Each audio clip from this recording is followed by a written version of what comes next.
Tantor Audio, a division of Recorded Books, presents Implied Consent by Keenan Powell, narrated by Lou Banks. Chapter 1. I love the law. The law is my life. When I stepped out of the courthouse, microphones were thrust in my face. Television cameras jockeyed for a better angle, while besuited young women and men gazed up at me, cell phones cradled in hand, poised to thumb my words to the masses. Woe befalls she who misspeaks on a hot mic. I rehearsed sound bites, silently.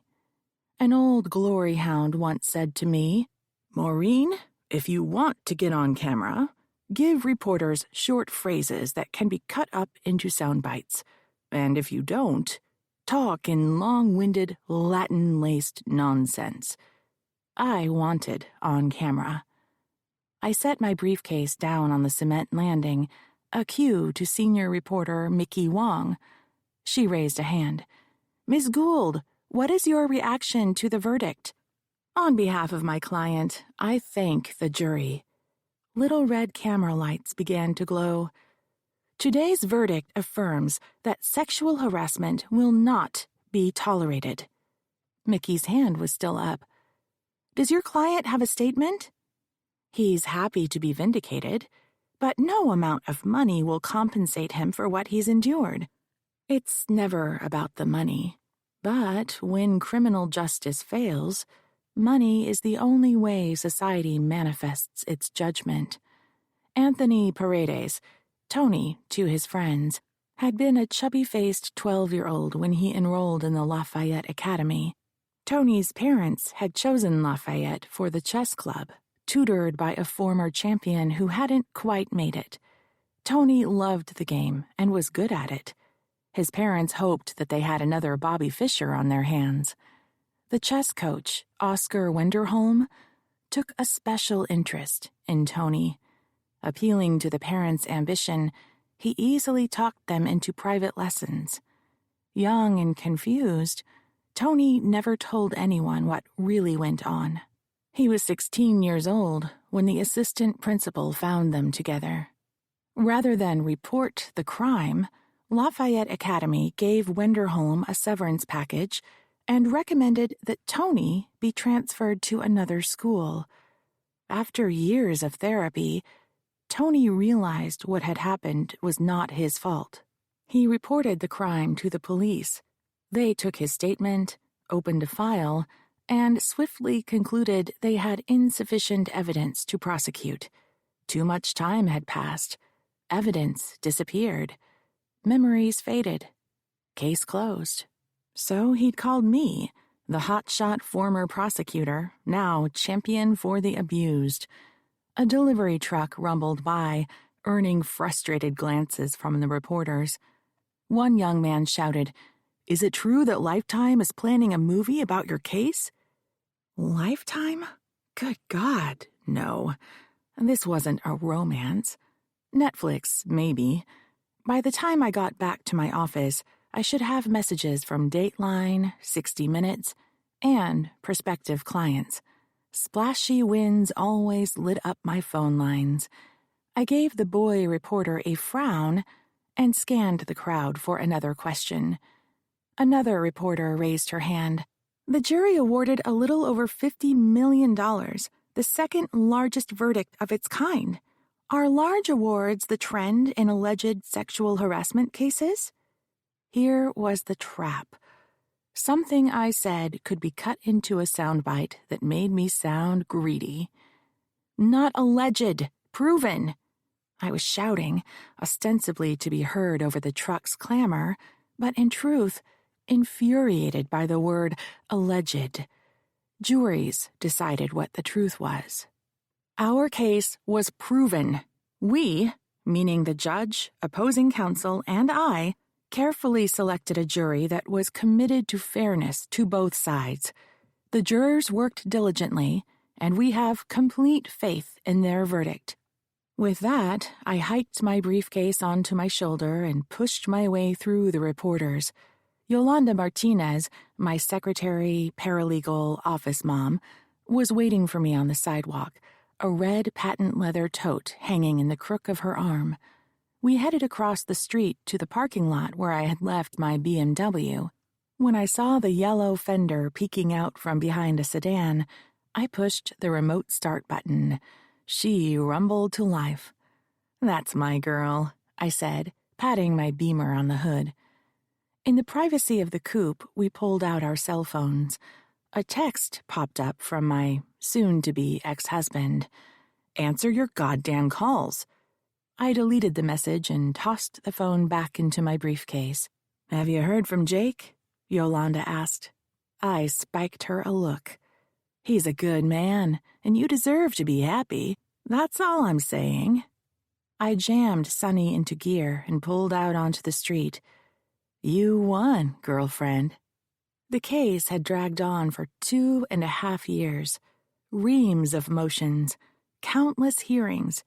At trial, psychologists explained how a child's mind works, that Tony was not capable of consent, and that his delicate mental state was not pre-existing or faked. It was real, caused by repeated rapes. Today's verdict was the largest, the most significant case anyone in my family had litigated, earning my place in the Gould mythology alongside my venerated grandfather, the Supreme Court Justice, and my father, the senior partner in the most respected law firm in the state. I reached for the pearl necklace I always wore to court for luck, checking that it was still there. It had belonged to my maternal great-grandmother, Elizabeth Shaughnessy. "You're as smart as any of them, and smarter than most," Granny Shaughnessy used to say. She would have been proud of me. The Goulds? Not so much. To them, I was damaged goods, just like Tony Paredes. Yolanda took a hard look at me. "So, how are you?" Before I could answer, a Gene Krupa drum solo erupted from the cell phone in her hand. A man's voice rumbled from the other side, that of my investigator, Eli Conroy. "It's for you," she said. "Put it on speaker." Eli shouted over my engine roar. "Chief, when are you coming back to the office? We have a situation." "Tony?" My throat tightened. He had seemed stronger in the past few weeks, but he was still a fragile young man. "Nah, I dropped him off at his place. Hold on." He spoke to someone, assuring that he would be back in a moment. A door closed. "New client.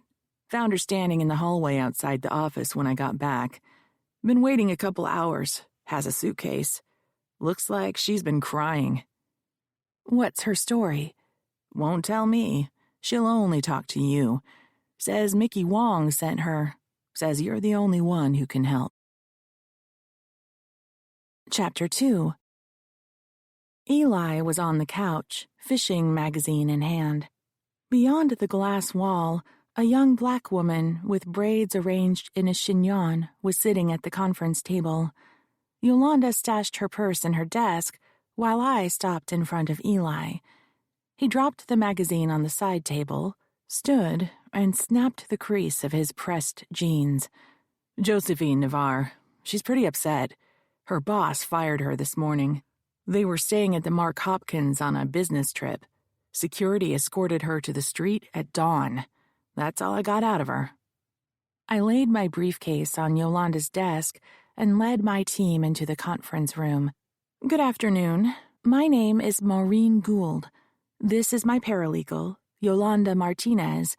You've already met Eli Conroy, my investigator. Sorry to have made you wait." The young woman attempted a smile. "Josephine Navarre." I slid into the chair opposite her. Yolanda and Eli took seats on either side of me. I folded my hand in imitation of my favorite nun in boarding school. "How can I help you?"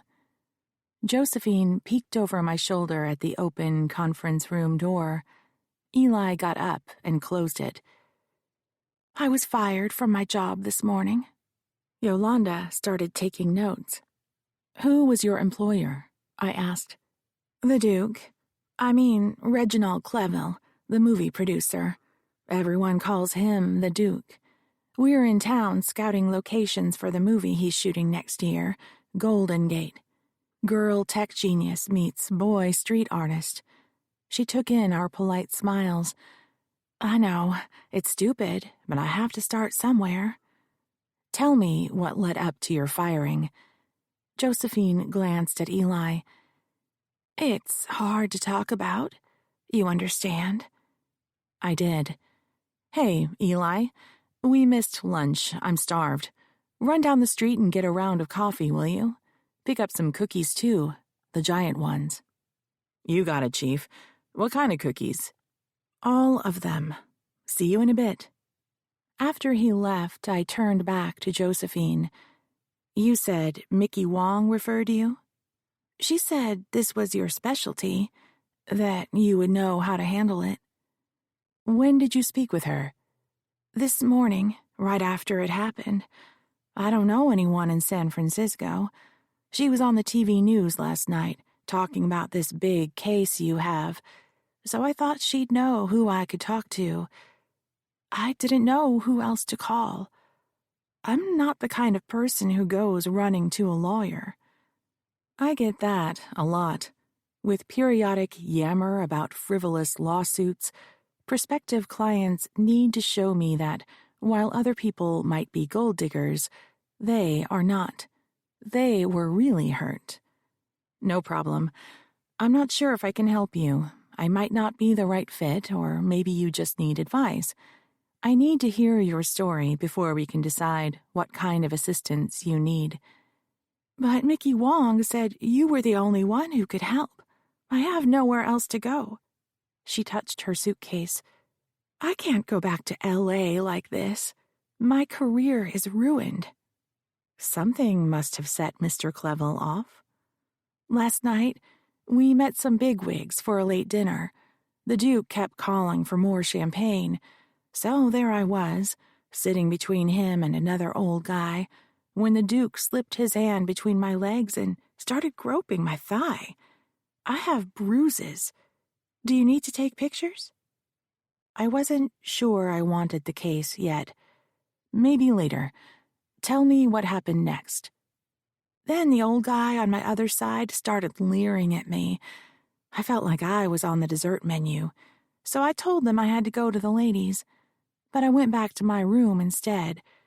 I was kind of hoping the Duke was so drunk he'd forget about me. Did he? I wish. My phone rang around midnight. I had to answer. He's my boss. He sounded normal. He said the bigwigs had given him some ideas we needed to talk about, so I had to come to his suite. In the middle of the night? Day and night don't mean a lot in the movie business, so I went. When he opened the door, he was wearing a bathrobe. Yolanda looked up from her notes and gave me a side glance. Josephine caught her expression.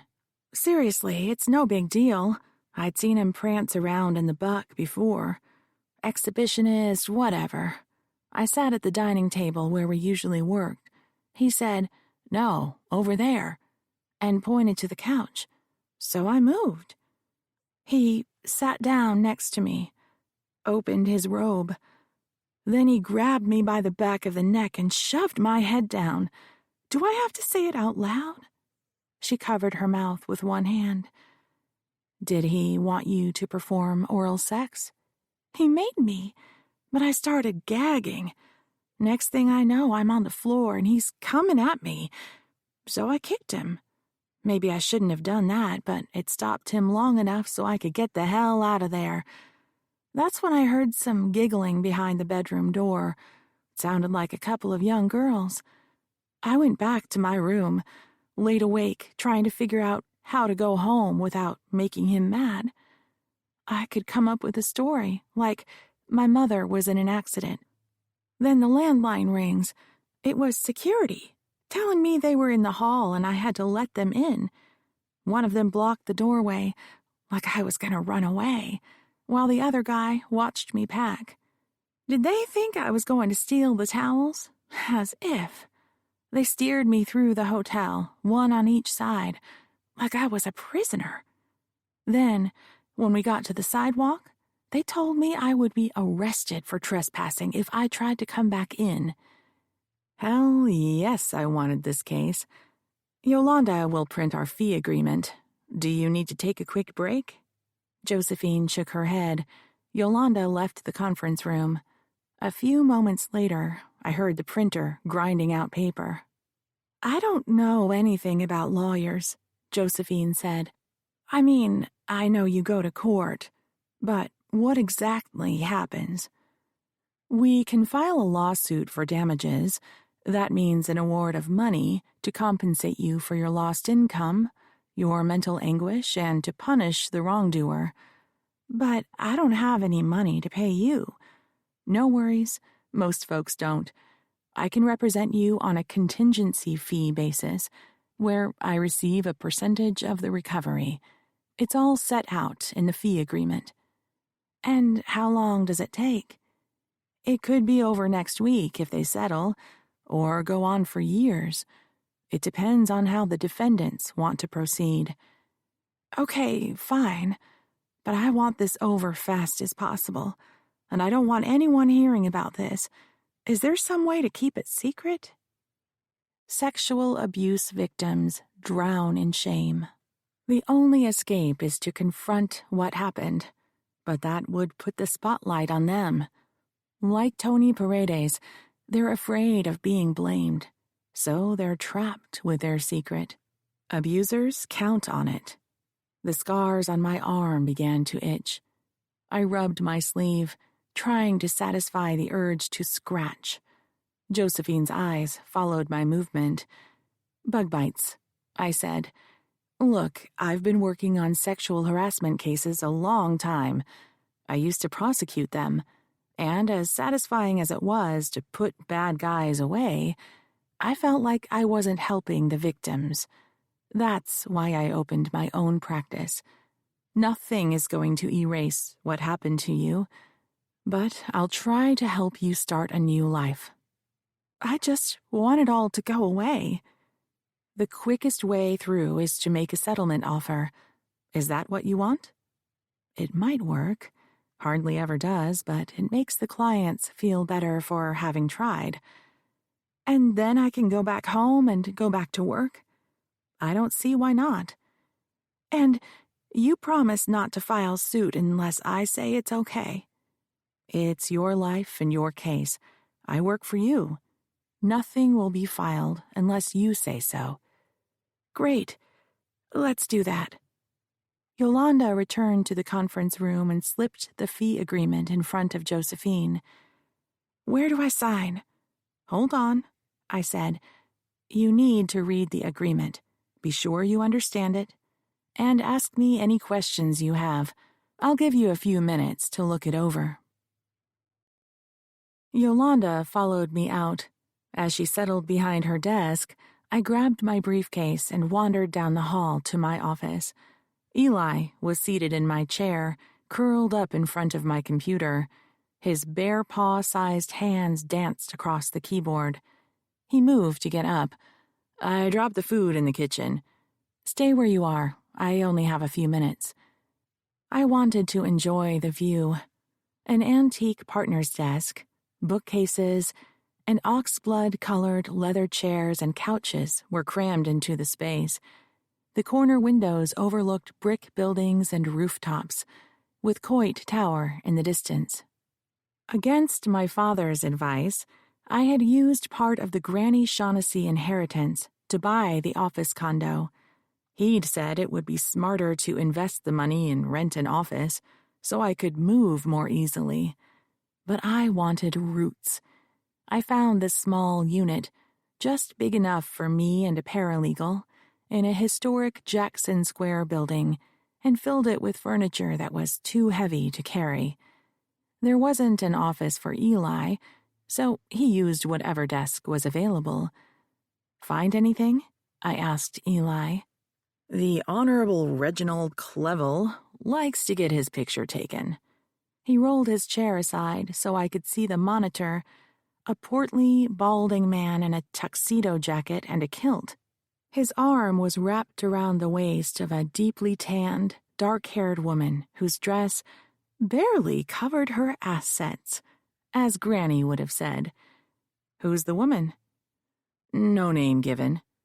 Eli swiped through similar pictures depicting the same man, gaining weight and losing hair, posing with never the same woman twice, but all of whom resembled the first. As he aged, the women remained preternaturally young. "He goes for a certain type," I said. Eli grunted in agreement. Chances were this was not the first time Clevel had assaulted a young woman. Strange he should cycle through women so quickly. "Do you think you could track some of them down?" "Absolutely. What have you found so far?" Eli pulled out a steno pad from his shirt pocket and read his notes. "Reginald Louis Philip Clevel, the 9th Marquess of Haverford West. Parents sent him to school at Eton. Then he spent a year plus at University of St. Andrews in Scotland. Next thing you know, he's in London, carrying some financier's briefcase by day and lighting up the clubs at night. Drops out of sight, then turns up in New York. Started Crown Productions, released his first film, The 7 Sorrows of Merlin, to modest critical reviews. Then he started cranking out movies, about one a year. Each new picture had a bigger budget and more revenue. You got all that in just a few minutes? It was on his Wikipedia page. Did Wiki tell you how he gets financing? I read somewhere he was broke. All he inherited was his title. Must have investors, right? Don't they all? Right. Tonight, can you go by the Mark Hopkins? See if you can talk to these 2 security guys. Find out what they have to say. Most likely they won't talk. Try anyway, okay? Yolanda walked in. Josephine's ready for you. When I settled back into the chair opposite my new client, the fee agreement was lying on the table between us next to a plate of cookies. I spun the document around, saw that she'd initialed every page, and signed the last. Any questions before we get started? So, how does this work? Do you call him? I'll send him a short letter. I won't discuss what happened, merely offer to enter into a settlement. If he knows what details we think are important, he'll start conjuring evidence to dispute your story. But it's all true.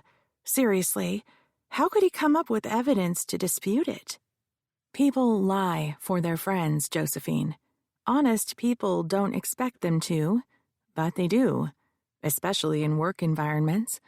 Former coworkers' jobs are on the line if they support you, so we won't show them our evidence. We'll just go straight to the negotiations. How much money do you want? Whatever's fair, I guess. How about a year's salary and a ticket back to L.A.? I imagine jobs like yours aren't easy to get. It may take you a while to line something up. Her entire body stiffened. That's not much for what I've been through. And you're taking what, 1/3? She waggled her cell phone. While you were gone, I saw you got a huge verdict this morning. So what about this guy, Anthony Paredes? Isn't my case worth as much as his? To the untrained ear, Josephine would sound greedy, but it's not about money. It is about validation. Clients feel they have been wounded and they need reparation so they can heal.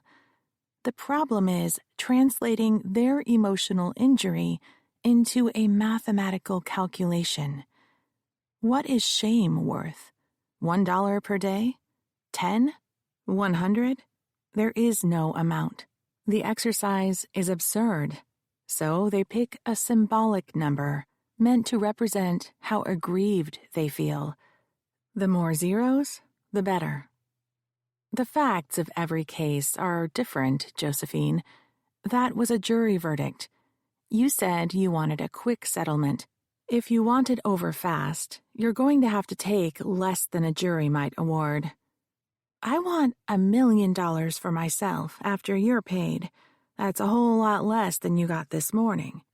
I grabbed a chocolate chip cookie and broke off a piece, then pushed back in my chair.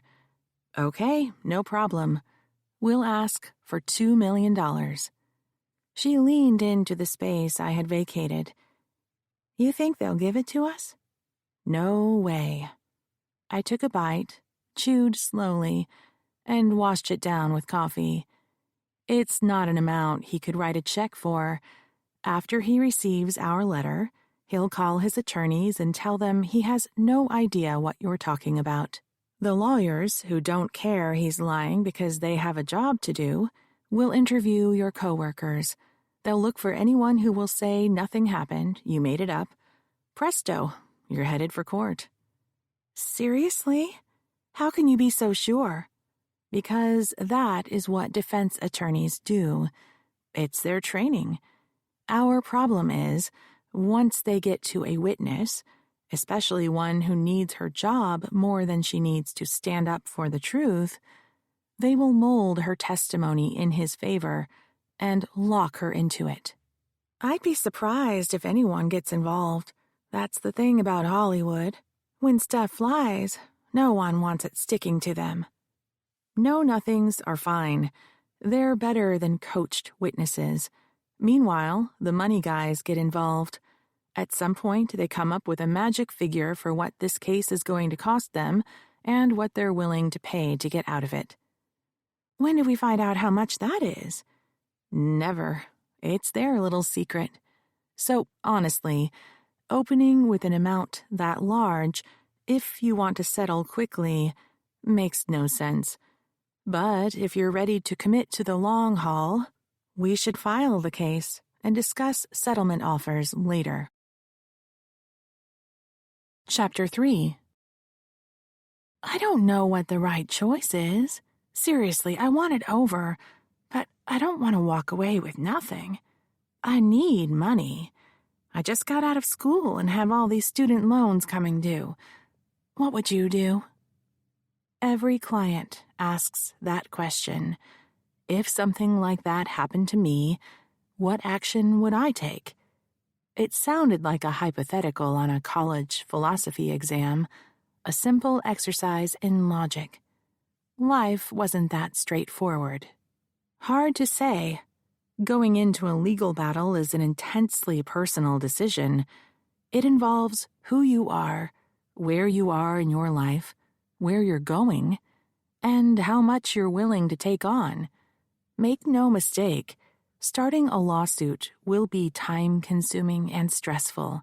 If you want to give the Duke an opportunity to settle fast, your only choice is to ask for a figure that is easy for him to come up with on short notice. I don't know. It's all so new. I had overwhelmed her with too much information. She was approaching mental paralysis. How about this? We don't ask for a specific sum. I'll just say we are interested in settling your claim for a fair amount. I like that. Great. Yolanda's going to settle you in a hotel close by while I get to work. The letter will be delivered this afternoon. I'll give you a call as soon as I know something. Meanwhile, don't talk to anyone, most especially the press. Not even Mickey Wong? Mickey was one of the good guys, but she was still a reporter. We had to lay ground rules before interviews in each and every case. Not now. Maybe later. Yolanda reserved a room for Josephine in a boutique hotel and put it on my credit card, then gave her a lift over there while I drafted the settlement demand. When Yolanda came back, I sent her up to the Mark Hopkins, telling her she could take the rest of the day off after she delivered our letter. I still had time to make my appointment. I parked Sunny in front of the Pacific Heights Victorian after cruising around the block to make sure my father's Jaguar wasn't nearby. This was my mother's home, inherited from Granny Shaughnessy. When my parents were married, she refused to leave. so my father had been forced to move into his wife's house. The door was opened before I rang the bell. "Good afternoon, Miss Maureen," the housekeeper said. She was new, meaning she'd been hired some time after I had gone to boarding school, 20 years before. I had met her a few times, but could not remember her name. I stepped into the shadowy vestibule, several degrees cooler than the outside temperature. "She's expecting you," the housekeeper said. She led the way up the sweeping staircase to the second floor, as if I were a guest in the house I had grown up in. I suppose I was. Poor little rich girl. Right, that's me. She led me to the master bedroom my mother occupied, separately from my father. He had moved down the hall some time after I left home. "Thank you, Emily." My mother's voice creaked from somewhere in the gloom. "Thanks, Emily," I said to the housekeeper, as if I had remembered her name the whole time. My mother had been born in the four-poster bed, now silhouetted by light streaming through the windows. Dazzled, I couldn't find her, but I knew where she would be, sitting up on one side of the bed. "Come closer," she said. "I can't see you." My foot caught on an oriental rug. In an obvious attempt to find something to blame my clumsiness on, I searched the vicinity. There was nothing. My childhood, all posture and etiquette instructions and feelings of inadequacy, came flooding back. I hoped she hadn't seen. "Lift your feet, dear." She had. My face prickled with sweat. "Honestly, Mother, you should have this thing secured. It's an insurance nightmare." "As you wish. Now, come over here. Sit down." I managed to maneuver around the foot of the bed without ramming into it. A nurse was sitting in a wing-back chair, a paperback in her lap. She slotted a bookmark in place. "Shall I take a break, Mrs. Gould?" "That will be fine," my mother said, ever the indulgent regent. My mother wasn't sitting up as I had expected. She was lying on her back, her head plopped on a soft pillow, her dyed auburn hair loose about her face. She raised an arm a few inches and pointed at a chair. "Over there, dear, where I can see you." Her skin was ashen. "Are you okay?" I asked. "Just having a bad day. Good days, bad days. That's how these things go." I hadn't visited as often as I should, but I had the feeling there were no good days, just worse days. I didn't need to ask what the doctors had said. I already knew. They had made their final pronouncement weeks ago. Make her comfortable. "I understand congratulations are in order." I had forgotten about this morning's verdict. "Oh, right. Thank you." "Is your client happy?" "Stunned, to be honest. When the jury comes back, it's like getting off a roller coaster ride. The good news is that I have more time to visit. Is there anything I can bring you? I drove by the ferry building this morning. The vendors have tulips." I caught myself prattling and stopped before I was told. "I would like that. Yes, please, next time bring tulips." Her voice was so creaky it was difficult to hear her. "Do you need a drink of water?" She made a slight movement. It could have been a nod. Plastic bottles cluttered her marble-topped nightstand. I found a cup with a straw piercing its lid. As I sat on her bedside, she groaned. I jumped to my feet. "Sorry, am I hurting you?" She shook her head. "I need some help sitting up, if you don't mind." I slipped a hand beneath her shoulders and slowly lifted, then brought the straw to her lips. She weighed less than a pile of law books. The bones of her spine crackled as she tried to curl her neck. She took a small sip and swallowed with all the concentration she could muster. After that had gone down, she whispered, "Enough." I lowered her onto the pillow. She stared up at the copper-coffered ceiling, struggling for breath. "The nurse gave me some pills just before you came. It will be all right soon." The four-poster bed had been the pride of the home, imported from England and ferried on a boat around Cape Horn. It was a rickety old pile of lumber now, long past its value as an antique, but still strong enough to support the weight of one old woman dwindling away. When I was little, it had looked like a castle with its ornately carved posters. I had played hide-and-seek with the maid, me wiggling around under the sheets while she pretended she couldn't find me. It was so tall, pirates could bury their treasures underneath, safe in the knowledge their hoard was hidden, until that treasure, a forgotten half-eaten bologna sandwich, made its presence known. My eyes swept over the room. Upon the fireplace mantel were 2 silver candelabras, one with a small dent at its base. When I was little, I had stretched up to lift it. I wanted to look at the design. It was heavier than I expected, and I dropped it on the hearth. It bounced and clattered until it landed on a rug.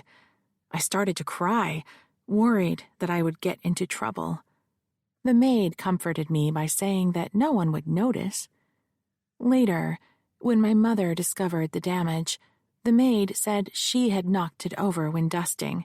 My father had wanted to fire her, but my mother refused. I think she knew the maid had taken the blame to protect me. Something was amiss, but I couldn't put my finger on it. The room in all aspects seemed identical to how it had appeared in my youth. Silver gleamed and crystal sparkled, even if the rugs and drapes were starting to fray. Then I noticed a ghost on the wallpaper, a place where a picture had once hung. Growing up, I had been fascinated by the small Diego Rivera landscape over the bedside table. The story went that Rivera had been painting murals in San Francisco in the early 1930s, before the Golden Gate Bridge was built. One day, the city was enjoying atypical sunny weather. Granny, sensitive to his south-of-the-border need for light and warmth, rescued Rivera from his drudgery with her chauffeured Bentley, a picnic basket, and a bottle of Italian wine. They drove around San Francisco with the top down until he commanded the driver to stop. He clambered out, field easel in tow, and began a picture of the pre-bridge Golden Gate. The painting showed where the 2 peninsulas pointed to each other, with the brown hills of Marin County rolling away from blue bay waters. Thus they spent the afternoon, supping upon cheeses and wine, while he daubed oils upon a small board, and she witnessed his genius bring forth creation. After the light had faded, the chauffeur drove them back to his hotel. There, in the back of the Bentley sitting next to Granny, Rivera presented her with the painting. "A small picture para una bella dama, for a beautiful lady." Or so the story went. As a child, I wondered if the truth was more prosaic. As an adult, I toyed with the idea that the real story might have been more salacious. Granny had hung that small painting over her bedside table so she could see it the first thing in the morning and the last thing at night, and the strength of her personality was such that her descendants did not dare to move it. Now, in that place where the painting should have been, was a small oyster-colored rectangle. Where did the Rivera go? My mother's breathing had become regular. "Your father took it out for cleaning." How nice of Frank. One side of her mouth tightened. It was the gesture she made when she said, "Don't be like that, dear." For the life of me, I don't know why you use his first name. He is still your father. It started when you sent me away. A light breeze lifted the curtains, carrying in children's laughter from a nearby playground. She said, "You used to be Daddy's little girl." A long time ago. So it was. A few moments later, her body arched with pain. "What is it? Should I call someone?" "No, it will pass." She squeezed her eyes shut. "Before you go, there's something in the drawer for you." She nodded almost imperceptibly towards the bedside table. When I opened it, I found a manila envelope with my name written on it. "What's this?" "Don't open it now. Later, when the time comes." It had to be her will. I had assumed she appointed Frank as her personal representative. There was no need for me to have a copy. But she grimaced as she adjusted her position. "I'm so very tired, Maureen. So very tired." Should I hold her hand? I didn't know. We were never a demonstrative family, even in the best of times. I folded my hands in my lap. Sunlight glided across the floor in skewed shapes until only shadow filled the room. The door opened. A switch was flicked and the chandelier began to glow. The nurse crossed the room and stood beside my mother, taking her pulse. "She's resting comfortably." I heard quiet snoring. My mother's face had softened. The tension from pain, physical and otherwise, had drained away, and I could see why so many had remarked upon her beauty. Even like this, drugged and emaciated, she had a grace about her. "She'll sleep for a few hours," the nurse said. It was time for me to go. "I'll be back tomorrow." "I'm certain she will enjoy that." When I stood, the nurse said, "Don't forget the envelope. She said it's important." Chapter 4. My feet ached. All I wanted to do was kick off my heels and feel the cool concrete floor of my loft. As I slipped the key into the lock, the door drifted open. I was sure I had locked it that morning, both the knob and deadbolt. Not crossing the threshold, lest an intruder leapt out at me, I nudged the door open with my shoe. Germaine Greer, the Siamese my ex had given me, wandered across my view, flicking her tail, and sauntered down the hall. The sound of gliding metal reached me as an unseen closet door moved across its rails. Footsteps echoed. A man's low voice cooed. The cat purred. Jacob Kuhn, my soon-to-be ex, was in my home. I stepped inside and slammed the door shut.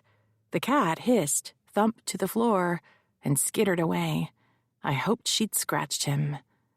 He stepped into view, 6 foot, athletic, black hair, square jaw, lightning white teeth.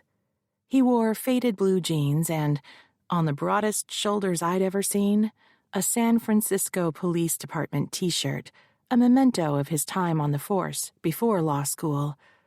I felt a tingle in the bottom of my stomach. "So, you're home," he said. "So, you're breaking and entering." "Technically, Red? No." He drew out the last word. "I have a key." Sparring with another lawyer was not what I had imagined for my evening, but arguing was who I was. He'd known that when he married me. "Technically, Jake, yes. Your name is not on the title, since I bought it before we were married." The judge said we were to set up a mutually agreeable time so I could get my stuff, but you don't return my calls. I was in court. Congratulations are in order, I hear.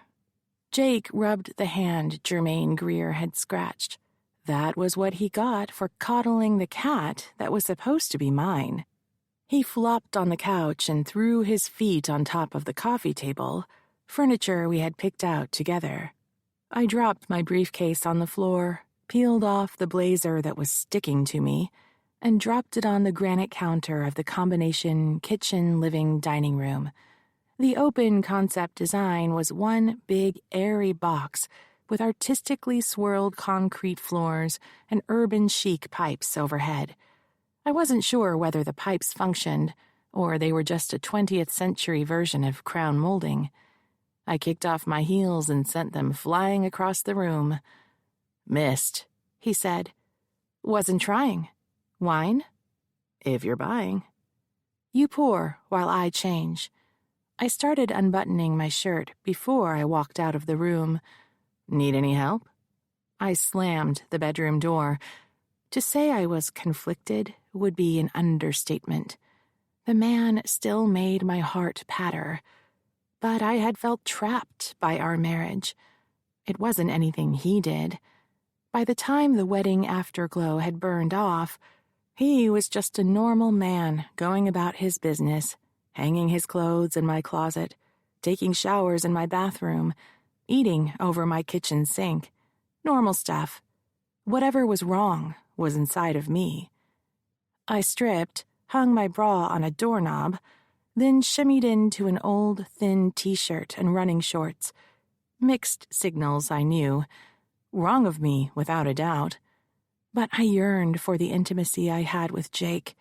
It had been a long time. As I padded out in my bare feet, he followed my entrance, a wine glass held to his lips. I picked up the goblet he'd left on the coffee table for me and sat just within arm's reach. "Hello, beautiful lady. Come here often?" I took a sip of the Chablis. "Just on weekends." "It's Wednesday." He reached down, gripped my feet, and pulled them into his lap. I lay back on the couch while he massaged. "Tell me about your day." I wanted to hear every monotonous, mind-boggling, ridiculous, bureaucratic protocol and umbrage-taking that came with working in the district attorney's office. We had met there when we were both prosecuting. "Just your basic dragon-slaying stuff," Jake said, combing through spreadsheets, looking for assets buried in money laundering schemes, hunting for secret investors. I snorted. "Someone's got to do it." "I know. It's important work, but sounds funny the way you talk about it." I propped myself up on an elbow. "Hey, what do you know about this movie, Golden Gate? How it's getting financed?" "Never heard of it. Do you know who's involved?" "Reginald Claville. I was just wondering where he got the money." "Looking for deep pockets? Got a new case?" "If I did, I couldn't tell you." He squeezed my toe. I squealed and pulled myself to a sit. When he reached to brush my hair away from my face, I caught sight of his wedding band. Mine was in a jewelry box on top of my dresser. "Could you take that off, please?" I asked. "It's just a ring." We'd had this discussion before, many times. "It means something special to you, I get that. And I cherish how you feel about me. You're the only person who ever made sense in my life. But the ring makes me uncomfortable. It's like if we're married, we're not us anymore. We're something else. Can't we just be us tonight?" "Us is all I ever wanted to be, Red." He pulled the ring off and slipped it into his pocket. Then he took both my hands in his own and kissed my palms. Chapter 5. The next morning, Jake was still asleep when I woke. I felt a tickle deep inside. Last night had been a new beginning. I wanted him to hold me again. I tugged on the sheet, most of which was wrapped around him. He twisted to look at me over his shoulder. "Hello, you." he said sleepily. "Hello yourself." He rolled onto his back and made room for me to snuggle. That's when I saw it. He had put his wedding ring back on during the night. I couldn't breathe. I pushed myself up and sat on the edge of the bed. I was dizzy. "It's just a ring," he said. I gawked at the bedside clock. "Oh my God, will you look at the time?" "It's 6 a.m. He ran a finger down my spine. I shrugged his hand away. "Late for my jog." "Since when do you run?" he asked as I dived into the walk-in closet. I rummaged for trainers and found a pair on a shelf, brand new. I bit the tags off and tossed them onto the floor. I found some workout clothes in the bottom drawer of the built-in bureau and dressed. When I stepped out, he was pulling on his jeans. "Got a long day," I said. "Have to hit the office early. You know how it is when you've been in court for weeks. Lots of fires to put out." "I can take a hint." "Don't be that way." "Me?" "It's just," I started. I would always love him, but the depth of intimacy he expected terrified me. I couldn't tell him why. "I'm sorry." He whisked past me on his way out. "Me too." Jake left so quickly, I didn't need to fake the entire jog. I settled for a brisk walk to the coffee pot. After I had showered and dressed, I lingered in front of the hallway closet, wondering whether I should bring a raincoat. I opened the sliding door to see Jake's banker box still on the shelf, with his high school athletic trophies poking out the top. He'd be back. When I passed the ferry building, the flower vendors had not opened yet. I made a mental note to send Yolanda at lunch to pick out a bouquet for my mother. I parked Sunny in a garage near my building, ran by a cafe and grabbed a raspberry mocha and the world's largest cinnamon roll, then went up to my office. After kicking off my heels, the first order of business was clearing the hundreds of emails and dozens of messages that had come in while I was in trial. When I got up from my desk to refill my coffee cup, Eli called. "Went by the mark last night." "And?" "And the security guys say there's company policy against talking about guests. Sort of what happens here stays here. And they don't want to get fired." "So, you got nothing?" "Nada. Sorry, Chief." I was still standing in the middle of my office, empty coffee cup in hand, computing our next step, when Yolanda came in with a messengered envelope. Inside was a letter printed on engraved stationery that bore the standard of Gould and Napier, attorneys at law. Only 2 Goulds practiced in San Francisco. I was one. The other was my father. "Dear Ms. Gould, please be advised that our firm represents Reginald Claville and Crown Productions in respect to your recent demand letter. Your client does not have a valid cause of action. Additionally, as you will see from the enclosed contract, Ms. Navarre is bound by a non-disclosure agreement and arbitration clause. If she files suit, the court would no doubt immediately dismiss it. Sincerely, Ian Napier." My father had never entered into a case against me. Ian Napier was his partner, but the use of a minion didn't mean anything. Frank did not know the first thing about harassment cases. When I began prosecuting, he made it clear that sexual abuse law was distasteful. What happened in the privacy of one's own home or hotel room, or back of a car, or broom closet, was not a matter for the courts. The state could not legislate what went on between 2 people privately. So how was it that Reginald Claville had my father's firm on such a short leash that some poor secretary was made to drop everything to get this letter out by lunchtime. Someone had stayed up all night, interviewed the Duke, negotiated a fee agreement, discussed strategy, obtained copies of the employment agreement from Crown Productions' corporate office, collected the retainer, and wrote this letter. I tossed the correspondence on my desk and read the enclosure entitled Employment Agreement. On the last 2 pages were the 2 clauses I dreaded: non-disclosure and arbitration. Case killers. I flipped to the last page. It bore the elegant signature of one Josephine Navarre. "Yolanda!" She appeared at my door. "Does this look like Josephine's signature to you?" She took the letter. "Looks like. I'll get the fee agreement."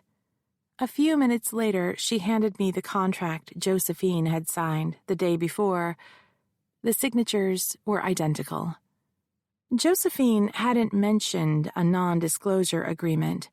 Then again, I hadn't asked. I was too excited. Still pumped from the Paredes verdict, I had plotted the fastest way to another win.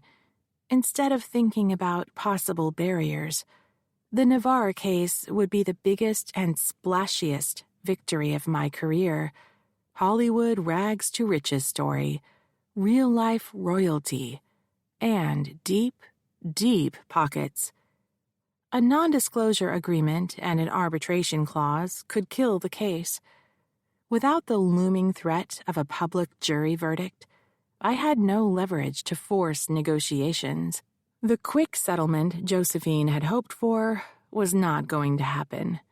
A sour taste rose in my throat. I reached for the antacids in my drawer, pried 2 out of the package, and washed them down with cold coffee. I pulled my heels back on. "Call Josephine. Tell her you're coming to pick her up." "When?" "Now would be good." Josephine arrived looking like the lead character in a television legal drama. She wore a short black blazer, white tank, pencil skirt, and 3-inch black patent leather heels, and carried a slender briefcase over her shoulder. After she settled into a visitor's chair, I offered her a copy of the letter and contract. "This came in an hour ago. Did you sign it?" She flipped through the agreement. "Maybe, but I can't be sure. I signed some papers when I was hired." "Did you read them first?" "What was the point? I wanted the job. They said it was no big deal. You know, industry standard." If she testified honestly that she hadn't read the agreement, she would be painted as a weasel, someone who would sign anything to sneak her way into Crown Productions. The defense would chant personal responsibility through the trial, arguing that when things hadn't gone as she hoped, it was everyone else's fault but her own. Juries love that stuff. What the contract says is you promised not to file suit if a disagreement arose. Instead, you promised to arbitrate. That means an arbitrator will decide if you have a case, and if you do, how much you're entitled to. It's binding arbitration, which means if you lose, there's no appeal and the case is over. So, no quick settlement, that's what you're saying? Exactly. Besides that, there is an NDA, a non-disclosure clause. You agreed not to discuss your employment with anyone. Josephine twined her fingers so hard her joints blanched. Am I in trouble because I came to you? Lawyers are okay, but from the defense point of view, you already violated the agreement when you talked to Mickey Wong. Then I'm screwed. Is that what you're saying? Not at all. The right judge could find that this agreement is not enforceable, but to get a decision like that, I have to file suit. Can't we make a settlement offer? We tried. They're not interested in settling quick. For all I know, the attorneys don't understand what happened between you and the Duke. He could be telling them anything, hoping you're too ashamed to tell the whole story. Or they do know the truth and they don't care. They're just taking marching orders. Why would they do that? How could an attorney defend someone who is guilty? Because that's what they're getting paid to do. So, it's over. Not yet. Listen to me. I can file a lawsuit together with a motion asking the judge to find that both clauses are unenforceable. I'm confused. Why would they put something in the contract if it wasn't legal? Those clauses might be enforceable if this was a routine wrongful termination case, but it isn't. It's sexual harassment. You didn't bargain to have someone put his hands on you. It wasn't part of your job. We can arbitrate if that's what you want, but I'm worried about the NDA. If you don't challenge it in court, and they ever think you told anyone, they would come after you for damages. You mean he could get money from me? Even if I win? Seriously?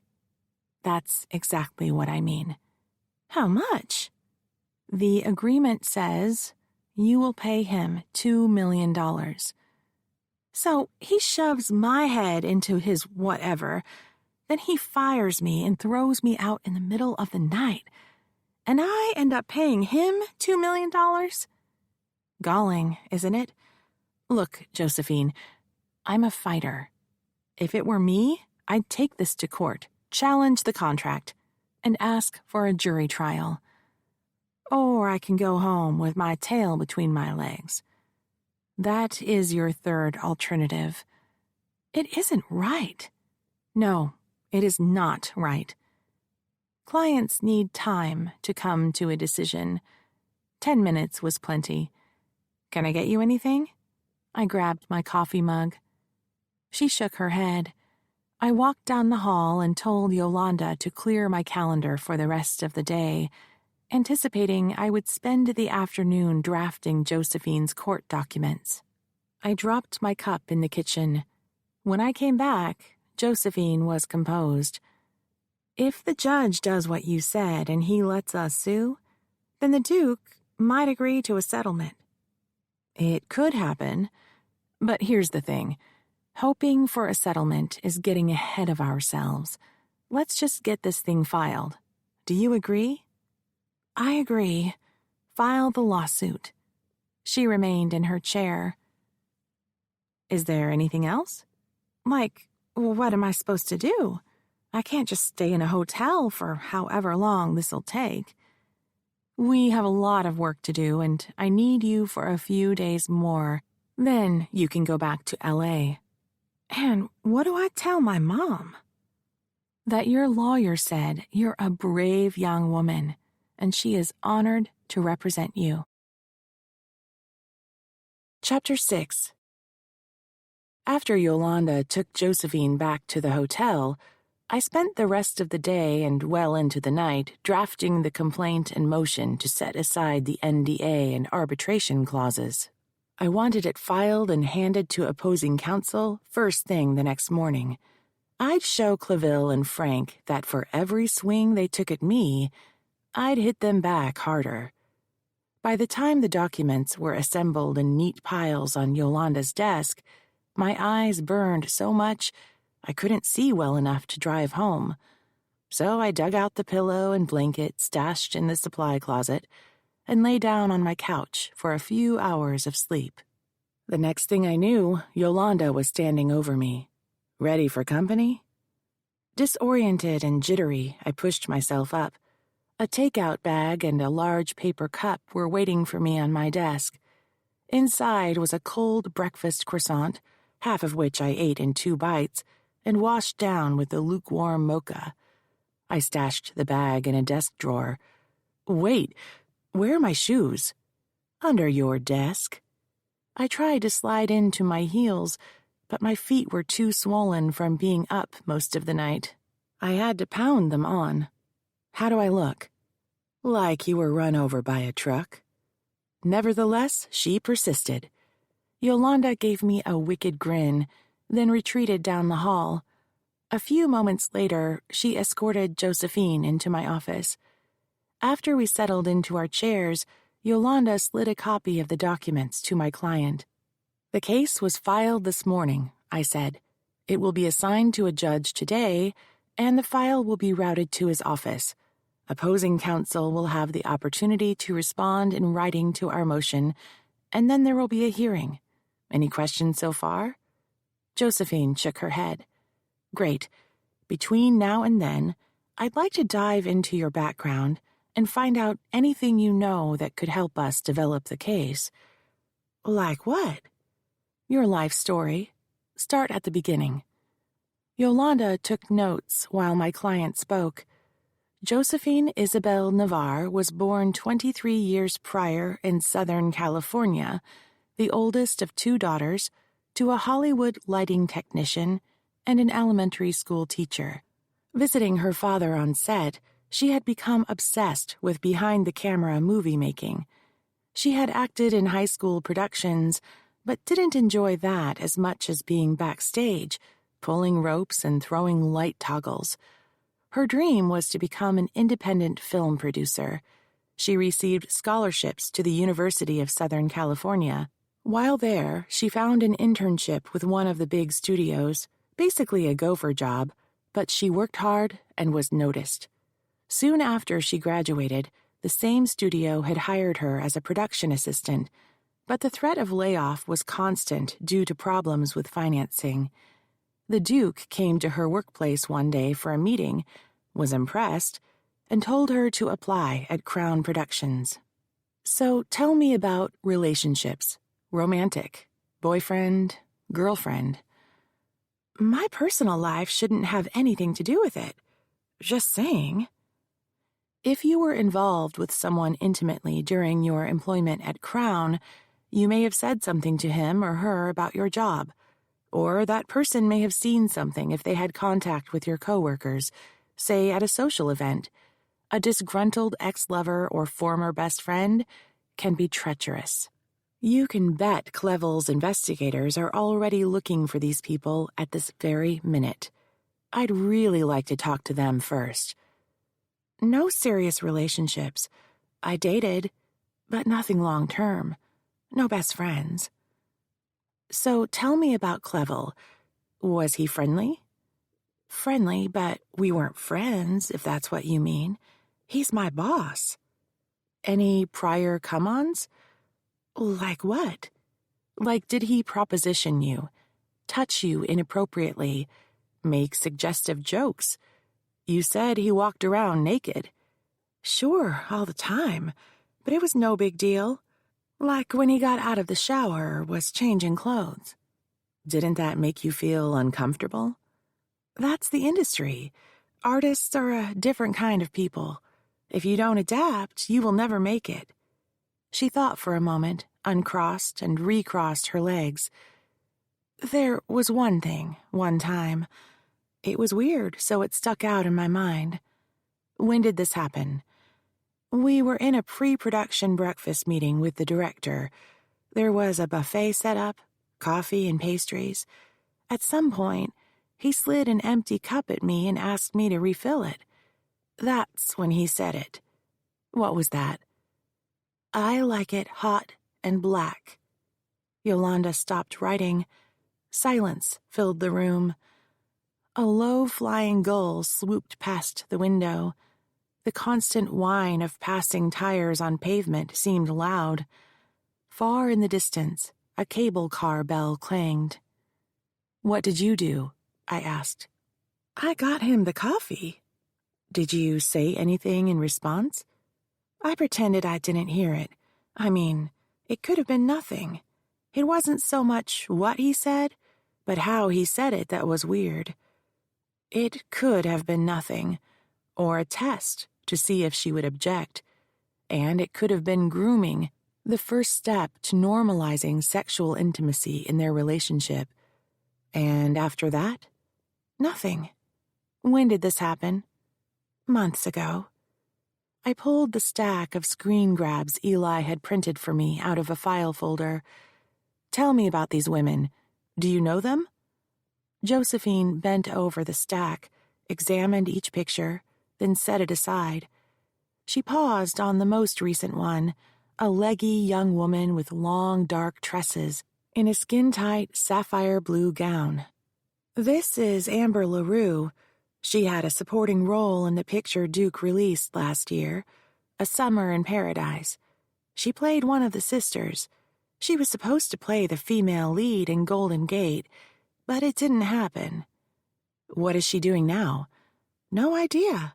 I'd heard she took some time off, jetting around with a rich boyfriend in Europe. How would we contact her? Through her agent or manager. I could probably dig that up somewhere if you need it. That'd be great. Do you recognize anyone else? Sophia Lamar. She was the talk of the town a couple of years ago. She was up for a part in A Summer in Paradise, but didn't get it. I heard she had gone to London for acting school. Why didn't she get the part? Again, no idea. I wasn't involved in the project. You could probably contact her through her agent or manager, or maybe even the school. My cell rang. The caller ID said Mickey Wong. I swept a thumb across the screen, declining the call. When I looked back at Josephine, she was holding one of the photographs. The only other one I recognize is Valerie Van, she said.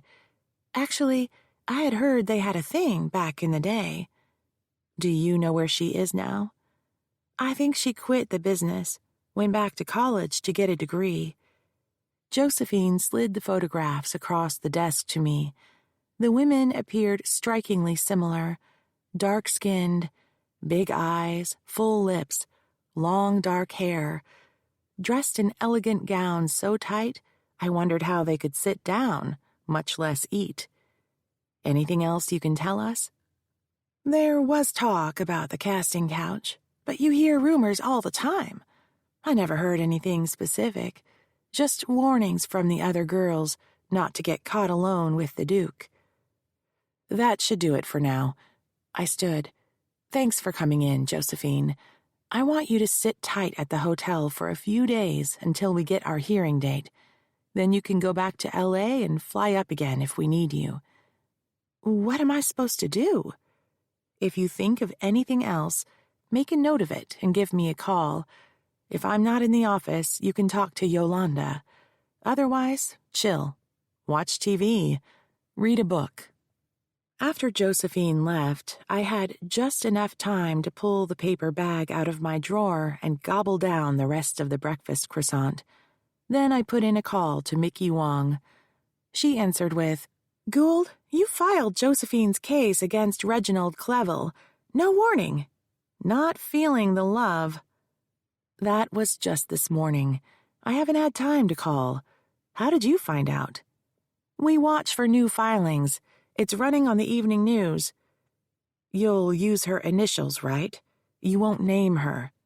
Give me a break, Gould. I know my job. On the way out, I ran by the kitchen to grab the pink tulips Yolanda had waiting for me on the counter, then stopped by her desk.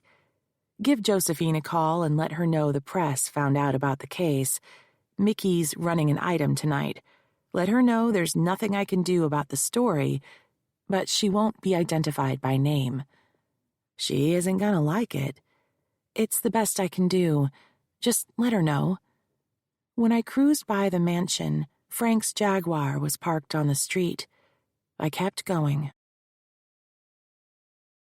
Chapter 7. Saturday morning, I cruised the block looking for Frank's Jaguar and didn't see it. I knocked on the door. Emily, the maid, greeted me, her face tight. The missus is resting. She just took her medication. I promised her these flowers. I took a step toward the stairs. I'll just go up and stick my head in, say hello. Emily made the slightest movement, not blocking my way so much as drawing my attention toward her. Now isn't a good time. She had a rough night. Maybe later this afternoon you could drop by? I felt the air pressure change. A door somewhere deep in the house had opened. A slow and steady tapping of shoes came from the direction of my father's den. Emily's expression became more urgent. "I didn't see his car," I said.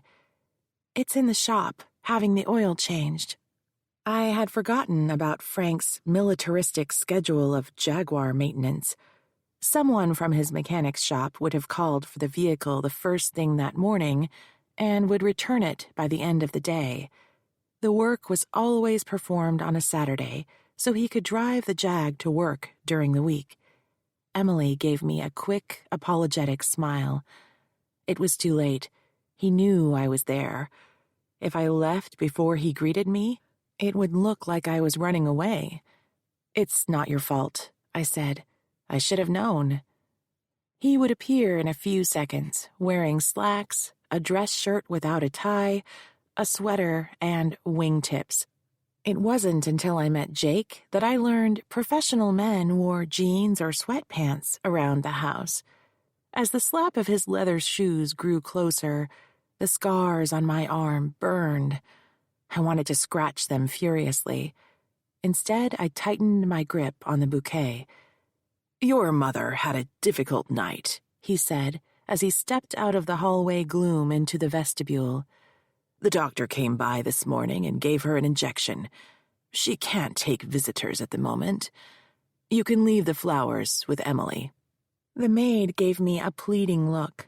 I handed her the bouquet. "Thank you, Emily," my father said. "Yes, sir." She dipped. Was that a curtsy? Did anyone do that anymore? She disappeared toward the kitchen, leaving me alone in the foyer with my father staring at me. I spun to face him. "I wasn't expecting to see you." "Put away your hostility for a moment. Do you think you can do that, Maureen? As luck would have it, I'm glad we ran into each other. There's something we need to talk about. This Josephine Navarre case of yours. You should consider a quick settlement. Get it over. It would be best for everyone concerned." Now he wanted to talk? "We made an offer, and you demanded arbitration." "Come now, that's just posturing. You should know that. I'll have a word. We can have this wrapped up by Monday. How much money are you looking for?" "How much are you offering?" He gave me his indulgent smile. "Have a word with your client. Come up with something reasonable.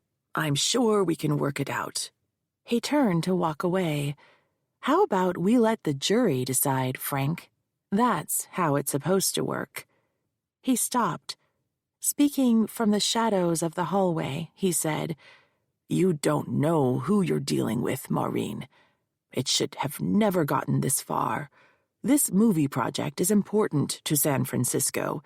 If you push too hard, the production could fall through. Millions would be lost." "That's ridiculous. The city is thriving. Real estate is so expensive, most people are driven out of the market. You have to fight for a parking place. One movie isn't going to make a difference in our economy." "I'm warning you, Maureen. You do not know what you started." Reginald Clevel was an impoverished British aristocrat who had refashioned himself into Hollywood royalty. Frank's diatribe smacked of the old English law. The king could do no wrong. Nothing angered me more than the suggestion that abusers should be excused because of their power. "Is that some kind of threat, Frank?" He didn't answer. Instead, he disappeared down the hall. Blood rushed in my ears. Dizzy, I touched the wall to steady myself. I needed to meet with Josephine, but I was too tired to go home and switch out of my jeans into something more businesslike. I drove back to the office and let myself in. I often came to work on the weekend to catch up. I liked having the place to myself. The phone didn't ring. No deliveries. No Yolanda tapping at my door with yet another emergency. As much as I depended upon and loved her, Having a few uninterrupted hours to concentrate on files was bliss. I dialed Josephine's number. When she answered, she sounded groggy. "We need to talk. Can you grab a cab and come down to the office right away? I just ran into Clevel's lawyer. They want you to make a settlement offer." "I thought we already did that." "Not quite. We offered to enter into negotiations. Now they say they want a number." "Seriously? What's different?" "They claim they were just posturing, but they would prefer to wind this up by Monday. I'll be there in half an hour." When I greeted her at the door, she said, "Sorry, I was in a hurry. Just pulled on whatever I could find." She was wearing leggings with a tweed jacket and cute little high-heeled boots. A slender briefcase was slung over a shoulder. I was keenly aware of my wrinkled jeans, t-shirt, and runners. At least they weren't torn or stained. It's Saturday, no big deal. I showed her into the conference room and recounted my conversation with Frank, identifying him only as the Duke's attorney. My relationship with Josephine needed to remain professional, so my family problems were out of bounds. I made it sound like he had called the office that morning. She didn't need to know that we were verbally sparring in my mother's home as she lay dying upstairs. "That's fabulous," she said.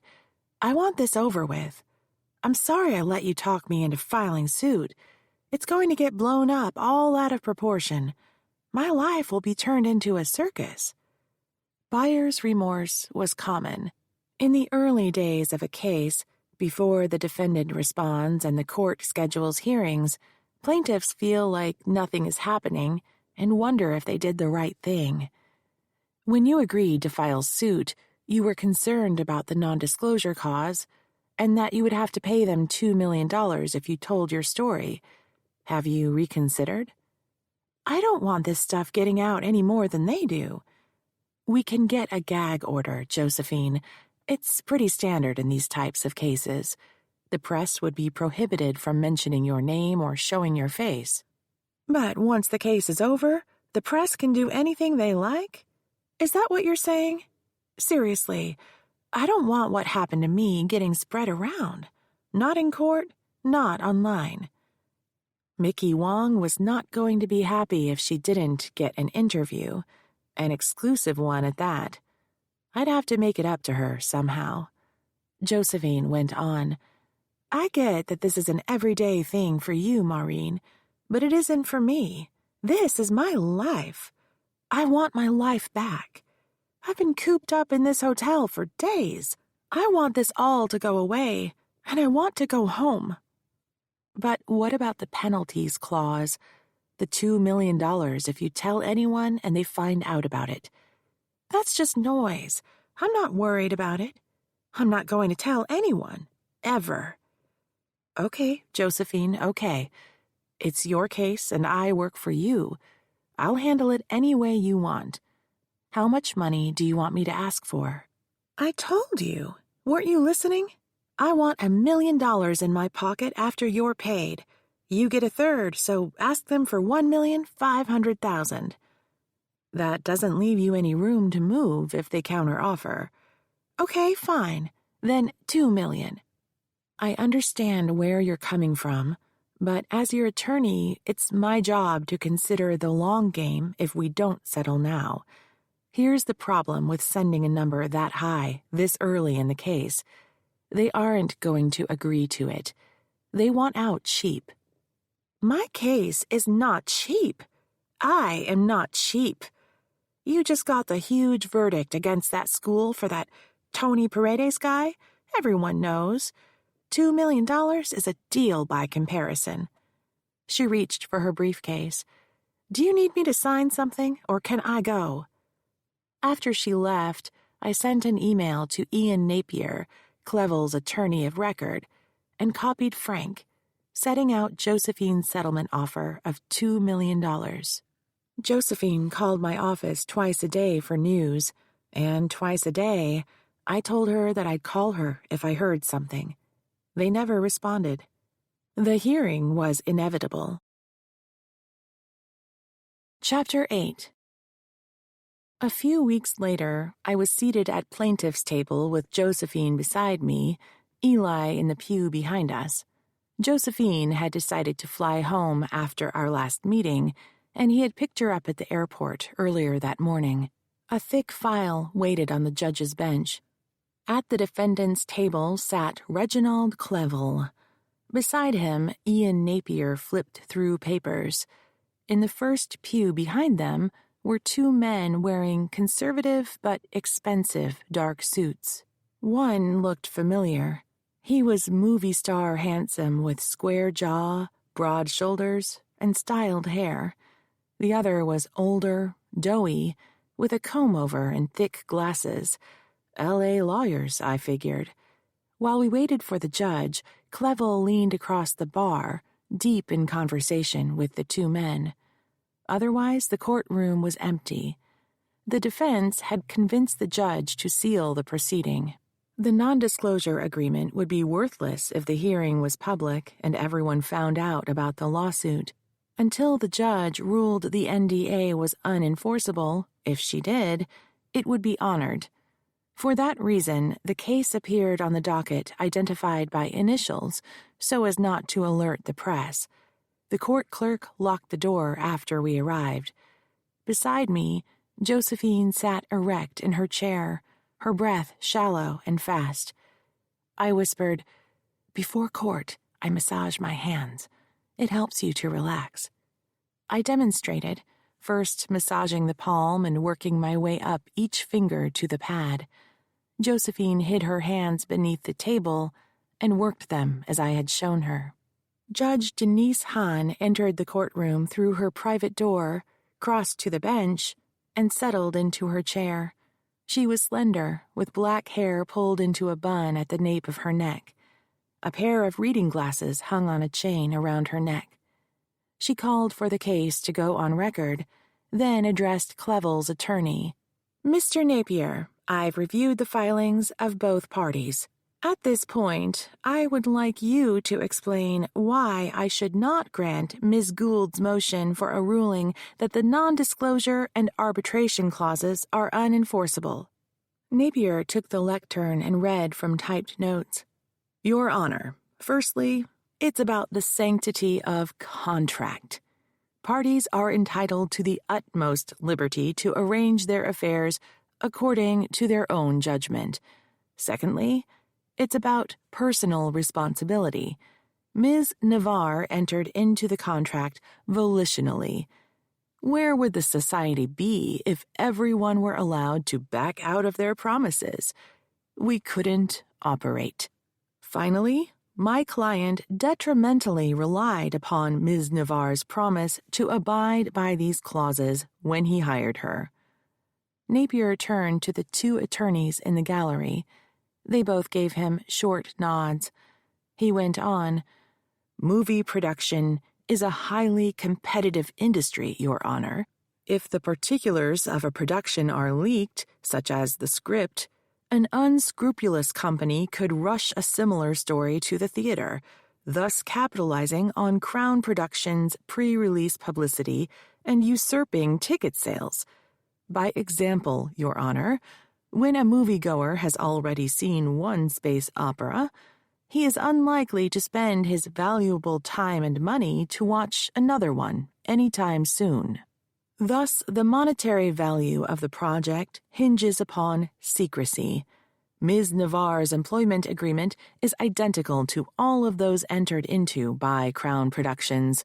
The goal of the contract with Ms. Navarre is to protect the value of Crown's investment." "Thank you, Mr. Napier. Now the court will hear from Ms. Gould." As Napier sat down, Clevel greeted him with a pat on the back. I touched Elizabeth Shaughnessy's pearl necklace, remembering her words, "You're as smart as any of them, and smarter than most." I stepped into place at the lectern. "Your Honor, this is not about the validity of the employment contract. The issue is whether the employment contract, even if valid, applies to these facts. Clevel snorted. Napier stood. Your Honor, if plaintiff concedes the employment agreement is valid, then I am at a loss. Why are we here? Josephine Navarre was the employee of Crown Productions. She sued Crown Productions and Reginald Clevel. But for her employment, we would not be in court. The judge said, That's an interesting point, Mr. Napier. Is it your position that Crown Productions is an alter ego of Reginald Clevel? The attorneys behind Clevel inched forward, preparing to stand. This was dangerous territory. If the court found Crown Productions was merely a front for Reginald Clevel, then the company was responsible for anything he did, even without proving that its board of directors knew, or should have known, he assaulted his employee. Not at all, Your Honor, Napier said. Crown Productions is a separate entity with an independent board of directors who oversees its operations. While Mr. Clevel is a member of the board and the chief executive officer, every aspect of the business is ultimately decided by the board. In most respects, he is merely another employee. Very well. We have established that Mr. Clevel is Crown Productions' employee. Miss Gould, please address counsel's point. Napier sat down. The attorneys settled back into their pew, but remained tense. Your Honor, I said, regardless of how the parties met, the employment contract does not govern all interactions between them. Consider a hypothetical. Let's say Ms. Navarre went to dinner with another production assistant. We will call her Mary Smith. Before the meal is ordered, there is no discussion as to who will pay for the meal. It is Mary Smith's unspoken belief that Ms. Navarre would pay because she suggested dinner. However, Ms. Navarre believes that each will be responsible for their own tab because she did not explicitly offer to purchase Mary Smith's meal. Does the employment contract determine who will pay for the dinner? Clevel's entourage snickered. I answered my own question. No, of course not. The employment agreement does not control this transaction. Now, say a disagreement arises between Mary Smith and Josephine Navarre about payment of this dinner tab. Mary Smith, who has drunk a considerable amount of wine, becomes agitated. She pushes the table, which then falls over, crushing Ms. Navarre's foot. All parties agree that she intended to push the table, but she did not intend to injure Ms. Navarre.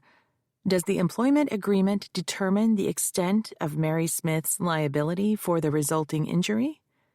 The two lawyers in the front pew leaned across the railing. The doughy one tapped Ian Napier's shoulder. There was a whispered conversation as Napier rose to his feet. Your Honor, I must object. As amusing as Miss Gould's hypotheticals are, they are merely fiction. These are not our facts. I don't see the relevance. What does this have to do with our case? The judge slowly pivoted her head in Napier's direction. I will allow you to respond to Miss Gould's arguments when she has finished. Sit down, sir. Yes, ma'am. Napier lowered himself into his chair. I went on. Now assume that instead of pushing over the table, Mary Smith strikes Ms. Navarre across the face with the intent of causing her harm. Ms. Navarre falls out of her chair, strikes her head, suffers a subdural hematoma and a fractured jaw. Does the employment contract govern these acts? Napier was on his feet. Again, Your Honor, I must object.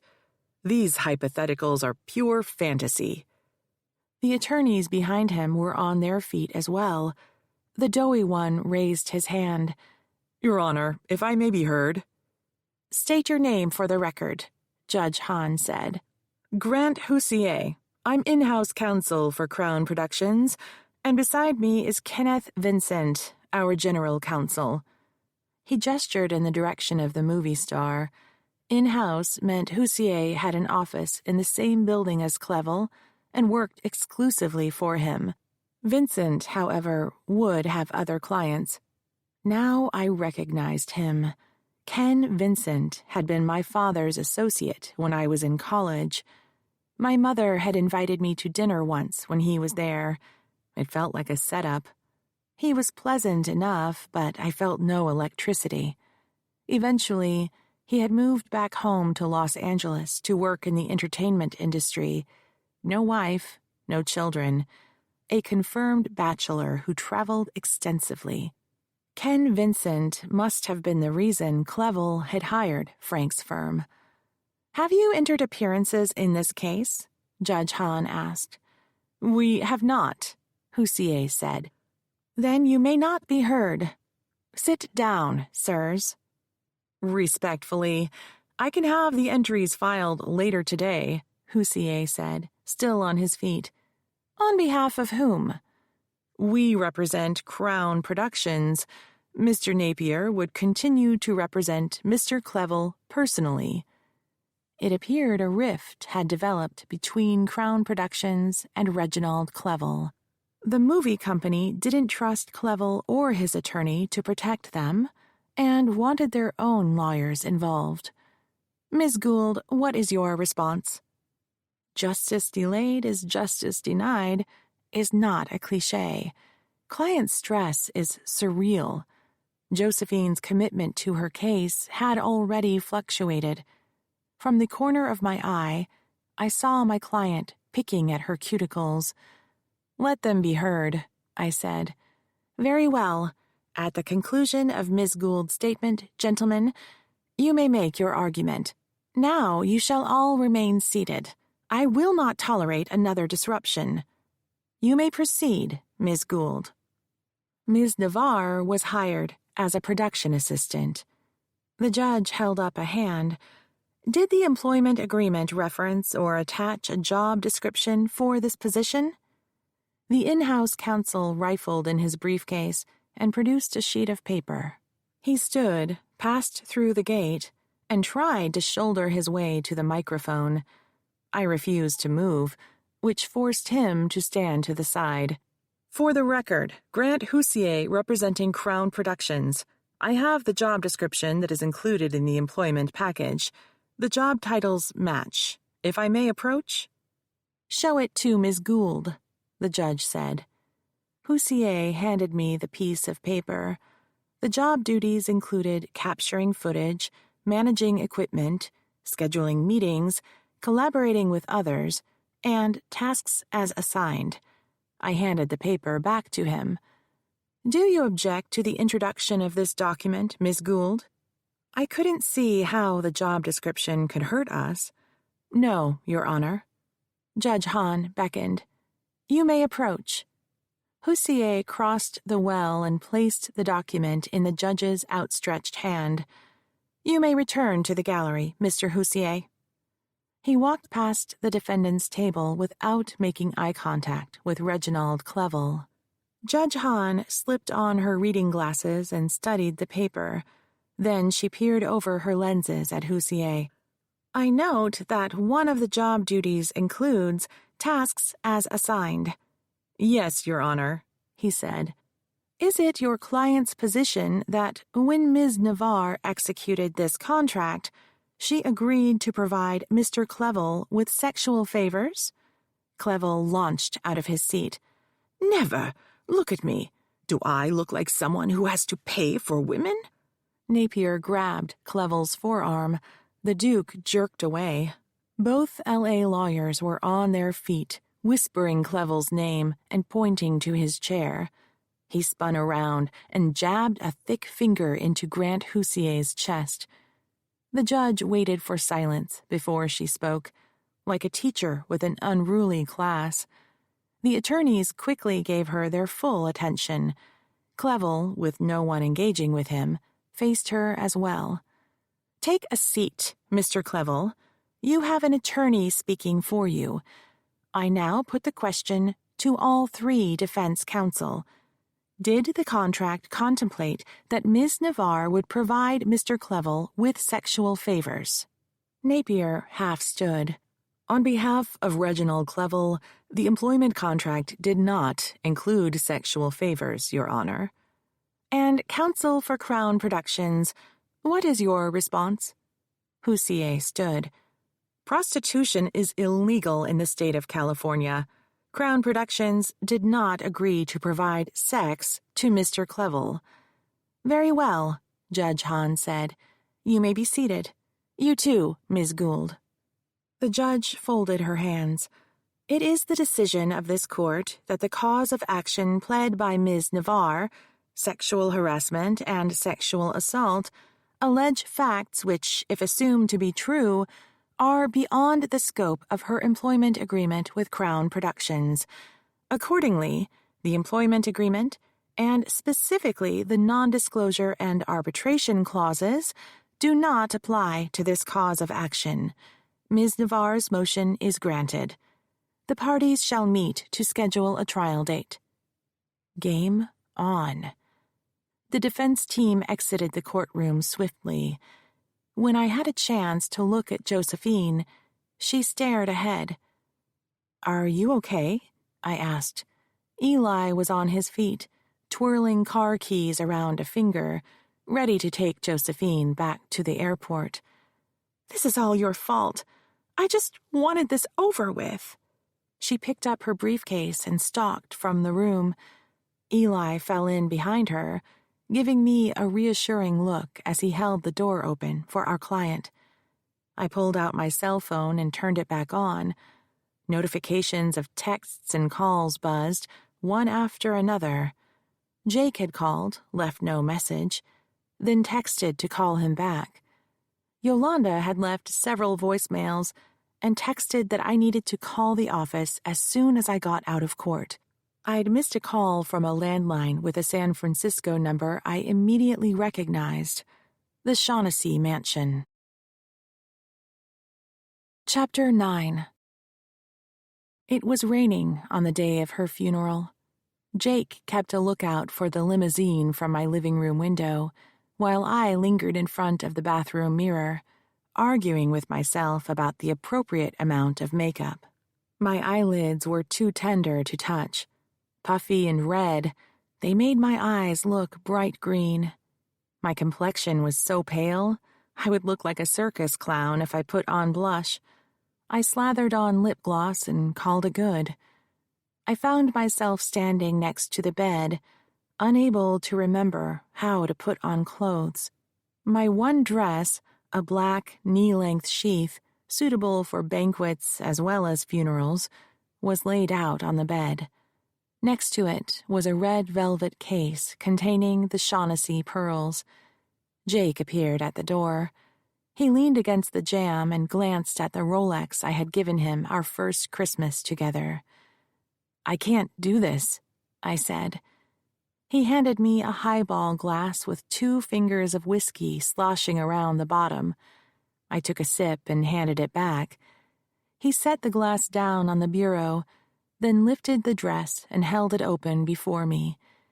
I put a hand on his shoulder for balance and stepped into the dress. As he pulled it up, I slipped my arms into the sleeves. He stepped behind me and closed the zipper. I retrieved my drink and took a long sip. The cell phone in Jake's pocket buzzed. He checked the screen. They're here. I knocked back the rest of the whiskey. Shoes, he said.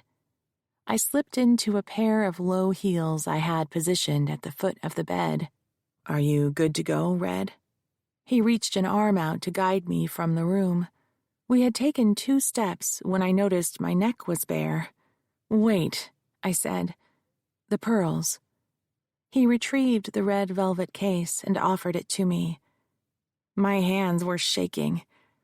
I can't. He flipped the case open, removed the necklace, and set the case back on the bed. I held my hair up while he draped the string around my neck and worked the fastener. When I heard the catch lock, I lowered my hair. He rested both hands on my shoulders. I'm right behind you." I reached up and squeezed his hand. "I know." It came out in a hoarse whisper. The limousine ride was torture. My father had insisted that the family ride together. I had wanted Jake to drive me, but didn't have the energy to argue. The passenger compartment was mercifully large. Frank sat opposite us, looking sharp in his black suit with his silver hair recently trimmed. I avoided eye contact by looking out the window. San Francisco was gray. As we drove up the Embarcadero, the slate-colored bay waters churned. Beneath the bay bridge, I felt a sudden chill and shivered. Jake rested his hand on top of mine. I was warm again. St. Patrick's, the church where all the Shaughnesseys had been baptized, took their first communion, were confirmed, married, and eulogized, was full.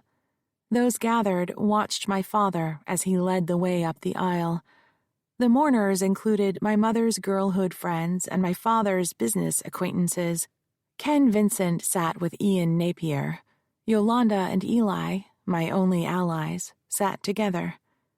When we arrived at the front pew, I stepped in with Jake behind me.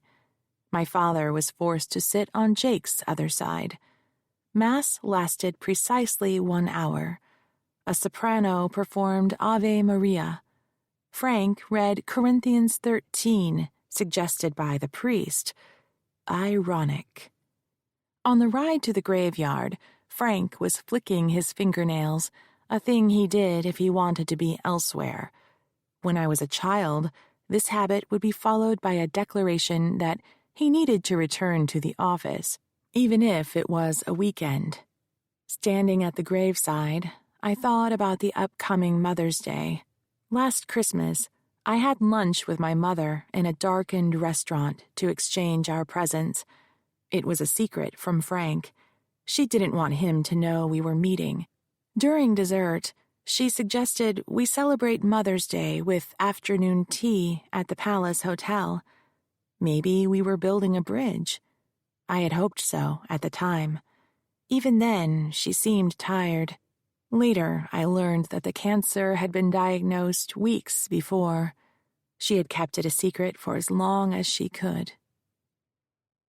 After the burial, the limo took us to the mansion, now filled with black-clad guests wandering about, drinks in hand, like a Gothic cocktail party.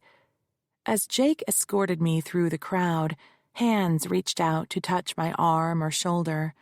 Faces snapped into focus, each person offering their condolences. I thanked them, then moved on to the next. The parlor was in the back of the house. In the adjacent dining room, caterers silently replenished platters of food. Guests shuffled down the buffet line, filling their small plates. A bartender served drinks to the 3-deep crowd. I stopped before the window overlooking the rose garden. "Hungry?" Jake asked. I shook my head. "A drink?" I nodded. He shouldered his way through clusters of people and disappeared. Beyond the window, rain puddled along the cobble path. Granny Shaughnessy had originally planted the garden. Over time, her descendants replanted the rose beds. My mother's contribution was the John F. Kennedy rose, an ivory hybrid tea. She had a thing about the Kennedy Camelot. Rain and mist drained the garden of color. The sky, the shrubs, and the ground appeared in varying shades of gray. A hand touched my back lightly, then slid beneath my hair. A finger drifted across the bare skin of my neck. I felt moist breath on my ear.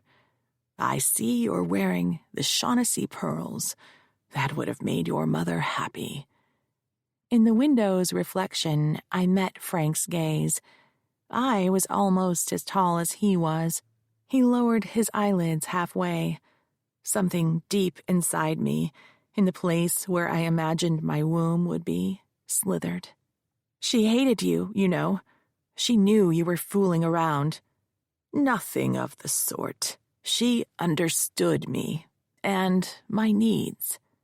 He lifted his drink to his lips, and as he did so, a reflection of light flared on his wedding band. "Your mother was a good woman. She stood by me for better and for worse." From the moment they announced the decision to send me to boarding school, I had resented her. I didn't see my father the day I was sent away. The maid came into my room that morning with a tray of dry toast and a message from my mother. I was to get up and get dressed. In the cab ride to the airport, my mother faced away from me, ostensibly observing the scenery just as I had on the way to her funeral mass. She led me through the airport without looking at me. I felt like baggage, as if I was not a living human being anymore. After the plane lifted off, I tried to curl up against her. I wanted comfort, warmth. She pulled away. It was then I saw she was vibrating with anger. By the time we reached the school, I was exhausted. We met with Mother Superior in her office. She called a novice to show me to my room. When we left the office, I didn't realize that was the last time I would see my mother, so I had not said goodbye. I assumed we would have a farewell before she left for the airport, but she made her getaway while I was being distracted with a tour of the school. That night was the first time I cut myself. I used the end of a bobby pin pulled open. The first couple times I tried, I could only bring up welts. On my third attempt, I dug deeper. The tip penetrated my skin.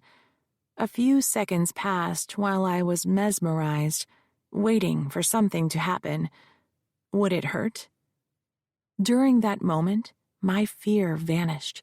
So intent was I on the desire to witness every millisecond of the event unfolding. As glistening red beads oozed to the surface, a searing pain rushed up my arm, and I passed out. One of the other girls found me in the bathroom and shook me awake. She handed me a wad of toilet paper to mop up the blood and told me to go back to bed before the nuns found me. Later, it was hard to find anything suitably sharp because the sisters kept searching my room. If I hadn't managed to steal a knife from the kitchen or a pen from a teacher's desk, my fingernails would do. I found myself back in the present, in the mansion, pressing my forehead to the cold, damp window overlooking the rose garden. I touched my forearm, feeling the ridge of an old scar. At times I had cherished its bumps and grooves like badges of honor. Now I felt shame and disgust, with myself, with Frank, my mother, the nuns, all of them. "Join me in the library," Frank said. "We have business to discuss." He said it matter-of-factly, then drifted across the room and down the hall, confident that I would follow. I fell into step like an obedient puppy. In the den, he stood before a sideboard, pouring brandy into 2 snifters. "Close the door." The room had been the sanctuary of generations of men who had married into the Shaughnessy family. It was masculine, dark wood paneling and bookcases filled with fat, leather-bound books. The fireplace, blackened from use, was unlit. The open flue pulled up a current of air, making the room feel colder than the rest of the mansion. An antique desk was near the far wall. Above it was a large landscape oil painting, one of the Hudson River School, with dark trees and leaves framing the foreground, pastoral scene beyond, and in the far distance, a tiny bead of light representing the sun. The room smelled of leather, furniture polish, and faintly of the cigars my long-dead grandfather had smoked. I pulled the door shut. He crossed the room and handed me a snifter. Have a seat." He gestured to the couch where, as a child, I had read fairy tales while he worked. Sometimes he would step away from his desk and sit next to me. Then he would pull me onto his lap, promising to tell me a story. "I think I'll stand," I said. "As you wish." He leaned against the desk. "It's about the house." The Shaughnessy Mansion. That was how it was always referred to. It was part of my mother's inheritance. On the occasion of Granny Shaughnessy's funeral, I was brought home for a 2-day visit. The last night's dinner included a discussion regarding my parents' wills. They informed me that since Granny had left me so much money, they had revised their wills, naming each other as their sole survivor. When both of them were gone, I would inherit whatever was left. That meant the house would go to Frank. It had not felt right to me. He had always felt like an interloper, perhaps because Granny did not like him. Regardless, my mother had the right to dispose of her property as she saw fit, and I would not argue with a dead woman's wishes. Frank spoke. "When Betty Shaughnessy died, she left you funds in a trust, as you know. What you don't know is your inheritance was the bulk of her estate. She left your mother this house, but not in fee simple." Fee simple meant outright. If my mother had received the title to the mansion in fee simple, it was hers to sell, donate, give away, or will to my father. Betty Shaughnessy saw fit to leave your mother a life estate and a small amount of money to maintain the property. Unfortunately, Betty's advisors failed to consider inflation and the inevitable age-related deterioration of the structure when fixing that number. The money was soon spent. If my mother had received only a life estate in the house, then upon her death, it would pass to someone else named in Granny Shaughnessy's will. I could see only one reason Frank thought I needed to be told.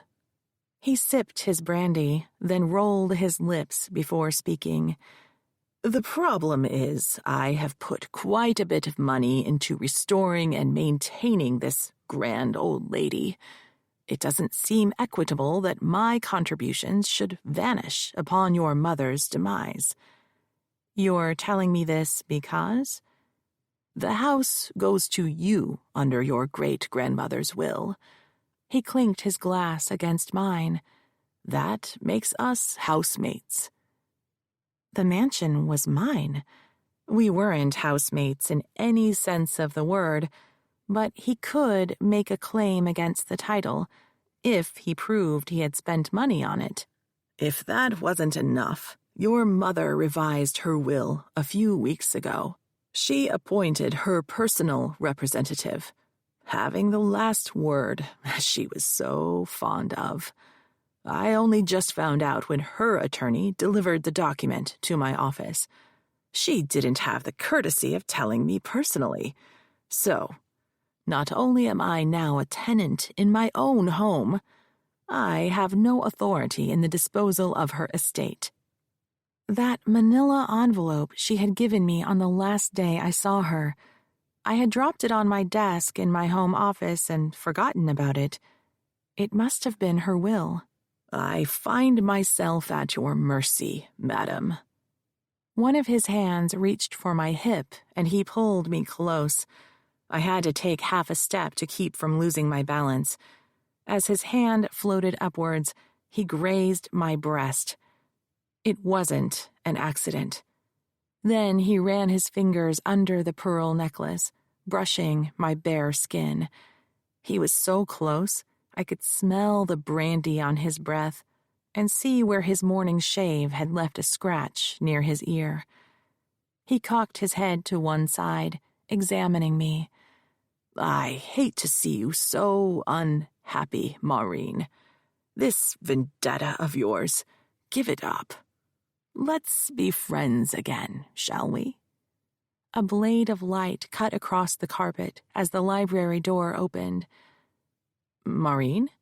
It was Jake's voice. There was a bemused expression on Frank's face, the naughty little boy caught, but accustomed to having his way. It was then I remembered the brandy in my hand. I swirled the snifter. The golden liquid rolled like a tiny ocean. Silvery waves slid across the surface and vanished. I tossed the brandy in Frank's face. "I'll see you in hell first." I walked past Jake and said, "We're leaving." Chapter 10. Jake spent the night. I hadn't invited him. He didn't ask. There was never a right time for him to leave. Soon after we returned to my loft, he went out to pick up dinner while I took a hot bath. The scars on my left arm reddened as I soaked. They began to prickle. I wanted to dig at the largest one, it itched the most, but resisted. Instead, I scrubbed my arm with a loofah until blood seeped from the scar. When I dunked my arm into the hot water, an exquisite sear of pain radiated up to my chest. Bloody tendrils snaked and curled from the wound into the bath. They were beautiful. After the water had gone cold, I got out and pulled on a long-sleeved t-shirt and sweats, found an old Jack Nicholson movie on the TV, and crawled into bed. I heard Jake let himself in and walk down the hall. He came into the bedroom with 2 bags of food. I wasn't hungry, but felt I should acknowledge his foraging for his woman. "What did you get?" "Chinese," he said. "What are you watching?" He viewed the screen for a few minutes, then said, "Kind of grim, don't you think?" I wasn't paying attention. He flopped down on top of the covers, pulled the containers from the paper bag, and handed me a carton and a set of chopsticks. "Eat, I'm famished. You should be too. You haven't eaten all day." "Yes, Mom." I gave him a fake smile as I prodded at noodles. My stomach lurched. He elbowed me gently. "Hey, babe, are you okay?" "It's not like we were that close." "But she was your mother. You only get the one." "Right," I said. I pinched a piece of celery with my chopsticks, thought better of it, and let it drop. "Have you ever thought about having children?" He had been about to insert a clump of rice into his mouth. He put it back into the carton. "Where's this coming from?" "I was just thinking. We never talked about it." "We weren't married that long. You divorced me, remember?" Actually, he had left me after another one of my withdrawn periods, but in a fit of hurt and anger, I was the first to file papers. "Sorry, you're right." I spun the chopsticks, wrapping a noodle around them. A savory whiff rose from the carton. I felt sick. Nothing new. I'd had stomach problems all my life. "No, it's me who's sorry. I shouldn't have snapped at you like that. Not today of all days. So, kids. Yeah, I've thought about them. A boy for me and a girl for you, just like in the song." "I never told you this before, and it doesn't seem fair. You should know. I don't think I want kids. In theory, it sounds nice, but can you imagine sitting up all night with a colicky baby, then going to court? Toys all over the floors, emergency room visits, pink eye or whatever disgusting diseases they get. And the spew? To hear Yolanda tell it, they vomit continuously until they're teenagers. And then teenagers. God help me. Besides, I'm too old." He moved the food aside and scooted closer. "Hey, babe, you're barely 35. Look at those movie stars. They're having babies in their 40s. There's still time." He stroked my hair, then stopped. I felt his body tense. He was looking at the red stain that had bloomed across my sleeve. "Oh, that. Cut myself shaving." You shave your arms? No, silly. Not that there's anything wrong with that. I dropped the razor in the bath. No big deal. It's just a scratch. Babe, I've seen the scars. I should have told him. He had probably guessed already. When we were working at the DA's office together, we had both seen cases of self-harm. He would have suspected the truth, not the details, but he would have the broad outlines. I groped for words, knowing that the first revelation would lead to question after question, until he dug so deep I didn't want to answer anymore. He was a lawyer, after all. When we did talk about it, he was entitled to the whole story. I wanted to feel safe enough to share it with him, or not care about the consequences anymore. Not now, okay? Let's just be us tonight. He put an arm around me. As you wish, my lady love. Take as much time as you need. He took off his wedding ring without being asked. The following Monday, I was back in the conference room, seated at the head of the table with Yolanda and Eli on either side. We each had a paper cup in front of us. I slathered cream cheese on half a bagel, took a bite, and put it back on a plate. I wasn't hungry, but they wouldn't eat until I had. They both reached for bagels. While they were eating, I chased my food with coffee. Frank's ambush at the funeral had unnerved me. I had spent the rest of the weekend in bed, flicking through television channels, not settling on anything. The Shaughnessy mansion was mine, but he was in it, and he wasn't leaving without a fight. That battle would wait. First off, I want to thank both of you for coming to the funeral. Sorry I didn't get a chance to say hello. We're here for you, girlfriend, Yolanda said, dusting crumbs from her blouse. Whatever you need. Let's get to work. Where are we on the Navarre case? Eli consulted his notes. I've tracked down those 3 actresses Josephine identified from the online photos: Amber LaRue, Sophia Lamar, and Valerie Van. The first one, Amber LaRue, is in the British tabloids a lot. She's the girlfriend of some rich European guy. Lots of photos of naked sunbathing on yachts, going to glitzy parties, that kind of thing.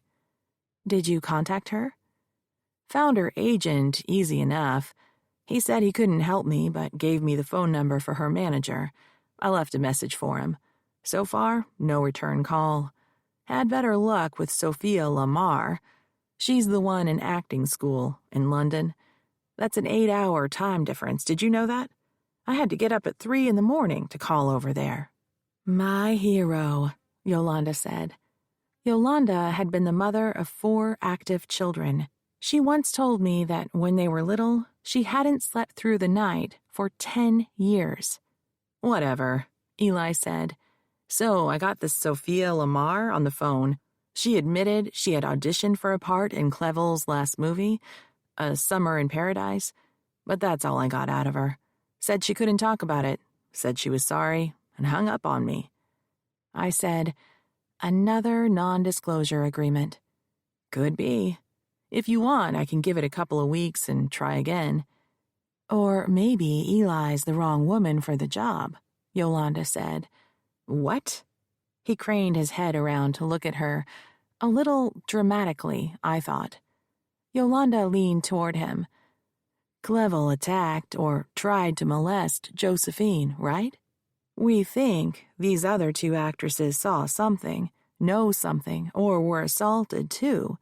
They won't trust men after that. If that happened to me, and if I was minding my own business an ocean away, and some strange man called up and started asking me questions, I wouldn't talk to him either. For all she knows, you were a spy for Clevel. Yolanda's right, I said. We need to find an introduction to Sophia through someone she trusts. Eli, give what you have to Yolanda. Yolanda, you dig around the internet and see if you can build a path through mutual friends to get us in with Sophia, woman to woman. Eli threw himself back into his chair. What about me? What do you know about the third actress? Valerie Van. Quit the business. Went to college, got a degree in early learning. Got married and took her husband's name. We got lucky here, Chief. She's living down the road in Saratoga. Great work, Eli. You're with me. He stood. To where? Saratoga. In light traffic, Saratoga was just an hour south of San Francisco. I took I-280, opening sunny up as we launched from the on-ramp. 0 to 60 in 3.9 seconds. As I shifted through the gears, Eli braced his legs against the firewall. Are you okay? I asked. Going a little fast, don't you think? I'm going as fast as everyone else. I just got up to speed quicker. With that, I downshifted and slipped into the left lane to pass a minivan. A dark sedan had tried to close the gap I was moving into. I floored it and we pulled away, even as the driver tried in vain to keep up. Eli gripped the dashboard. I can't look. Then don't. Saratoga's downtown was charming, with tree-lined streets bordered by 19th-century brick buildings. We made our way into a neighborhood of vintage craftsman-style houses. Sonny's GPS led us to a porched bungalow with weathered shake siding. I knocked on the door and stepped back. A little dog barked inside the house. Eli stood behind me, watching the windows. A curtain moved. Someone's home. I waited a few minutes, then pushed the doorbell that buzzed inside the house. The dog became frantic. It scampered away and back again, alerting the occupant with its yapping. A few more minutes passed before the door opened a few inches. A woman's face appeared in the crack. Shush, Bella, she said as she blocked the door with her foot. A little mixed breed squeezed in between the woman and the door and bared her tiny fangs as she locked eyes with me. Good morning, I said. Are you Valerie Van? Who wants to know? My name is Maureen Gould. I handed her my business card. And this is my investigator, Eli Conroy. What do you want? We'd like to talk to you about Reginald Clevel. Who? She knew full well who. Reginald Clevel, the movie producer, who escorted you to the Critics' Choice. Your picture was on several magazine covers. I represent a young woman who recently worked for him. Oh, that's who you meant. I didn't hear you at first. Right. I know who he is. How did you find me? The internet. No privacy these days, I'm afraid. Can we talk to you for a little bit? What about? We'd like to ask you a few questions about your experience with Mr. Clevel. Sorry, I can't. You need to leave. She nudged the dog inside with her foot as she pulled away. If you reconsider, please give me a call. The door shut. She was gone. At least she didn't slam it, Eli said. Back in the car, I hesitated before starting the engine. Eli asked, What's up, Chief? The thing is, I don't have any corroborating evidence. We don't have any witnesses to the assault on Josephine. No rape kit or semen-stained dress proving there was an exchange of bodily fluids. No one to say they saw Clevel grooming her. There's no way she was the first. He was way too confident. He knew exactly what to say to get her into his suite and how to get close enough to grab her. If we could find someone who was willing to testify they too had been assaulted, then we can show a pattern. Otherwise, it's Josephine's word against his. Chapter 11. Several weeks later, Josephine and I arrived at the law office of Gould and Napier for her deposition. She had flown up 2 days before so we could prepare. Located in a mirror-sided office tower overlooking the Embarcadero, the reception area had a view of the Bay Bridge and Treasure Island through floor-to-ceiling tinted windows. Mid-century modern seating was arranged beneath an oversized painting of the Golden Gate Bridge. The air had a metallic odor so strong I could taste it. My heels echoed on marble tiles as I approached the reception desk. I searched the room to see whether Frank would pop out at me. He wasn't the attorney in this case, but it was his office. The receptionist, an expressionless young woman in a tight dress and stilettos, showed Josephine and me to a conference room where a court reporter was setting up her equipment. Tiny microphones had been placed before 3 chairs, from which a videographer draped electrical cords back to a recording deck. I showed Josephine to her chair at the head of the table, then dropped my briefcase in the adjacent chair with my back to the view. We had arrived early so I could stake out my territory. One of the dirty tricks big law firms play is to post opposing counsel, me in this case, facing the window so that he, or she, would become distracted by the view, while defense counsel grilled the witness. The big law firms think the little solo practitioners don't know what they're doing. We know. Water, coffee, tea? I asked Josephine. Water, please. I strolled the length of the conference room to a cabinet behind the court reporter, poured water for Josephine, and brought it to her. Then I went back to the cabinet to pour coffee into a tall black mug with the Gould and Napier logo written, of course, in gold. On the 3rd trip, I grabbed a box of tissues and placed that at Josephine's elbow. During depot preparation, Josephine had hidden her hands beneath the table and picked at her cuticles until they bled. The solution I devised was to give her a tissue she could shred instead. Just as I was unloading a legal pad and pens from my briefcase, men filed into the room. Ian Napier first, followed by the 2 L.A. lawyers. Last was Reginald Clevel. Napier froze. The 3 other men clustered against the wall, waiting for a resolution of the present crisis. I had taken Ian's chair. "Good morning, gentlemen," I said cheerily. I clipped the microphone onto my blazer lapel. The men moved down the table, each taking a chair, with Clevel the farthest away. They all had legal pads and pens. If Clevel wanted to communicate with Ian during the deposition, he would have to write a note and pass it up the chain. The seat across from me was empty. The clock on the wall said 9:58. The deposition was scheduled to begin at 10 o'clock a.m. I raised my eyebrows at Ian in question. That was when Frank walked in, dapper in a double-breasted blue pinstripe suit. He greeted, "Madam Court Reporter?" said hello to his team as if they hadn't just spent the morning huddled together in the next room, then smiled at me with his shark-dead gray eyes. "Frank," I said, "I wasn't expecting to see you here." "Maureen." He smiled indulgently.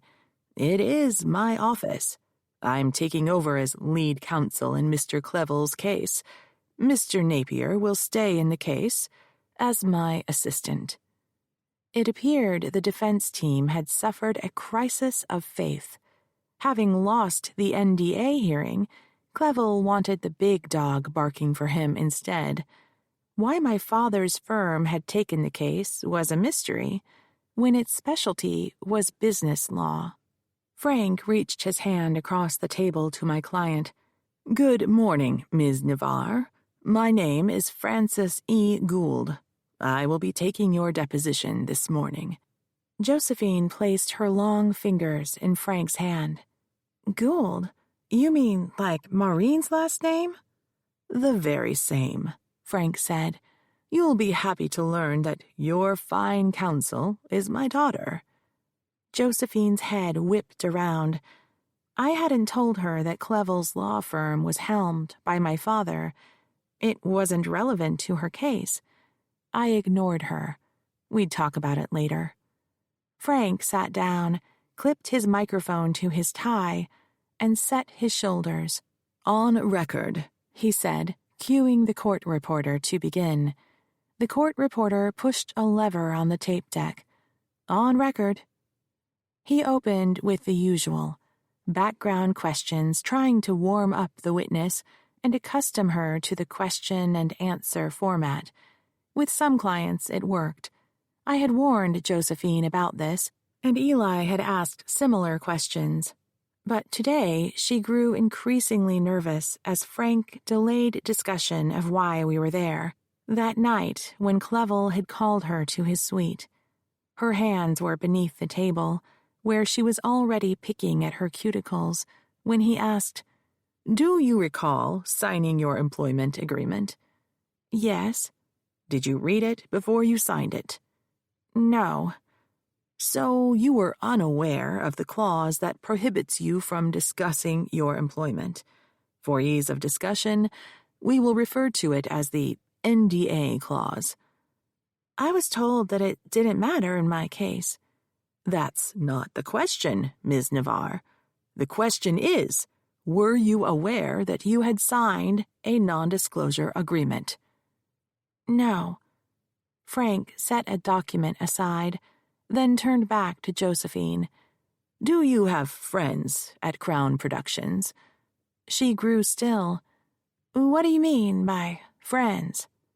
"As distinguished from people with whom you only interacted for work purposes." Josephine eyed me. I nodded.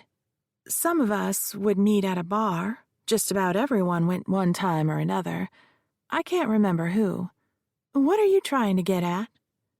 I had warned Josephine that it was routine for the defense to dig around for people who might testify against her. Clevel's attorneys were entitled to know who she might have talked to about her employment. If she didn't name her confidants, they would find out anyway. They probably knew already and were only trying to find out what she would lie about. Frank folded his hands. "Why don't you tell me what the term friends means to you? How about that?" Josephine reached for me. "Can we take a break?" Frank spoke before I could. "I would prefer you answer the question on the table first." "I don't know how to answer your question," she said. "That's my answer." I stood, and Josephine stood too. I led her from the conference room through reception to the elevator that opened onto Gould and Napier's office. I pushed the button. When the doors opened, a woman with a briefcase took a step back to allow us to enter.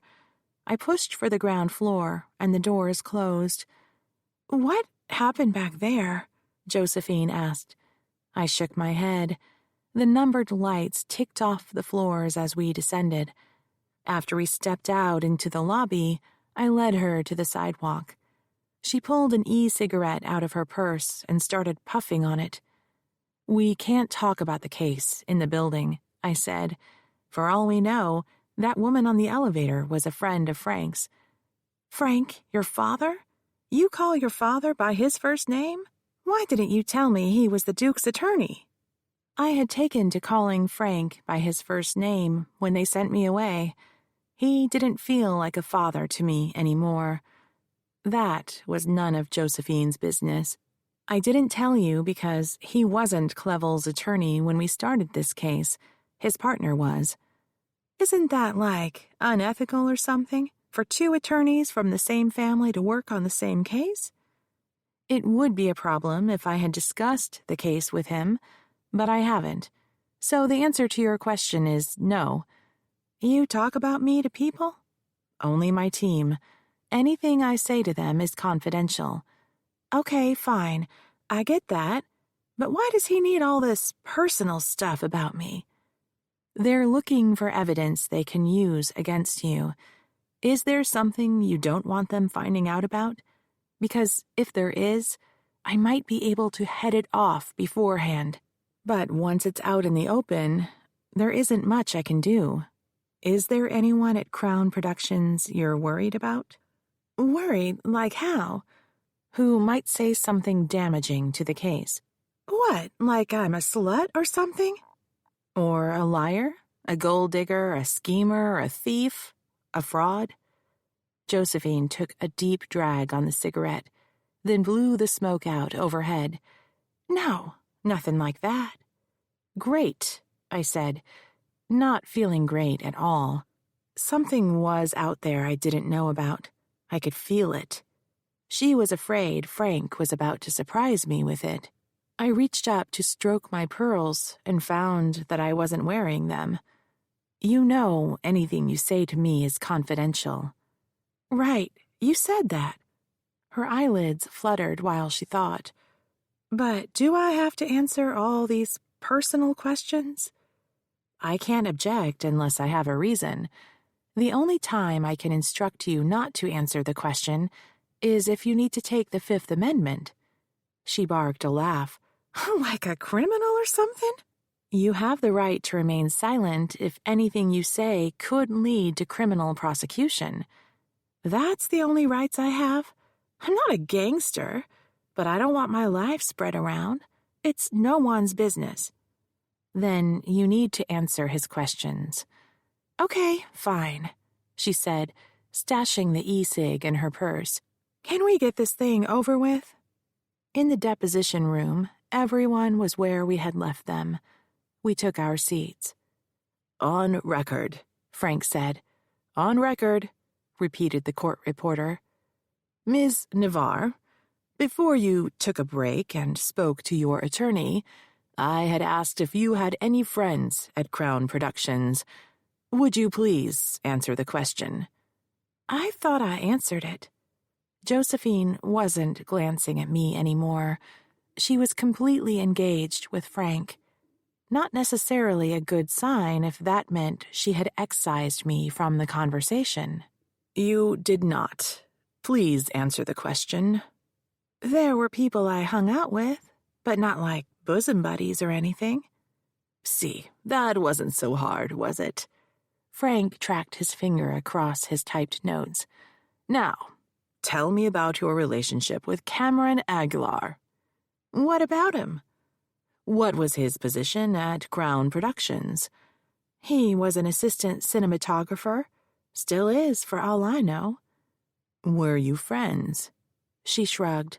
Again, I don't know what you mean by friends. Frank slid a file folder out from under his legal pad. He tilted it so I couldn't see the contents, selected an 8-inch by 12-inch photo, and passed it down the line of seated men. Madam Court Reporter, please mark this as Exhibit A. Exhibit A marked, the court reporter said as she placed a blue sticker on the lower right-hand corner, then handed it back to Clevel. Before he passed it back up the chain, he turned to me, eyes glinting. Ms. Navarre, for the record, would you please identify this picture? Frank asked as he handed it to her. You son of a bitch! Josephine sailed the photograph down the table, then stood so fast her chair banged into the wall. Purse under her arm, she strode out of the conference room. It was then I got my first glimpse of the photograph. Josephine was nude and sprawled across a bed with a come-hither look in her eye. By the time I reached the elevator, she had disappeared. I found her outside, pacing on the sidewalk, puffing on the e-cigarette. What the hell was that? Josephine asked. Maybe you should tell me. It's none of their damn business, that's what it is. It's private, personal. That much is obvious. Where did it come from? My cell phone. How the hell did they get photos off my cell? Did someone steal it and download them? Can someone, I don't know, get on Wi-Fi and hack into my phone? Or maybe you sent it to a friend? She stopped pacing. And so what if I did? It's still personal. But not quite as private as if you hadn't. Who did you send it to? That cameraman Frank asked about? He's a cinematographer. He asked for a selfie. It's no big deal. I don't get this. Why would you send a picture like that to some man you hardly knew? She took another drag, cupping her elbow in her other hand. She gave me a withering look. How bourgeois can you be? Did you have a sexual relationship with this man? She flicked away an imaginary ash. I waited for an answer. A sexual relationship, she said mockingly. Okay, fine. We had a sexual relationship. One time, that was it. I thought it was going to turn into something, but I was wrong. Like I said, it's no big deal. I don't see what that has to do with the Duke sticking his thing in my face. It doesn't. I agree with you. The thing is, the courts won't. Evidence of a plaintiff's sexual history is admissible in a harassment case, especially if the defendant was aware of it. It goes to the issue of consent. How many times do I have to tell you? I did not consent. To what the Duke did, I get that. But he might have thought you would consent if he knew that you were engaged in sexual activity with your coworkers. And that's admissible evidence. Come on, seriously? Whose side are you on? You're supposed to be working for me. You don't believe me, do you? You think I'm just some tramp that gives blowjobs so I can get ahead in the industry. I didn't say that. No, but that's what you're thinking. She squinted into the sunlight. My career is ruined. Everyone's talking about me. I can't find work. And now I find out my own attorney thinks I'm a whore. Josephine. I dropped my voice to a conciliatory tone. She held up one finger. Don't talk to me. Not one word. I need space. She waved to a passing cab. It pulled over and she climbed inside. The taxi pulled into traffic, then disappeared. The next morning, I stepped into my reception area and found an arrangement of lilies on Yolanda's desk, purchased at a grocery store by the look of them. What's this? I asked. It's from Josephine. She left a note. Yolanda handed the card to me. She says she's sorry and she'll behave from now on, and she hopes you'll keep working on her case. She flew back to L.A. right after she dropped them off. Jake had predicted as much the night before while we sat up in bed, watching a late-night talk show. Quick to anger, quick to regret. She'll be back in the morning, all hearts and flowers. I had not been so certain, and I wasn't sure I wanted her back. I knew I was a glory hound, but I was fine with that as long as I earned the acclaim. I had a noble cause, empowering victims, but what really sparked my bloodlust was when I found an evil wrongdoer who I could expose and humiliate in court. The mightier, the better. Reginald Clevel was the most powerful man I had taken on. When Josephine brought the case to me, I'd been too quick to assume there would be no problems. I should have known about the selfies and the boyfriend. Either I had not communicated my need for this information, which would be my failing because I was the professional communicator, or she, knowing what I wanted, had withheld it. Whatever the reason, I had a problem. I didn't know the whole story. Put the flowers in the conference room and give Josephine a call. I'd like to see her right after lunch, say 1 p.m., then call Eli for a team meeting. When do you want him? Now would be good. Make copies of those photos I forwarded to you last night, one set for everyone. She never mentioned them. Where'd they come from? Frank. He's taken over the Clevel case. He sent them over after we walked out of the depot. Afterwards, I had gone straight home. Feeling guilty about taking the day off, I had checked my office email late in the afternoon. He'd had more than just the one picture. The additional photos were even more graphic. So now what? Get Eli in and we'll talk about it. When I walked into the conference room for the team meeting, the flowers were on the console. Stacks of thick files were lined up neatly on the table.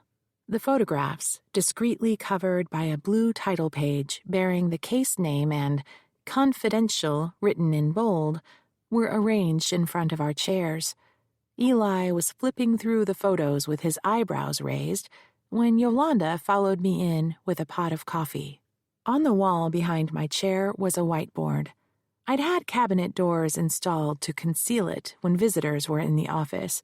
Today, the doors were open to show the Navarre versus Clevel story map. Centered at the top, a photo of Reginald Clevel. A photo of Josephine was on his left. On the right were photos of the 3 actresses who had disappeared from Clevel's circle: Sophia Lamar, with London written under her name, Valerie Van, Saratoga uncooperative, and Amber LaRue, whereabouts unknown. I slid into my chair.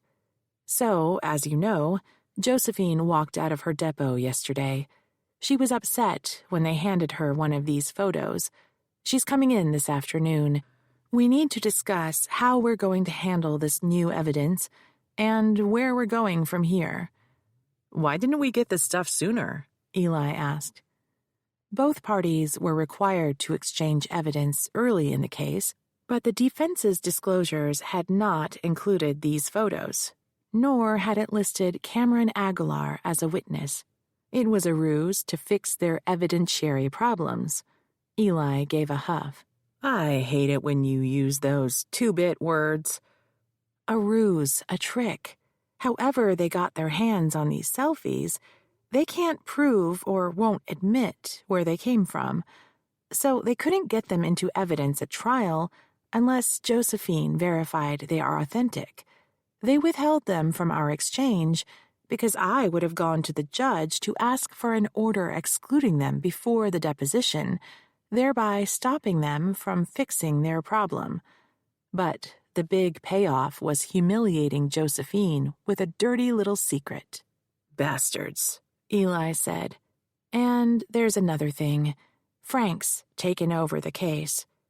You guys don't get along, do you? Eli asked.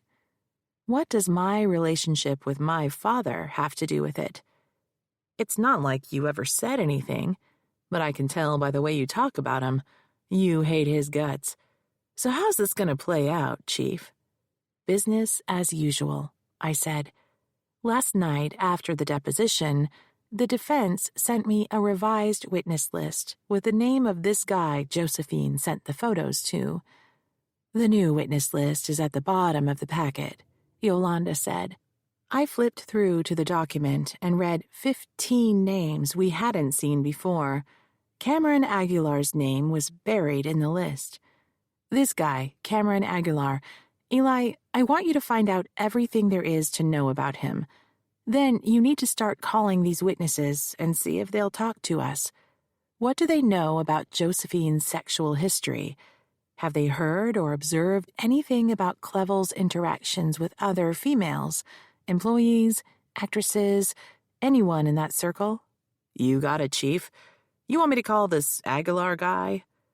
After you've talked to everyone else, I want the calls started today. The word will get back to defense counsel that we are working the case. Let them worry about that. On second thought, don't call Aguilar at all.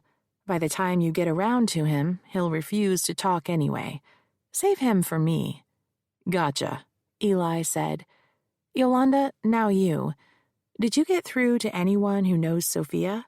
Is she willing to talk to us? Her manager took my call yesterday when you were at the deposition. After I told her about what happened to Josephine, she called Sophia and then called me right back. Sophia will talk to you, but there are conditions. First, it has to be in person. Second, no video or audio recording. Third, you have to promise not to tell anyone what she said. It's totally off the record, confidential, and non-attributable. Well, what good does that do us? Eli asked. We'll get insight into his pattern so I'll know where to find more evidence, I said. When does she want to meet? Friday. Yolanda, book the trip for you and me. So what am I supposed to do while you're gone? Eli asked. He had been my investigator since I started the firm. Talking to witnesses had been exclusively his purview because he had been a cop. I had met him through Jake, who had been on the San Francisco police force before he went to law school. Eli didn't drink to excess, was responsible and intelligent, so I took him on. Young men found his oversized masculine presence calming, but he had the wrong effect on women. This wasn't the right case for him. He had to feel left out and insecure about his role when I assigned work to Yolanda that should have gone to him. I want you calling all those witnesses Clevel named and get everything you can on Cameron Aguilar. See if he has any recent unexplained influx of cash. Shiny new car, recent move to a better neighborhood, stuff like that. Also, look into Crown Productions, the board of directors, their backgrounds. I stood and wrote Eli's name on the whiteboard. Under that, I listed Cameron Aguilar, witness list, investigate potential witnesses. Under my name, I wrote Sophia with Yolanda.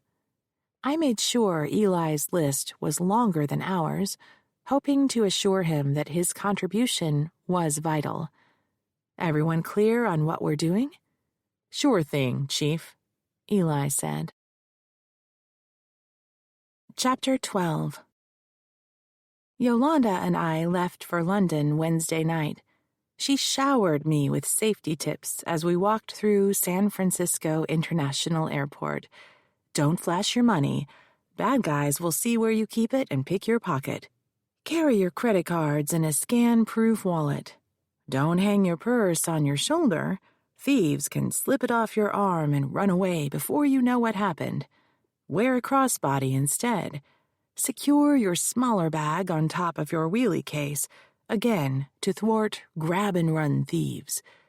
Yolanda had booked us into a grand old hotel near Buckingham Palace. I would have been fine near the airport, but she wanted to see the sights. By the time we registered, it was Thursday afternoon. I went straight to my room, called Jake and told him we had landed safely, ordered a club sandwich for dinner, and slept until morning. Over a breakfast of scones and tea delivered to my room, I reviewed notes for the interview with Sophia. I had promised Yolanda a sightseeing tour before we went to our appointment. When we met in the lobby, Yolanda was sporting a new purple faux crocodile tote. I went shopping last night, she said when I noticed the bag, and I found a real British pub where we can eat, just down the street. She pulled out a tourist map. But first, I want to see the Tower of London. That's where Anne Boleyn lost her head, you know. I knew. I had spent a summer in London during law school while attending a course on international law. I hit the streets every day, soaking up history, much of which had been built upon the bones of discarded women. Anne Boleyn, Catherine of Aragon, Mary, Queen of Scots, Jane Grey, and Diana Spencer, just to name a few. I was firmly convinced the only reason Elizabeth I lasted so long was that she had never married. Yolanda led me down to the Thames. She stopped near the water's edge, dug around in her purse, and handed me her phone. Here, take a picture of me with that giant Ferris wheel in the background. It's the London Eye. No way! I heard about that. Did you know people make reservations weeks in advance to ride on that thing? She posed and smiled. I took a few pictures, then handed the cell back to her. She aimed her phone at me next and took several photos while she backed up and circled. "What are you doing?" I asked. "We're being followed." She dropped the phone back into her purple tote. I wondered if I had made a mistake asking her to assist in the investigation. Yolanda had always been wary, but letting her out of the office seemed to unleash her suspiciousness to the brink of paranoia. Witness interviews were hardly spycraft. Why would anyone follow us? I don't know why. I just know they are, she said, then began walking along the river. 2 big blonde thugs with crew cuts. They look like the Russian guy in that Rocky movie. Don't look now. I've seen them before. They were at the airport in San Francisco. I had to take several long strides to catch up to her. So, they were probably on the same flight. There must have been 300 people on that plane. And now they're following us. 2 popular attractions like tourists from all over the world are doing. During our short walk, I had already heard at least 3 different languages spoken.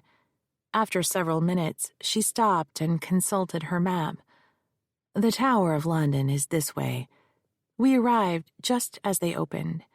As we stood in line, she whipped around with her phone and snapped another photo of me. "At least warn me before you do that," I said. "I'm not taking a picture of you. It's those 2 guys." I turned to look.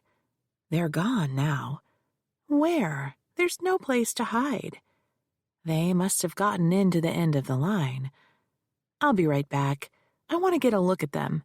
No, don't let them know we're onto them. They'll just get sneakier. She pulled me inside. We saw the ravens with their clipped wings that made them captives. I imagined the prisoners as they marched from dank cells to the chopping block in the yard. Their first exposure to light, warmth, and fresh air in months, if not years, would have felt surreal if it weren't for the jeering crowds. It was not ironic that royals hoarded their prisoners and their jewels in the same castle. A better metaphor for power coupled with exploitation could not exist. Yolanda was sullen as we drifted back onto the street. She had been particularly bothered by the story of the 2 little princes who had been locked up and then murdered. How frightened they must have been, she said over and over. When they had died, they were younger than her children were now. "Where to next?" I said cheerfully, trying to pull her out of her funk. "St. Paul's Cathedral, where Lady Di got married." We found the church. As we were waiting for traffic to pass, she whipped around and took more photos. "You think I'm nuts, but I'm not. Those 2 thugs are behind us again." I twisted around to see who she was talking about. She grabbed my arm and steered me across the street. "Don't look now. They'll see you. They weren't in the tower. They must have waited for us to come out." After taking the requisite photos with the church in the background, we found a gift shop selling Lady Di souvenirs. Yolanda bought 2 commemorative china plates, one for herself and one for her daughter. On the way back to the hotel, we found the pub she had wanted to visit. We huddled over fish and chips while she thumbed through her phone. "There," she said, "these 2 guys." I saw a picture of my shoulder with a gaggle of tourists in the background. The screen was so small, everyone in the picture was blurred. Then she flicked through more images, stopping on photos she'd taken in front of the tower and the cathedral. A similar crowd lined the street. "There they are," she pointed. "There and there." "Sorry, Yolanda, not seeing it. When we get home, I'll print the pictures, and then you'll see." After lunch, we went back to the hotel, checked out, and called a taxi. Our flight left early that evening, so the plan was we'd go straight to Heathrow after interviewing Sophia. When we arrived at her flat, police cars were parked helter-skelter along the street. A uniformed officer directed the cab to keep going. As we passed, I saw several officers clustered around the entry. I asked the driver to pull over and wait. We walked back to the building and were stopped by a young, uniformed woman. "The building is closed," she said. "I'm here to see someone. We have an appointment. I just flew in from San Francisco. Is there a way we can get a message to her?" "Who are you meeting?" she asked. "Sophia Lamar. Please wait right here." She walked to the cluster of suits and uniforms by the door and spoke to them. They each peered over her shoulder at us. One of the suits broke away from the group and approached. "My name is Detective Ahmed," he said. "I'm told you're here to meet with Sophia Lamar." "We have an appointment," I said. "And you are?" "Maureen Gould, and this is my assistant, Yolanda Martinez." "What is the nature of your business?" "I'm an attorney from San Francisco. Ms. Lamar is a witness in one of my cases. I'm afraid I can't say more than that." "All the way from San Francisco to interview one person? She must be a fairly important witness." He paused, the cop pause that is meant to sweat out the interviewee with oppressive silence. Jake, who had been a cop, used it on me early in our marriage. I didn't fall for it anymore.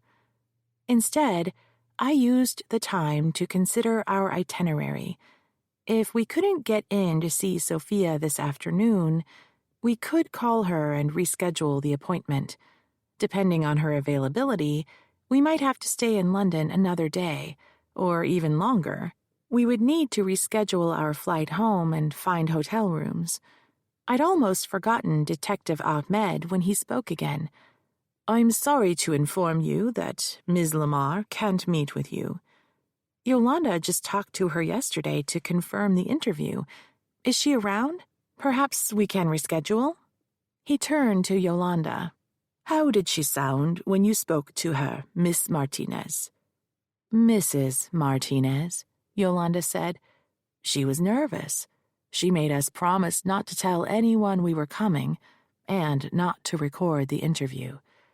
"Look, sorry to have bothered you," I said. "It's obviously a bad time. We'll call her and reschedule." I jerked my head for Yolanda to follow me to the waiting cab.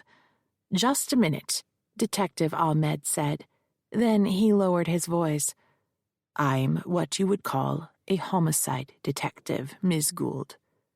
Yolanda grabbed my forearm firmly enough to feel the scar ridges beneath my clothes. She frowned, looked at my arm, then up at me. I patted her hand. "Are you okay?" I asked. A third-floor window had its drapery drawn back. I could see several people milling around inside. "You're here about Sophia?" I asked. "Was she murdered?" "So it appears." "When?" Another suit broke from the gathering at the door and tapped Detective Ahmed on the shoulder. "Excuse me," he said. They stepped away and spoke quietly. Afterwards, the other man went back to the group, while the detective came back to us. "I must apologize. We're very busy right now, but I need to talk to you. Where are you staying?" "We were on our way to the airport right after the interview," I said. "Our bags are in the cab." "Tell you what, we'll bring you back to the station, have a chat, then you can be on your way." "We'll miss our plane," Yolanda said. She had never been away from her children for 24 hours before. "The flight leaves at 10. "No worries," he said. He lifted a hand, beckoning the young woman who we first met. "Mills, collect these ladies' bags and take them down to the station." Then he turned and joined the group huddled by the door. We were shown into an interview room, given tea and cookies. I texted Jake to give him an update. Yolanda paced the room, peeking out the door's small window every few minutes. Officer Mills came back after an hour to tell us Detective Ahmed was on his way. "We're going to miss our flight if we don't leave soon," Yolanda said. "How bad is London traffic this time of day? Our check-in is at 7. "Look," I said, "we'd be happy to give a statement. Is there anyone else around we could talk to?" Mills shrugged and left the room, closing the door behind her. "My kids," Yolanda said. She was starting to cry. "Nuts," I said. "Grab your stuff. We can do the interview on the phone." I took my wheelie in hand and started out the door. It was unlocked. I don't know why I hadn't tried to leave before. But won't we get into trouble? We're not under arrest. We haven't done anything wrong. Now, come on. You want to get home to your kids, don't you? I led her the way we came, down a hall, past a squad room, to a set of elevators. When the doors opened, Detective Ahmed stepped off. "Ladies, where are you going? We haven't had that chat yet." "We'll miss our flight," I said. "Your flight is at 10. "Check-in is 3 hours ahead of departure," Yolanda added. "Tosh, that's a suggestion only. We'll get you there in plenty of time." He steered us back to the interview room. Then just before he closed the door on us, he said, "I'll be along in a moment." "When's the next plane?" Yolanda asked. I opened my phone's browser. The next departure was early in the morning. The only tickets left were in economy class. 15 hours bent like a pretzel would be brutal. Our only choices were a flight later the next day that had seats in premium class, but with 2 long layovers, making for a 20-hour trip, or take the 15-hour evening flight, which meant another day in London, without a hotel room. I booked the early morning flight. The sooner Yolanda got home to her kids, the better. She called her sister, who had been babysitting, to tell her what was going on. A furious conversation in Spanish was taking place when Detective Ahmed walked into the room. She spiked him a look, spoke a few more sentences, then dropped her phone into her purse. "I know you're worried about missing the flight, and I promise to have an officer take you directly to the airport once we have finished." The door opened and another officer joined us, who was not introduced. Ahmed asked me, "Why did you come all the way to London to meet with Ms. Lamar? Wouldn't a telephone call do?" "She insisted on meeting in person. That's the only way she'd speak to us. We hoped she would have information useful in our investigation." Ahmed took what looked like a calming breath. "It would be helpful to our inquiries if we knew what this case was about." Something that happened back in America. By now, he would have had someone look at my website and would know that I specialized in sexual harassment cases. It had to do with an employer she used to work for. "Does this employer have a name?" He wouldn't have to look very hard online to find Mickey's story about the lawsuit I had filed against Clevel. The less I talked about the case to strangers, the less chance of the Duke's attorney finding out that I came here to meet with Sophia. Although they might assume that I was investigating his past, knowing who I was talking to would direct them to any potential witnesses, and then they would beat me to them. The problem was, some people can be easily molded by the person asking questions, and once they're locked into a story, they are unlikely to correct themselves. "Here's the thing, Detective. It's a sensitive matter." "Let's get to the point," Ahmed said. "Ms. Lamar was an actress. You recently filed a lawsuit against Reginald Clevel, the movie producer. So what did you suppose she was going to tell you?" Sophia Lamar had worked with him a while ago and then left Hollywood. I represent a young woman, an employee of his, who he accosted. We believe this was an ongoing pattern with Mr. Clevel, so we're checking with women who had been associated with him in the past. "So you're looking for proof of prior misconduct. Isn't that character evidence? Can you get that admitted in the States?" "It depends on who the defendant is," I said. "I'm suing Clevel, but I'm also suing Crown Productions, which he is employed by. Prior misconduct would prove that Crown Productions knew Clevel had a pattern of sexually assaulting his employees." "Who knew you were coming to London?" "Just my team." "And who would that be?" Ahmed asked. "Yolanda and my investigator, Eli Conroy," I said. "Do you have a number for Mr. Conroy?" I recited it for him, then said, "But he isn't answering right now. I tried yesterday and just before we met you. Is it unusual for Mr. Conroy to be unavailable? He's working right now. Until he has something to show me, he'll avoid my calls. He'll turn up sooner or later. Now, if you would, please give us an accounting of your actions from the time you arrived in London." Yolanda slapped the table with both hands. "What? You're accusing us of murdering her? How stupid would that be, for us to come back to her apartment? It would have been suspicious if you hadn't arrived for the appointment. I need to rule you out of the inquiry. Then you can be on your way." I gave them the flight number we arrived on, the hotel we stayed at, the time we checked in, and the time we left for sightseeing.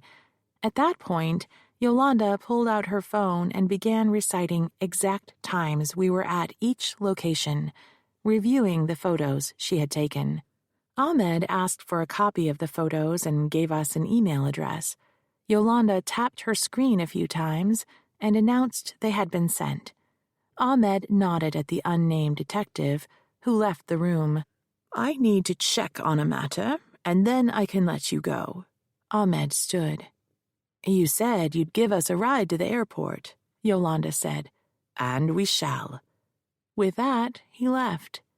My internal clock was disoriented from travel, but I knew that it had been a long time since I had eaten. "Got anything edible in that bag of yours?" Yolanda was sifting through her photos again.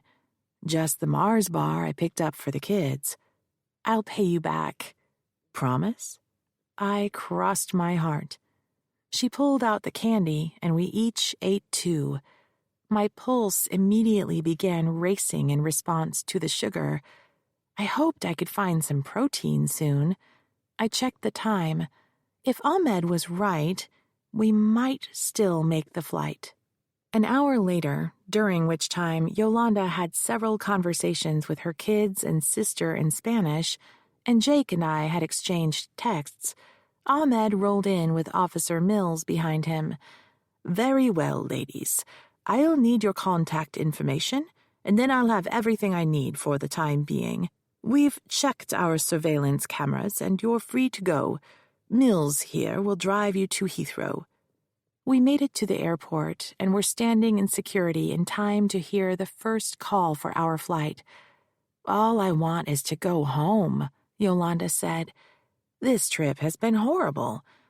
Do you think it's our fault Sophia was—" She broke off and looked around to see if anyone was listening. "Maybe he, you know who, found out we were coming here, and then he sent those 2 guys to follow us around. They knew we were going to meet her, and they got to her first. But they kept following us around, thinking maybe we were going to talk to someone else they didn't know about. Did you ever think about that?" Chapter 13. After clearing security, we went to the ladies' room. I wanted to call Jake to tell him we were waiting to board, and to make sure he would pick us up. When I pulled out my phone, I saw that it was dead. "Can I borrow your cell?" "Sure," Yolanda said. She handed the phone over, then went into a stall. Jake's number rolled over to voicemail. I left a short message. "Say hi for me," Yolanda called. "Yolanda says hi. See you soon." With that, I hung up and dropped the phone into my purse. On our way to the Virgin Air Lounge, Yolanda dragged me into yet another gift shop. We were both pulling wheeled carry-ons with our purses stacked on top. I was scanning the paperbacks as Yolanda stood in line to buy replacement Mars bars for her kids when I heard her voice raised. "Where's my bag?" A group of people stared at her. "My bag is gone." She searched the floor around her. "Has anyone seen my bag? It's purple." The new tote was gone. "I just put it down for a minute," she called over to me, "so I could pay for these." She was holding her open wallet in one hand and a clutch of candy bars in the other. The onlookers, obviously anxious for her to complete her transaction, said they hadn't seen anything. I gave the cashier my credit card to complete the sale. A horrible thought struck me. Where is your boarding pass? In the pocket of my suitcase, with my passport. The wheelie was on the floor next to her. But my phone, with all my pictures. I have it. I rummaged in my purse. I accidentally kept it. Yolanda grabbed my sleeve and leaned in. It's them. They took my bag. I just know it. Who? Those guys who followed us all over London. If there were 2 thugs, it was highly unlikely they'd wait while we were in the police station, then follow us to the airport. You would have recognized them if they got close enough to steal your purse. Maybe there was a 3rd one I didn't notice, or they paid some kid to do it. I'd tried to be gentle, but that was not my natural mode, and I was out of patience. Assuming, for purposes of argument, that 2 big blonde men flew with us from San Francisco, followed us around London, and were involved in murdering Sophia Lamar, why would these guys want your purple purse? Because they thought I had taken pictures of them on my phone, and it was in the purse. They didn't know you had it. That made sense. Maybe you're right. I know I am. You'll see. We arrived at San Francisco International in the late morning. Jake met us at the airport, driving his old brown Jeep. He had cleaned out the debris from various fishing, camping, and ski trips, but it still smelled like the outdoors. I rode in front beside Jake with Yolanda in the back seat. As soon as he pulled away from the curb, he said, "Did the cops tell you anything about Sophia?" "Murdered, that's all I know. They didn't give us the exact time other than the evening before our appointment. Nothing about who, how, or why." "But they don't suspect you, right?" I waited to answer while he negotiated the freeway on-ramp and lined up for the junction so we could drop Yolanda off in Daly City. No way. London is covered in wall-to-wall surveillance. They checked it before they let us go. We went to our rooms after we arrived and stayed there until the following morning, all during the time period they said she was killed. He visibly relaxed. "Who do you think did it?" "Clevel," Yolanda said before I could answer. "It couldn't have been him," Jake said. "He was at a political fundraiser hosted by your father at the mansion Friday night. It's all over the net." "You're keeping an eye on Reginald Clevel?" I asked. He gave me a meaningful look. "I couldn't tell you if I was." He was serious this time, not like that night in my loft. He was investigating Clevel. "Did you tell him about the goons?" Yolanda asked. Jake risked a glance at me. "What goons?" "Yolanda thinks we were followed in London. Her head was between ours now, and my brand-new purple toad got stolen in the airport." "Why would someone steal your bag?" Yolanda poked me in the shoulder. "Because that's where my cell phone should have been, the one I used to take photos of the goons following us. But I gave it to Maureen and she dropped it in her purse." She poked Jake's shoulder. "We got him." Back at the loft, I spread the Sophia Lamar witness file across the dining table. My laptop was open, humming away. Germaine Greer leapt up and sprawled across my keyboard. I shuffled to the next chair and left her to it. I wasn't certain that Clevel had Sophia murdered to prevent our interview, but it was the easiest theory to rule out, so I grabbed a legal pad and wrote out a list of everyone who knew we were going to London. I had announced it to Eli and Yolanda in our Monday morning staff meeting. That afternoon, Yolanda had called Philippa, Sophia's assistant, to tie down the day and time of our appointment. Jake knew, of course. I assumed Yolanda's family knew. She still had 2 teenagers at home. It was unlikely that anyone in her circle had ties to Clevel and would have tipped him off. What if Sophia called Clevel? I wondered aloud. What if she wanted permission to talk to us first? Jake handed me a glass of beer, then headed back into the kitchen to check on his bouillabaisse. He gave the pot a stir, then said, "Give it a break, Red. There's nothing you can do. You don't have the resources the police have." Don't you think it's a strange coincidence that she agreed to talk to us, and then she's murdered the night before our appointment? I don't care if Clevel has an alibi. Come to think of it, his having an alibi is suspicious.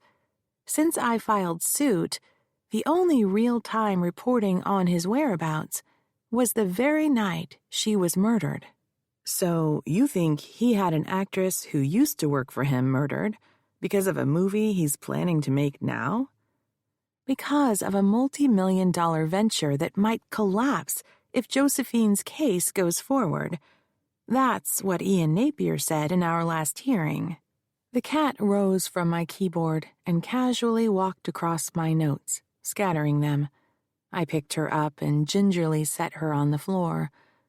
And then there's Josephine. I called her with an update just before we left. If someone hacked into her phone to get the selfies, they could have bugged it. Maybe she told her family and Clevel's guys listened to the conversation. You don't have any proof her phone was hacked. For all you know, her boyfriend gave the photos to Clevel. Or he gave it to a dozen of his best friends who sent them all around the world.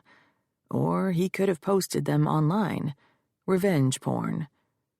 If he had posted the selfies, Eli would have picked it up. Did you ask him to research her before you took the case? Damn it. I rested my head in my hands. I should have had Eli do a deep background check on Josephine, just like the defense would do. Investigating the client was standard operating procedure for plaintiffs' lawyers. It's better to find the unsavory stuff before the defense attorney does. Social media destroys cases. The whiplash victim snowboarding days after the accident. The client, too depressed to get out of bed, strolling on the boardwalk, eating junk food and getting a tattoo. The back-injured worker golfing. Before social media, defense firms had to hire private investigators to follow the clients around to collect damning evidence. Now plaintiffs post the photos themselves. All the investigators have to do is surf the net. I had been so excited about the case. Hollywood, deep pockets, tons of publicity, that I had skipped the basics. How much of my faith in Josephine's case was fueled by hubris, having just won the Paredes verdict? Was I beginning to believe I had the magic touch, that my advocacy gifts could overcome any problem? Was I that arrogant? Jake said, "Another thing. If they bugged her phone, they would have known your strategy sooner and would have done something to stop you." Valerie Van refused to talk to us. She probably has an NDA. Besides, you decided to visit Saratoga Monday morning, right before you left. There was no time for Clevel to find out and send someone ahead of you to threaten her. He pulled 2 fresh beers from the fridge.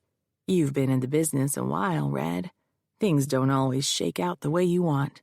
That doesn't mean there's a conspiracy to sabotage you. This guy isn't as powerful as you think he is. Who's going to risk getting caught for murder on his account? A hitman. Life's cheap. Clevel can afford it, I said. Maybe he was right. Do you think I'm paranoid? I think you're exhausted, overworked, and overinvested in this case. You need to take a break. I just spent 30 hours sitting on planes doing next to nothing. How many Julia Roberts movies can you watch? You are such a lawyer, he said.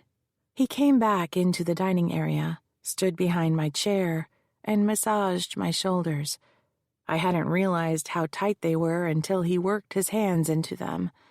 I let my head drop back. Jake was a good man. He deserved children. He deserved a wife whose darkest secrets would not disgust him. My neck tightened. He quit massaging. Look, I talked to one of the IT guys in my office. He said Josephine's phone could have been hacked. It's easy enough to do. The hacker could have sent her an email with a link, and when she opened it, an app downloaded that monitored her device. Or he could have gotten into her cloud account. See? Or the boyfriend passed around the photos. I'll find out when I go to see him. Or she could have sent the photos to Clevel herself. Ever think about that? The case crumbled before me. What if Josephine had sent the selfies to Clevel? What if she was a willing participant in his sex games? Then something went wrong between them, something she hadn't told me about, so he fired her, and she called me in revenge. It was the standard defense trotted out by abusers. From their point of view, it might be true. They conveniently omit from their analysis the inherently oppressive nature of the employer-employee relationship. With her job on the line, was it even possible for an employee to willingly consent to sex with her boss? Having doubts about a case was healthy. Thinking like a defendant's lawyer allowed me to predict the defense's strategy.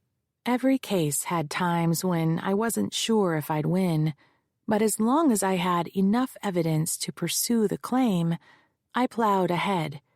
My commitment to victim advocacy spurred me on. When all the evidence was in and the whole story was told, the jury would decide.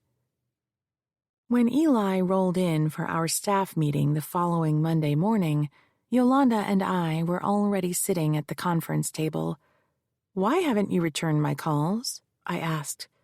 "Good morning to you too, Chief." He wandered to the console, poured coffee, dumped a little pot of creamer and 3 packets of sugar into the mug, and stirred. "No donuts. Man, I could really use a donut. How was the London trip?" "Total bust," I said. Sophia was murdered the night before our appointment. Eli stared into his cup. "Murdered?" "You would have known that if you answered your phone," Yolanda said. Eli gave her a quick frown. "Who says it was murder?" "The homicide detective we met," I said. "How do they know it wasn't an accident or suicide?" "He wouldn't say. So where were you?" He didn't answer my question. "Why did the cops talk to you?" "They were at her flat when we arrived. Focus, please. What the hell happened to you? I called and left messages all weekend." "I was tracking down stuff on Josephine's boyfriend, Cameron Aguilar. My phone died and I didn't notice. Didn't even see that you called until this morning." "What about the witnesses on Clevel's list? Did you get anything on them?" "No time. I'm just one man, Chief. If that's what you wanted me to do instead, you should have said." I had, twice, and written it on the whiteboard that was on the wall behind me. "And Crown Productions, did you get the players' names?" "No time, like I said." Yolanda picked up her pen, poised to take notes. "Where do we go from here?" "Josephine's deposition will be rescheduled," I said. "Before I agree to the date, I want to see if we have grounds to get a protective order against using the selfies. To do that, I need to talk to Cameron Aguilar to make sure he didn't give them to Clevel. If he didn't, there's a chance they were stolen from her phone." Eli snorted. "High-level espionage for a he-said-she-said case. More like she sent them to Clevel herself." Yolanda threw her pen down. "You can't believe that." "Don't get your panties in a bunch. I'm just playing devil's advocate." I went on as if I hadn't heard them.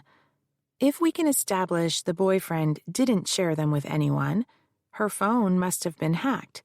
I can file a motion for protective order against Clevel using stolen evidence before we resume Josephine's deposition. I need the deep background on this Aguilar guy before I go down there to talk to him. Eli, you think you can get that to me by end of Tuesday? I'll fly down Wednesday. Eli left the office, promising to have the research on my desk no later than close of business, a day early. I went back to my office and began surfing through the hundreds of emails that had come in while we were in London. I ran across a message with the subject all in caps and 5 exclamation points. Warning! I was about to delete it when my eye caught the word Clevel in the body of the email. It read, "Drop the case against Reginald Clevel if you know what's good for you. Signed, a friend." Crank mail. And whoever the friend was, they'd misspelled Reginald. The case had hit the news and was drawing out every opinionated person with a Wi-Fi connection. I had just moved it into my junk folder when Yolanda appeared in the doorway, a sheet of paper in hand. She had that stern look on her face. "What?" I asked. She dropped the document on the desk and came around to read over my shoulder. "Dear Lady Lawyer, you been talking to the wrong people. You don't know what you're, misspelled, getting yourself into. Drop the case against Reginald Clevel before bad things happen. A friend." At least the misspelling was consistent. "Where's the envelope?" Yolanda handed it to me. It had no return address, no postmark. The address was typed, as had been the letter. Someone must have slipped it through the mail slot while we were in London. "Who sent it?" Yolanda asked. "Cranks," I said. I didn't tell her about the email. She was upset enough. It could be anyone. "How can you be so sure that Clevel didn't send it? He would have spelled his own name correctly. Think about it. It's got to be someone in San Francisco who's mad that the production was stopped." "You didn't stop the production. What is true doesn't matter. What matters is what people think is true. Clevel is telling everyone he can't make his movie here now because the lawsuit means that investors are withdrawing. He might move it to Vancouver or even make it in a Hollywood back lot. From the public's point of view, it all comes back to Josephine's case. The tradespeople are counting on the work. Locals were hoping to get cast as extras. The hotels and restaurants expected that the Hollywood people would spend lots of money, not to mention the free tourism advertising. And you know this how? Mickey Wong has been doing a series of stories about the case. Here's the thing about justice, Yolanda. People are exploited because of money and power. The first thing bad guys do when you try to right a wrong is threaten. If I'm going to be afraid of the rich and powerful, then I can't fight for victims. We've had unpopular cases before. What would you have me do? Just be careful. First, Sophia was murdered. Now this. That's all I'm saying. Chapter 14. I kept looking over my shoulder during the trip to Southern California, unnerved by Yolanda's warning. The other passengers were tired business travelers, some preoccupied with devices, while others slumped in their chairs as they spoke into Bluetooth headsets. The men hauled leather bags, the women stylish totes. Much of the same group accompanied me on the shuttle to the rental car companies. While I stood in line, Yolanda texted me, wanting to know if I saw anyone suspicious. I truthfully reported not a big blonde thug in sight. Any one of my fellow travelers could have been a private investigator. I wouldn't know. But I didn't mention that to Yolanda. One by one, we pulled out of the parking lot in bland, mid-sized sedans and fanned across the interstate to our various destinations. I checked my rearview mirror several times to see if I was being followed. I didn't notice anyone. I found the cafe after just one wrong turn, so I was still early for the appointment. The place had a Hollywood sign logo etched onto a brushed steel marquee over the front door. Inside, oversized photographs of bygone movie stars hung on gray walls. Humphrey Bogart clutched Ingrid Bergman. Rita Hayworth smoldered in a close-up. Hedy Lamarr smoldered in another. Gene Tierney, too. A lot of smoldering going on in those early days of Tinseltown. I had settled with my raspberry mocha into a back corner table and was scrolling through my messages when a young man coasted into view on a bicycle. With the grace of a gymnast, he dismounted while still in motion. He took off his helmet and shook out his shoulder-length, thick black hair. He could have been a shampoo model. His jeans hung loosely from his hips. His t-shirt was fashionably faded. When he caught me staring at him, I waved. He jerked his head upwards in acknowledgement, then went to the counter and ordered. A lithe, very tan, bleached blonde with her dark roots showing lowered her chin when he spoke. The appearance she strove for was repressed delight, for discretion's sake, yet unable to control herself in the beam of his animal magnetism. It was a difficult look to manage, but she seemed practiced. He rewarded her with a slow smile. She slinked to the fridge, retrieved his water, then slinked back to the register. Her eyes followed him as he wove through the tables to my corner. When she saw me, her face dropped. I smiled, then took a sip of my raspberry mocha. The drink was bitter. I was certain I had ordered a double shot of syrup. I swished the drink and took another sip. Still bitter. After he hung his helmet on the seat post, I extended my hand. Maureen Gould. He reached across the table. His hand was large, warm, and dry. My palm began to perspire. "Cool," he said. "I'm Cam, but you already knew that." Then he gave me that same slow grin he had given the barista.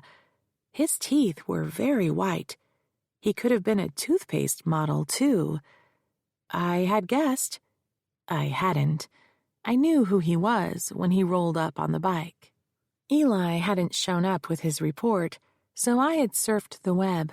Josephine had said Cameron graduated from USC Film School shortly before she did. On the university website, I found mentions of him associated with independent productions, but no photographs. An article in a small Southern California newspaper discussed this bright young high school student with big Hollywood dreams. The photo was dated, but it was the same boy. His thick hair was chin-length then.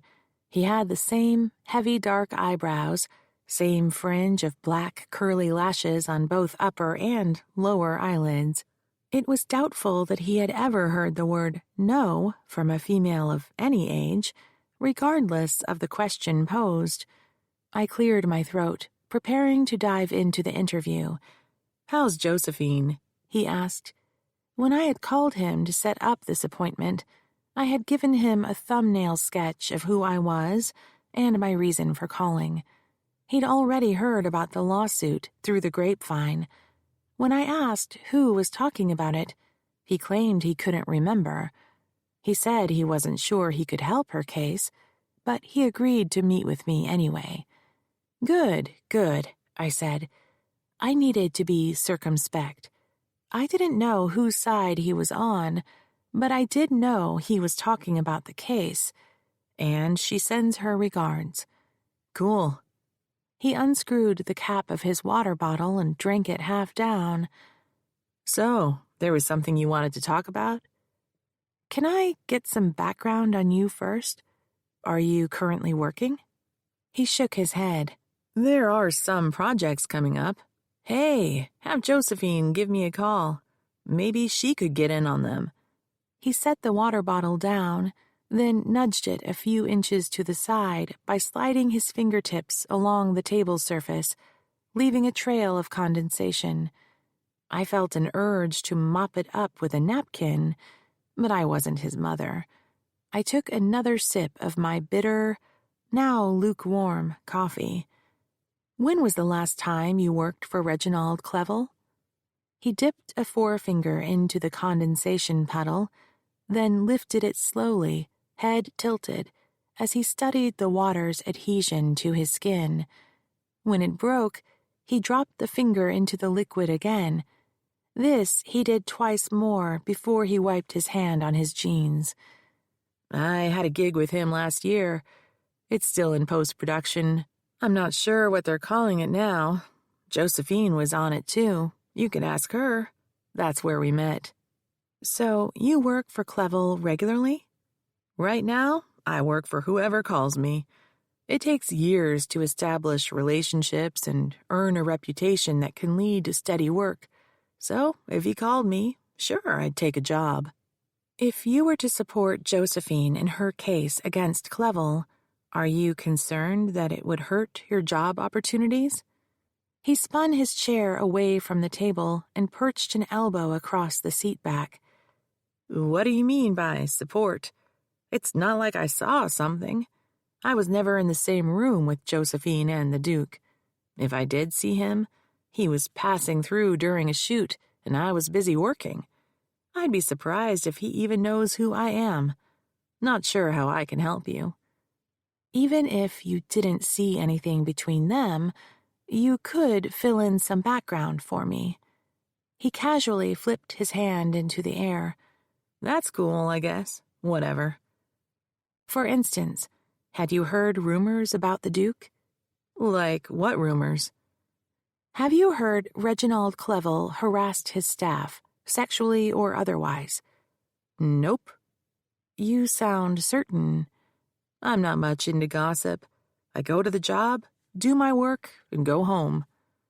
He claimed he wasn't into gossip, but he had heard about a lawsuit filed in San Francisco a few weeks earlier from a source he either couldn't remember because everyone was talking about it, or refused to name. But you socialize with people from the company? Well, I mean, it depends on what you call socializing. We go out for beer once in a while, sure. So you would know some of your coworkers pretty well. It was a safe bet.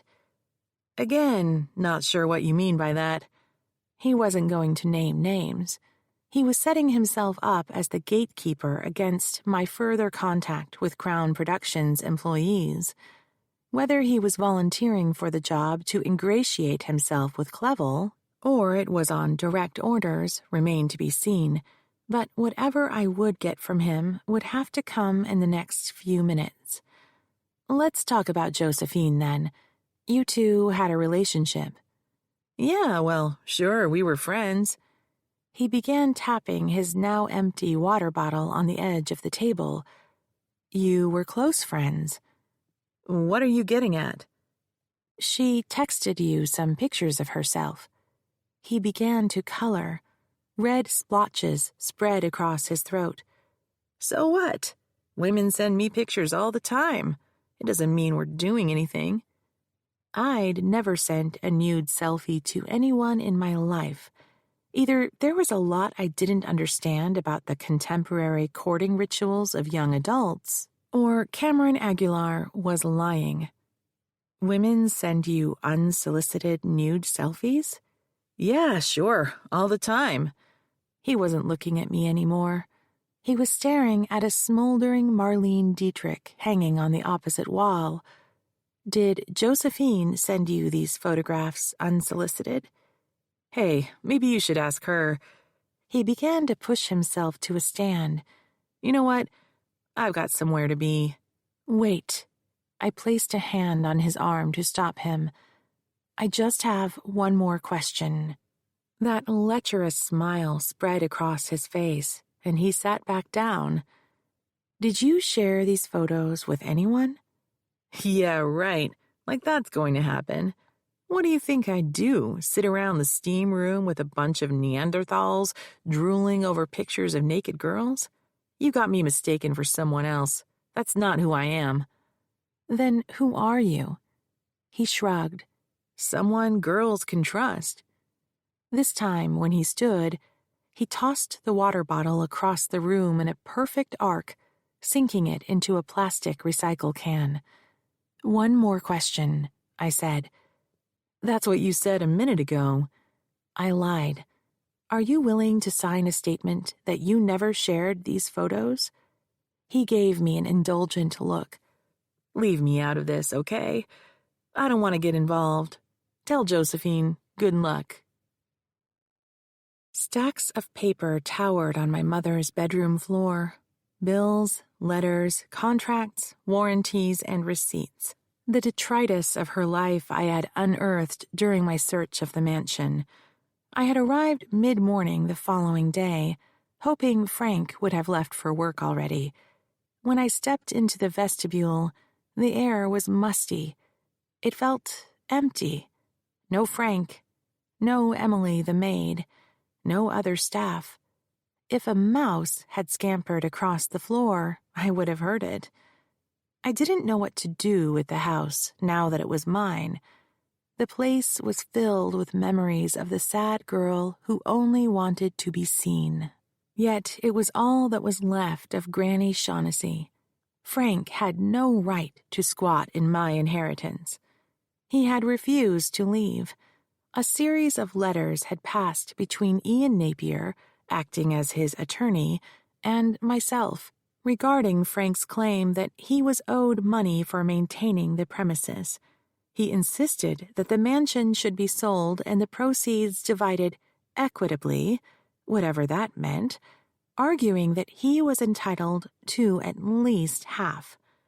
Figuring my response would one day be filed as an exhibit in a lawsuit and read by a judge, I was circumspect. I would be happy to entertain his offer once he provided the documents supporting his claim. In the next letter, Frank offered to vacate if I paid him an unspecified sum of money. He had once told me the first party to call out a number always lost.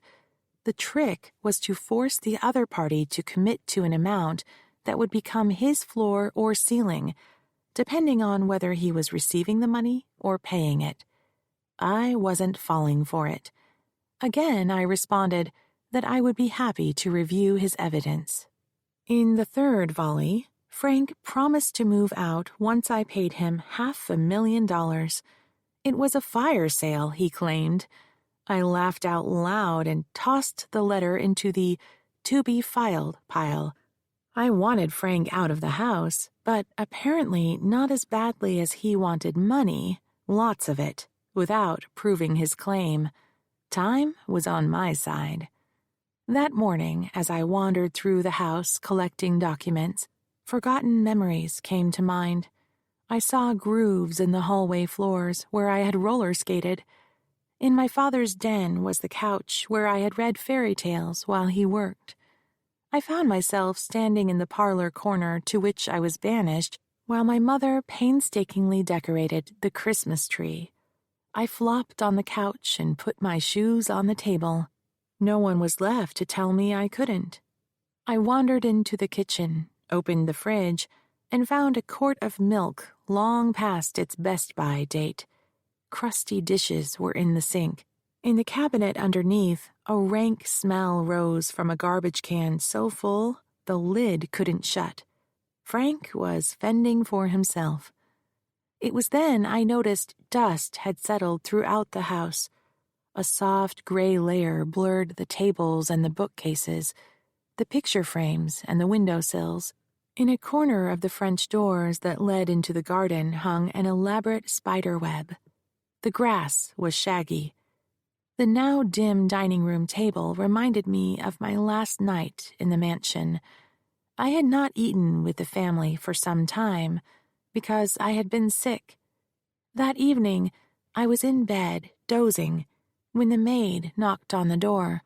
I knew it was around dinner time because I had smelled food cooking earlier. "Come in," I called. She softly opened the door and closed it behind her again. I've been sent to bring you downstairs. I'm not hungry, I said. She shook her head. Dinner was cleared away an hour ago. They want to speak with you. I pushed myself up. What about?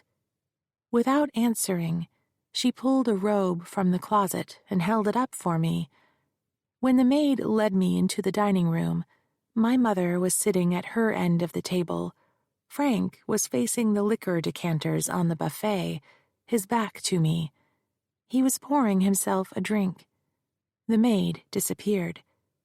My mother pointed at a chair. I sat. Her hands were folded on the dining room table, the surface so shiny that an image of her was reflected on the surface. A decision has been made. You're going to boarding school. The news thrilled me. Boarding school, like in the movies. Switzerland, perhaps, where I would learn how to ski downhill and jump horses. On holiday, I would visit my new friends' British estates. There would be parties where I would giggle and twitter in flawless French with the other girls about their handsome, aristocratic brothers. When do I leave? Tomorrow. But, I said, I had clothes to buy, and I needed a passport, and I wanted to say goodbye to my teachers. It was then she faced me. Her expression, filled with emotions I could not identify, told me she would brook no further discussion. Later, I imagined she had felt anger and sadness. As an adult, I tried to convince myself she must have also felt guilt. During the entire audience, Frank never turned around. He never looked at me. I stood now inside the doorway of my mother's room, surveying the paper towers. Where to start? I needed to know whether any bills or taxes were due, the state of the household finances, and where the bank accounts were kept. I needed the homeowner's policy to make sure the structure and contents were adequately insured. Most importantly, I needed to find the paper trail that would show who had paid for the upkeep in order to see if Frank had a claim. The documents were so numerous that my sorting system was useless. It didn't matter where I started. I needed coffee. I made my way back to the door. I wasn't expecting to find you here, Frank said. I hadn't heard him come in. It is my house. He moved into the doorway, blocking my exit, and scanned the chaos. Any lawyer would see that I was looking for evidence. Perhaps this is a task best left to an accountant. I could have my staff box up this mess and we'll send it out to someone. Someone mutually agreeable, of course. I'm the personal representative. I'll handle it. It was unfair of her to saddle you with that responsibility. I've handled the household accounts since we were married. It simply makes sense that I should wind up the estate. She wanted me to do it, and that's how it's going to be, Frank. He took another step toward me. What happened, Maureen? Why are you being this way? He studied me, first my hair, then my ears, chin, and settled on my mouth. When you were little, you were Daddy's little girl. He slipped his hands into his pockets. You're grown now, I know that. Married or divorced, is it? Nothing needs to change between us. You'll always be my little girl. Bourbon was on his breath. He weaved subtly as he looked down upon me. I didn't remember Frank being a morning drinker, but would I have noticed? I was a child when I last lived in the house. Children miss so much. My parents had often hosted cocktail parties. The guests arrived in the early evening, ladies in cocktail dresses, men in suits. Long before the party started, I would have been sent to my room, having been told that children were seen but not heard. When I was bored, I would sneak to the top of the stairs to watch the grown-ups, hoping to be seen by one of my mother's nicer friends. Sooner or later, I would be spotted, and a kindly matron would call me down to join the party. I would skip down the stairs and curtsy when introduced, as I had been taught, invoking praise from the ladies. One night, a man asked me what I wanted to be when I grew up. Quickly, I answered, "A judge, just like my grandfather." I can still remember the laughter. "Come on, little girl," one man said. "Don't you want to do commercial transactions like your daddy? The pay is much better." "It's not about money," I said. "It's about justice." I was 14 years old. When I wasn't reading Nancy Drew, I read books about court cases. My heroes were Atticus Finch, Clarence Darrow, and Thurgood Marshall. I believed that judges held real power. I imagined that my grandfather had been a fair and kind judge and had made positive impacts on people's lives. I wanted to be like my image of him. Drunk by then, the men guffawed. I knew I had said something wrong, but I didn't understand the joke. Heat rose to my cheeks. I was certain they could see me blushing. "Better to keep an eye on that one, Frank. She might put you in jail." I remember my father's face, stiff muscles twitching as he tried to smile. He clamped a hand on my shoulder so hard it hurt. "To bed, now." A long time passed while I lay in the dark, listening to the waves of laughter from downstairs. I must have drifted to sleep because I was suddenly aware the door was open. My father stood on the threshold, silhouetted in gauzy light. He closed the door. I came up to say good night. Chapter 15. "Where's the Diego Rivera?" I asked, not giving ground, cramped as we were in the bedroom entry. "What are you talking about?" "The little painting Diego Rivera gave to Lizzie Shaughnessy. It goes with the house. The house and all its contents are mine. You said so yourself. It hung beside Mother's bed, and now it's gone. She said you had sent it out for cleaning. That was weeks ago. It should be back by now." "Oh, that." He waved a hand in dismissal. "There were condition issues and repairs had to be made, so it took longer than expected. With the sudden decline in your mother's health, then the funeral, I lost track. I'm sure you understand." He walked away. "Tell me where it is. I'll go pick it up." He reeled back around. "Is that all you care about? That little painting? The house is in shambles. It's falling apart. Rotten lumber, antiquated boiler, copper plumbing, leaky roof and windows. All these things need to be replaced. A complete renovation would cost millions. You can't afford it. Neither can I. You need to sell this place and everything in it. Let some tech billionaire take over this money pit. When the sale proceeds come in, I'd be happy to accept a return on my investment. After living here rent-free for 40-odd years." "And there you have it. It is the money. When it comes down to it, the only thing the high-minded Maureen Eugenia Gould cares about is wealth." A fine spray made me blink when he spit out the last word.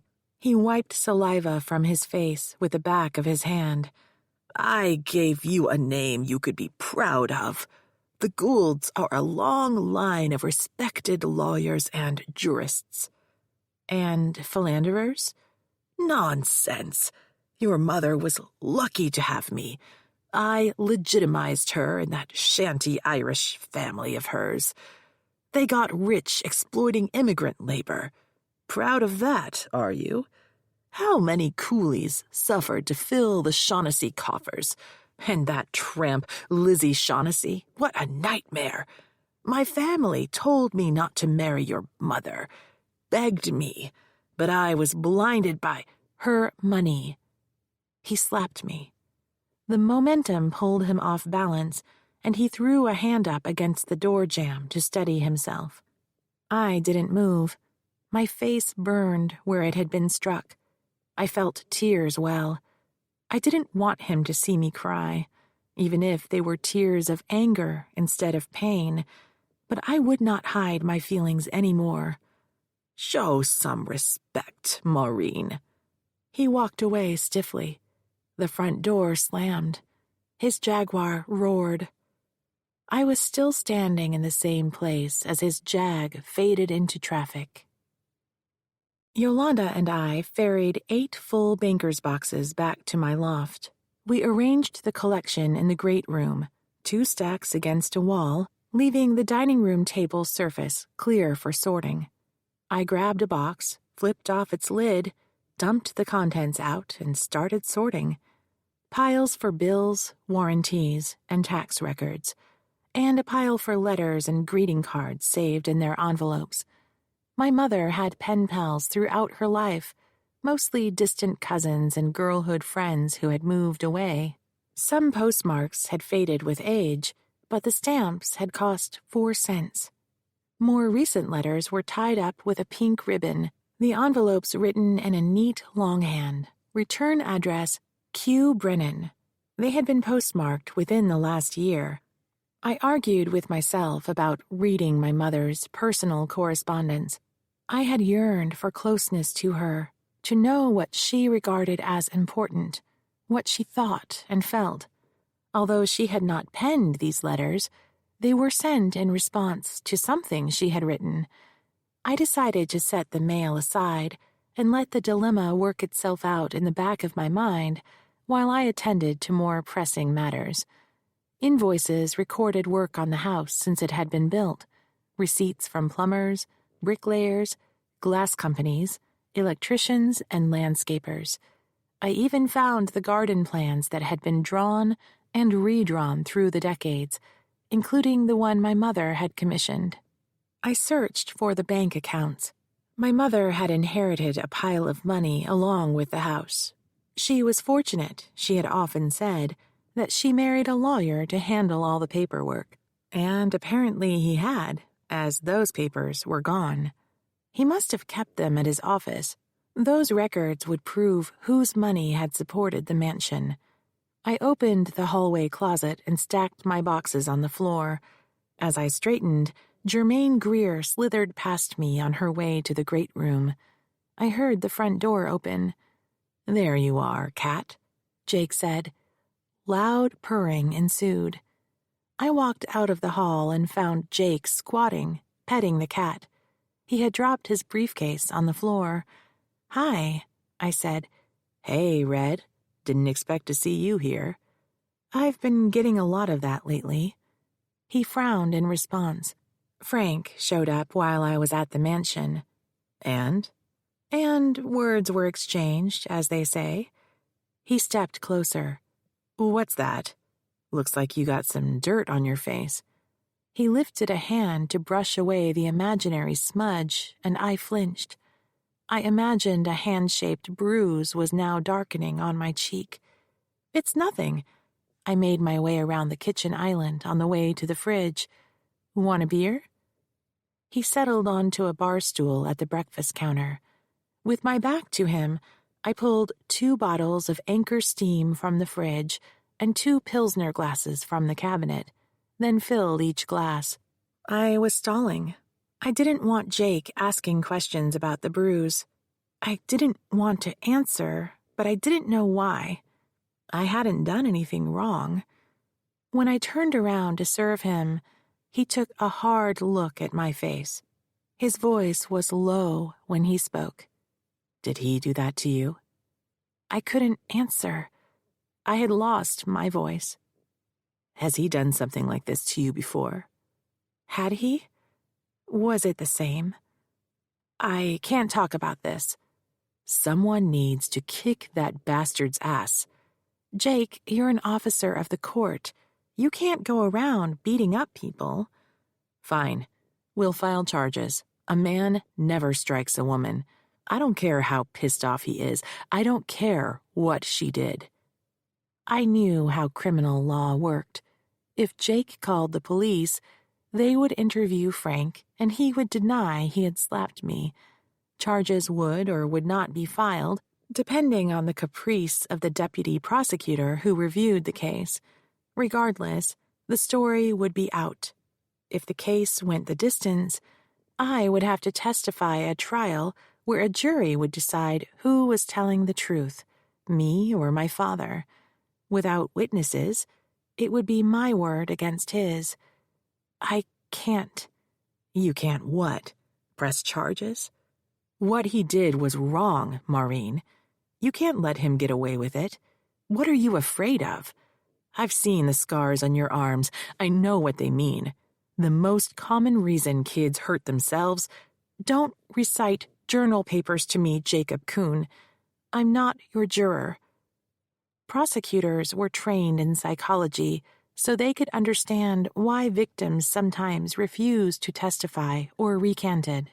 Training inoculated them against the "she had it coming" mindset and taught them how to approach victims in a sensitive manner so as to better shepherd them through the system. I took my beer, walked down the hall to the master suite, and began the shower.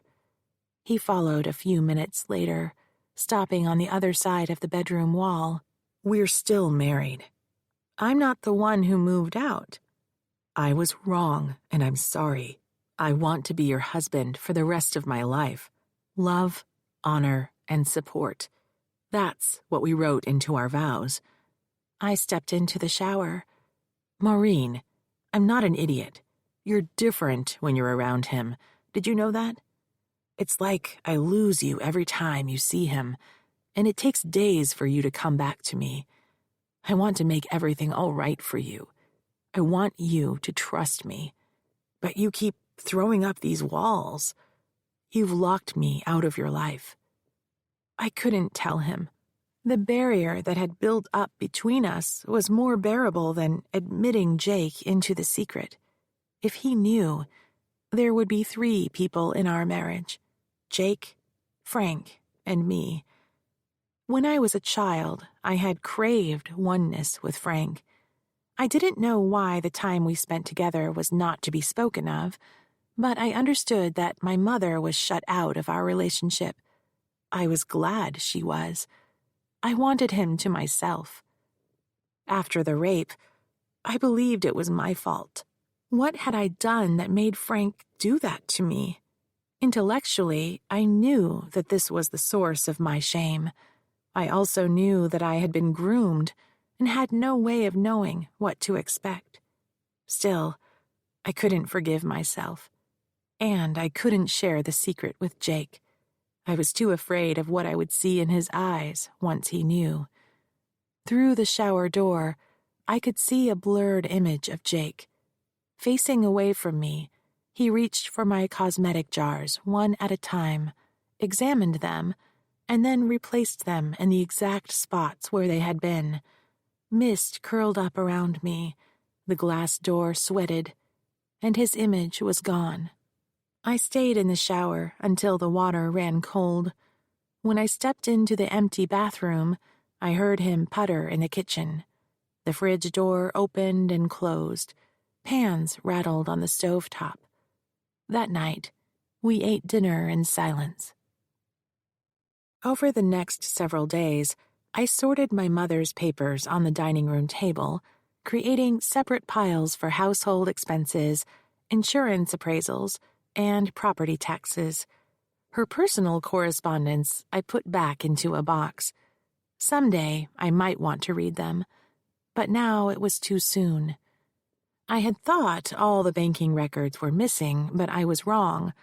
Old-style ledger books from decades ago had been saved, showing my mother had inherited $2 million along with the house.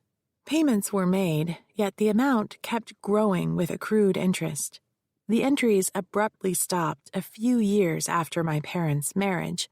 She had also saved the bank statements, which corresponded precisely to the ledger. I suspected that the monies had been moved to another account. I called the bank, identified myself as the personal representative of her estate, and was eventually put through to Mr. Walsh, an old friend of my parents. I didn't have a chance to speak to you after the funeral, but I wanted to tell you how sorry all of us at the bank are to hear of your mother's passing. It would have been years since my mother had visited the bank personally, and I suspected that anyone she had known had already died, but I thanked him. To what do I owe the pleasure of this call? My mother appointed me her personal representative, and I need to pull together an accounting for the courts. I understand. We deal with this from time to time. So I need to have access to the household accounts. I found a ledger and statements from years ago, but nothing from the past 20 years plus. Yes, I see. I assumed the accounts were with your bank. They were? Were? Several years ago, your father decided to invest those funds. He felt that simple passbook interest rates weren't yielding a sufficient return, so he moved the money to an investment firm. He paused. Or so I was told. When was that? Back in the roaring 80s. He was quite right. The stock market was performing above expectations. My father's first Jaguar was a maroon 1986 Daimler. He had a photograph of it on the wall of his den. That was also about the same time he moved his law firm to one of the top floors of a financial district high-rise. Do you know the name of the firm? I'm sorry, Maureen, I do not. Oh, it appears I have a call coming in on another line. Again, allow me to extend my condolences. The line went down before I could say goodbye. I was staring at the blank screen of my cell phone when Jake walked in. Find anything interesting? My father took all my mother's money. Slow down, Red. What are you talking about? All of her Shaughnessy inheritance. He closed out her bank account years ago and told Mr. Walsh he was going to invest it. He probably did just that. Why don't you give him a call and ask for the accounts? You need it for the court, right? Right. I punched in my father's office number and was put through. If this is about your motion to exclude your client's pornographic photos, my response will be timely filed. It's not about that. It's about the Shaughnessy money. He sniffed. What about it? You took all the money out of the bank years ago. That's right. It wasn't earning enough interest, so I moved it into stocks and bonds. I need to provide an accounting to probate court. Of course. There's a problem with that, Maureen. The money was used up years ago, as I told you. She had over $3 million when you closed out the bank account. Between supporting that aging monstrosity of a house and unfortunate reversals in the market, the money was gone years ago. In fact, I don't have the accounts anymore. Then tell me where you invested the money, and I'll get the records from your stockbroker. He sniffed again. He passed away several years ago. I expect his records were destroyed long ago. Chapter 16. The trial was 8 weeks away. Josephine arrived at the courtroom 10 minutes early for the pre-trial hearing. She had driven up for the hearing, arriving late the night before. She slid a thumb drive across the table to me. I forgot to give you this. What is it? Videos from Clevel's investor parties. You wanted to know where the money came from, right? The court clerk entered from a back door and settled into her station. Do I have enough time to go to the ladies' room? Josephine asked. I checked my watch. It was 1:50 p.m. Frank and Clevel hadn't arrived yet. The hearing would start precisely at 2. If you hurry.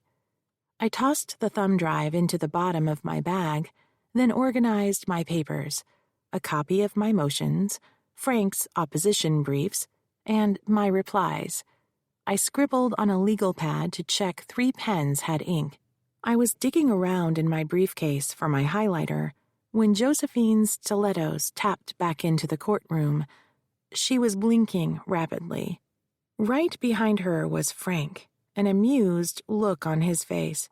He appeared to be sober, although it was well past noon. Clevel trailed behind him.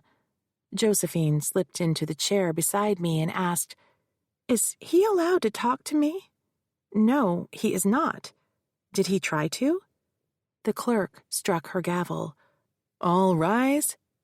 "We'll talk about this later," I whispered. Judge Hahn entered from her private door and sat at the bench. As she took a slow look around the room, a frown flickered across her face. She slid on her reading glasses and flipped open the file on her desk. "We're here in the matter of J.N. v. Clevel and Crown Productions. This hearing was set upon the plaintiff's motion to exclude certain photographs and motion for discovery of the corporate defendant's financial records. First, I would like the plaintiff's counsel to address why the court should find the selfie photographs are inadmissible." I moved to the lectern. "Thank you, Your Honor. There are 2 reasons why this evidence should be excluded. The first is my client's privacy interest. These photographs are personal.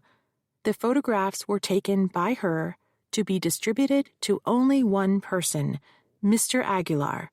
When she sent the photos, it was with the understanding that he would not show or give them to anyone else." The judge thumbed through her file. "I see you attach an affidavit from your client. However, I do not see an affidavit from the photograph recipient, Mr. Aguilar.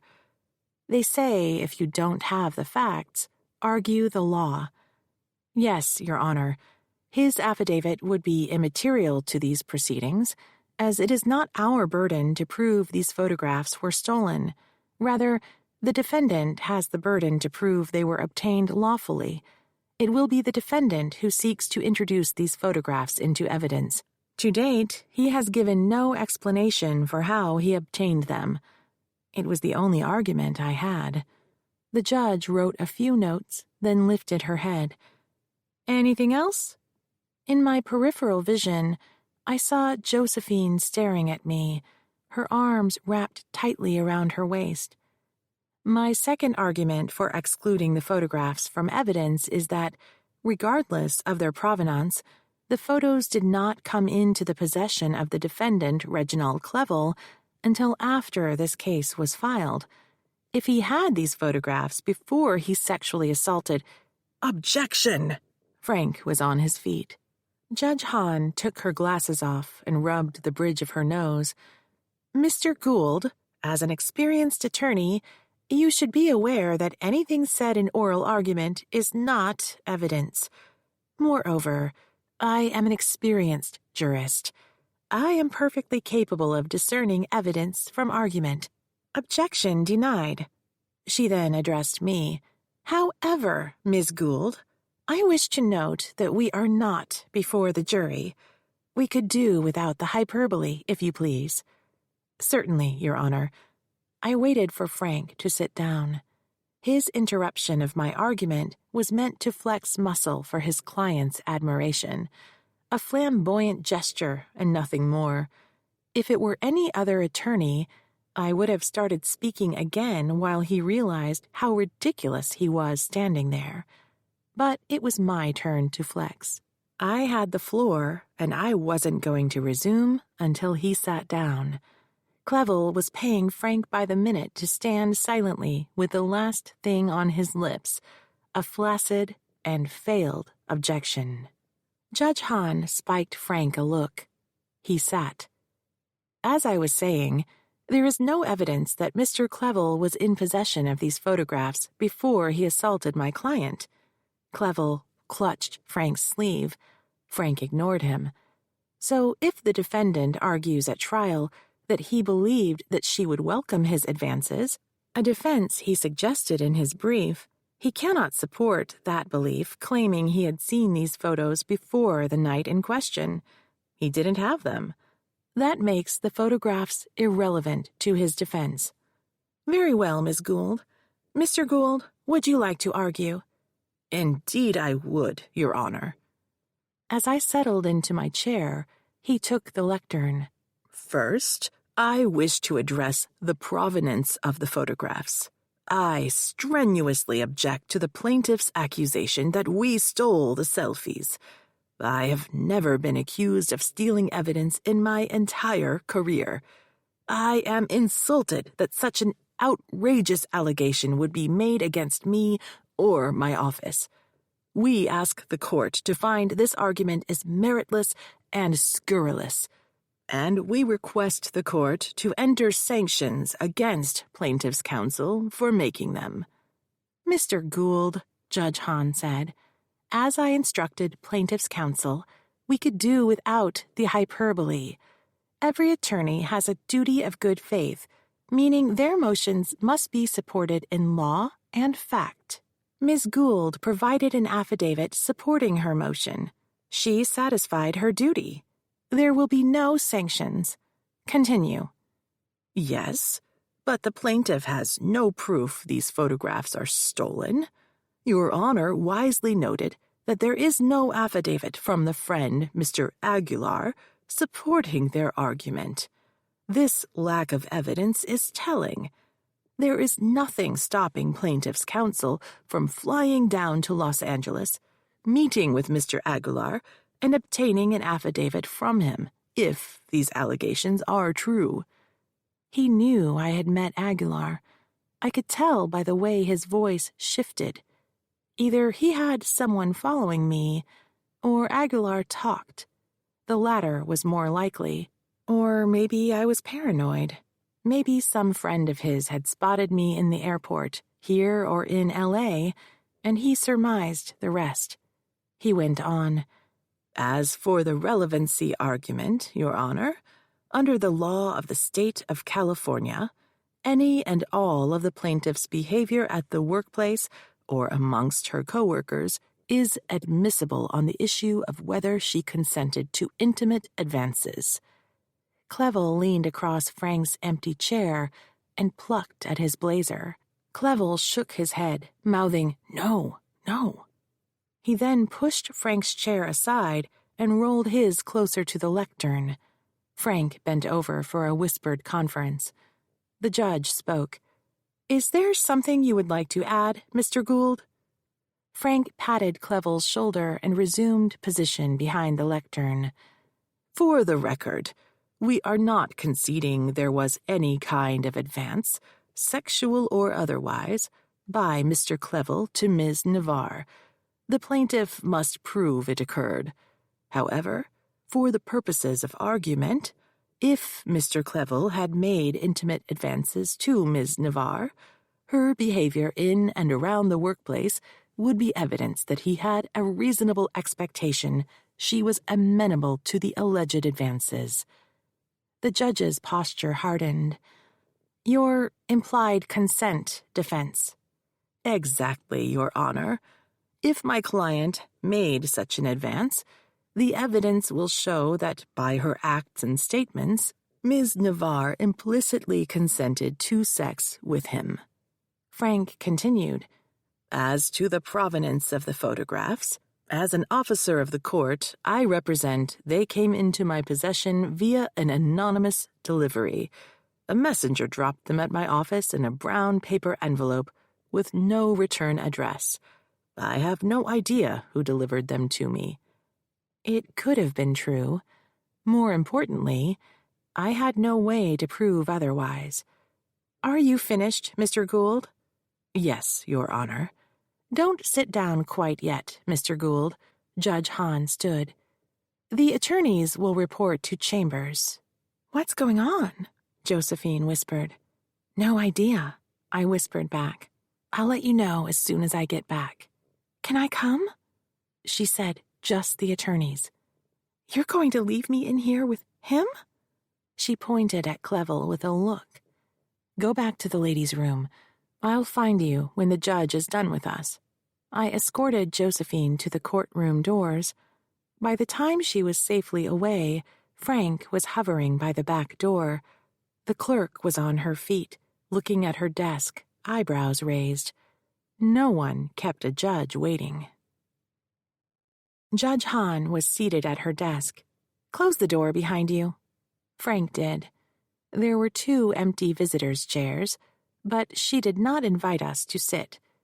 Judge Hahn said, "Before we discuss the case, I want to extend my deepest condolences upon the passing of Mrs. Gould." "Very kind of you," Frank said. I gave her a grateful smile before I looked away. Since the funeral, grief had washed over me in waves. Some days I thought of my mother's death as just another event, like taking on a case or buying a car, as a result of which I had more paperwork. On other days, I was overwhelmed with the sense that the world was emptier. Even though we had not been close, every time I asked myself how my mother would react or what she would have thought, I remembered that she was gone. Judge Hahn took a deep breath, signaling a new topic. "Now, what am I going to do with you 2?" I declined to answer, but Frank jumped in.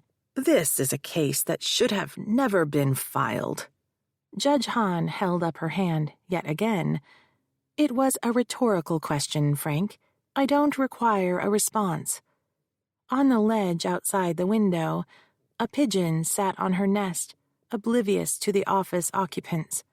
Sun glinted from the windows of the facing building. Street traffic rattled below. "Very well." She pulled herself closer to her desk. "I've read your briefing. I will rule on the motion regarding disclosure of financial records without oral argument. However, I wanted to bring the 2 of you in here to talk about where this case is going. There are a few matters at the forefront, the first of which is a trial date." "My client wishes to proceed as early as possible," I said. Frank scoffed. "Her client hasn't completed her deposition, and we intend to file for dismissal if she does not. If and when that deposition is complete, we anticipate there will be additional discovery.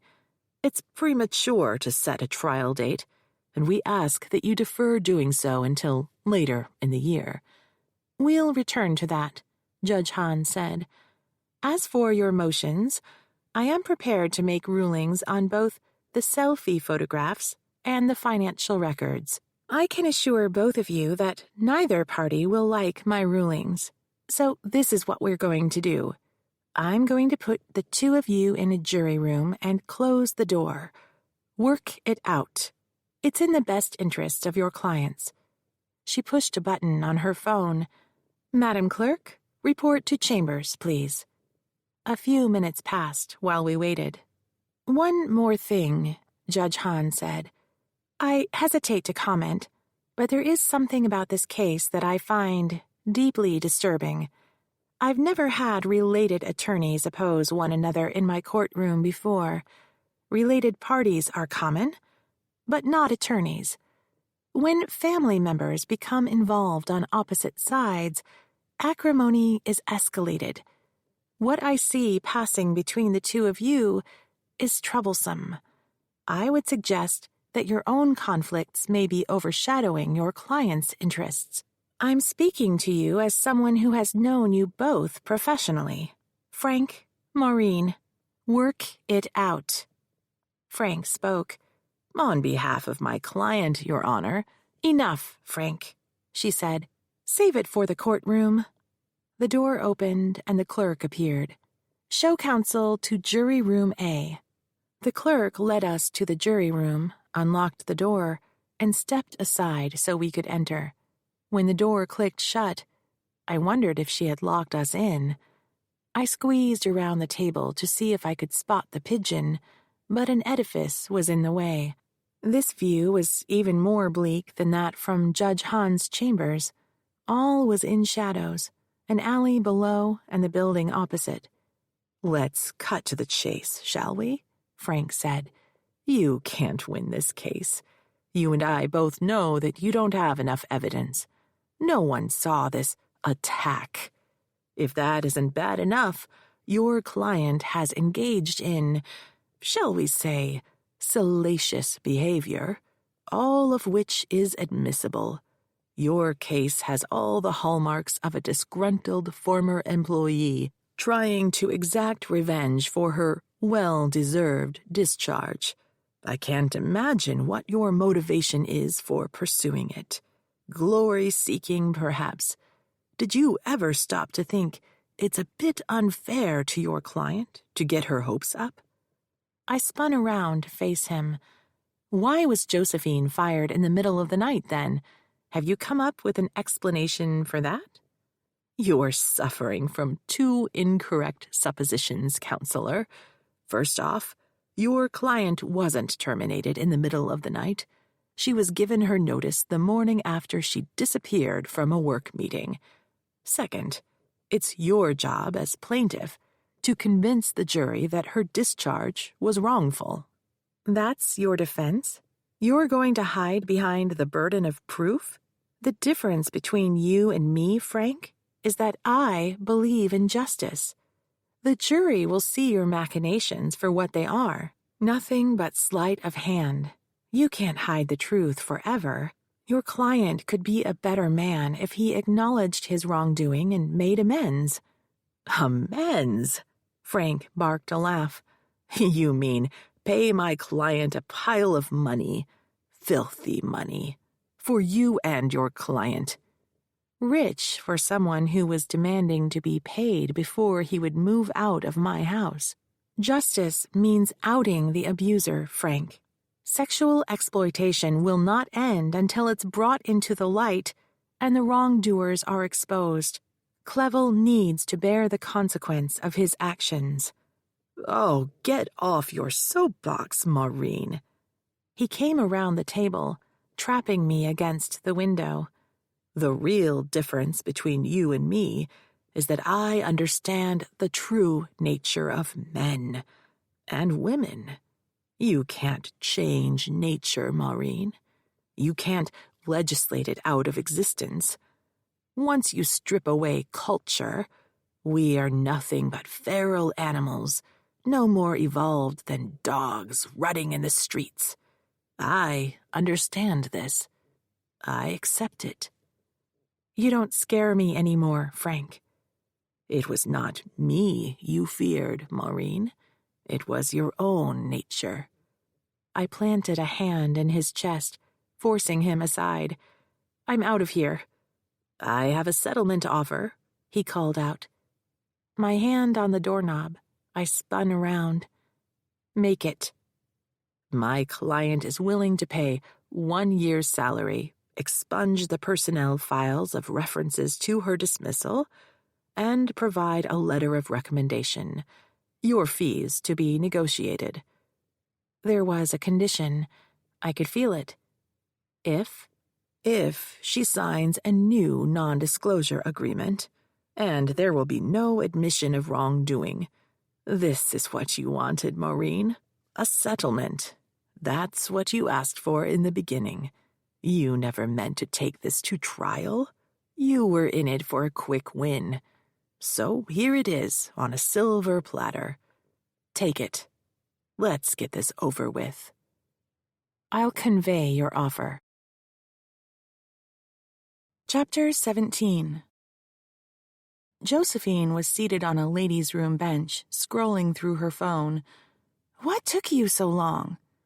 The judge ordered us to talk to each other, see if we could settle the case. She lowered the phone. You didn't, did you? I can't without your agreement. But they did make an offer.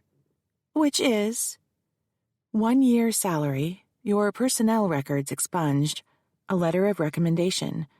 But, and it's a big but, you must sign a new non-disclosure agreement, and Clevel will not admit that he attacked you. So I'm back where I started. What's all this been for, then? I didn't do anything wrong. He did. He's never going to confess. Not in a settlement agreement. Not when he takes the stand in trial, not afterwards. So you're on his side now? No, Josephine, I'm on your side. But I am ethically obligated to convey any and all settlement offers to you. Also, I'm ethically obligated to advise you regarding the strengths and weaknesses of your case. Weaknesses? Seriously, now you say we have weaknesses? I have to be honest with you. The selfies are a problem. If we don't settle the case today, the judge will decide our motions. She didn't hint how she would rule, but she did say that neither party would be happy. The pictures might come into evidence. I can't predict how the jury will react. And we have other problems. I suspect Frank knows Aguilar refused to support your case. Sophia's dead. Valerie Van is scared to talk to us, and Amber is hiding. All of which means the only evidence we have is your testimony. It's your word against his. I told the truth. I sat down beside her. I know you did. Before long, everyone in the business will know that I sued the Duke. If he doesn't admit he did something wrong, then they're all going to think I was lying. I get that. I just need you to understand that you could have money now and get on with your life, or risk losing the case and paying Clevel's attorney's fees. You never mentioned that. It's in the fee agreement. I gave you time to read it and ask me any questions you had before you signed. I didn't read it. I just signed because you wouldn't help me if I didn't. And that's what you said about the non-disclosure agreement. You will have to testify about that, and if you testify truthfully, the fact that you didn't read the agreement plays right into their theme that you are out to get what you can, that you're not an honest person. So now my own attorney thinks I'm a liar? That's not what I said. Like I said, it's my job to explain the weaknesses of the case to you. If I didn't, I would be committing malpractice. You don't want a lawyer who can't or won't give you an honest assessment, do you? The only way to prepare for trial is to think like the other guy, anticipate what he will do and say, and cut him off before he makes those arguments. That's all I'm saying, Josephine. We have to deal with why you signed the NDA. Whatever. She took one last swipe at her phone, then tossed it into her bag. Look, Maureen, do you feel you're up to the job? I mean, the other attorney is your dad and all. Am I just playing into some family drama? I need you to be honest with me. This is my whole life on the line. Fair question. Josephine, I have devoted my career to protecting sexual assault victims. The only way for victims to be free of their shame and to prevent more tragedies is to haul the abusers into the light. Until they are exposed, abusers own a piece of the victim. They took that piece when they convinced the victim to keep this dirty, dark secret. Take away the secret, take away the shame. This is what I live for. I felt like a hypocrite. I couldn't give up my own secret, yet I advocated that it was the only path to freedom. She considered me for a long time. I believe you. Excellent. So we have to talk about the settlement offer. What do you think? He won't settle unless you keep his secret. You can just tell them to kiss my ass. I'd love to, but that would show up in an affidavit. So how about I tell them we decline their offer and we'll take our chances in court? Works for me. Josephine stood and slung her bag over her shoulder. I feel good about this. Me too. And then she hugged me. I didn't have time to protest. I remembered the scene just before court. Just as the judge walked in, you asked me if Frank was allowed to talk to you. You seemed upset. Did something happen? When I came back from the ladies' room, he and the Duke were getting off the elevator. He got to the door before I did and pulled it open. Just as I walked past him, He kind of leaned over me and said, "Good afternoon," in a dirty way, like he's seen me with my clothes off. I guess he has. The selfies. She crossed her arms tightly.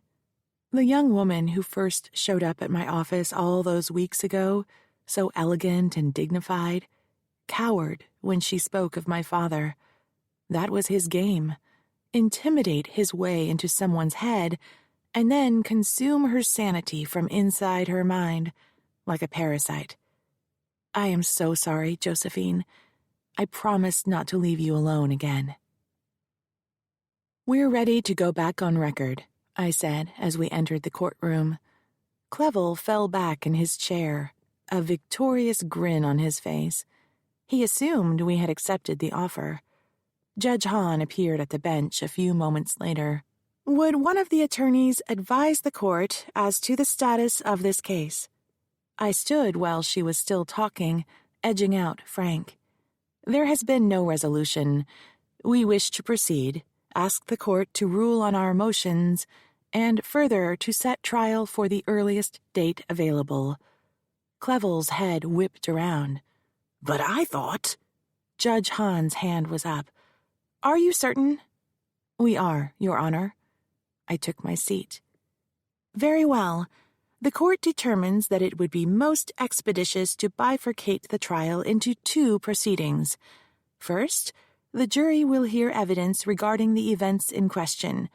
If the jury finds that the defendants are liable, then a second trial will be scheduled to determine punitive damages.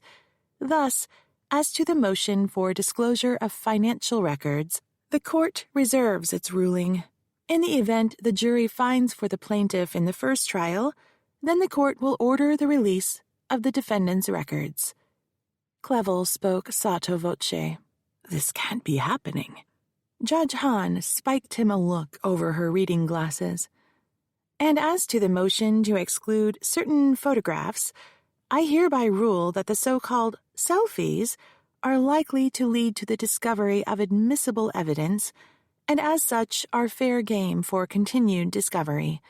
The plaintiff is ordered to answer questions about these photos in her next deposition.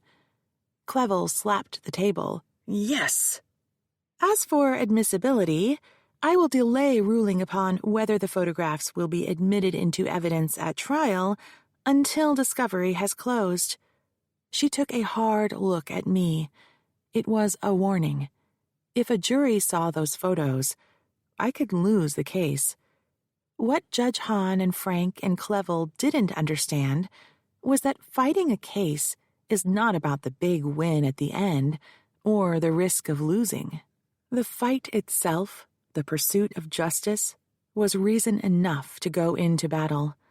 I was fully committed to this war regardless of the outcome. I picked up a bottle of Cabernet on my way home to celebrate. I couldn't wait to tell Jake about my day in court. Although I had technically lost both motions, I felt like the victor. The judge had reserved ruling on whether she would admit the photographs. She might exclude them from the jury later, and she would give us the financial records after we won the first trial.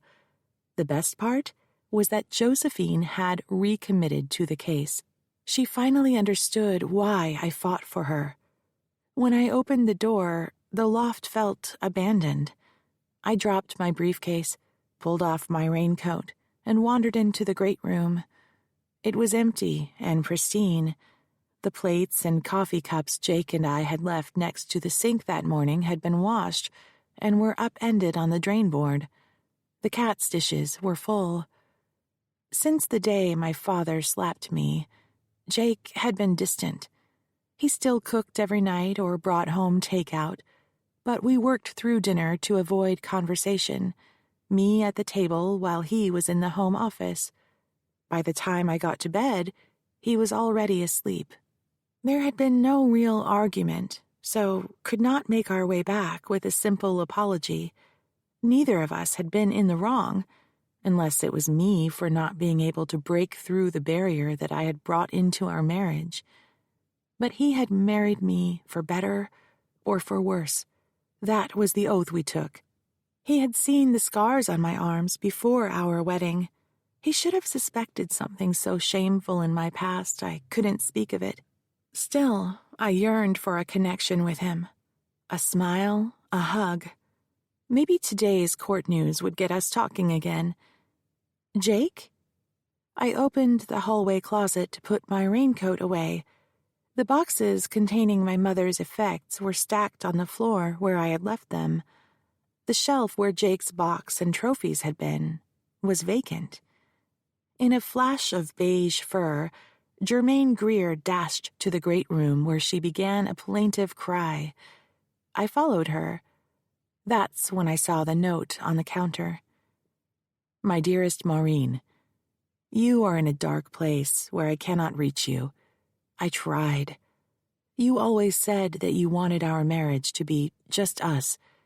But it's like you're gone, and I'm the only one here. There is no us anymore. Maybe it's for the best. I won't stand in the way of the divorce any longer.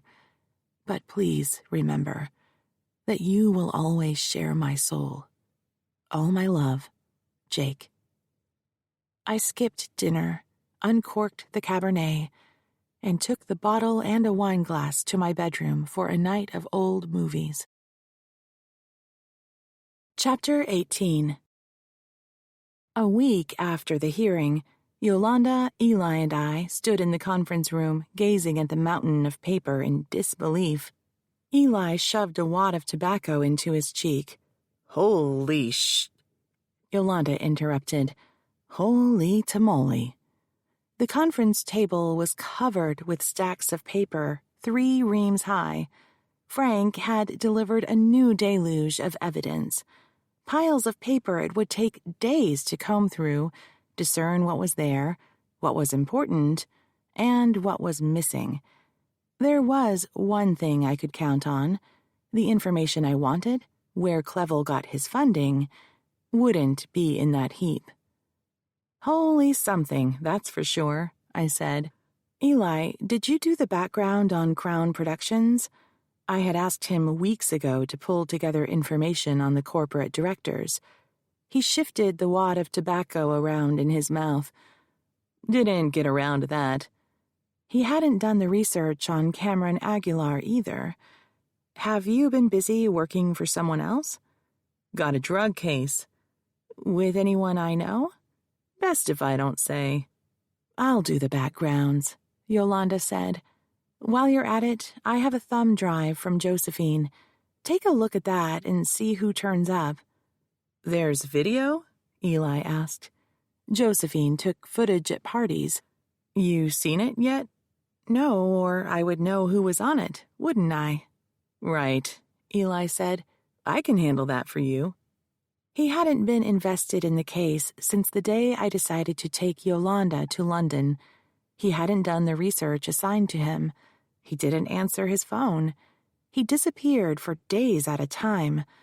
I knew he worked for other lawyers, and that was all right with me. I didn't have enough investigation work to keep him busy, but I expected him to be reliable. That's okay. I know you're busy. Come to think of it, combing through documents isn't the best use of your talents, Eli. Thanks for stopping in. I'll give you a call if something comes up. You're firing me in the middle of a case? That's the thanks I get. I wasn't sure what thanks he expected. He was paid every time he billed. It's not like that, Eli. It's just that I don't have anything for you to do right now. When something comes up, I'll give you a call. Promise. Right.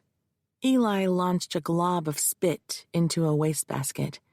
After the door slammed shut behind him, Yolanda gripped my arm. I didn't want to say anything around Eli, but if you touch any of these documents before I get them indexed, I'll break both your hands. Yolanda's apprehension was justified. I may have occasionally become flustered shortly before a hearing when I couldn't find an exhibit. It would always turn out to be my fault. I would have put it down somewhere bizarre, like on top of the office fridge or in another case file, and then she would scurry around, find the document and put everything right again. The cases might be ours, but the files were hers. How about I do the background checks? I suggested. Sounds good. Back at my desk, I swirled the computer mouse and began my search. Crown Productions was a corporation organized in the state of New York. I didn't bother researching Ken Vincent, Crown Productions' corporate counsel who had appeared at the first hearing, and Frank's former associate. I already knew that he was a confirmed bachelor who was swooned over by women and who vacationed in Thailand for yoga holidays. The board of directors of Crown Productions included Reginald Clevel, Grant Houssier, the in-house counsel who had appeared at the first hearing with Ken, and three names I didn't recognize: Ellis Richard, Trevor Anderson, and Crispin Clevel. Grant Houssier was licensed to practice in California and New York. He'd graduated from UCLA Law School in 1998. According to his alumni biography, he had worked at a firm specializing in business, much like Frank's, before Clevel hired him. He had homes in Brentwood and Malibu and drove a Jaguar. His wife drove a Mercedes. Trevor Anderson was a British national. He had a home in London, England, and a condo in Los Angeles. A Corvette was registered to him in California. Crispin Clevel was the Duke's younger brother. Unlike Reginald, his photo was not splashed across British gossip sites. His Hollywood Hills home was featured in Architecture Digest for its lavish old-world furnishings and art I'd read in the dentist office. According to his biography, he had served in Her Majesty's diplomatic service until his brother lured him to Hollywood. Crispin was the chief financial officer for Crown Productions. By the time I completed my online research, I had worked through lunch. It was mid-afternoon and I was starved. I decided to go home early. I grabbed my briefcase and stopped by Yolanda's desk on my way out. Yolanda peered at me over the monitor, her fingers hovering over her keyboard. Gone for the day? You don't mind? I don't know why I felt like I had to apologize to staff for leaving early. I like having you out of my hair when I'm doing stuff like this, she said, as she rested a protective hand on the pile of documents to her left. I should have this done in a day or two, and then we can start looking through them. Yolanda, you have no idea how much I value you. Go on with you, girlfriend. See you tomorrow. In my kitchen, I found a forgotten lunchbox-sized bag of stale pretzels. I polished that off and a microwaved dinner of chicken and green beans in an unidentifiable sauce, then tried to fill the hours of my new life without Jake. I had not realized how much of the housekeeping he had done, not that I had performed any chores more than occasionally. The loft was always spotless, so I had not given it much thought. But now cat hair was floating across the cement floor. I set the robotic vacuum to its patrol and began cleaning. With earbuds, I listened to 1950s and 60s rock music to boost my enthusiasm. I was on a step stool, wiping the overhead pipe fixtures with a long-arm dust mop, when the doorbell rang. My watch said it was 10:12 p.m. The bell rang again and again as I picked up speed. I pushed the intercom button and looked into the grainy camera image. Yolanda? Thank God you're all right. Let me in. I pressed the button to open the building's entry door, then stepped out into the hall to greet her. When she hustled into view, she was wearing blue jeans, an oversized sweatshirt, and sneakers. No makeup. There was a break-in at the office, she said. The security company tried calling you and there was no answer, so they called me. We need to meet them at the office, ASAP. Give me a few minutes to change. I was wearing yoga pants and one of Jake's old t-shirts. I was barefoot. Just put on a coat. No one will notice. I slipped on a pair of flip-flops and grabbed an old zip jacket from the closet. We piled into her VW hatchback, parked in a loading zone, and she sped through the streets as fast as one can speed through San Francisco. When we pulled up to the building, a safety green compact car with a flashing yellow light was parked in front. Standing at the door was a young man in a baggy brown uniform with an elfin-like face. His badge said Klinkheart. He introduced himself as Tim. He asked to see our identification before he would let us by. Yolanda jangled her building keys at him to show that she had a right to go inside. I thanked him for his thoroughness.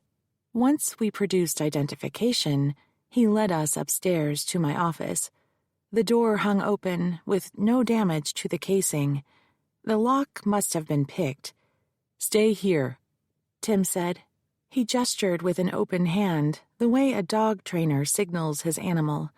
His flashlight beam played through the dark as he moved out of our sight toward the conference room, back again into reception, then to the kitchen, and down the hall. A few minutes later, the overhead light in my office came on. "It's all right," he called. "There's no one here." When I flipped on the light switch, Yolanda whispered, "Oh my God." Her computer was on the floor, smashed. The monitor shattered. The couch and chairs were overturned, and the underside netting had been cut away. File drawers stood open and empty, the floor covered with their contents. Through the conference room glass wall, we could see the reams of Crown Productions Discovery tossed about as if by a windstorm. Tim joined us in reception. "The back office looks about the same.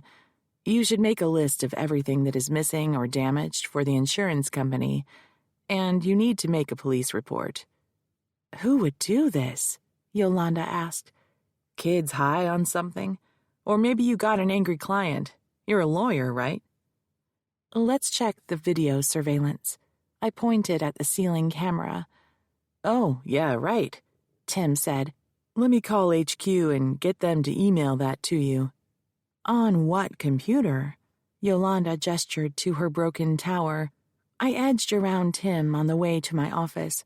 Paper tossed around. The couch and visitors' chairs upended, netting cut away.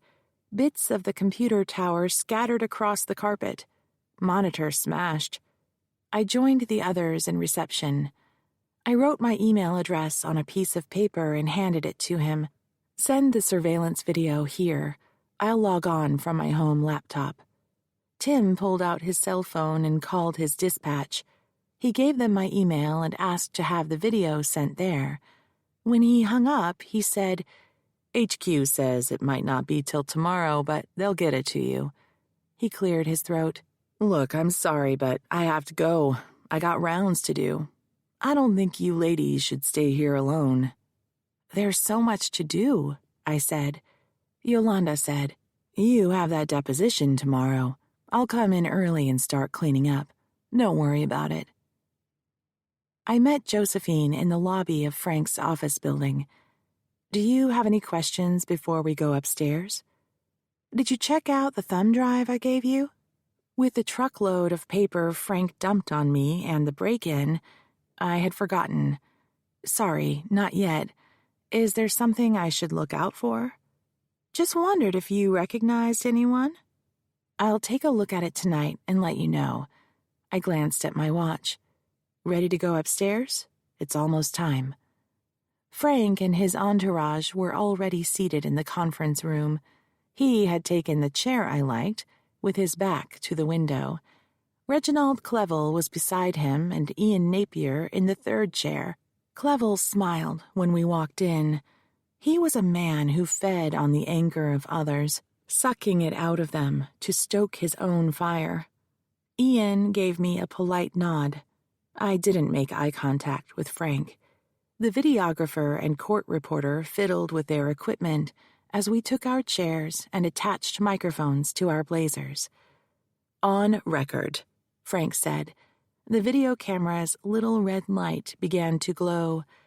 The court reporter pushed a button and read from her notes. "This is the deposition of Josephine Navarre in the matter of J.N. versus Reginald Clevel and Crown Productions. Do the parties have anything to put on record before we begin? Frank spoke. I wish to note this is a continued deposition, made necessary after Ms. Navarre departed unexpectedly when we last convened. Josephine flinched. I gave her a small shake of my head. Frank's snarky comment was meant to flex muscle for the benefit of his client and to put her on the defensive. The best way to handle it was not to react. Ms. Navarre, Frank said, do you recall walking out of our last deposition? Josephine fixed on him. I do. What was the reason you left? I was upset. Was there something in particular that I said or did which upset you? It was the photographs. I didn't expect to see them. Frank rested a hand on a file folder on the table in front of him. And why is that? Because I only sent them to one person, and I don't believe he shared them. Your attorney alleged in court that the photographs were stolen. They must have been. I see no other way you could have gotten them. Clevel made a small phlegmy sound. Frank continued. Please explain to us how these photographs came into being. I took them. Were you alone at the time? She paused. Yes. For what purpose did you take these pictures? To send to my friend. Ian Napier was staring at a blank legal pad, his face reddening. Did you spontaneously send them to him? I don't understand the question. I'll rephrase. Did he request you to send these selfies to him? He did. And if he testified otherwise, how would you respond? I'm telling the truth. I don't know what he would say. You would have to ask him. Let's talk about your friendship with this man. His name is Cameron Aguilar, is that correct? She pushed back in her chair a little. Yes, that's his name. Tell me how you met. At work. Both of you were employed by Crown Productions when you met?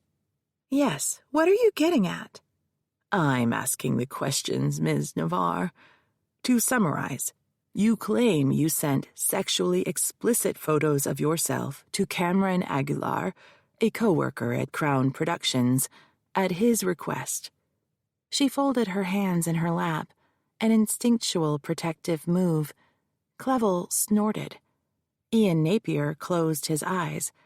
I leaned back in my chair, tapping my pen as if to say, "When you're done playing games, let's get to work." "Do you need a break, Ms. Navarre?" Frank asked. "No, I'm fine." "Would you answer the question, please?" "What question?"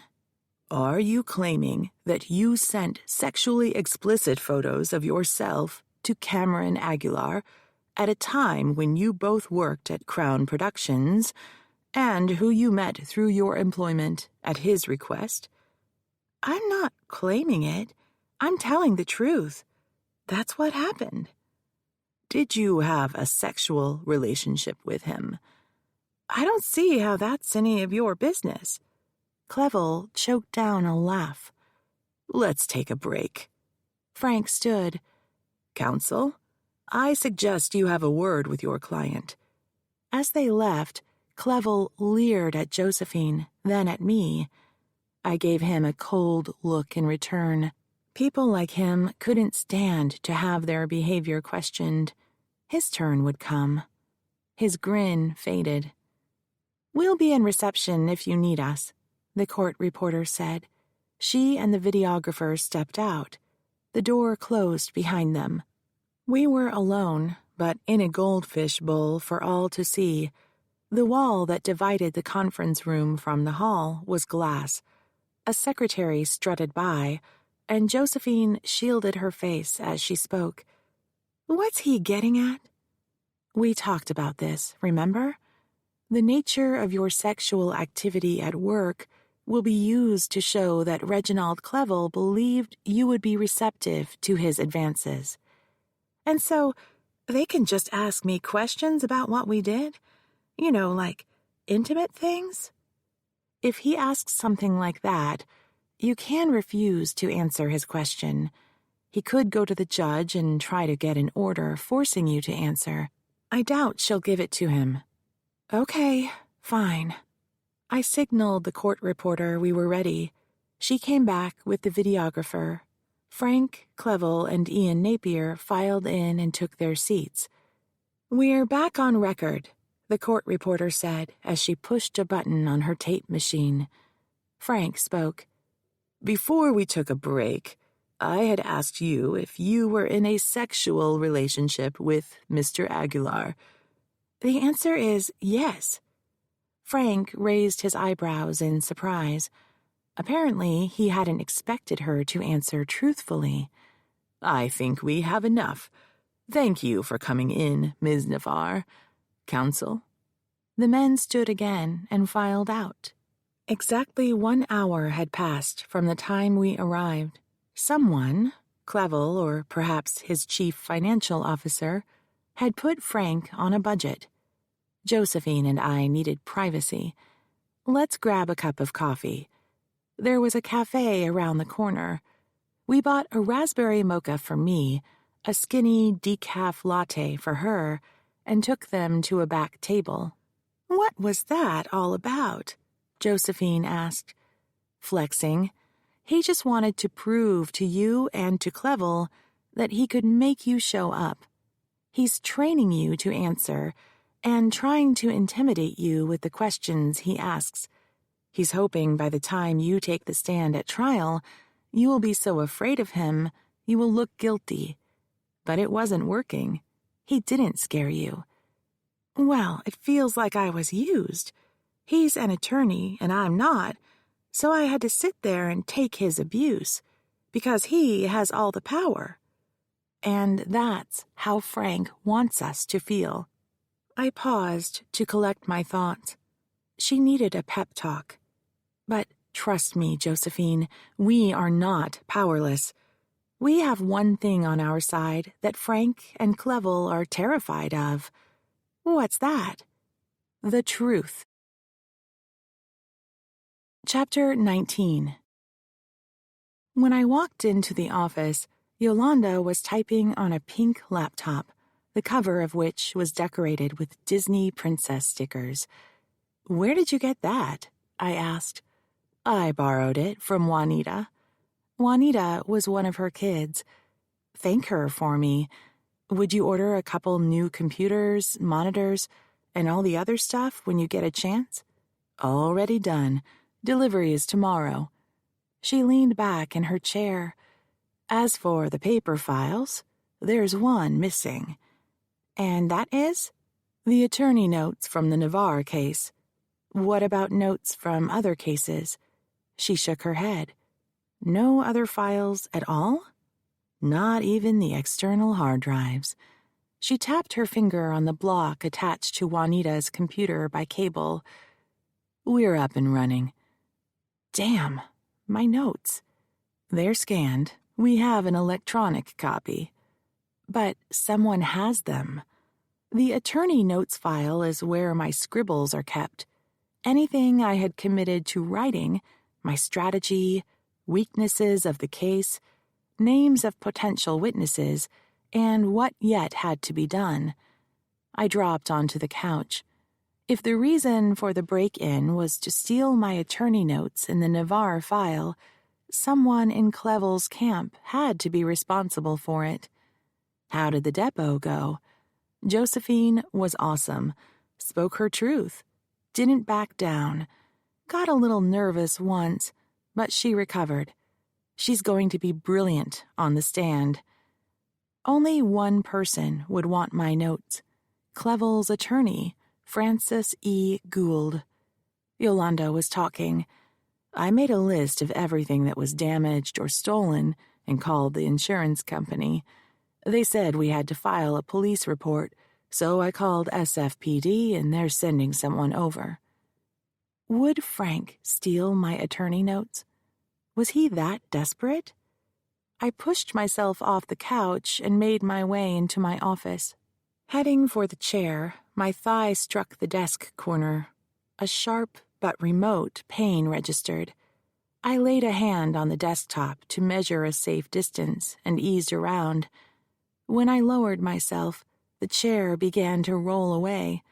I fumbled for the armrests and gripped them to steady it. Gauzy light enveloped me. I heard buzzing in my ears. Frank had sent someone to break into my office. When Yolanda appeared at the door, I was piecing together the progression of Navarre versus Clevel, my way of creating order. A pattern developed, one that I did not want to accept. I kept challenging it with buts and what-ifs, yet every time it reformed, it was more solid than before. The police are here. Send them in. A uniformed officer stepped into my office, hat tucked under one arm, mid-30s, dark hair in a buzz cut. His starched shirt strained with gym rat bulk. The badge over his right shirt pocket said Tucker. Right behind him was my soon-to-be ex-husband, Jake Kuhn, wearing a charcoal pinstripe suit and diagonal striped tie, both of which I had picked out for him when we updated his wardrobe about a year ago. His hair had been trimmed. How was it he remembered to go to the barber when he always needed me to remind him before? No, it wasn't trimmed. It had been styled. That was new. I wondered who she was. I stood. To what do I owe this honor? When the report came in, a friend of mine was on the desk. Jake said, "You should have called. Are you okay?" Assistant District Attorney Kuhn wanted to sit in on the interview, ma'am, Tucker said. Is that all right with you? That's fine, officer. Thank you for asking. Have a seat. Tucker and Jake took seats in the visitor chairs. Yolanda perched on the couch arm and I settled in behind my desk. I gave the cop my complete attention, all the while feeling the side of my face warm as Jake stared at me. I understand you had a break-in last night, Tucker said. He pulled out a tiny steno pad, just like the one Eli used. Around 10 o'clock, they tripped the alarm. The security company should have the exact time. Jake stiffened. Did anyone come to the loft? Not our loft, not your loft. The loft. I parroted his neutral language. Why would someone come to the loft? Tucker put down his notepad. Excuse me, ma'am, sir. Can we focus on the office burglary for the time being? Was anything stolen? Just one file, Yolanda said. Jake twisted in his seat to look at her. Which file? She dropped her voice and looked him in the eye. The attorney notes in Navarre versus Clevel. He whirled around to face me.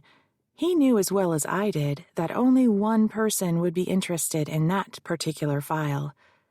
But how are you going to prove it? I asked. I was reticent to accuse Frank in front of a police officer. The next thing that would happen was Tucker would interview him. He would deny it, then file something in court saying I had made a false police report. Nothing would come of it except that Judge Hahn would be even more irritated and might haul us in for another heart-to-heart talk. What about the external hard drives? Jake asked. Weren't touched, I said. Tucker shifted in his chair in an attempt to close the gap between me and him. Ma'am, I'm a little lost here. Maybe you could help me out. What do you need to prove? I didn't respond.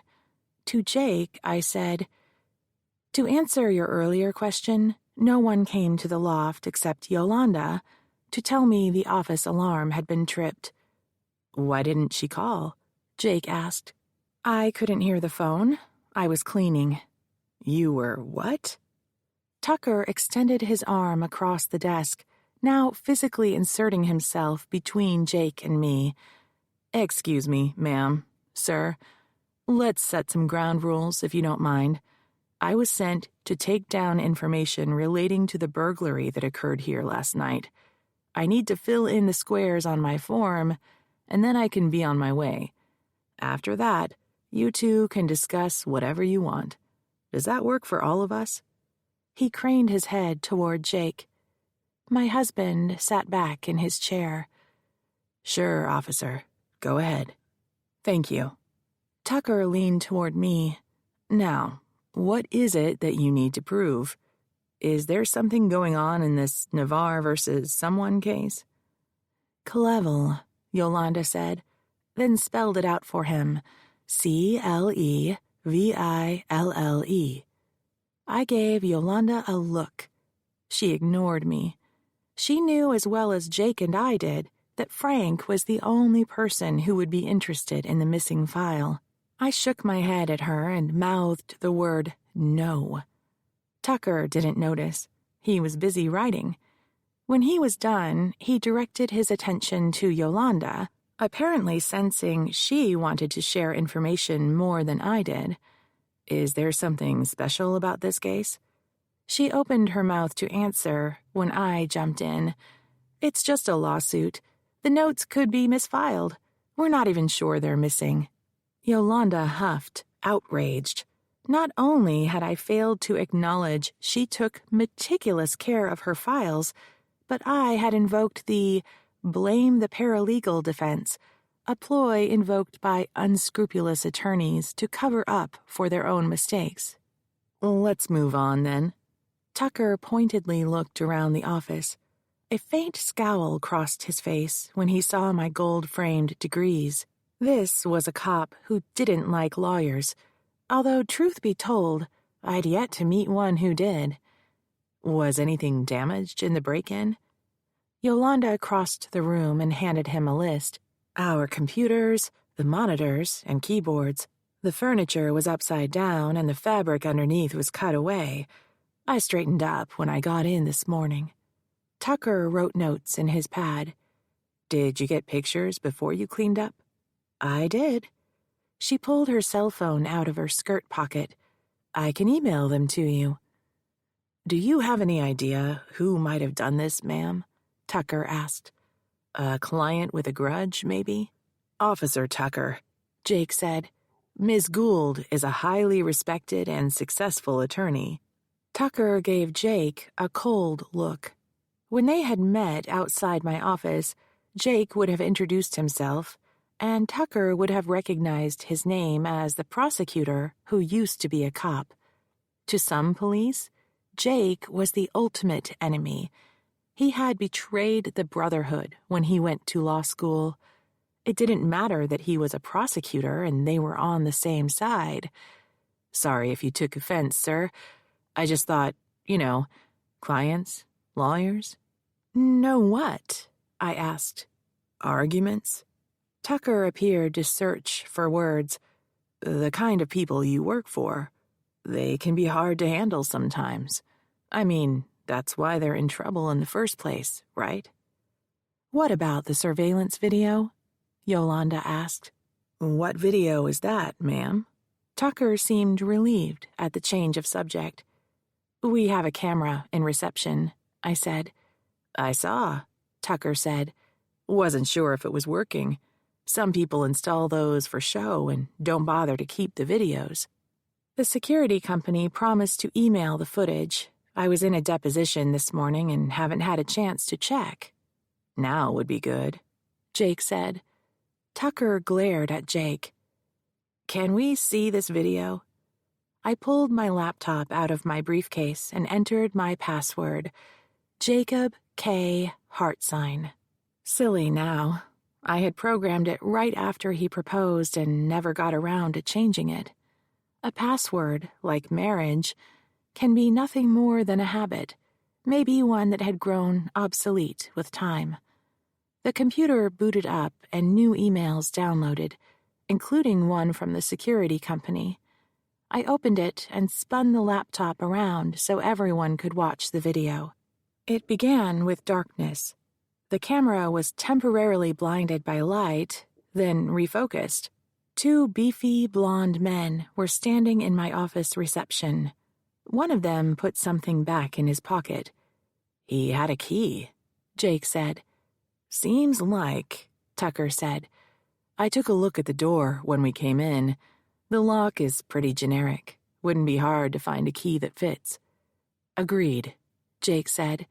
He had warned me before. I should install a coded mechanism.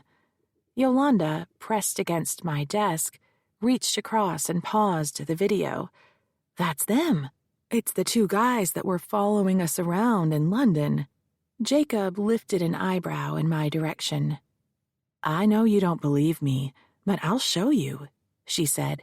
She produced her cell phone, swiped a few times, and laid it down on my desktop. "Them. I took this in front of St. Paul's Cathedral. They were on our flight. They followed us around all of London, and then Sophia was murdered." "She was murdered the night before these pictures were taken," I said. "That's what I'm saying. She was murdered after we landed, before we went to see her.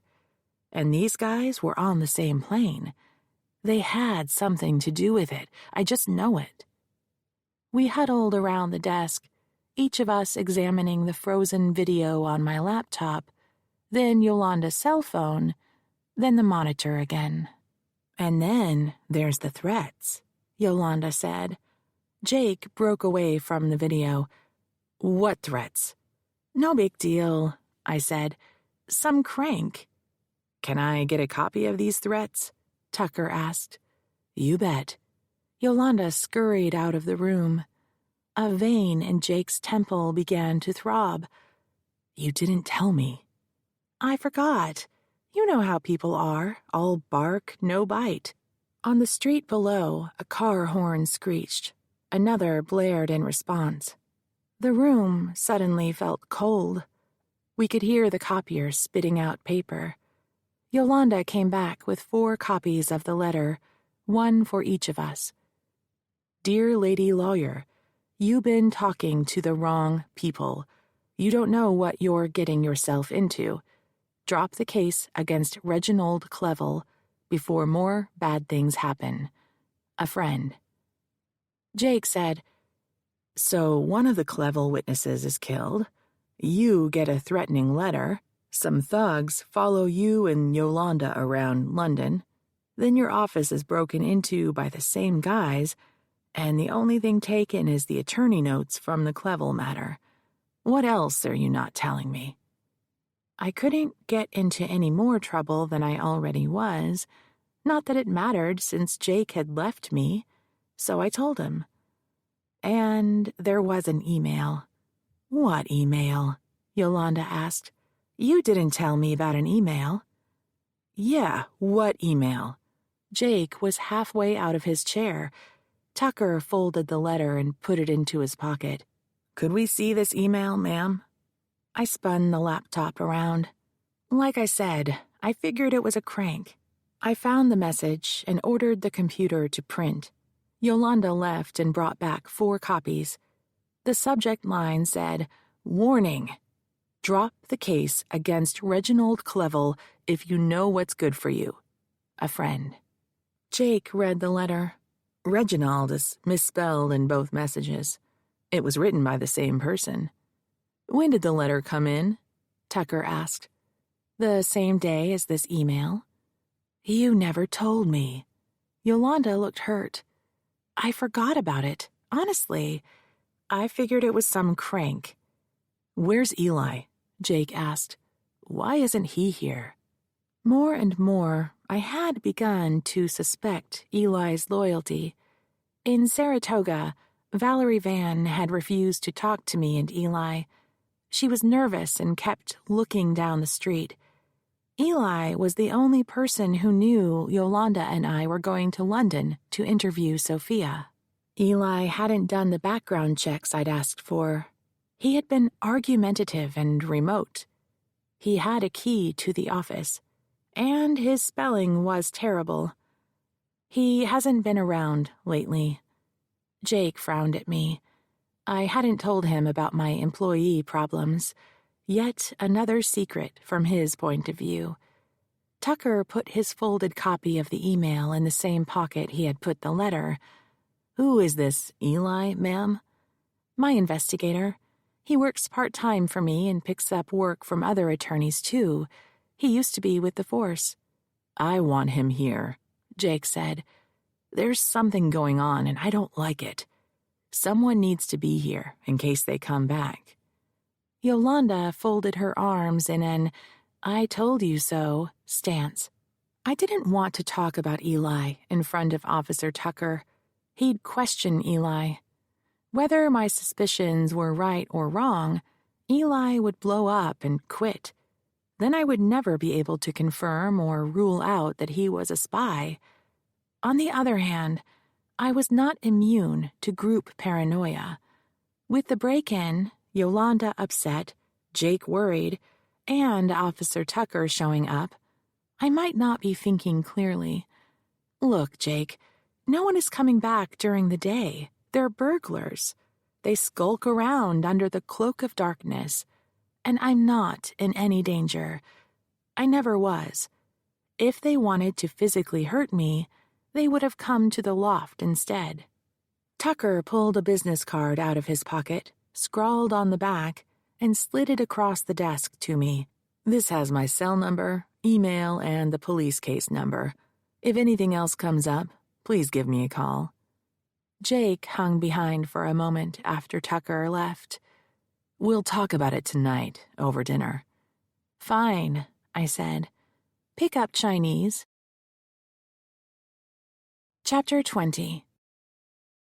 An hour after Jake and Tucker left, Eli appeared at my door without warning. "Well, this is a surprise, stranger," I said.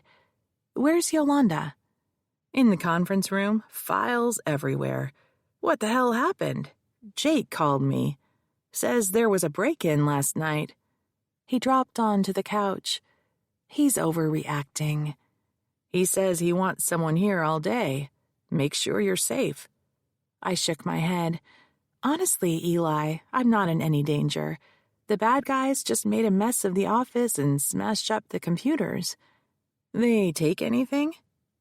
If Eli was a spy for Frank and had given the thugs his office key, he would know they had the Navarre attorney notes.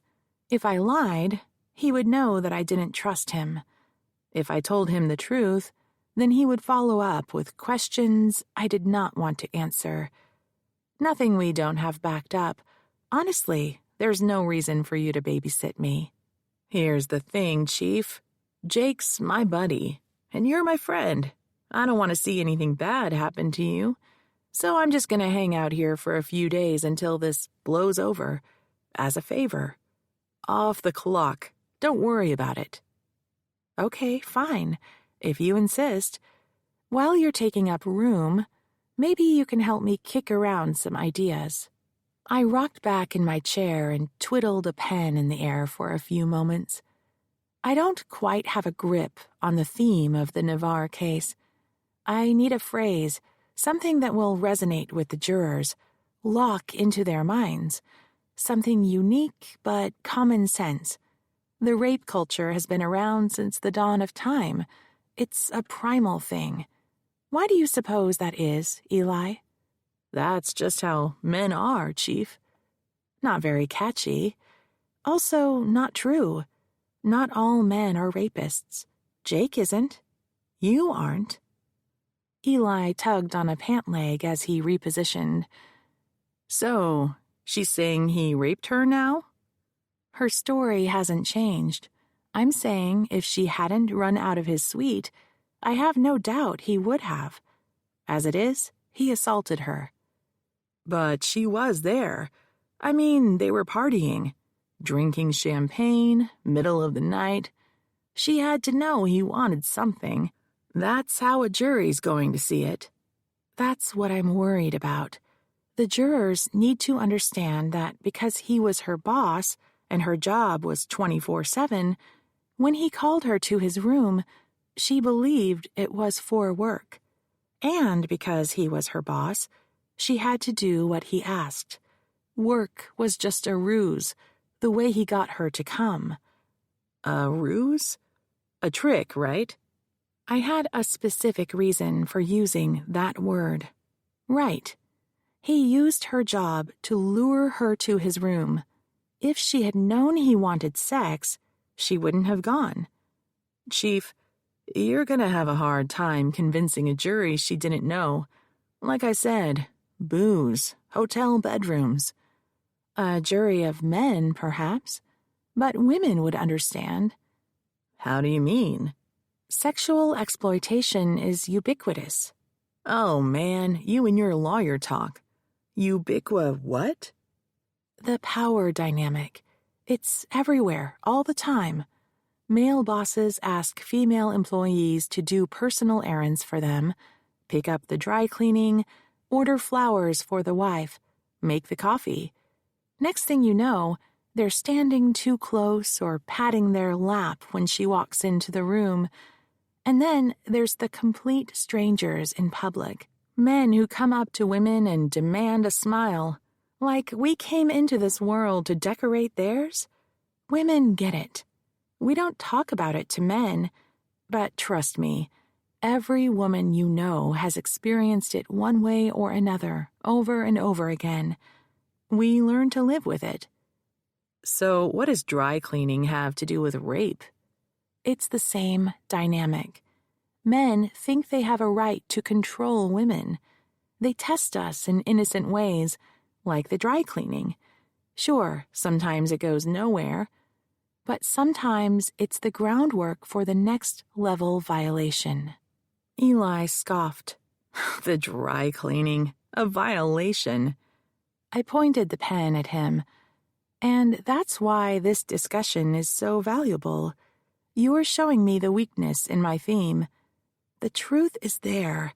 I just have to figure out a way of burrowing down to its most common-sense expression. The very idea that Clevel can claim implied consent is part and parcel of the rape culture. No decent man would contemplate that he was allowed to touch a woman without her permission. No problem. Just get a jury full of women. Right. Eli knew that jury selection wasn't picking the jurors you liked. It was deselecting those who couldn't be fair to your client. Whoever was left was who you got. I need something evocative for both men and women. Well, good luck to you. That's all I can say. You're the brains of the operation. You'll figure it out. That was my plan. Thanks, Eli. I appreciate your confidence. The aroma of Chinese food hit me as soon as I closed the loft's front door. The dining table was set with 2 white linen placemats and matching napkins that had been a wedding gift. Jake was in the kitchen, heaping food from cartons onto our good china plates, another wedding gift. Jermaine Greer was on the floor, eating canned cat food, salmon by the smell of it. Looks nice, I said. You deserve something special. To commemorate my office break-in? He brought the plates into the dining room and set them on the table. Look, Red, I owe you an apology. I was an ass. You're going through a hard time, I know that. My feelings were hurt because I felt like you had shut me out. I should have known that sometimes you need me to be there, maybe not for talking, but just a presence. I pushed myself up on my tiptoes and kissed him. Accepted. I fluffed his hair. Who's the new stylist? The secretary's daughter is in hair school and needed the practice. Does it look okay? How old is this daughter? You're joking, right? I wasn't, but I had made my point. Enough of this mushy stuff. I'm hungry. Jake pulled my chair out for me.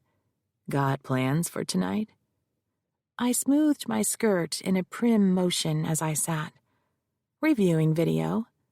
Jake lifted my napkin, snapped it open, and draped it across my lap. No problem. I have some things to look at, too.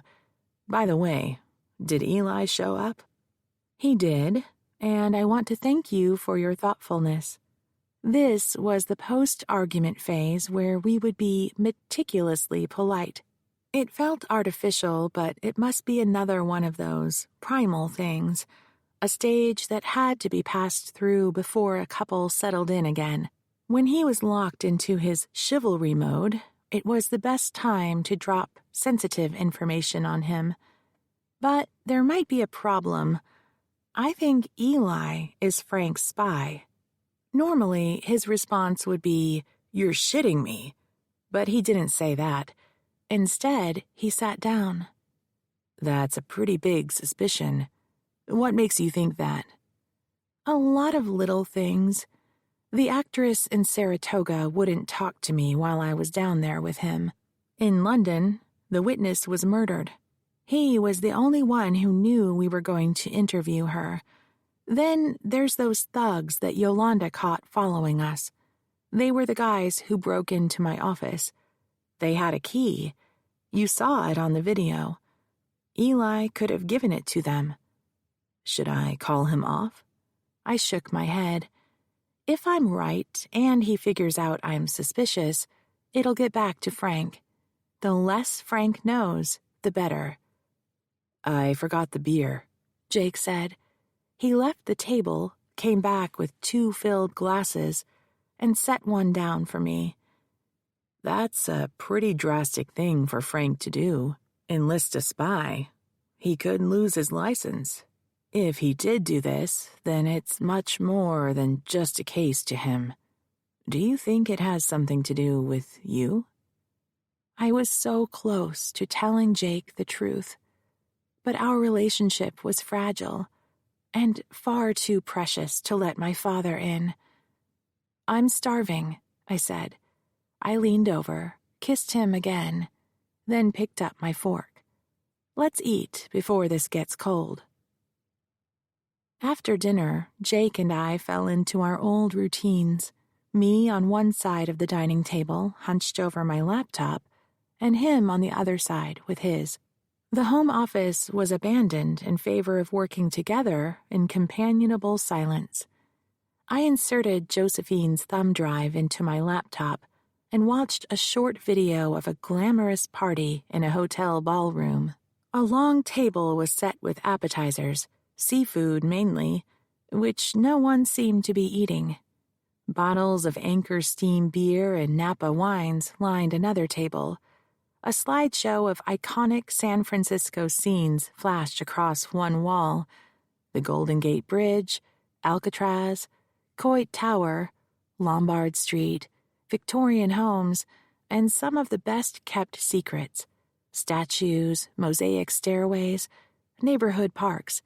A crooner backed by a small band sang, "I left my heart in San Francisco." I recognized the mayor and the heads of San Francisco's tourism and film bureaus, then Clevel and his brother Crispin, whose picture had been in the Architectural Digest article. The crowd parted. That was when the tall, silver-haired man talking to Clevel turned his face to the camera. My father, Francis E. Gould. Beside him was his former associate, the movie star handsome Ken Vincent. Frank handed a small present to the Duke, who passed his drink to his brother, then tore off the wrapping. Frank said something into his ear while Clevel's head bobbed enthusiastically. He held the gift up for the camera operator, Josephine, I presumed, to record. She moved in for a close-up. It was the Diego Rivera painting, the one that had hung on my mother's bedroom wall. "Oh, my God!" "What?" Jake said, looking up. "The son of a bitch! I don't believe it!" "What?" he asked again and came around to my side of the table. I rewound the video and ran it for Jake to see the presentation and the close-up. "That's your father," Jake said. "When did this happen?" Josephine took it, sometime before she was fired, and came to me. "What's Frank doing at the party? I thought they didn't know each other until he took the case." That's what I thought. "You see what Clevel's holding up?" "A painting?" The painting that was hanging in my mother's room. Diego Rivera gave it to Lizzie Shaughnessy. Frank told my mother he had taken it out for cleaning. After she was gone, I asked him where it was, and he claimed it needed repairs and he would get it for me. The son of a bitch gave it to the Duke long before I noticed the painting was missing. He lied about it. Why would he do that? That's what I'm going to find out. Back in an hour. Hold on, Red. You're not going anywhere without me. Fine, but I'm driving. I called Josephine on our way out the door, and we agreed to meet in the bar of her hotel. Halfway out of my building, I went back for my laptop and the thumb drive. The bar was decorated in rococo, curvy gilt carvings, and plush jewel-tone velvet upholstery. When we arrived, Josephine was sitting alone at a table with a view of the door. The bar was about half full of people dressed in tourist garb, chinos, raincoats, and comfortable shoes. We made our way to her table, and I introduced Jake. Josephine already had a glass of white wine. I decided to stick with beer, as did Jake. I want to talk to you about this video you gave me. I pulled out my laptop, fired it up, and inserted the thumb drive. What am I seeing? The party was at the Mark Hopkins. The Duke hosted it for his investors. The idea was to get them drunk, make them happy, and squeeze more money out of them. I queued the video up to the photo of Frank, Clevel, and the painting, and spun the laptop around for her to see the screen. That's my father. He's one of the backers. How can he afford to put money into a movie? Got me. He's your dad, not mine. But what I do know is that he's with some investment group, and he was given an extra piece of the movie because of that painting. Why didn't you tell me he was there? She took a delicate sip of wine. When she started speaking, her unfocused gaze was aimed over my head. First off, I didn't know your father was the Duke's attorney until the deposition. So how was I supposed to know the man in that video was your father when I first met you? There was nothing for me to tell. Then, after the deposition, I wasn't sure it was him. I mean, all old guys kind of look alike. And when I started to think maybe he was your father, I didn't know if you would believe me. So that's why I gave you the video. I figured if it was him, you'd know. And you did. So here you are. Her eyes fell upon me. When the waiter came with our drinks, I snapped the laptop closed. Jake dropped money on his tray, and the waiter went to the next table. It explains how Frank got onto this case so fast, I said. The minute Clevel got my letter, he called Frank. I turned to Josephine. That last party you were at the night you got fired, was Frank there too? He was in the bar. Was he in the hotel suite when Clevel accosted you? I don't know. All I know is that there were a bunch of people in his bedroom, and they sounded like they were having a good time. The doors from the living area to the bedroom were closed. He could have been in there. I can't picture Frank in an orgy with a bunch of old men. You think those guys were partying with each other? No way, Josephine said. I heard giggles. Girls. They sounded young. Real young. I was so distracted, I forgot where Sonny was parked, so I let Jake drive us back to the loft.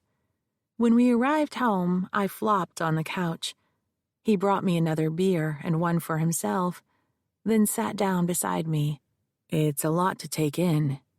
He stole the Rivera from my mother. It's his word against hers. What he didn't say was, and she isn't around to testify about it. I could sue Frank, but the painting was gone. I'd never get it back. With my mother not around to testify, the chances were I wouldn't win. If I won, I'd have to hound Frank for the money equivalent. Or I could file a police report, but then we'd be back to the same problem as before. He would deny it and claim I had filed a false report. Without my mother's testimony, it was unlikely the DA's office would file charges. The break-in, it had to be him, you know it. No one else would be interested in my attorney notes. But that was the only thing they were looking for? Why turn the furniture upside down and cut away the netting? My notes were in a folder in the cabinet. They could have slipped in and took the file, and we might not have noticed it was missing for days. And even then, we would have thought it was just misfiled. I assumed they trashed the place to cover up for stealing my file. What if they were really looking for that thumb drive? Eli knew I had it. Frank stole the Rivera and lied about it to cover up the theft. Then Sophia is murdered. I can't honestly believe my father would have someone murdered just so he could win a case. Frank Gould? Wheeler-dealer, maybe. Betrayal and greed, sure. But murder? Red, don't let yourself spin out of control. All that stuff happened, but that doesn't mean they're connected. And there were girls at the Duke's party, Josephine had said. Young girls. My scars began to itch. I scrubbed my arm with the palm of my hand until it was numb. For the second time that day, I didn't know what I should do next. We finished our beer in silence and went to bed. When he put his arm around me, I pulled away. Sorry, not tonight. Nothing to be sorry about. He kissed me on the top of my head. Sweet dreams. With that, he rolled over. I listened to his breathing as it slowed. When I was sure he was asleep, I got up, pulled on his bathrobe, grabbed an extra blanket from the closet, and walked to the great room. Germaine Greer was curled up on one end of the couch. When I sat down, she lifted her head long enough to give me a nasty look, then went back to sleep. I curled up on the opposite side and wrapped the blanket around me. Frank had stolen the Rivera from my mother. When he told my mother he'd sent it out for cleaning, she believed him. I did too, because she had. But by the time I had asked him about it, he had already given it to Clevel. And he lied about it to me, too. Frank had broken into my office. It had to have been Frank. No one else would want my attorney notes files.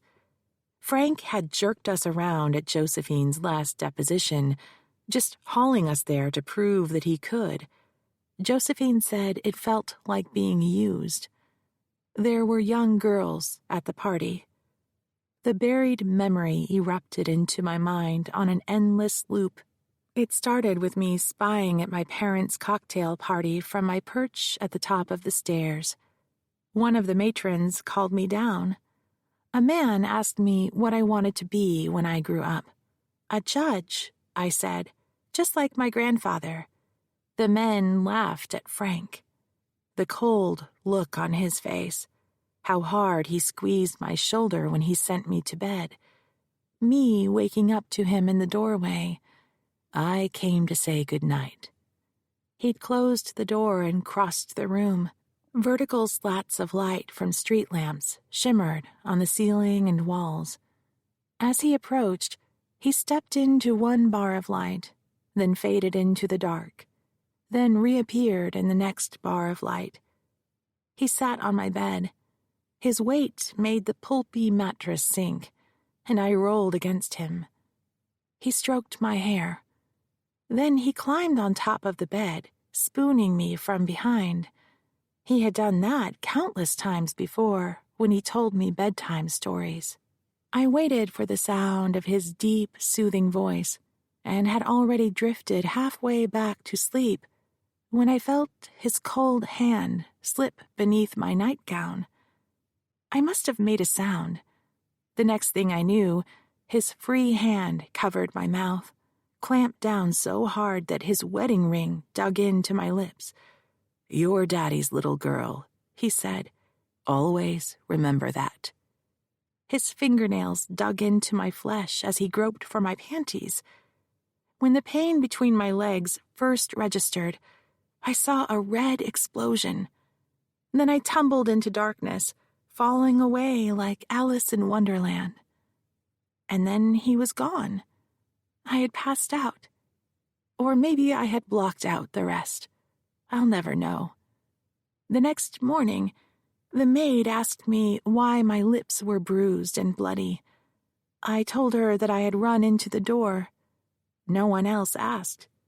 Not my mother. Surely not Frank. No one would see the angry scrapes across my hip where he'd clawed at me. I drifted to sleep with the one thought on my mind. I was chained to the monster that was my father. He lived in my head, and I had made a place for him there because I was too ashamed to tell anyone what had happened. Chapter 21. I woke to the sounds of my own screams. My arms were flailing as I tried to fight free of the blanket tangled around me. When I dragged myself into wakefulness, Jake was standing a few feet away. I remembered his hand on my shoulder, his voice in my ear. That was what had frightened me. "Whoa, Red, it's just me," he said. He was dressed in a fresh suit, ready for work. He placed a mug on the coffee table. "Made you this. There's more in the pot. Careful, it's hot." "What time is it?" "Oh, 700. You slept in. You were yelling in your sleep. Sounded like you were having bad dreams." I pushed myself up and unwound the blanket. I could feel a crust of dried tears on my face. I wrapped both hands around the mug. Heat sank into my palms. I searched my mind for images from the nightmares. A man was there. It could have been Frank. I was afraid, a little girl again, lost in a big, dilapidated house. It was supposed to be the Shaughnessy mansion, but it was transformed into something out of a horror movie. One dark hallway after another, empty rooms, locked doors. I was trying to run away. I gulped for air, then coughed. Right, nightmares. "I'll give Yolanda a call and let her know you're coming in late. You just take it easy, all right? If you need anything, call. Promise." I promise I'll call. I couldn't sleep after he left. I drank the coffee while Germaine Greer prowled across the room. I wished that cat didn't hate me. I would have liked to pick her up and hold her on my lap, feel her warmth, pet her silky fur. That wasn't going to happen. Instead, I went into the kitchen and poured more coffee, then made my way to the bathroom for a shower and to dress for work. It was just before 10 a.m. when I arrived. Yolanda stopped typing when she saw me. "Are you okay?" "Yeah, sure, I'm fine." "There's someone in your office waiting for you." "Eli?" "No, I called him. Said you were coming in late. He didn't answer, but I left a message." I cocked my head in a gesture to convey the question, "Who?" Yolanda had never left a client in my office alone before.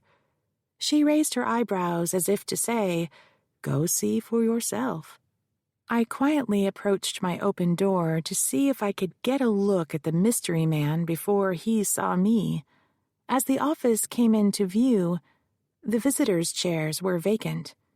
When I stepped across the threshold, I saw that the stranger was not a man, but a woman. She had her back to me as she examined my diplomas. "Good morning," I said. "I'm Maureen Gould. How can I help you?" She spun around to face me, startled. She was wearing a turtleneck and a rain jacket over hiking pants. I had the same pair of pants in my dresser at home. "Sorry," I began. "I didn't mean—" She was young, 20-ish. My size, my build, My red hair, shoulder length like mine. My face. The only difference between us was the color of her eyes. Mine were green. Hers were gray, the color of Frank's eyes. She was our daughter. I fainted. I came to on the floor, with Yolanda fanning me. "Stop that, please," I said. "What happened to you?" "I passed out. No big deal. Low blood sugar, I guess. I forgot to eat." I was telling the truth. "Are you sure?" She put a hand against my forehead. I mugged a patient smile, not feeling patient at all. "Cross my heart and hope to die. Now, if you don't mind, I'd like to get up off the floor." She squinted at me, then pushed herself to a stand. "I'll run down to the cafe and bring back something." I reached for her hand and she pulled me up. "That would be great." She looked at my daughter. "What will you have? Latte? Mocha?" "Raspberry mocha, please." Yolanda cast a meaningful look my way as she left. Raspberry mocha was my favorite drink. She already suspected who this young woman was. She would expect an explanation later. "I'll bring one for each of you, and something to eat." To my daughter, she said, "I bet you like chocolate chip cookies." "Doesn't everyone?" she said. Her smile was my smile.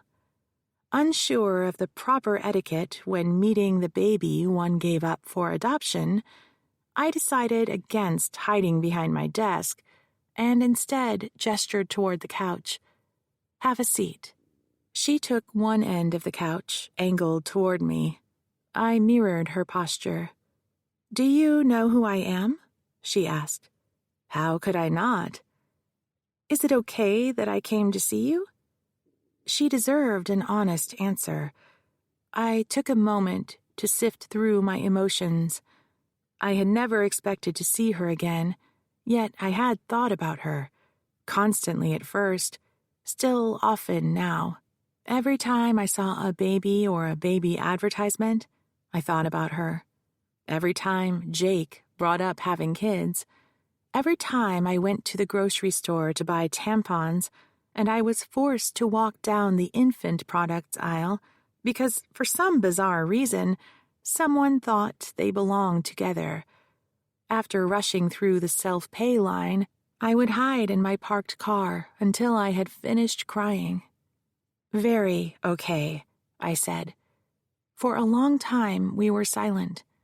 From the street below came the sound of rubber tires wearing on asphalt, squeaky brakes, honked horns. In the distance, a cable car clanged. Outside my window, Coit Tower was stark against a pale blue sky. The office building's front door opened with a whoosh and shut with a bang, followed by a muffled conversation as people walked through the halls.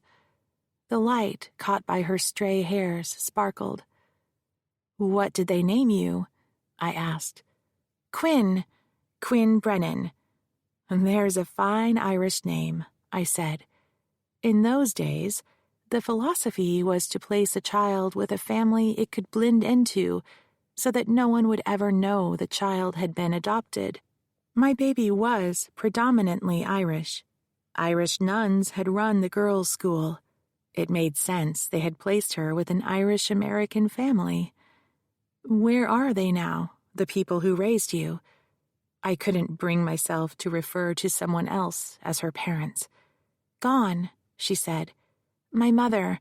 Oh, sorry. This is so awkward. I mean, the lady who adopted me died when I was 12. She'd had brain cancer, and her husband passed away last year. He had a heart attack. They were teachers. I grew up in New York State. Brothers? Sisters? Only child. Were they good to you?" "Very." "I'm glad." I meant it. She had a tiny nose piercing. "How did you find me?" "DNA," she said. "I had always wondered who my natural parents were, so after my father passed away, I signed up on a website. That's how I connected with your mother." My mother? My mother signed up on a DNA website? She had kept it a secret. A feeling of regret washed over me that I had not known her better. But whose fault was that? She was the one who dumped me in a boarding school when she realized I was pregnant. "She was looking for me," Quinn said. "Okay, totally blown away here. Let me get this straight. My mother signed up on a DNA website so she could find you, her long-lost granddaughter." "That's right. She seemed like a nice lady." My mother, a nice lady?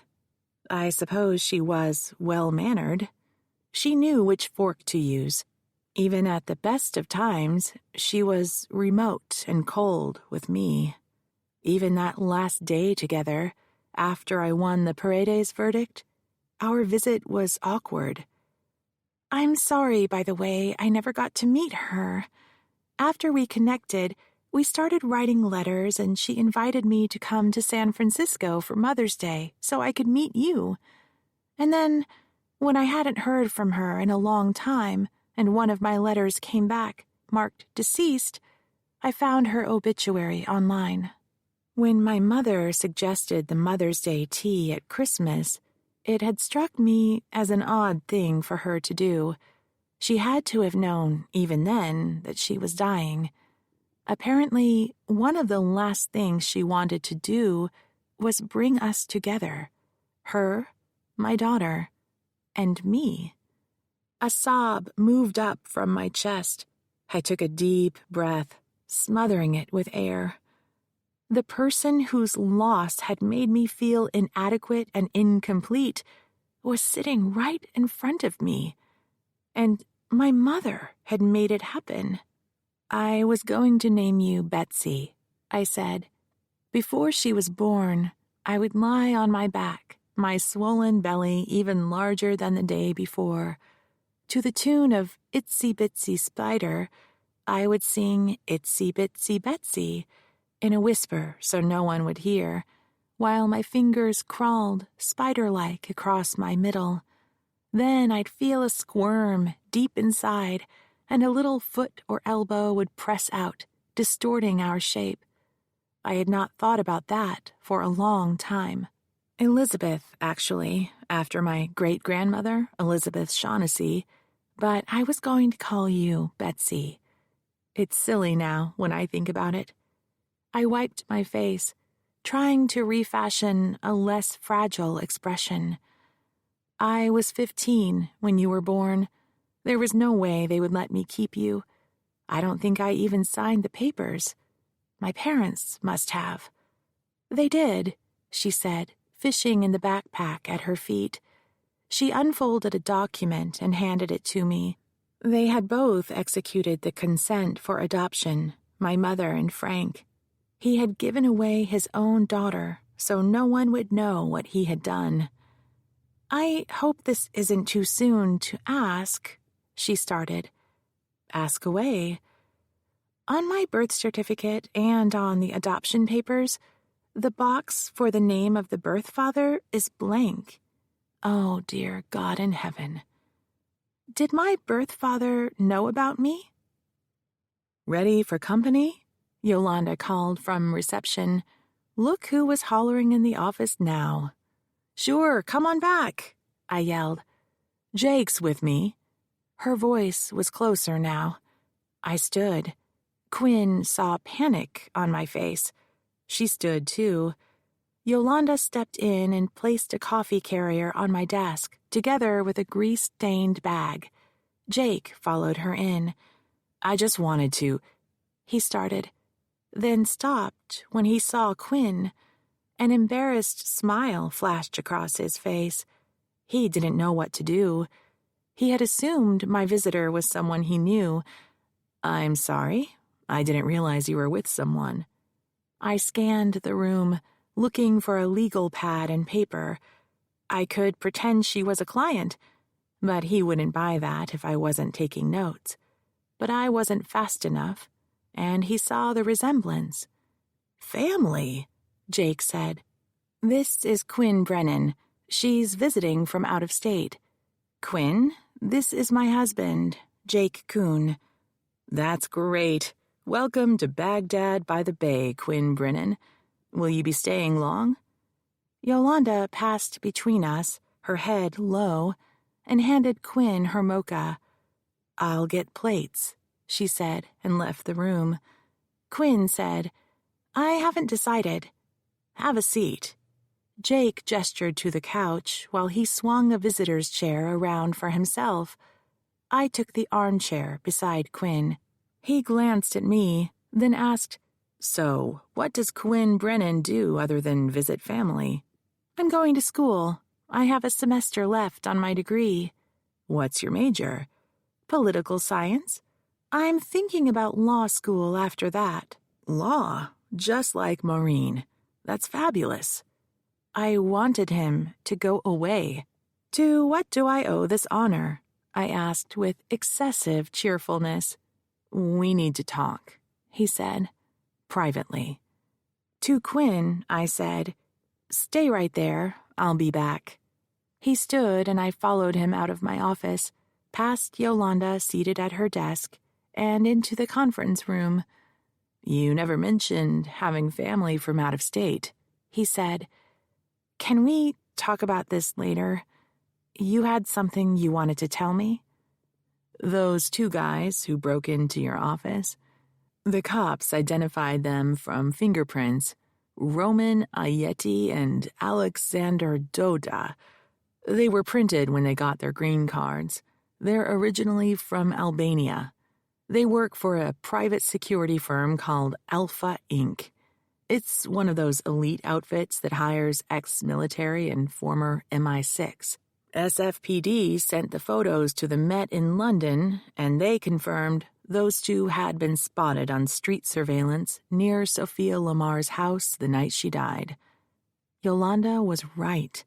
They had followed us to London.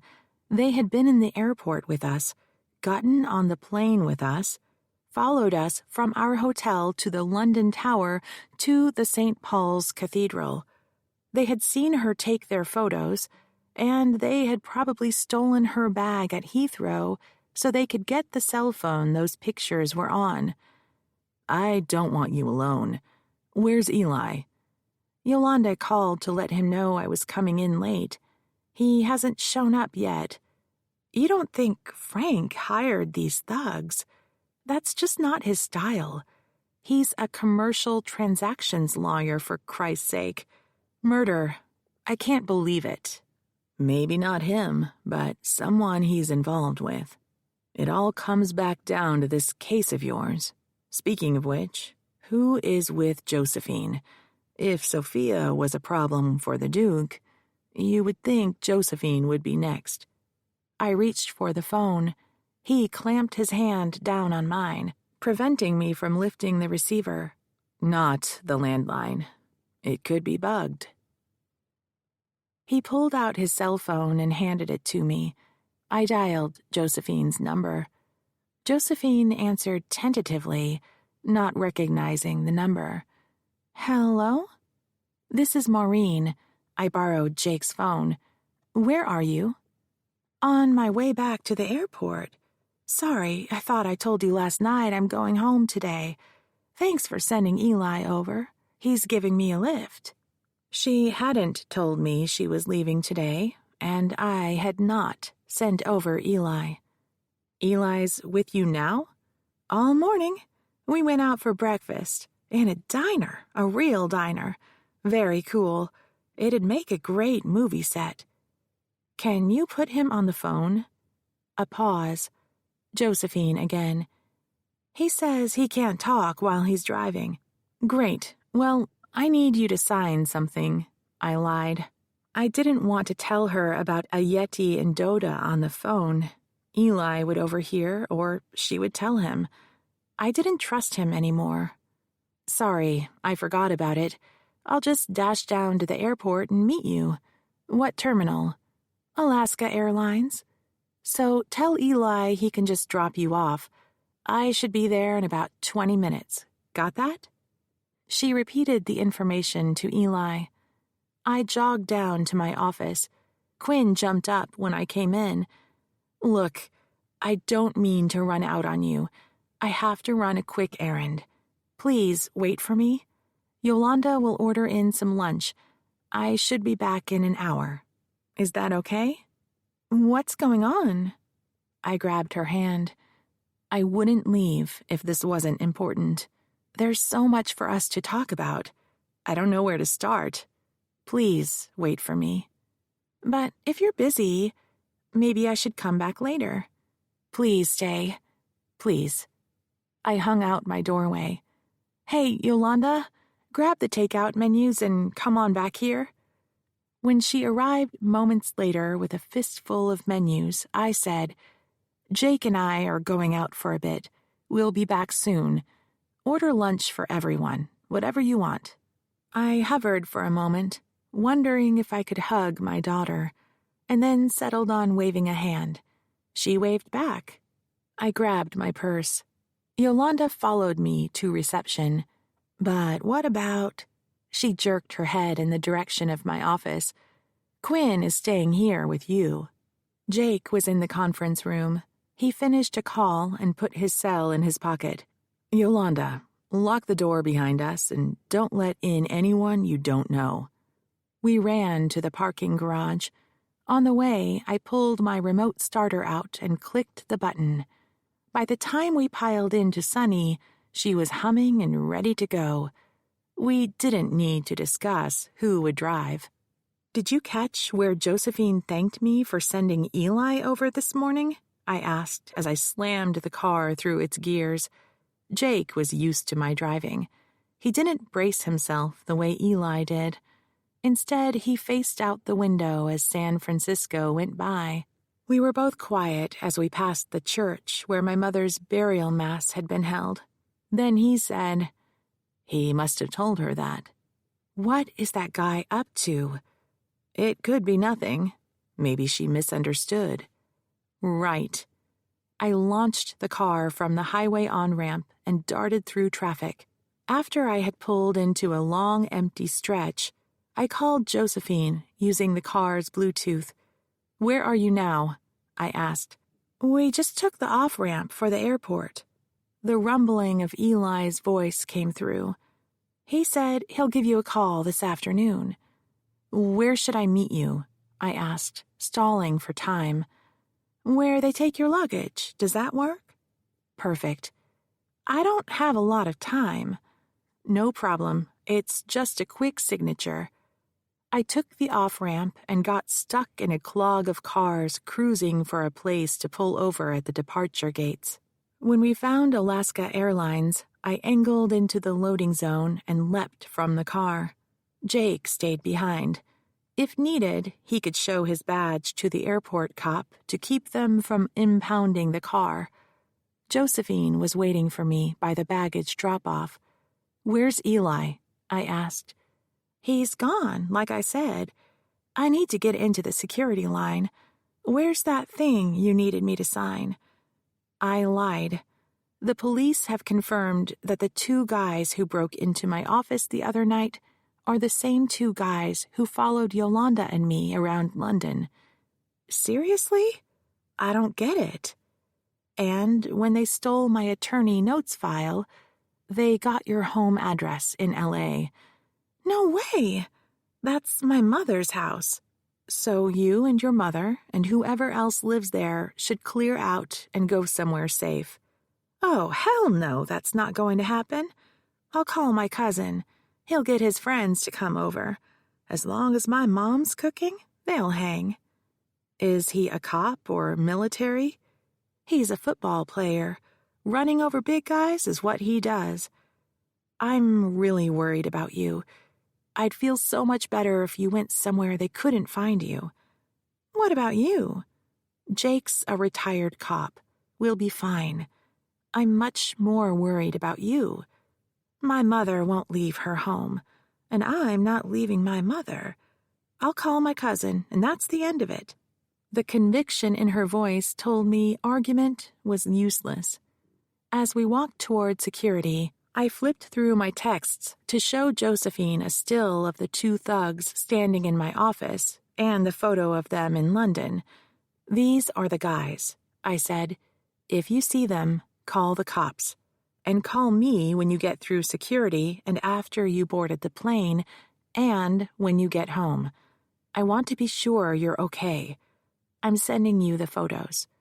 I texted the photos to Josephine's phone. "If anything happens, I'll call you. Otherwise, the next time I'll see you is the week before trial. All right?" "I'm fine. Don't you worry about me." I hung back while Josephine went through security. She stopped to wave from the other side. I waved in return, then jogged back through the airport. Chapter 22.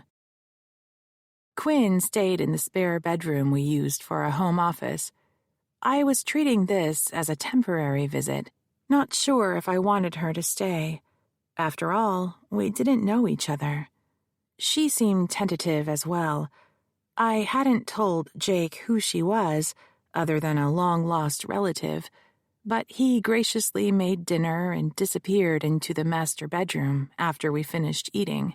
She and I sat in the great room with mugs of hot chocolate I had made myself, dazzling Jake with my hitherto unknown kitchen mastery. Mothers should make cocoa for their children, a belief I must have picked up from old TV shows.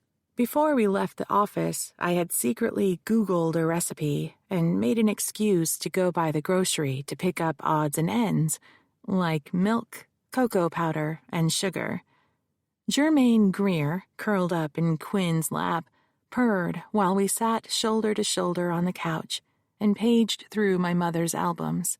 We looked at sepia studio portraits of my ancestors, fading pictures from the silver mines showing tired workmen and debris, society page clippings including that of my parents' engagement, and their wedding photos. "Why aren't there any pictures of you?" I hadn't noticed before. No portraits of me were hanging in the mansion, no albums of my growing-up years. Didn't most parents memorialize their children's first steps, Easter egg hunts and little white gloves and bonnets, birthdays and Christmases? I guess she got too busy after I was born. I flipped another page. There was a photo of the mansion with cherry trees in bloom along the street. "I'll take you over there tomorrow so you can see the place." "Won't your father mind?" "The mansion belongs to me now. He's living there until it's sold, kind of a caretaker." He still wouldn't leave. Through correspondence with his attorney, I had continued to refuse to pay him a settlement unless he provided he had spent his own money on the house, and he had continued to refuse to produce the evidence. But we'll go during the day so we won't run into him. We don't get along. You might have guessed that. "Can I ask you a question?" I had not answered her previous question about her biological father, and had dominated the evening so she wouldn't have the opportunity to ask again. She had the grace to let me. "You can certainly ask." "Did you want to keep me?" I didn't have to think about it. More than anything in the world. I had these dreams of you and me living in the mansion ballroom. It's one giant room on the 3rd floor. I would paint it pale yellow. My bed and your crib would be on one end, separated from the rest of the room by a gauzy curtain. We would have our own little kitchen table and a kitchenette. The floor would be filled with gigantic teddy bears and toys and playhouses. And we would have a big old rocking chair where I would sing to you and read to you every night until you fell asleep. After Mother Superior had told me what was happening inside my body, I daydreamed about my daughter and me crawling around together, playing hide and seek, going to the park, baking cookies, and doing all the things I had seen mothers and babies do on television, like drinking hot cocoa. "Did you ask your parents if you could keep me?" I didn't see them again for a long time. When Mother Superior told me I was pregnant, she also said the decision had been made to put you up for adoption. One did not argue with my parents' decisions.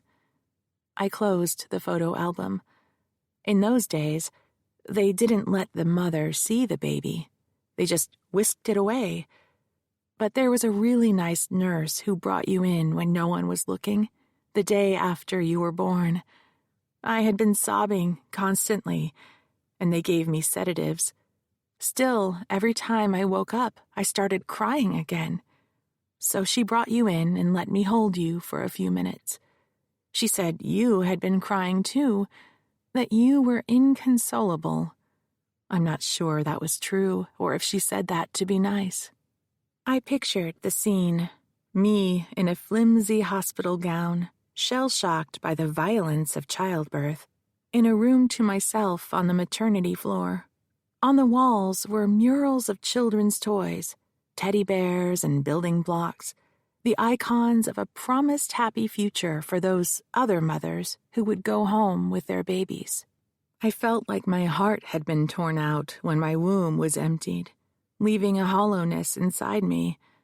Sometime later that day, the young nurse opened the door, carrying a bundle. When she laid you in my arms, you looked up at me with those big eyes of yours. You had the curliest black eyelashes I had ever seen. You were so tiny. I was afraid you'd float up into the air, so I put my hand on top of you to hold you down. I told you that I was your mother and that I loved you very much. And you smiled at me. The nurse said you did, although I've read babies don't smile when they're that little. And I kissed you on the forehead, just there. I touched a spot on my own head where I had kissed her. And then she took you away. We sat like that for a long time as the din from the city streets faded. I heard Jake take a shower, his nighttime ritual, then flip on the television, volume low, to watch a talk show. When Jermaine Greer leapt down from Quinn's lap and took her corner on the couch, I noticed my daughter had fallen asleep. I couldn't see her face as her head rested on my shoulder, but I could tell by how relaxed she was. "Quinn," I whispered. "It's time for bed, young lady." She stirred, groggily got her bearings, and then looked up into my face with those black, curly eyelashes framing her gray eyes. I must have fallen asleep. "Up you go, sleepyhead." I stood and pulled her up. "Do you need me to tuck you in?" That was stupid. I had gone too far with the mother thing. She smiled. "Thanks, no. I got it from here." We parted in the hallway. As she opened the door to her room, she caught me watching her. She came back, kissed me on the cheek, and said, "Good night, Mom." Mom. Thought I'd never hear that. Jake was still awake when I went into our bedroom. "Did you have a good talk?" he asked. "Absolutely." I went into the bathroom and changed into the t-shirt and yoga pants I slept in, then sat down on his side of the bed. "I need to tell you something." He muted the television and pulled himself to a sit. "I'm listening." "I hope you don't hate me. I couldn't tell you before. If she hadn't shown up, I don't know if I ever would have." I took a deep breath. "Okay, here it goes. Quinn Brennan is my daughter." Jake let a moment go by before he said, "I had figured that out for myself." "Don't be that way." "Sorry." He took my hand. "Do you want to tell me about it?" I told him the story of being abandoned in boarding school at 14 years old when my parents realized I was pregnant, that I was 15 when the baby came and they took her from me, and that I hadn't known where she was all this time. And that's why I didn't want children. I felt unworthy to be a parent. I was afraid that if we tried to have a family, something horrible would go wrong and I would lose you. No chance of that, babe. Jake pulled me into his arms. We laid down, spooning with me on the inside. A few tears slid out of my eyes. We were quiet for a long time. I could feel him thinking, "Is she staying?" "We haven't talked about it." "Yet," he said. "Yet." As I was drifting to sleep, I realized that Jake never asked who the father was. The next morning, we began our tour of San Francisco with coffee and bagels at the Ferry Building. Jake took the day off to keep an eye on us. After breakfast, we wandered through the bookshop and then the myriad of specialty stores, cheese, wine, bread, flowers, and we purchased the makings for spaghetti bolognese. When we were loading our bags into Sonny's trunk, my cell phone rang. It was Yolanda. "Morning," I said. "I'm taking the day off. Sorry, forgot to tell you." "No problem. Just thought you'd want to know. Mr. Gould called here a moment ago. He said you should call him back. It's urgent." Frank didn't have my cell phone number. I gave Jake the keys to my car and asked him to give Quinn the grand tour of San Francisco after they dropped me at the office. It would take them at least 2 hours to do the loop, more if they stopped for a walk around the sights. I loped up the stairs with a bundle of flowers and handed them off to Yolanda. "What are these for?" she asked. "Just felt like it." I grabbed my messages and went down to my office, closed the door, and settled behind the desk. My call to Frank was put through after an unnecessarily long wait. "Late for you to come into the office," was his greeting. "We have out-of-town company. Is there something you needed?" "My clients authorized me to make an offer." This juncture in a case, if it came, was painful. When negotiations had previously broken down, the chances the case would settle were unlikely, as one or both of the parties would have to shirk some pride to make it happen. I pulled a legal pad close so I could write down the terms. "I'm listening." "Your client suffers from the misapprehension that the jury will be sympathetic to her claims. Her claim that my client called her to his room in the middle of the night was not witnessed by anyone, even by her own admission. She can't prove that it happened, nor can she prove that if he called her to his room, he used work as a ruse to lure her there." Ruse. That was one of the words I had planted with Eli. I had given him 2 unique words so that if I heard them again from someone else, I would know that he was the source. With 2 unusual words, there was no possibility of a coincidence. If Frank used the second word, then I would be certain Eli was a spy. "Anything else?" I asked. "This new wokeness, the #MeToo movement, is predicated upon a myth of ubiquitous male exploitation. You can't sell that to a jury. The world is full of people who understand and appreciate the differences between the sexes. That doesn't make one superior to the other.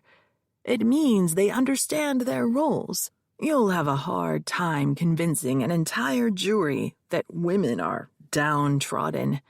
If anything, they've been exalted and pampered.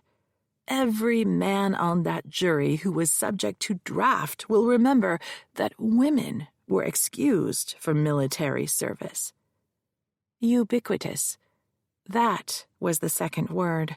Eli had leaked information to Frank. He had betrayed me and my client. I had to fire him. "You're joking, right?"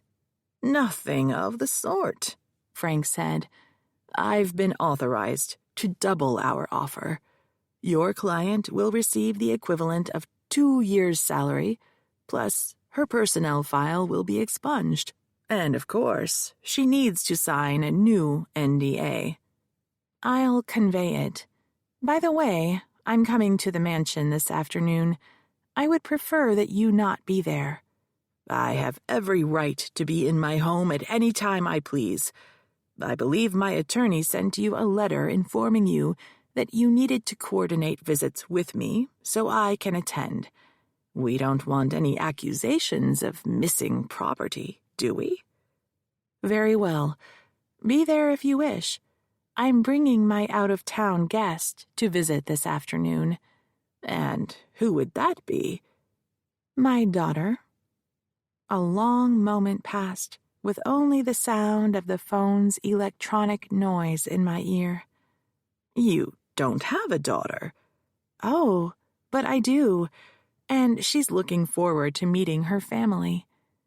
As it turned out, we didn't make it to the mansion that afternoon. I had just picked up the phone to call Josephine when Yolanda buzzed me. You have a visitor. When I walked into reception, I found Valerie Van sitting on the couch, a purse clutched in her lap. What brings you from Saratoga? I asked. Can we talk? I showed her into the conference room, closed the door, and we sat at the table. What's up? I heard about Sophia. They said she was murdered. I should have called her, warned her that her life might be in danger. That's right. This has all gotten so far out of control. I can't believe it. She rocked back and forth with the purse clasped to her chest. You seemed afraid to talk to me when I came to your house. I was. I still am. 2 scary-looking guys had been sitting in a car outside my house a few days before you came. They show up all hours of the day and night, just sit there and then drive off. I thought maybe they were cops watching a house down the street for drug dealing, but then I got a letter warning me to keep my mouth shut about the Duke. Do you have the letter? She opened the purse and pulled out a document. It was written on the letterhead of Gould and Napier, signed by Ian Napier, and dated the Monday after I had filed suit. It reminded Valerie that she had signed a non-disclosure agreement, and that if she violated it, she would have to pay Reginald Clevel $2 million. I blew out a whistle. $2 million, she said. I don't have that kind of money. Did you sign a non-disclosure agreement? Yes. Were you paid for signing it? $75,000. It was enough to keep me alive while I finished my degree, but I had to take out student loans, too. Did you have an attorney? No, I should have. That was stupid. Her arms were wrapped around the purse again. I'm so afraid. Did they kill Sophia so she wouldn't talk? We don't know yet. But what I can tell you is that there were 2 scary-looking guys who followed my paralegal and me to London to meet with her, and she was murdered the night before our appointment. And the same 2 guys broke into my office a few days ago. I pulled my cell phone out of my blazer pocket and thumbed through the photos. These guys. When she saw the photo, the color drained from her face. Oh my God, that's them. The guys that were parked outside my house. I am so scared. I don't know who to trust. You have choices. You can go to the police, or you can hire a lawyer, me or someone else. Do you want me to recommend some names? I don't want to sue him. I'm just here to help Josephine. You believe me, right? You haven't told me what happened yet. What led up to you signing the non-disclosure agreement? But you believe Josephine, or you wouldn't have taken our case, right? Right. So tell me what happened to you. I auditioned for a part in one of the Duke's movies. He said he liked me, that I had talent. He took me to industry events. Free publicity, he said. He had a new portfolio taken of me, wearing practically nothing. I was so embarrassed. But he said he needed pictures to show to his production team, and then they could pair me with the right leading man. There were dinners with investors. It went on and on for months like that. Then one night, he invited me up to his suite to read a new script. And that's when it happened. She was hyperventilating. Do you need a glass of water? She waved me off. No, I'll be fine. Just give me a minute. She put the purse aside and covered her face with her hands. Her breathing slowed. When she lowered her hands, her face was wet with tears. We read through a few lines. He talked about the movie he was going to make and how he wanted me to play the lead in it. But he still had to convince the investors I was right for the part. Then he said he had to go to the bathroom. We had been drinking a lot of champagne, so I didn't think anything of it. I heard the toilet flush, and when he came out again, he was wearing just a robe. That had to be weird. I exchanged glances with Yolanda, who was keeping an eye on us from her desk. Valerie continued. That's when I started thinking this wasn't right. But he didn't do anything right away. He poured another glass of champagne for each of us, and then sat down on the couch beside me. I was trying to think of an excuse to get out of there, and that's when it happened. I waited. He opened the bathrobe and shoved my face in his lap. He held my head down. I had no idea he was that strong. I tried to get away, but I couldn't. It was hard to breathe. I was afraid he was going to smother me. So I did what he wanted me to do. And when it was over, I got the hell out of there. It was exactly what had happened to Josephine. With Valerie's testimony, I could prove that long before Josephine Navarre had been hired, Crown Productions knew Reginald Clevel was a predator who targeted women under his control. Behind Valerie, I noticed the reception door open. Eli stepped in, spotted me with a client whose back was to him, and sat on the couch. "What are you looking for?" I asked. "I want the truth out.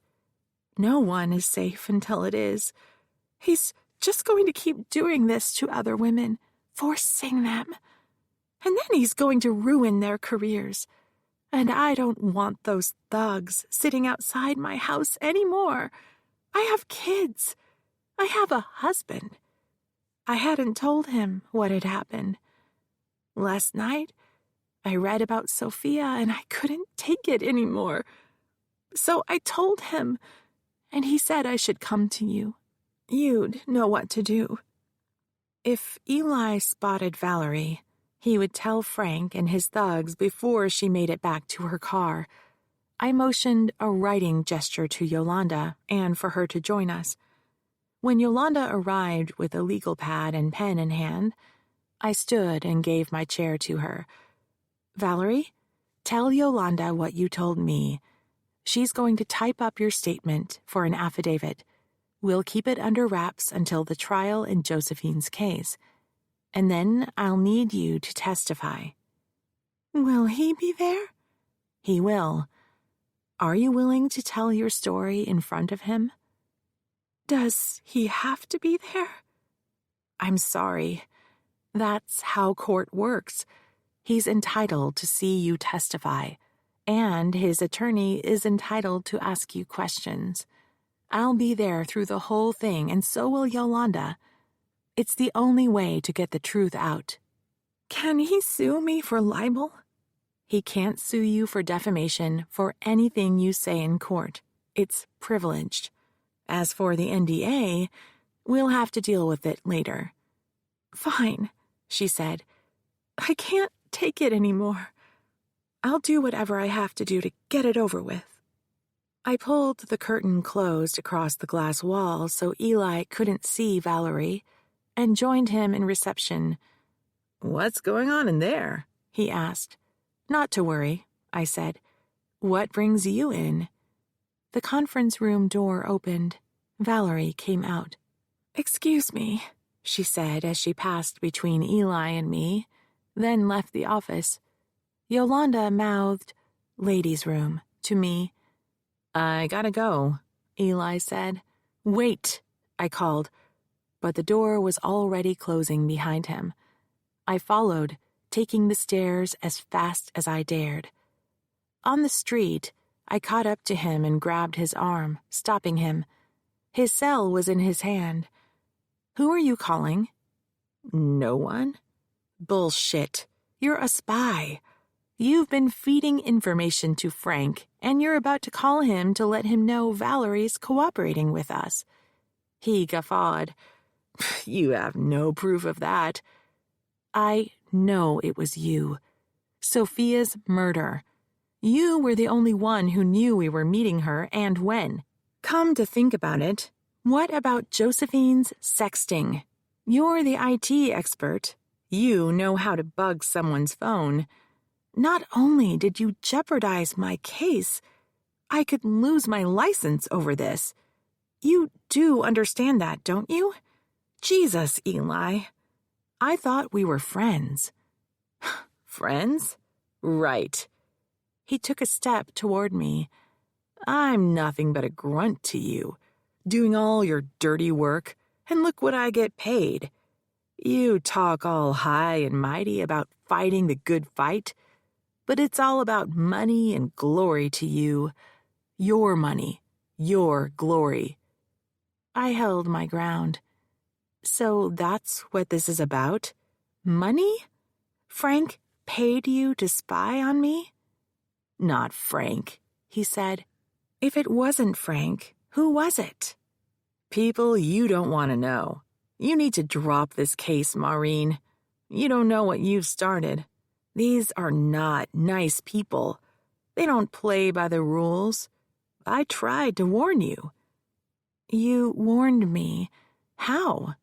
The letter, the email. You sent those? I was looking out for you. I stepped toward him. You need to make this right. I want your statement, recorded and written. No way, he said, pulling away from me. I'd be a dead man. He pocketed the phone and began striding down the street. I jogged to keep up. Something caught Eli's attention. He seemed to hang in the air for a moment, 1 foot aloft, his attention locked on an object in the distance. I looked down the street to see what it was. We were halfway down the block from an intersection. The street was lined with parked cars.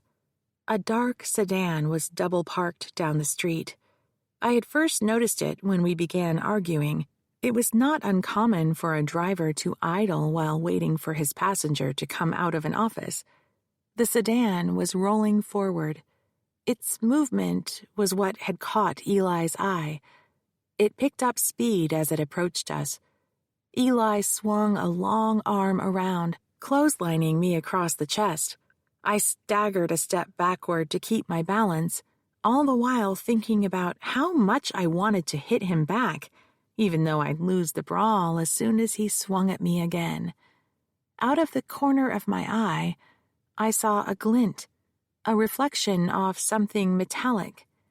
Eli lunged toward the approaching car. His hand was splayed in front of me. I never saw the passenger's face. The sound was more like a sneeze than a blast. The car's tires squealed as it sped off. It was nothing but a dark streak in my mind, just a memory, even before Eli staggered. He braced himself against the building, a hand to his chest. He looked down at his shirt, trying to assess the damage, as he slid to the sidewalk. Blood began to seep out from beneath the hand. I found myself on my knees, pressing my hands on top of his own. His face was pale. I prayed for the bleeding to stop. One tear slid from his eye. He grimaced in pain. He tried to speak, but he made no sound. His eyes focused on me for a second, and then his pupils fixed. Chapter 23. That evening, I was on the couch wrapped in a blanket, trying to get warm. Jake was sitting on the coffee table, wearing his shoulder holster with a pistol, taking a call on his cell. Quinn was in the kitchen grilling cheese sandwiches and warming tomato soup. I kept telling them I wasn't hungry, but they both insisted I eat. Jake snapped his cell shut. They got witness statements. Someone wrote down the license plate. They were about to call the police because the car had them blocked in. The license plate was stolen. So was the car. They found it in a parking garage. Looks wiped clean, but we'll know more tomorrow when forensics takes a look at it. Vague descriptions of the perps. 2 white men, both wearing stocking caps. I shivered. He swung around to sit next to me and pulled me into him. The working theory is that you were the intended victim and Eli got in the way. Eli had been a spy, betrayed me, yet he had given his life to save my own. Why would he do that? Jump between you and a gun? Spy on me. He said it wasn't Frank, it was someone else, but they're all the same team. He sold me out for money. Why would he do that? Look, I'm so sorry. This is my fault. I knew he left SFPD under a cloud. There were questions about gambling debts. I shouldn't have recommended him to you in the first place. I had wanted to believe him when he said it was blown out of proportion and a political thing to get rid of him. It made sense.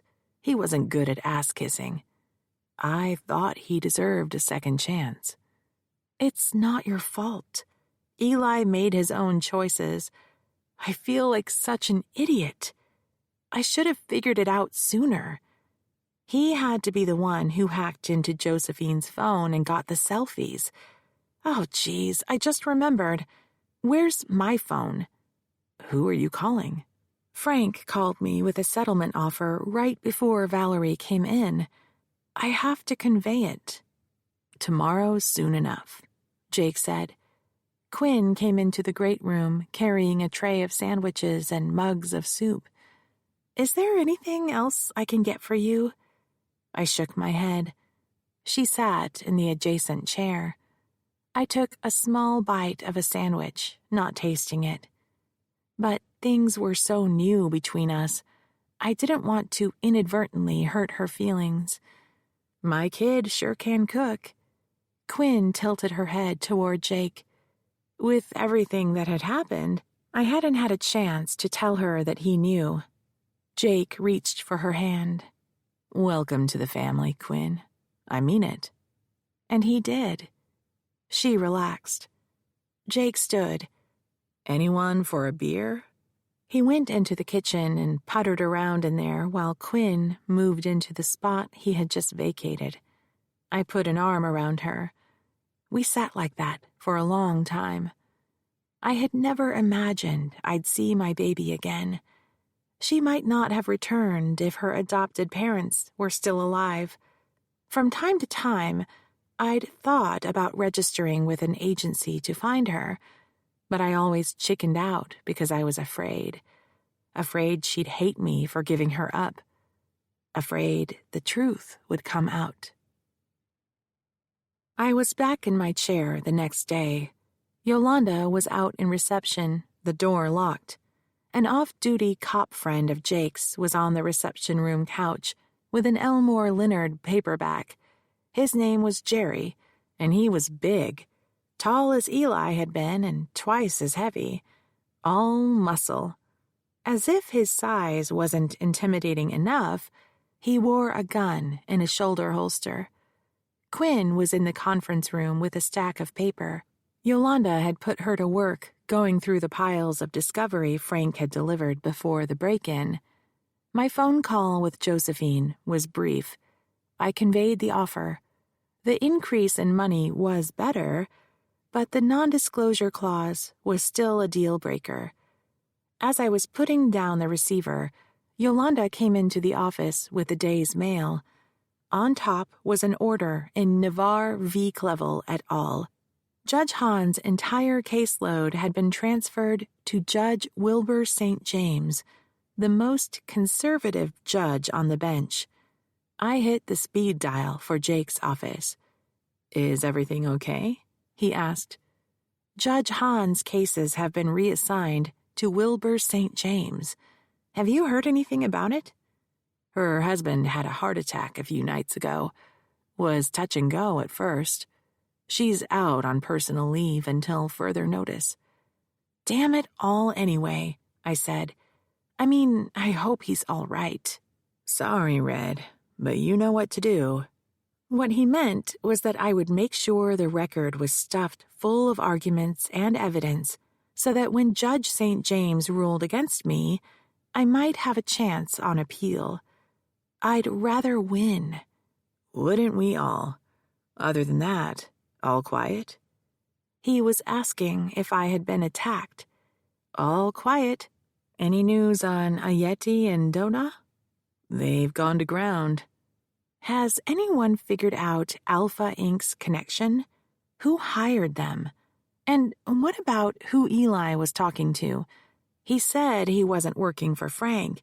He was talking to someone else, but it had to be someone close to Frank, because he knew exactly what I had said to Eli.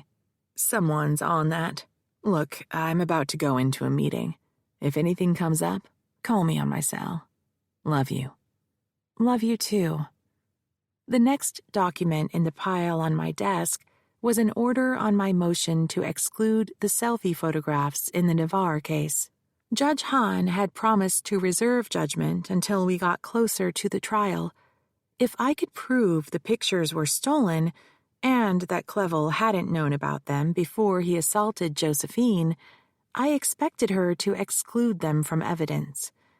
I flipped to the last page. Typed in all bold letters was the word "denied." It was signed by Judge Wilbur St. James. Figures, I said. The way things were going, I would lose Judge Hahn. She would have kept the photos out. I handed the order to Yolanda. Can't you appeal? Not until after the trial. The photos are coming in, and we have to deal with it. Hey, Mom? Quinn was standing at my office door, a single sheet of paper in hand. Hey, you, what's up? That morning, I had sat her down in the conference with the piles of Frank's evidence and asked her to look for Alpha Inc. Bingo! She waved a paper in the air. I found a year-old visitors list, people who security had permitted to go into the Crown Productions building. 2 visitors from Alpha Inc. named Roman Ayeti and Alexander Doda were signed in a bunch of times. She handed me the page. Sure enough, they had signed in to see Crispin Clevel 3 times. You have a knack for this, my girl. Go back and see if you can find more visits. I sent Jake a text. The Duke had contact with Alpha Inc. last year. A few seconds later, he texted back. Roger that. The police tracked down Eli's next of kin, an estranged sister who lived in Oregon. Her name was Susanna Conroy. She came into the office to pick up his final paycheck, pulling an old carry-on suitcase. She must have been older than him. Her salt and pepper hair was pulled back into a thick ponytail. The skin of unmade-up face was loose with age. She wore faded jeans, Birkenstocks, and a lumpy sweater. She had been a hippie chick. He was a cop. No small wonder they were estranged. After Yolanda sat her in my visitor's chair, she got straight to the point. "You were there when my brother died." I was. How much did she want to know? Planting images of death in someone else's mind without permission is not a kindness. "He was shot." Her eyes cut to the window. "Just out there, in front of your building." I nodded. "Did he suffer?" I couldn't say how painful a gunshot wound to the torso was, but I imagined it was horrific. He was gone in a few seconds. "Have they found who did it?" I shook my head. "We didn't get along, hadn't spoken in years, but I wouldn't have wished that on him." Yolanda returned with a cup of tea for Susanna, then slipped out of the room. I should have documentation of work in my cases, but I wondered if there was a letter or note that would prove who killed him. "Is there anything you need?" I asked. "Can we help clear out his apartment for you?" "All done." "What about the case files?" She shrugged. "All the paper went to recycling." "Did the police take anything before you cleaned out the apartment?" "They said they didn't need anything." She took a sip of tea. "Well, that's it, I suppose. Did you have a check for me?" "Certainly." I pulled an envelope out of my pencil drawer, addressed to Estate of Eli Conroy, and slid it across the desktop to her. "Will there be a memorial? I'd like to go. I'm sure his old friends at SFPD would as well." "There's no reason for that. I'm on my way to the airport now. When I get home, I'll spread his ashes in the woods. He loved the woods when we were kids." I pointed to the suitcase.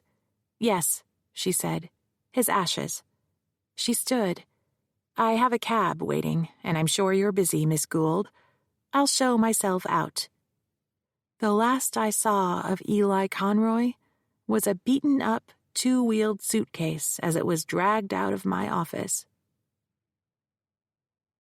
1 week before the trial, I was in my office, staring out the window, tapping a pen against my tooth. It was a Monday morning. The skies sparkled with light.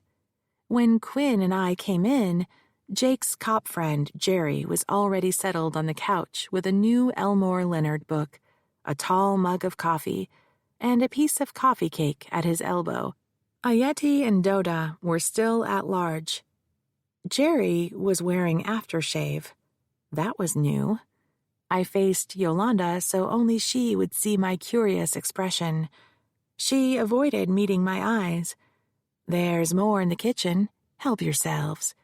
Yolanda had been divorced long before I had met her, and hadn't dated in the time she had worked for me, nor had she baked for the office before. "Thank you," I said. "You're welcome." She bent to her task, blushing.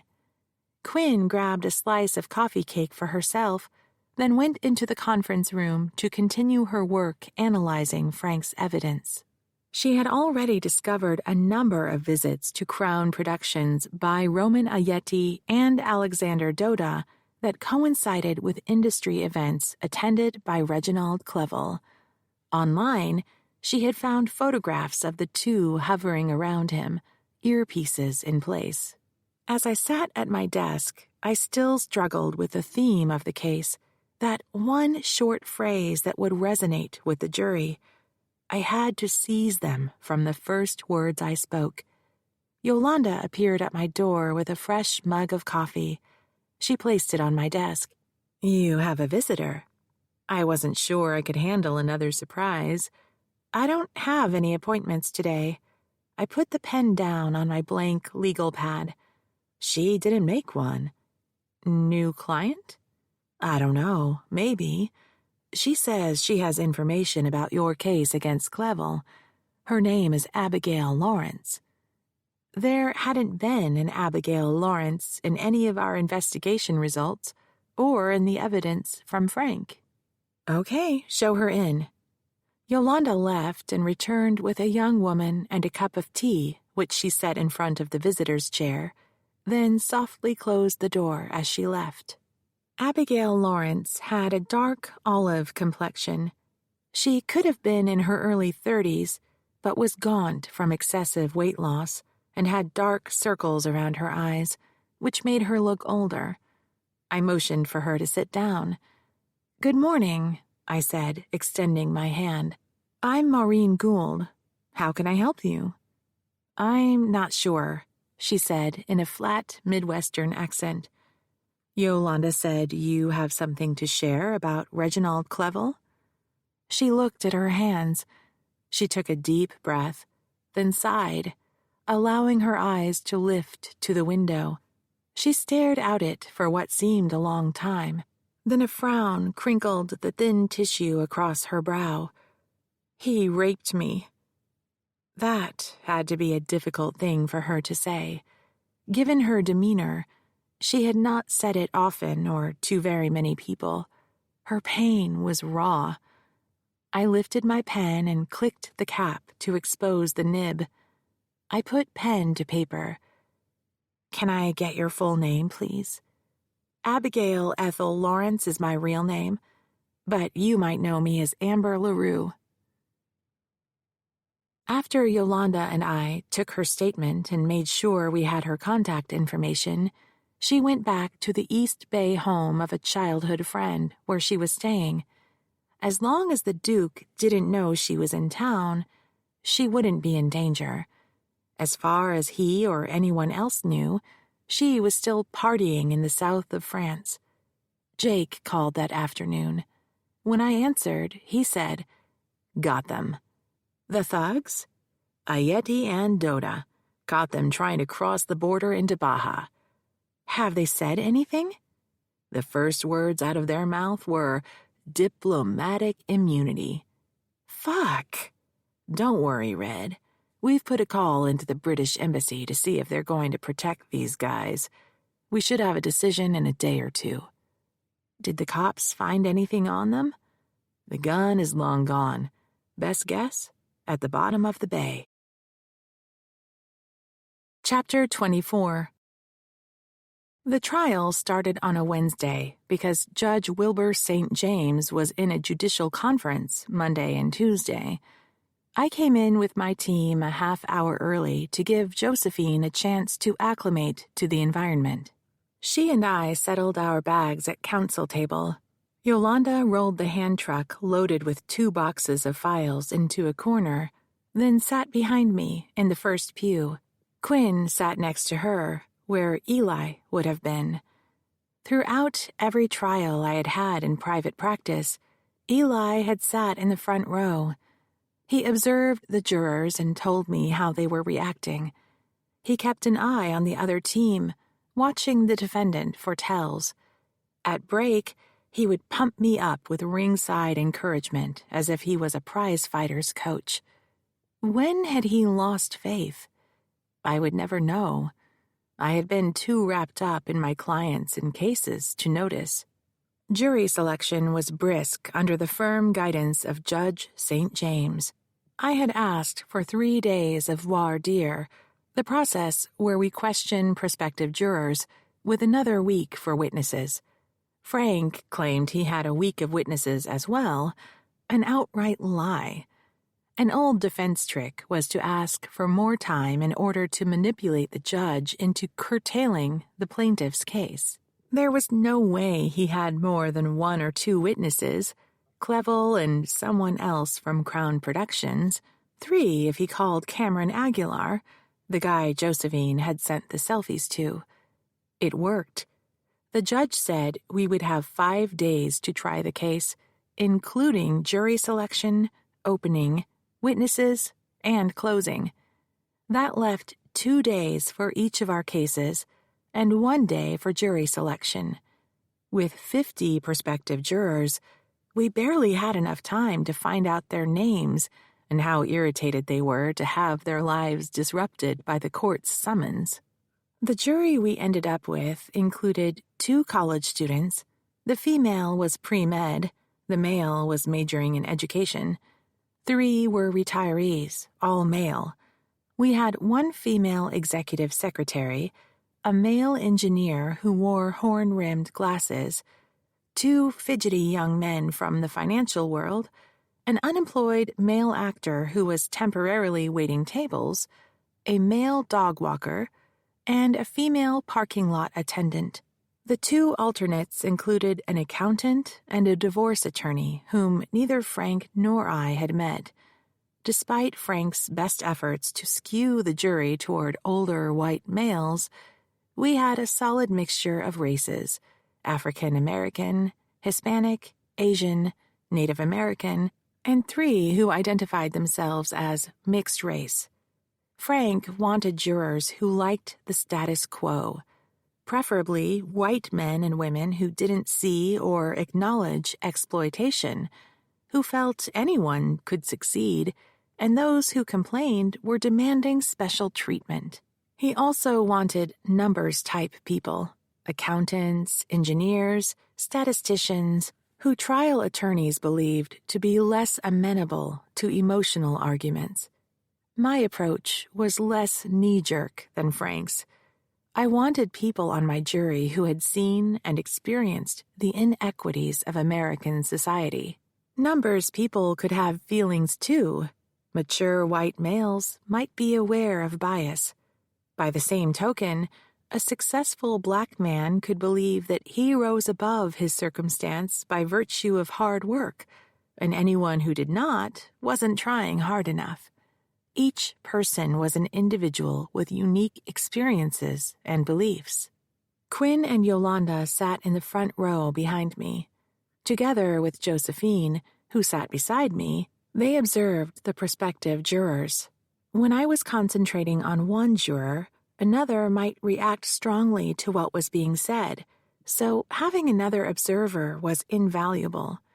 I heavily relied on Josephine's gut reactions to the people who would judge her. She had strong, immediate impressions of those who would not listen to her story. I had learned after many trials that the client's instincts were accurate. Besides, this was her life, her story, her case. My job was to advise her, not to manage her. She had the final word as to who we rejected or accepted. We agreed on each decision. Quinn's presence disturbed Frank. I had not introduced them, but he had to know who she was. She resembled me so much at that age. He showed it subtly. He glanced at her when he was facing in that direction. He was anxious, working his jaw muscle. Every time he stood or sat, he smoothed his jacket and tie with quick, snapping motions. The knot of his tie was just the slightest bit tighter than he usually made it. I wondered what it was like for a man who had gotten his own daughter with child to defend a rapist in full view of the person created by his abomination. Did any humanity still inside of him care whether Quinn knew how she had been conceived? I hadn't told Quinn that he was her father, but she knew that he was her grandfather and that we were estranged. I was worried she would feel manipulated when she learned the truth. She was not there to harass Frank. She was there because I wanted her where I could see her and know that she was safe. Jake dished out pasta onto the last plate, smothered it with a puttanesca sauce, and handed the plate to Quinn, who ferried it to the dining table. I sat at the breakfast bar watching them cook, too exhausted to wander safely around a kitchen full of fire and knives. Jake topped off my goblet of red wine and Quinn's. I brought them to the table, and the 3 of us settled in to dinner. "You've been pretty quiet all night," Jake said to me. "How's the trial going?" I had torn off a chunk of garlic bread and bit into it. I was starving. I wiped the butter dripping down my chin. "Got jury selection done. Tomorrow's opening, and I start my case." "Any jurors you're worried about?" "There's an engineer. I've never bought into the thing about numbers guys being unfeeling, but this guy is impassive. All I know is his name and that he wears horn-rimmed glasses. There are 2 young men, both financial industry guys who can't sit still. They're both lost without their devices and a headset. I don't know if they'll be able to absorb our message in the old-fashioned way of watching and listening to real people. With the rest of them, it's too soon to tell. And what about you, Quinn? What do you think about all of this? Quinn had been watching us talk. In a superficial way, it's just like on TV, with the judge up there on the bench and the lawyers asking questions. But you don't get how hard this work is, how much goes into it. On TV, you don't see all the stuff the lawyers are doing, like giving emotional support to their client on top of thinking about the evidence and how a juror might react. Jake gave me a wink. To Quinn, he asked, "Are you still thinking about law school?" It's so cool to see my mom in action. So, yeah, I might like it. Is there a law school around San Francisco? A bunch of them, Jake said. Stanford, where your granddad went. UC Berkeley, where your mom went. University of San Francisco is just down the street from here. Where did you go? Golden Gate. That's in San Francisco, too. I was still on the force when I started, and they had a flex program that worked out. I didn't have the resources to quit work and go to school full-time. If you're interested, let's take a day trip. Drive around to the different schools. See what you think. That would be totally awesome. Can we all go? It'd have to be after the trial, I said. What about this weekend? Quinn asked. Sorry, honey. A trial attorney is on the job 24/7 from the first day of trial until the last. There's never enough time to do everything you need to do. Right after the trial? You got a deal. I pulled a chunk of the garlic bread and passed the basket to Quinn. Would it be a big deal to move your stuff out here? There really isn't that much, just a few boxes. The house and everything in it was sold when my adopted dad passed away. All I really have is some pictures, clothes, and books. It's all in storage. I could have it shipped as soon as I find a place to stay. What? That's nonsense, Jake said. You're staying here with us, young lady. Really? Absolutely, he said. She looked from Jake to me. I won't get in the way? I took her hand and squeezed it. You could never be in the way. Jake lifted his glass. Salute. Quinn and I raised our glasses in turn. Salute. We all took a drink. After we put our glasses down, Jake topped them off again. I don't like the idea of you being on your own until this whole Alpha Inc. thing is settled. We don't know who put those guys onto you, or if they got called off. For all we know, there's more of them.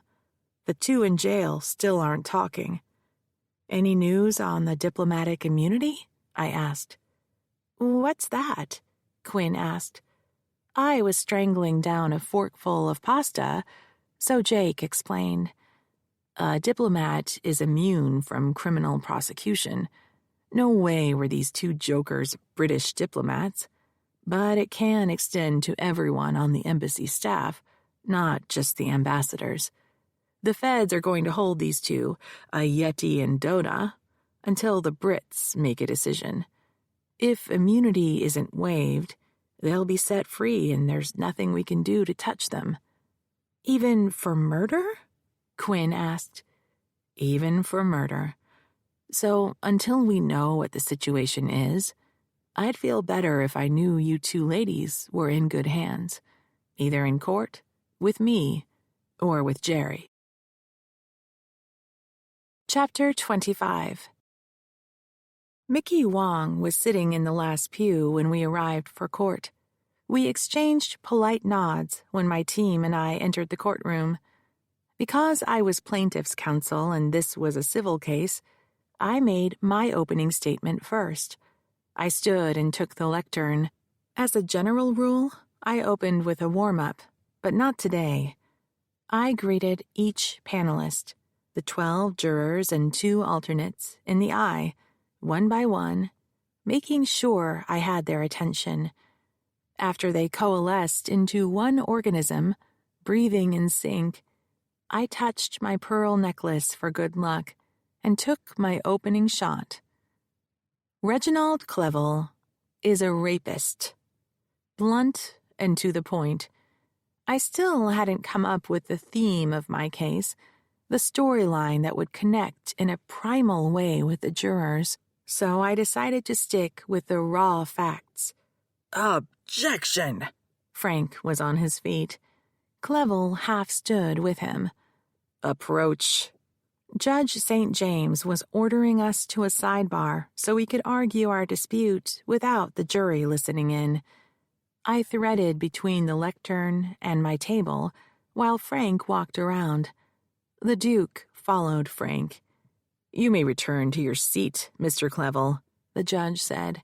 Counsel only. Clevel plucked at Frank's sleeve. Frank whispered something to him. Clevel gestured with an open hand at the judge. Sotto voce, he said, "He needs to understand." Frank gripped Clevel's shoulder, just as he had gripped mine that night at the cocktail party.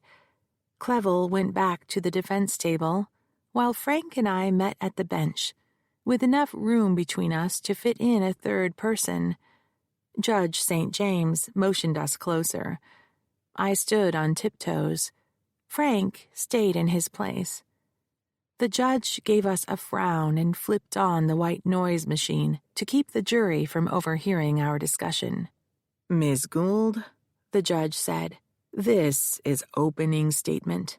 the time when you set out the evidence you believe will be introduced. It is not the time for hyperbole. This was the first dispute of the case, and already he was making Frank's arguments for him. That is what I'm doing. I'm aware of Your Honor's concern for the disruption to the jurors' lives and the time constraints presenting the case, so I am making my best effort to set out the evidence as concisely as possible. If the court prefers a detailed recitation of the facts, I'd be happy to do that, but it was my intent to highlight the salient events so as to provide more time for witness testimony. Some attorneys drone on during argument when given the chance, afraid they forgot to say something important and wanting to make sure they leave nothing unsaid. Others won't stop talking because they are searching for some indication of agreement from the judge before they do. I had a two-punch strategy. The first punch was delivered in the sidebar. I could have stopped talking after my first sentence, but Frank needed to see early and often that every time he talked, I would prattle on for as long as possible, eating up more time that could be spent on evidence. To keep things moving along, the judge would eventually deny Frank's more dubious objections, and Frank would get bored. Very well, counselor. See that you do. The judge motioned us to step back from the bench. I resumed the lectern. Frank sat at his table, patting the air in Clevel's direction with a "no big deal" gesture. Then I delivered the second punch. I repeated what I had just said so the jury could watch Frank's reaction as he was forced to sit through the words that had inflamed him. Reginald Clevel is a rapist. I took a sip of water, letting my words sink in. Frank resettled in his chair. The jurors watched him, then focused on me. Good morning, ladies and gentlemen of the jury. My name is Maureen Gould, and I am privileged and honored to represent Josephine Navarre. Josephine, would you please stand up for the jury? She stood and gave them a shy smile. Some smiled back at her. A few, notably the older females, including Mrs. Beatrice Templeton, a white lady in a cardigan in the front row, and Ms. Edith Chang, a Chinese lady in the second row, were stony-faced. These were the ones on alert for sneaky lawyer tricks. I had to earn their trust. "Thank you, Josephine," I said, and she resumed her chair. I turned back to the jury. This is her story. From a young age, this remarkable young woman dreamt of becoming a movie producer. She worked hard in high school. She won a scholarship to the University of Southern California. There, she distinguished herself and won awards for a short film she had written, produced, and directed. Even before she graduated, she was hired as a production assistant at a small studio. Her dream was coming true. From there, she envisioned working her way up through the industry until one day she would produce her own independent films. And then Reginald Clevel entered her life. He offered her a job. He recognized her ambition, and he took advantage of it. He personally took her under his wing. Because of her desire to impress him, he could manipulate her into tolerating his increasingly aberrant behavior. His plan culminated on a trip up here to San Francisco to scout locations for an upcoming film. One night, in his hotel room, he forced her to perform oral sex on him. Juror number 9, Norberto Bonifaz, the dog walker, covered his mouth with one hand. Juror number 10, next to him, the horn-rimmed wearing engineer, pushed himself as far away from Bonifaz as he could get. Ms. Chang, on Bonifaz's other side, patted his arm. I continued. She broke free and ran out of the room. She returned to her hotel room and locked the door. That very night, even before the sun rose again, he sent hotel security to escort her from the premises. He fired her. She was left on the streets of San Francisco at dawn, with nothing but her suitcase. He didn't even provide her with a ticket home. He just threw her out like garbage. "Objection!" Frank again. "Sustained," the judge said. "Move on, Ms. Gould." Frank was right. The garbage remark was hyperbole, but no one won or lost an appeal because of an overly dramatic opening argument. And you will learn that this wasn't the first time Reginald Clevel preyed upon women in his orbit. You will hear from witnesses that long before Josephine Navarre was hired, this was a pattern, and that Crown Productions knew. Objection! Judge St. James took in a deep breath. Approach. When we were gathered, the judge leaned in to Frank.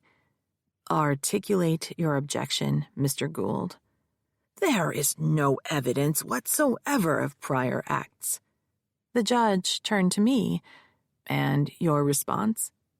As I set out in my brief, we have 2 witnesses who will testify to prior sexual assaults. Objection! Mr. Gould, you do not need to object during argument. This isn't evidence.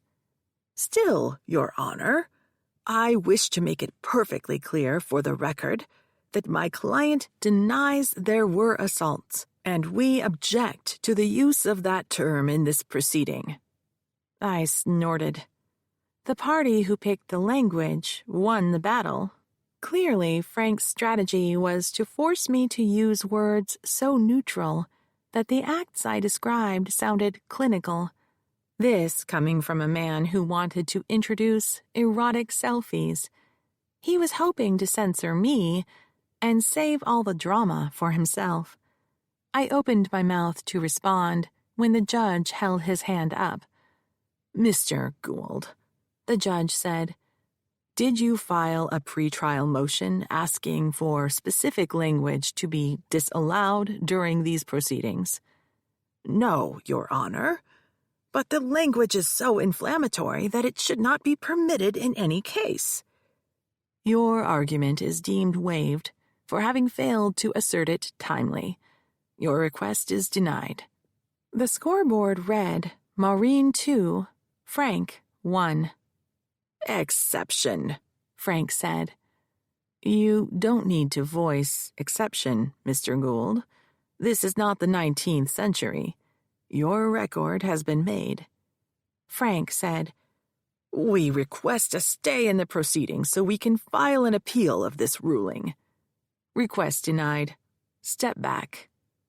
The judge flipped a switch and the roar from the white noise machine died away. I stood behind the lectern and waited for the jury to settle down. The constant interruptions had distracted them, the two young financial guys in particular. The one in the front row faced backwards, mouthing something to the one in the back. But I also noticed that some of the jurors leaned into me, anxious to hear what I had to say next. As I was saying, the jury snapped to attention. Crown Productions knew about Reginald Clevel's pattern of sexually assaulting young women. They protected him. They defended him. Time and time again, they paid off his victims in exchange for non-disclosure agreements. They shielded him with the cloak of secrecy these agreements gave them and drove these young women from the movie business. In that way, they were complicit. If the truth was known, women would not have continued to seek employment with him. If the truth was known, he could not have accessed women at work. If the truth was known, talented young women, like my client, Josephine Navarre, would not have been sacked for refusing to succumb to Reginald Clevel's sexual proclivities, and would have been allowed a fair chance of success. In a few moments, defense counsel will speak. It is up to you, the jurors, to decide whose story makes the most sense. I ask you to hold me to the promises I have just made you, that I will prove my case with the evidence that I just outlined. I also ask that you hold Mr. Clevel and Crown Productions to the same standard. The judge stood. We'll take our morning recess now. We shall resume in 15 minutes. I went back to my table and stood behind my chair. Everyone else stood. We waited in silence as the jury filed out and the door clicked closed behind them. I looked at Frank, the monster who lived in my head. And then, like a miracle, a light bloomed inside my mind. That was the moment when I knew how I would explain the elemental nature of rape and rapists to the jury. I had my theme. Clevel and Frank swept from the room. Mickey rolled out of the courtroom behind them, her notebook and pen in hand. Josephine was weeping. "Did I do okay?" I asked. She shook her head. "You were great. It's just so hard to hear the whole thing told like that. You know, I try not to think about it, but I get these little flashes and I just hadn't put it all together like you did. How did you do that? It's like you know what happened better than I did." She wiped underneath her eyes, then examined her mascara-covered fingers. "I must look hideous. Do we have time for me to go to the ladies?" "We have 12 minutes, I said. "No problem," Yolanda said as she picked up her purse. "I'll go with you." When they were gone, I took a seat beside Quinn in the first pew. "So, what do you think?" "Your father, what's he like?" Bile burned in my throat. "Complicated. We don't get along. After the trial is over, I'll tell you all about it." "Why do you ask?" "He keeps looking at me." My stomach churned, but I didn't have time to get sick. I reached over the railing to grab a bottle of water out of my suitcase. I took a sip. Ignore him. So, what about my opening? Any thoughts? You were awesome. I made some notes. I don't know if it matters, but I was watching the jury. She flipped open a file folder. On the left side was a map of the jury box with each chair numbered. Beneath that was a legend listing the numbered jurors, correlated to their seats. Each was identified by his or her gender, age, and race. To the left of the numbers were tiny photos of most of the jurors. Where did you get the pictures? Facebook?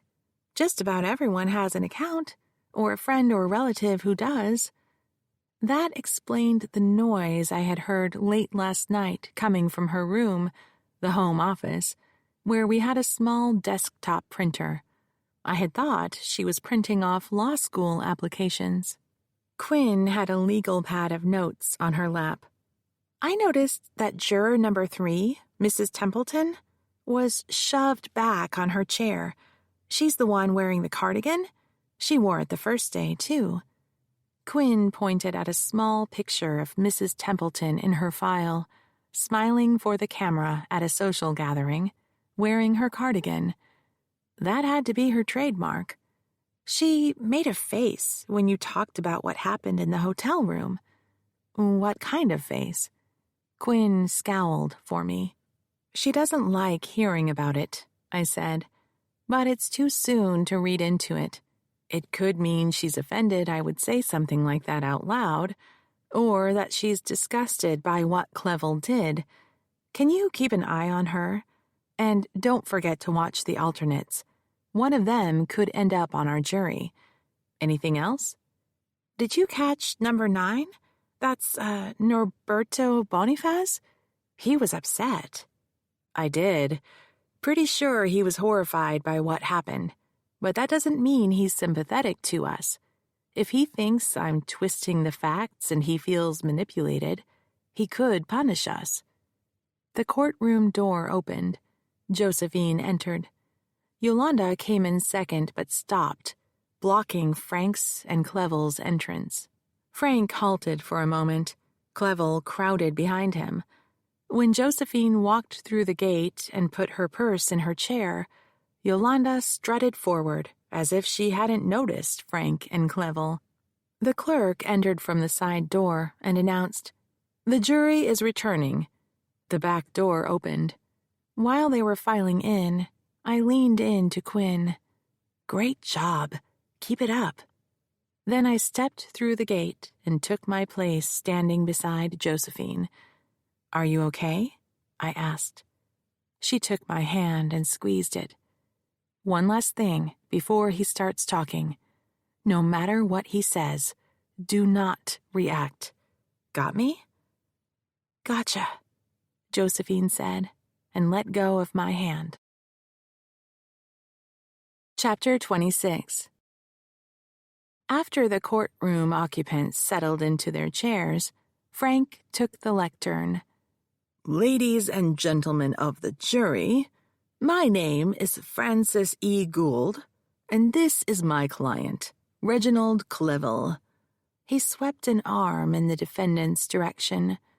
I rolled back so I could watch the Duke.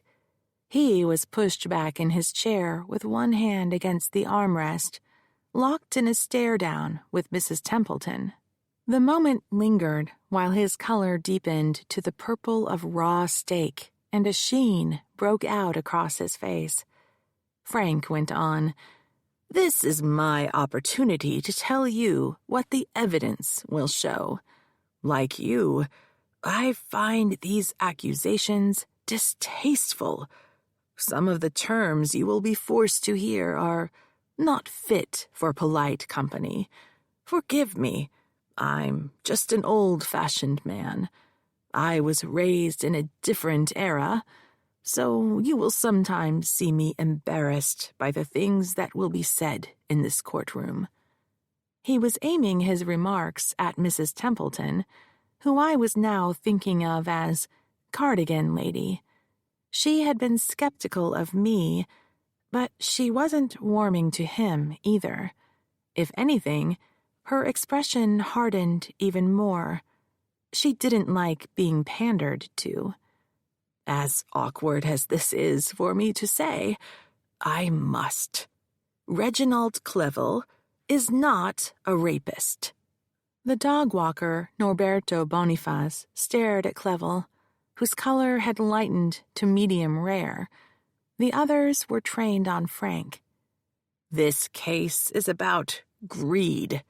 It all boils down to money. Josephine Navarre wants to get something for nothing. You will learn that she obtained a job at Crown Productions in the same manner that anyone else does. She applied for it. She was interviewed by someone in the Human Relations Department. Ultimately, a person far beneath Mr. Clevel in the corporate structure decided to hire her.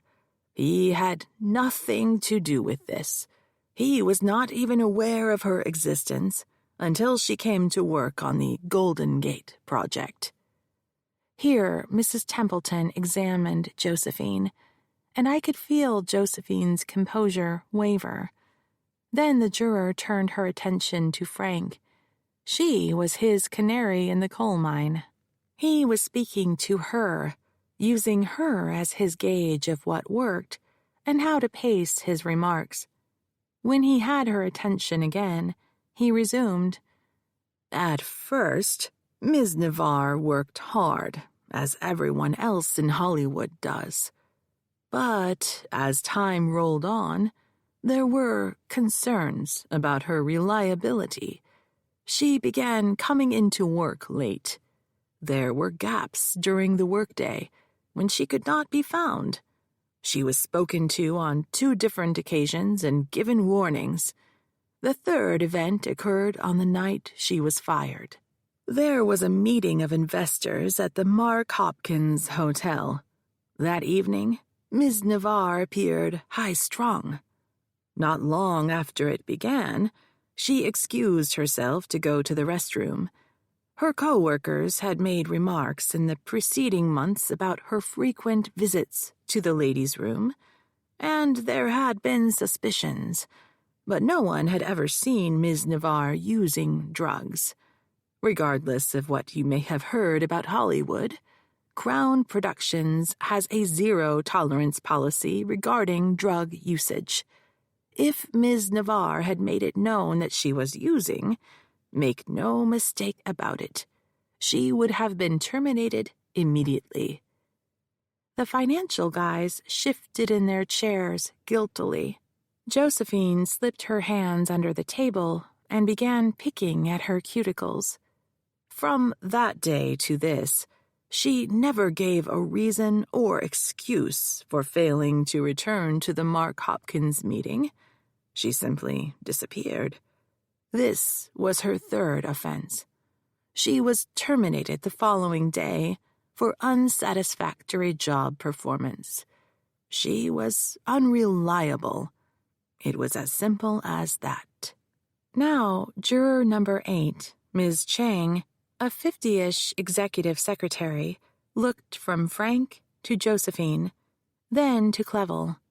She was the same one who'd attempted to console Norberto Boniface when he was upset during my opening. My guess was that either Miss Chang or Mrs. Templeton would be elected foreperson. Some juries see it as a clerical position and will defer to an administrator like Ms. Chang.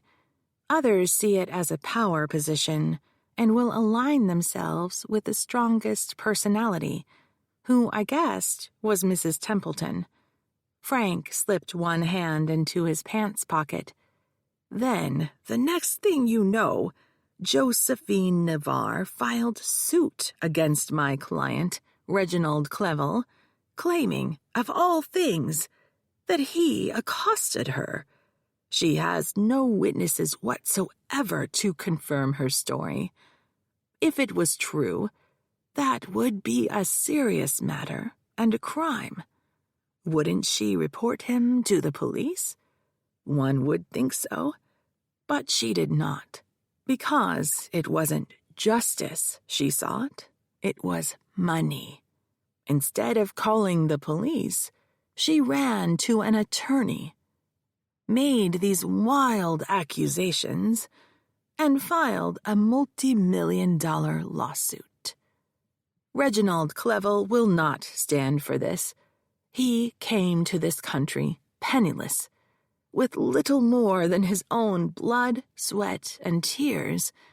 He built an entertainment empire. Crown Productions is a multi-million-dollar corporation that provides salaries to more than 50 full-time employees, plus casts and crews. His movies generate revenue throughout the industry, from publicists all the way down to the teenage girl who sells popcorn at the theater. Workers depend upon the earnings his projects produce. Reginald Clevel will not see his good name disparaged.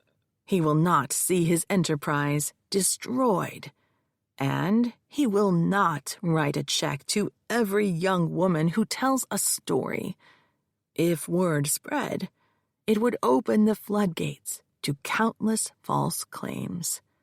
Frank slapped his hand on the lectern, startling Norberto Bonifaz. This extortion must stop, here and now, with you. Frank gathered his notes and stepped to his table, where he was greeted by a handshake from his client. Judge St. James spoke. Ms. Gould, are you prepared to call your first witness? I need a few minutes to set up, Your Honor. I could have spent the first hour questioning Josephine without showing exhibits, but I wanted a chance to settle her before she went on the stand. The judge would call a short recess if I hinted at technical matters. Nothing bores the judge or jury quicker than watching someone fiddle with equipment. Very well. The judge stood. We will take our second morning break now. Expect to be back in the courtroom in 15 minutes. Frank and Clevel remained at their table. Josephine, Quinn, and I left the courtroom, while Yolanda stayed behind to set up and test the computer and projector. Down the hall were a few conference rooms set aside for use during trial. I found a vacant one and ushered my team into it. Josephine was trembling. He's lying. He lied about all of it. Why did he say those things about hiring me? I said, workplace sexual harassment occurs when a supervisor who has the authority to hire, fire, or discipline a subordinate takes an employment action because of sex. We said he hired and fired you. Given his history, he probably hired you because he wanted to hit on you. Then he fired you when you refused. It's classic sexual harassment. What about this stuff about her disappearing at work? Quinn asked. That's new. Is there any truth to it? I asked Josephine. There were times when someone couldn't find me, but that was always because I was with the Duke. He'd hunt me down when I was working on something and insist that I drop everything and follow him. He wanted me to take notes or do something stupid that he really didn't need me for. I kind of felt like he was just dragging me around to show off. So, yeah, I wasn't where I was supposed to be. But later on, I'd explain what happened, and it was like, no big deal, because he's the boss. And the coke thing? That's just fantasy, Josephine said. I don't use drugs. Any drugs? She lifted her Versace bag for us to see. Do you think I could afford this purse if I was using drugs?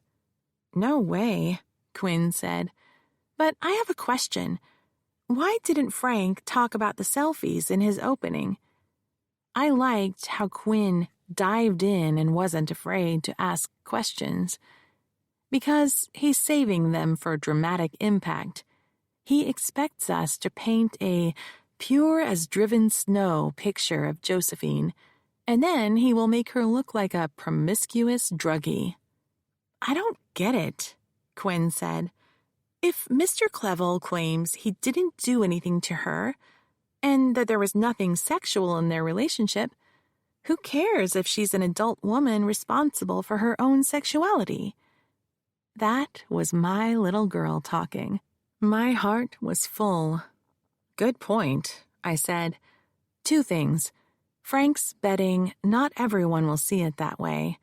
We do have some apparently conservative people on the jury. Like Mrs. Templeton, Quinn said. Who's that? Josephine asked. Cardigan lady in first row, I said. I'm not sure she likes me.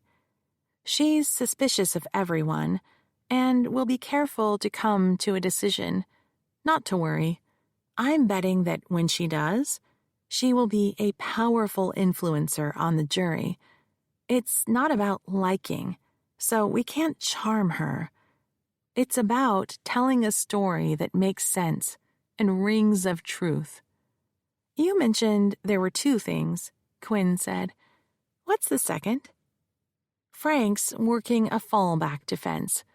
If the jury believes the Duke came on to Josephine, then she welcomed it. Ew. Ew is right, Josephine said. I reached for the door handle. Okay, guys, we need to get back. Are we good? The jurors were in their box, tensely waiting for the big show to begin. Mickey was in the back pew of the court. The bench was vacant. The court clerk rose from her station, tissue box in her hand.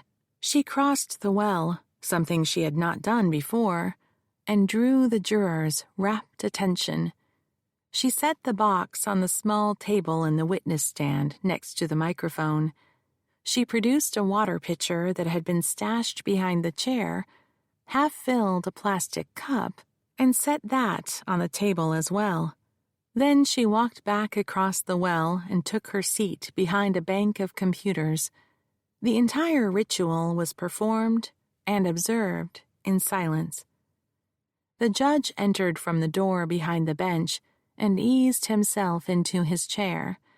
He surveyed the room, then said, J.N. V. Clevel and Crown Productions is now back in session.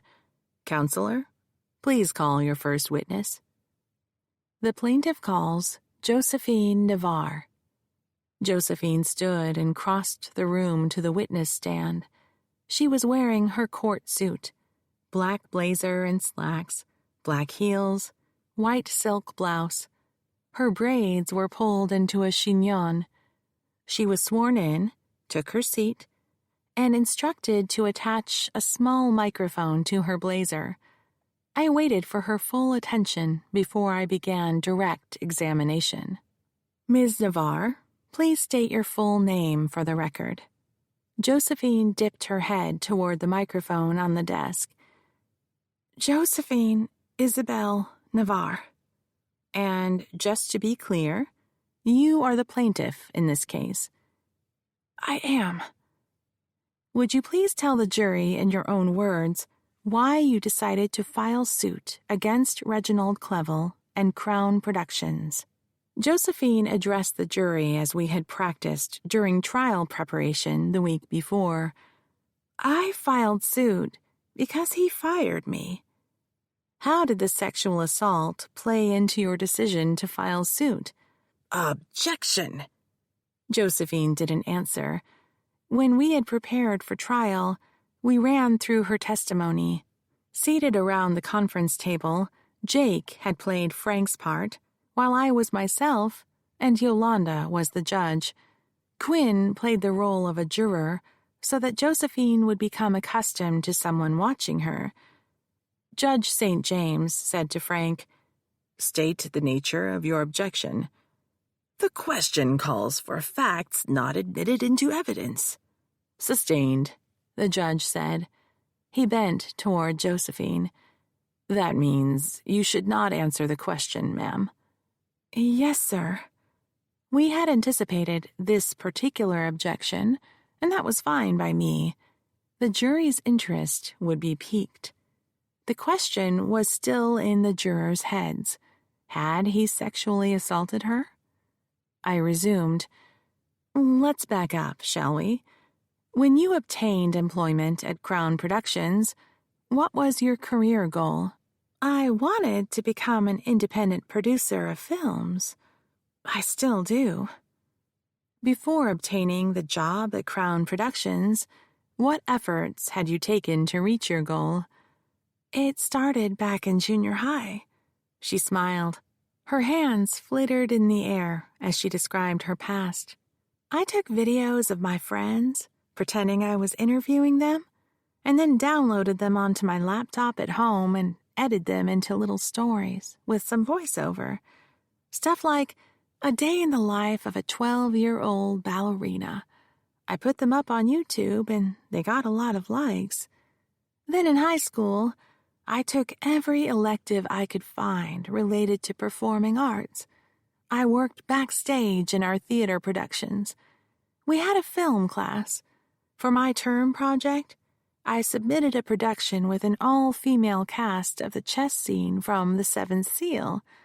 That's a Bergman film. Objection. Grounds? The witness is giving a narrative. Judge St. James' gaze lingered on Frank longer than he needed to. Frank was right. I was supposed to break up her story into questions and answers, but it would go more quickly if he didn't interrupt. Very well. Sustained. Your next question, Ms. Gould. After graduation, did you apply for film school? Objection. Leading. Frank came from the school that a lawyer should object at every possible opportunity, breaking up the cohesiveness of the testimony. Another group believes that constant objections irritate the jury. The fact was, Mrs. Templeton had just sent Frank a disapproving frown in a schoolmarm kind of way. She wanted to hear the story without his interruptions. I'll rephrase, Your Honor.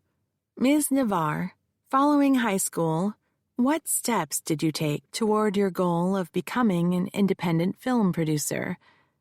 Josephine remembered to face the jury.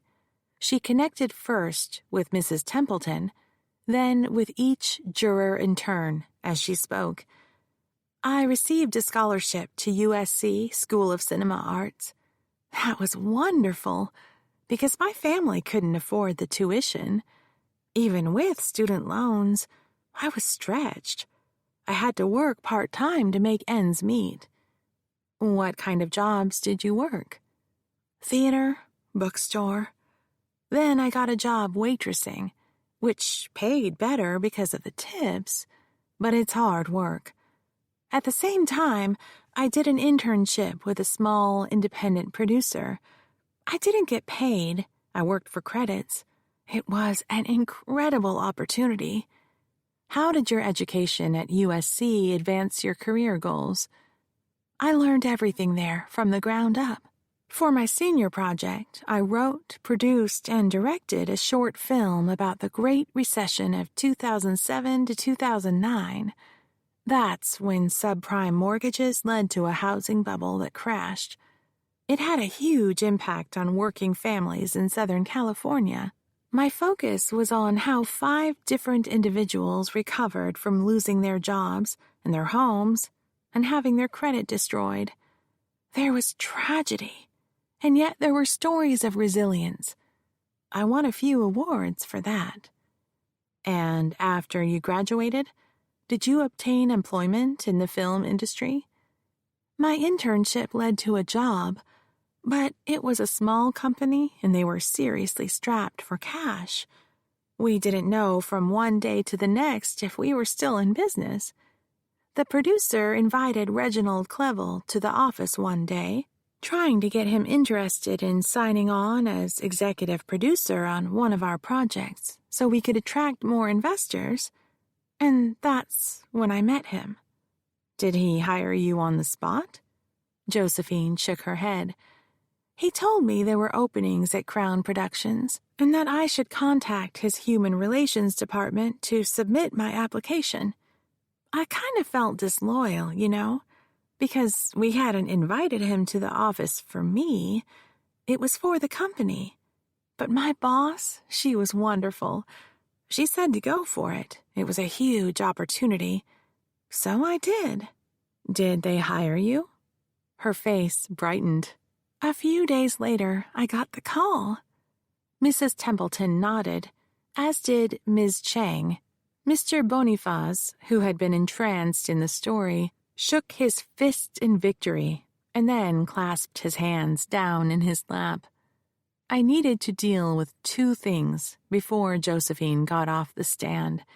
The first was the non-disclosure agreement. Exhibit 1, please.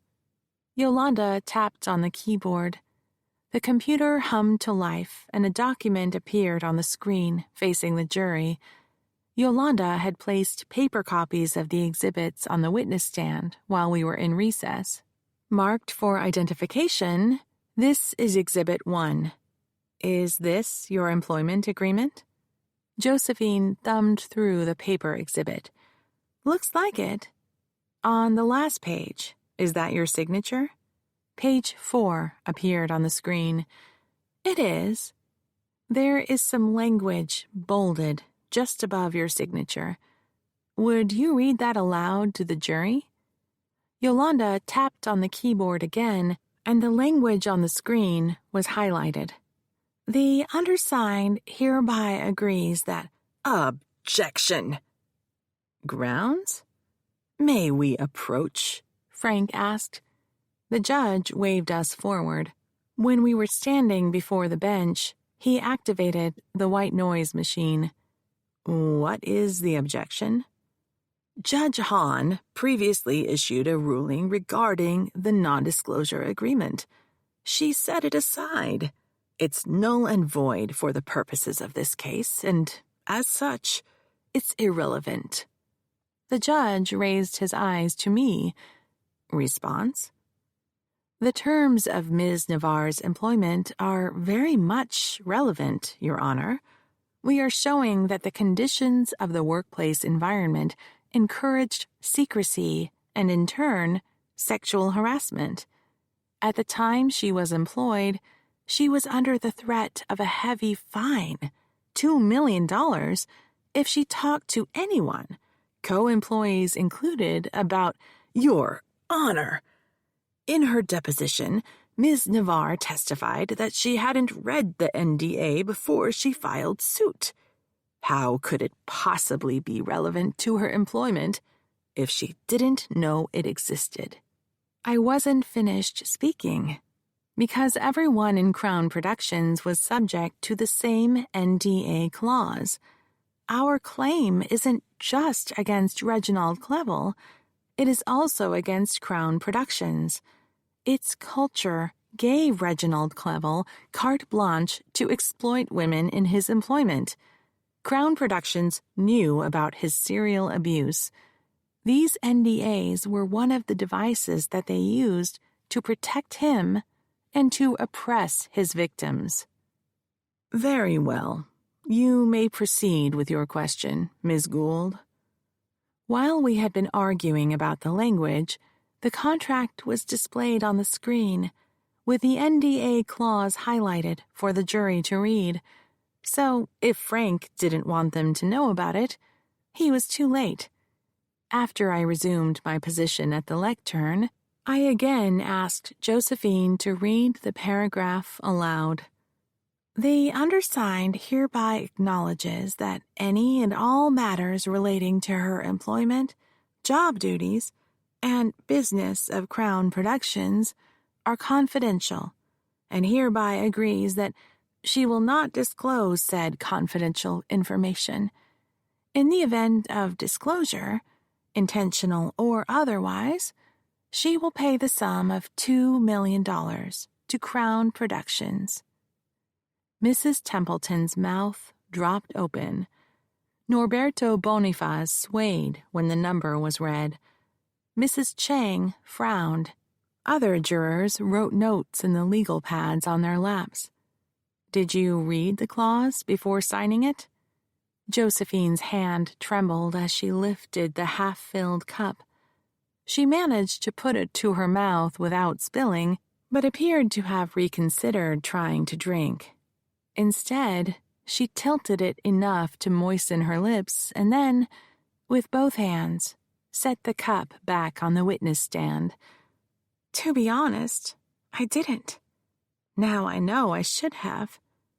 Mrs. Templeton and Ms. Chang seemed to stiffen. Why did you not read it? Because I was told when the contract was handed to me that this was standard operating procedure and that if I wanted a job in the movies, I had to sign it. Ms. Chang wrote a note on her pad.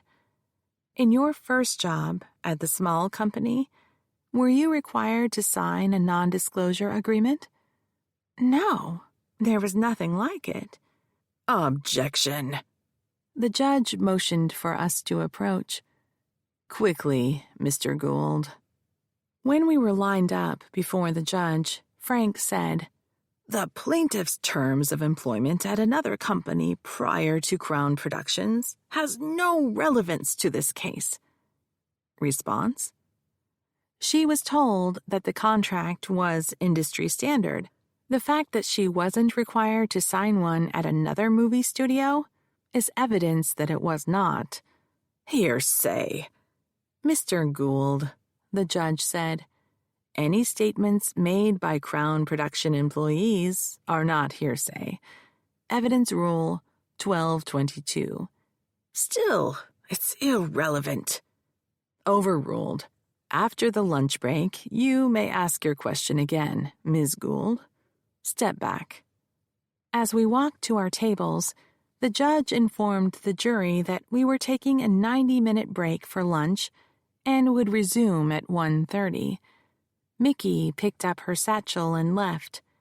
When I talked to her later that day, she told me that she had asked Frank and Clevel for an interview during one of our breaks, and they had both refused. Chapter 27. Josephine was back on the stand, microphone clipped to her blazer. The Crown Productions employment agreement was up on the screen, the non-disclosure agreement clause still highlighted. You may continue your examination, Ms. Gould, Judge St. James said.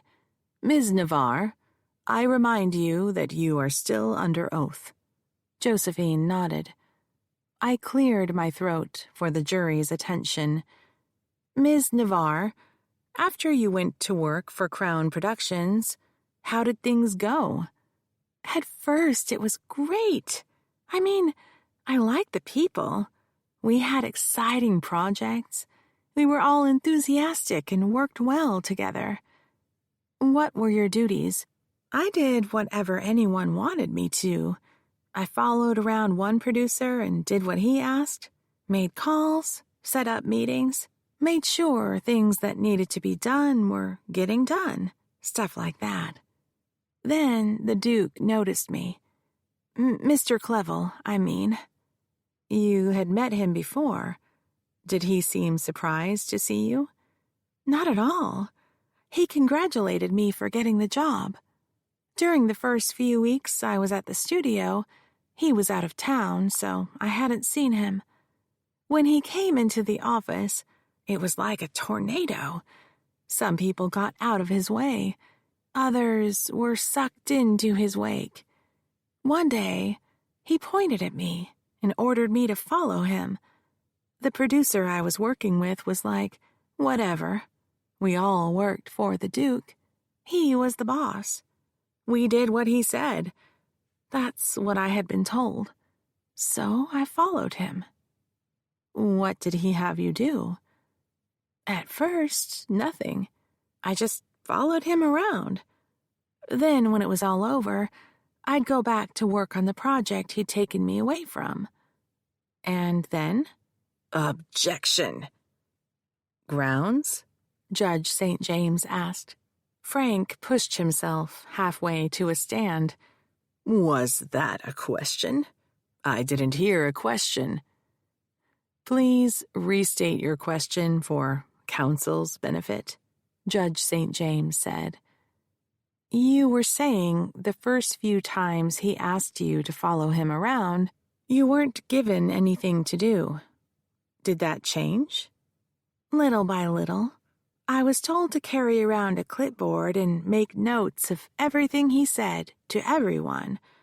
Then before he left for the day, he'd have me come into his office and review everything that had occurred, who said what, and what he had told them to do. Seriously? I was a glorified secretary. Not even that, because I didn't do any typing or filing. I just took notes. But I was learning the business. It was an incredible opportunity. I felt so lucky. When he took you away from other projects, were there complaints? After he left, I'd report back to the producer I was working for, and he would ask me where I went. So after I told him, he always said, "Okay, cool." That was it. It wasn't like Mr. Gould said. She jerked her head to Frank. I wasn't reprimanded or anything, because the Duke was the boss. Everyone did what he told us to do. Was there a time when things changed? Objection! The question is vague. Counsel is calling for another narrative. Please rephrase, Judge St. James said. The tide seemed to be turning. Judge St. James had sided with Frank on 2 objections in a row. Was there a time when your work duties with Reginald Clevel changed? It's hard to point to a particular date. It was gradual. More and more, when Mr. Clevel came to the studio, I was expected to follow him around all day. We'd go over his schedule when he came in, and he'd give me a list of things he wanted to deal with and people he wanted to see. Most of the time, he didn't show up until after lunch. Then there was meeting after meeting until 8 most nights. By then, everyone was gone, and we would meet again in his office. That's about the time he'd tell me to mix him a drink. He always kept alcohol in his office bar. At first, I'd just mix him a drink or 2. Then he expected me to drink with him. Did you? Just to be polite. What was I supposed to do? But I don't like hard liquor, so I'd only take a sip or 2 and that would be it. How did you feel about that? I was thrilled. He's such a big name. He's made huge pictures. I was learning the business from one of the most successful contemporary movie makers. Clevel preened. His neck extended. His chin jutted up. He smoothed his tie with a languorous stroke, then eased the end inside his blazer. What about drugs? No way! I don't do drugs. That's a dead-end street. I don't get where they get these ideas, accusing me of disappearing to use drugs. I worked every minute of the day when I was at the studio. Most of the time, if I got lunch and all, I ate an apple standing on my feet. But that was okay, because that's the industry and I love it. Let's talk about your social life. Did you form any friendships at Crown Productions? Sure, like anyone does. There were a bunch of us who used to go out for drinks on Friday night. Not late, because most of us had to work the next day. Was there someone special? At the time, I thought so. His name was Cameron Aguilar. Were you exclusively involved with Mr. Aguilar? She nodded. I thought it was going somewhere, so I wasn't seeing anyone else. But after a while, I quit hearing from him. I figured he was just busy. We all were. Maybe 3 weeks after the last time I saw him, he showed up one Friday night with another woman. She paused for a moment. I guess he had moved on. You took some intimate photographs of yourself. He asked me to. Like I said, I thought we were in a relationship. Did you anticipate that he would share those photos? No! I am so embarrassed. I guess that's what he does.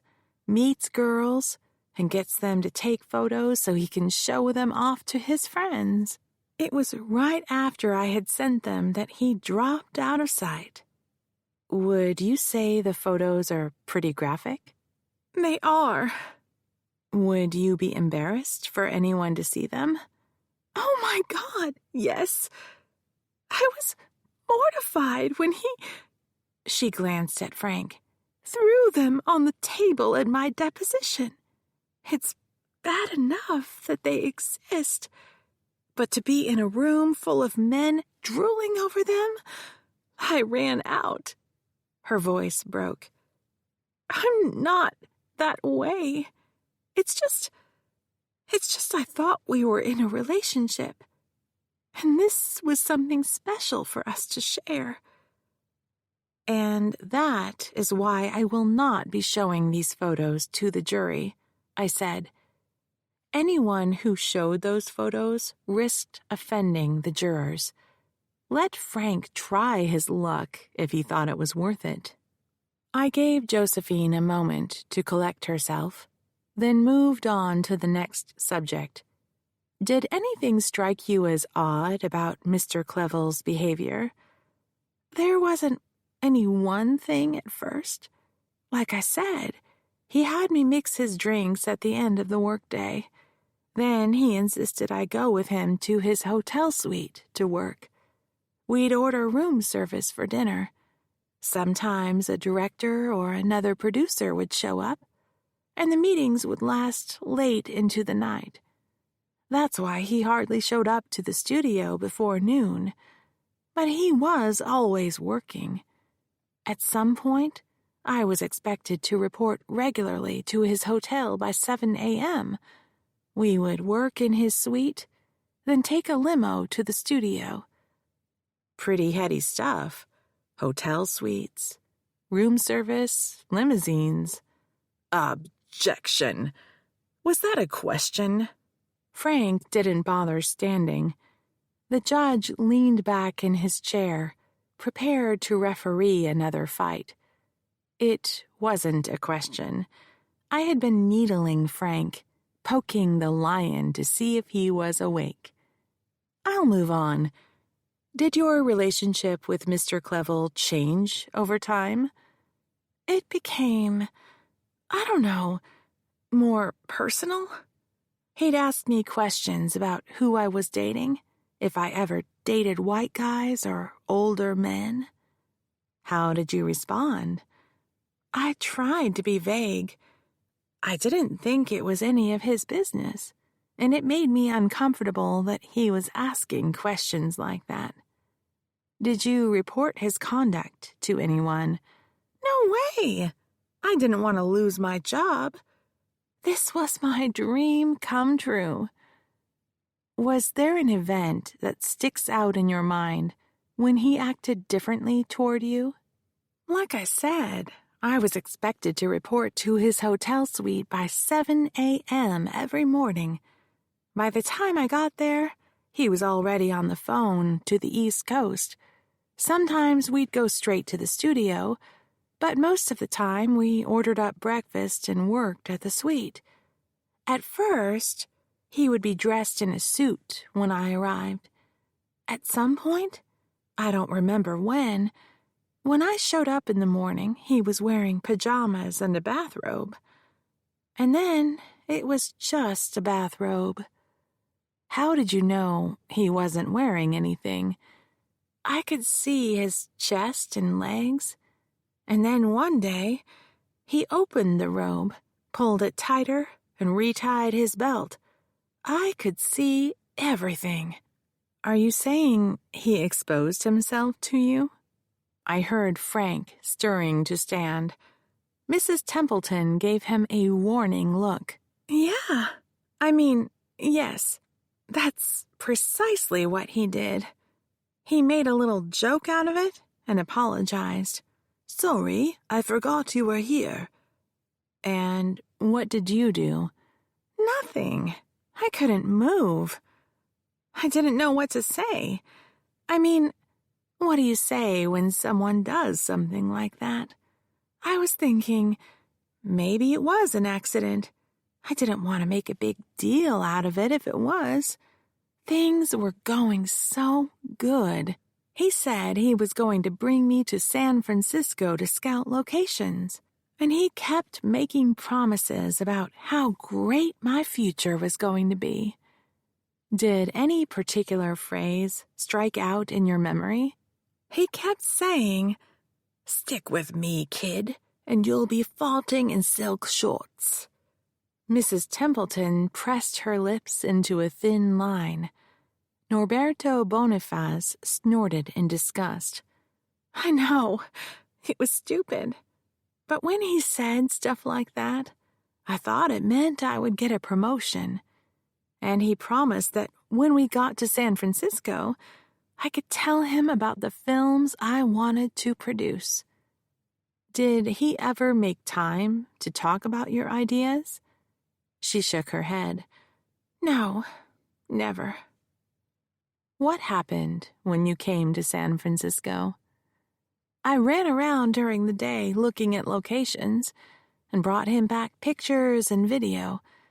Then one night we had an investors meeting at the Mark Hopkins Hotel. That's where we were staying. We met in the bar. Who was there? Mr. Clevel, 2 men I didn't know, and Mr. Gould, his attorney. Judge St. James interrupted. Ms. Navarre, do you mean the gentleman sitting at counsel table with Mr. Clevel here in court today? Yes, sir. He was there. The judge stood. We stand in recess. Ladies and gentlemen of the jury, this break will be longer than usual. You may retire to the jury room. The jury filed out. When the door clicked shut, Judge St. James sat down. You may be seated. Ms. Navarre, please remain in the witness stand. We're back on record.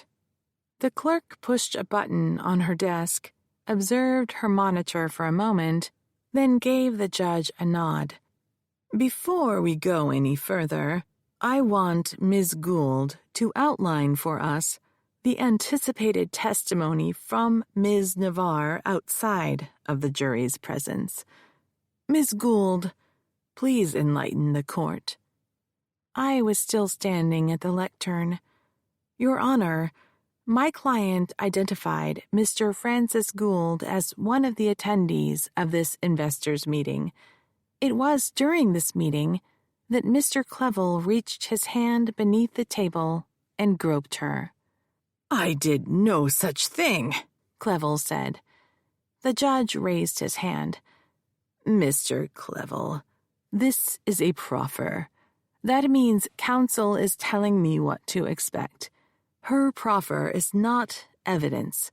It remains to be seen whether this testimony will be introduced. I continued. Because of the groping, she excused herself from the table, claiming she had to go to the ladies' room. Clevel slapped the table. A lie! No one is listening to me. When do I get to tell my side of the story? The judge pointed at the defendant. Sir, you have an experienced, capable attorney. I suggest you allow him to speak for you. To me, he said, Go on. She locked herself in her hotel room. Later that night, she was summoned to Mr. Clevel's suite.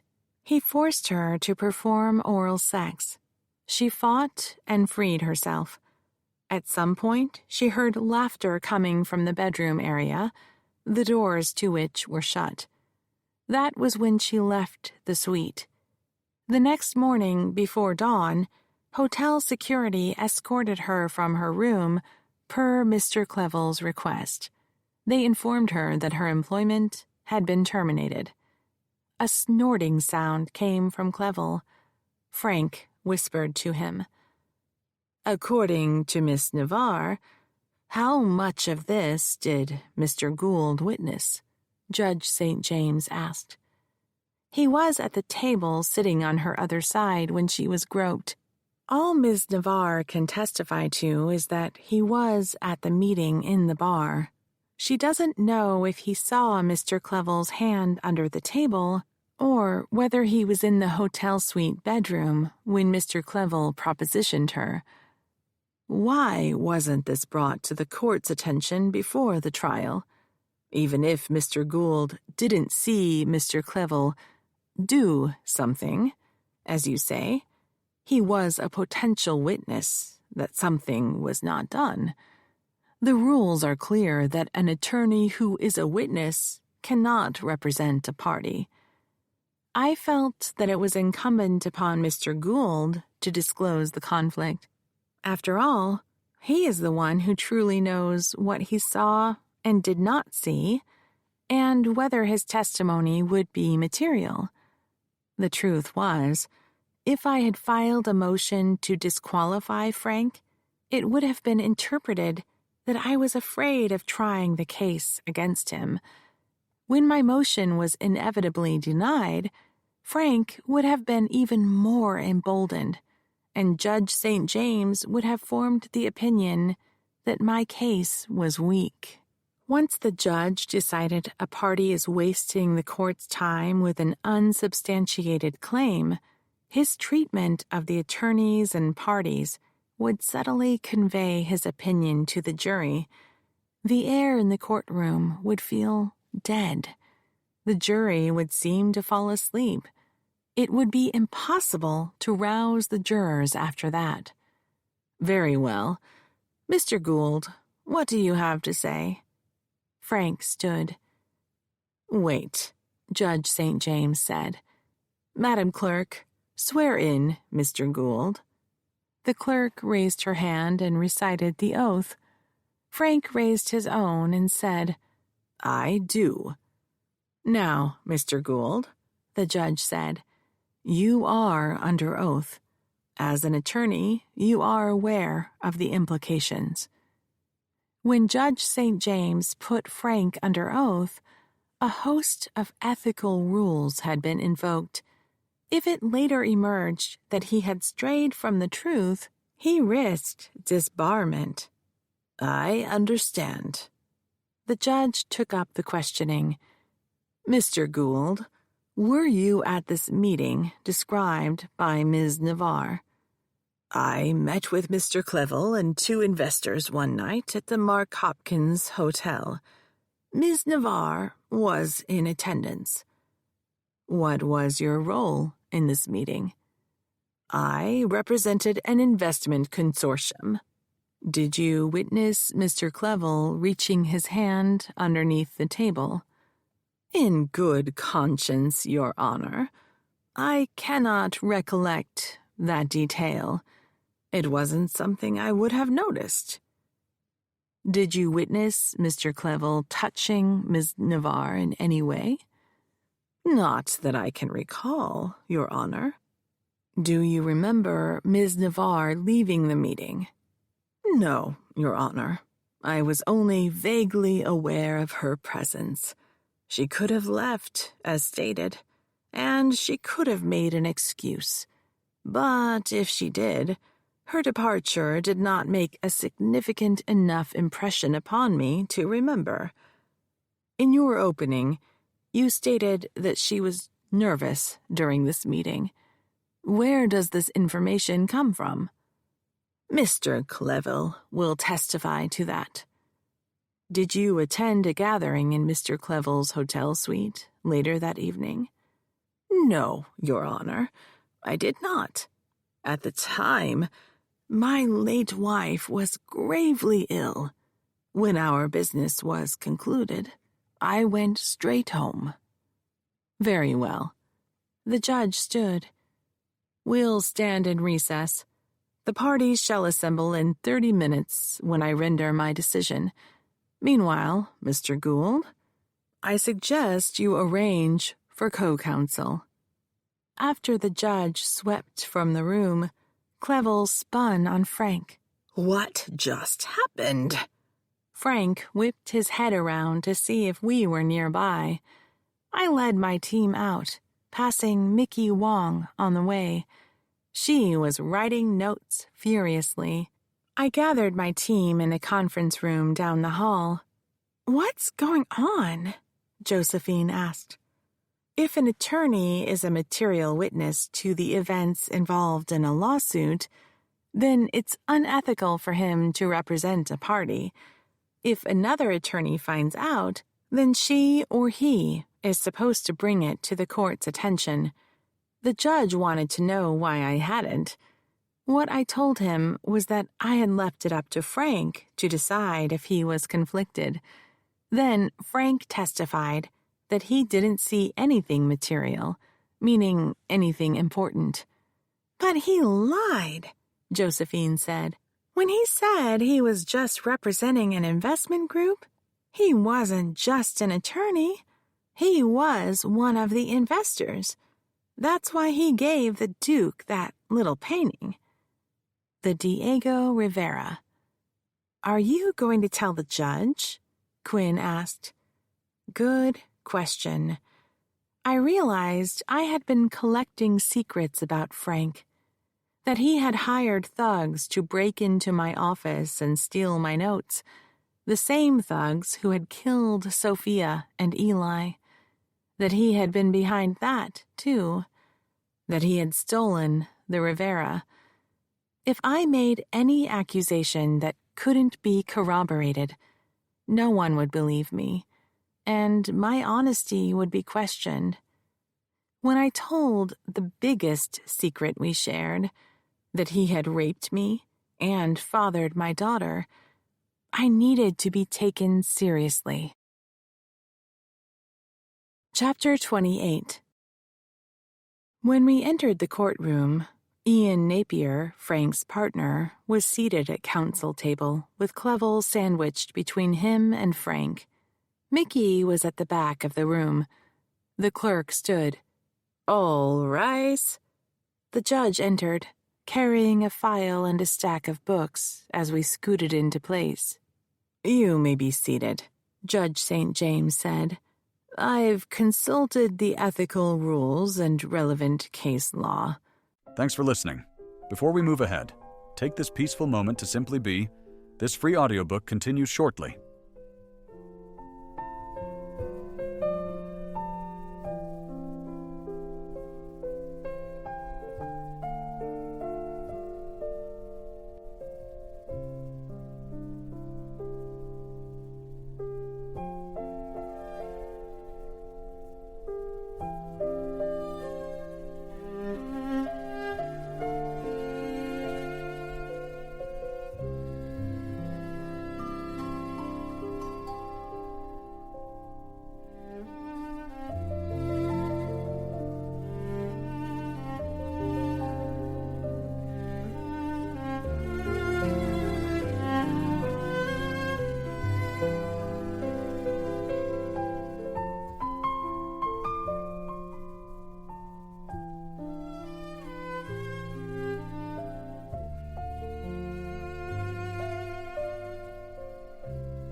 Mr. Gould, it is not apparent at this time that you have a conflict of interest, because it has not been established that you are a material witness. Nonetheless, I have concerns. Mr. Clevel, have you been advised of the nature of Mr. Gould's potential conflict of interest in that he cannot both be a witness and an advocate in these proceedings? Ian whispered in his client's ear. Clevel said, "Yes, Your Honor." "Do you waive this conflict of interest?" Ian nodded for the Duke's benefit. Clevel said, "Yes, Your Honor." "Very well. Then I find that, on behalf of Mr. Reginald Clevel, the conflict is waived. Now, as to Crown Productions, we have a problem." Frank stood. "Your Honor, Mr. Clevel is the Chief Executive Officer of Crown Productions, and as such he is empowered to waive the conflict." The judge tapped his pen on the desk. "I presume there is a board of directors?" "There is. Mr. Clevel is also the chairman of the board." "Yet it is the alleged actions of Mr. Clevel that gives rise to the claims against Crown Productions. Is that not correct, Mr. Gould?" "It is." "In that case, I find that although Mr. Clevel has the apparent authority to waive a conflict of interest, his actions may lead to a judgment against Crown Productions, thereby giving rise to a conflict of interest between himself and the company. His waiver on Crown Productions' behalf will not be accepted due to his own conflict of interest.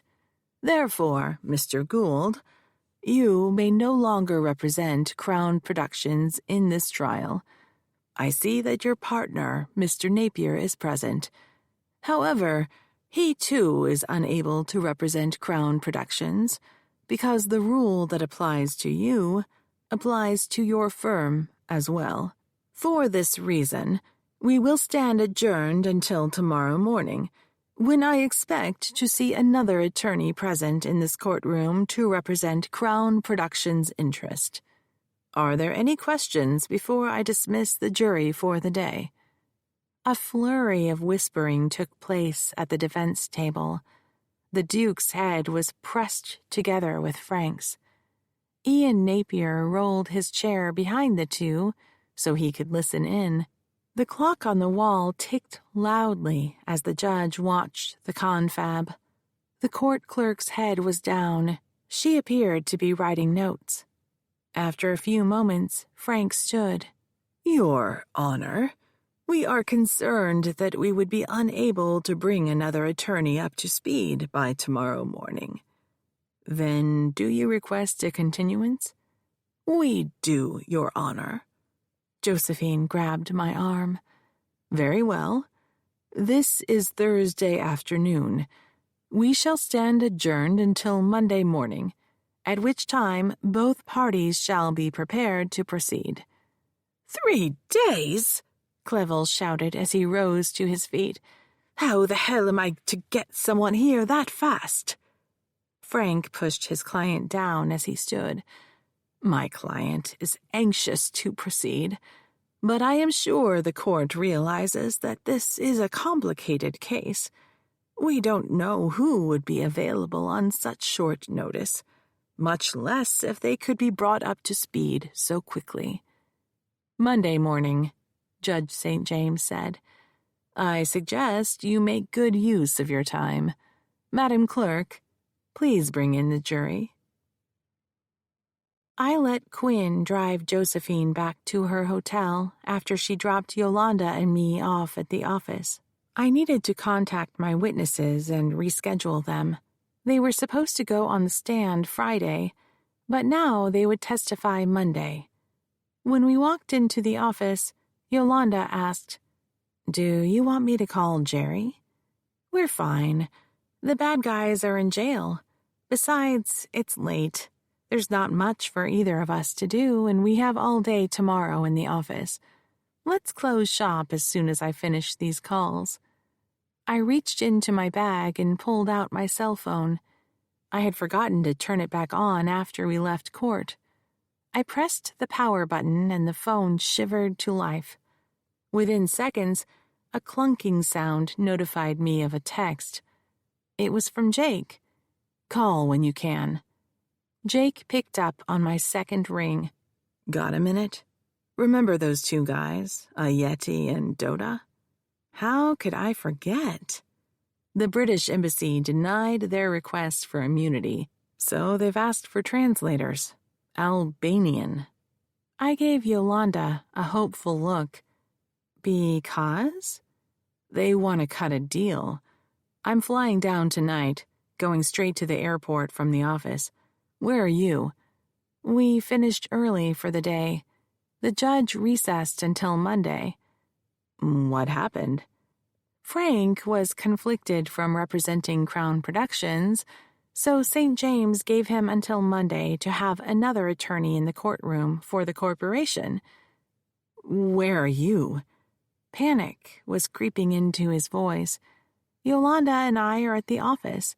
Quinn is dropping off Josephine, then swinging back to pick me up. We're going home as soon as I reschedule my witnesses. I'm sending Jerry over. Please don't. We'll stay home like good little girls all night. If you want to send him to the office on Friday, that's fine, but I'm sure we'll be okay. There's only one way in and out, and we have security cameras all over the place. If they were going to try something at the loft, they would have done it by now. Besides, it'll be fun just to have a girls' night. Eat junk food, watch chick flicks. Having Jerry bunked out on the couch would cramp our style. And you got the bad guys, right? All locked up safe and sound. I don't know about this. First Sophia, then Eli. Whoever's pulling the strings has resources.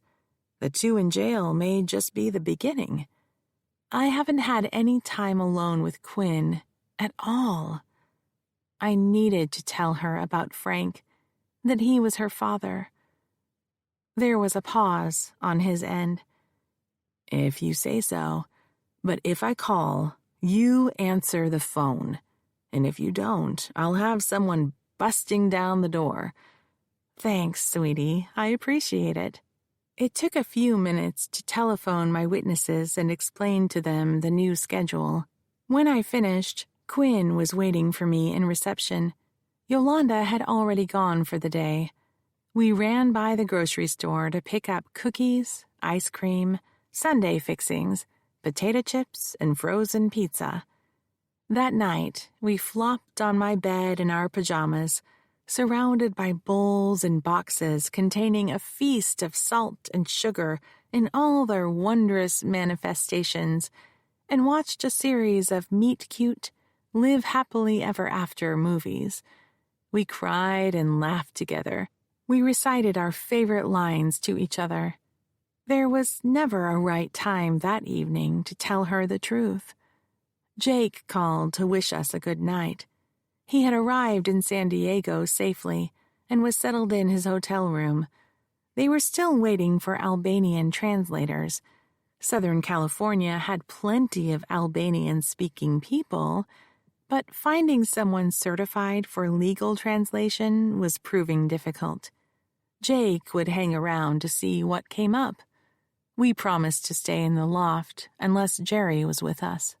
Friday, we went into the office. Yolanda and Jerry were already there, she behind her desk, he at his post on the couch. As always happened during trial, a stack of telephone messages and emails had accumulated. Quinn spent the day recombing through the evidence Frank had sent, just to make sure she hadn't missed anything. Jake called to report that they had found translators on the East Coast who were flying to San Diego. It would be Saturday, at the earliest, before the authorities were allowed to speak to Yeti and Doda.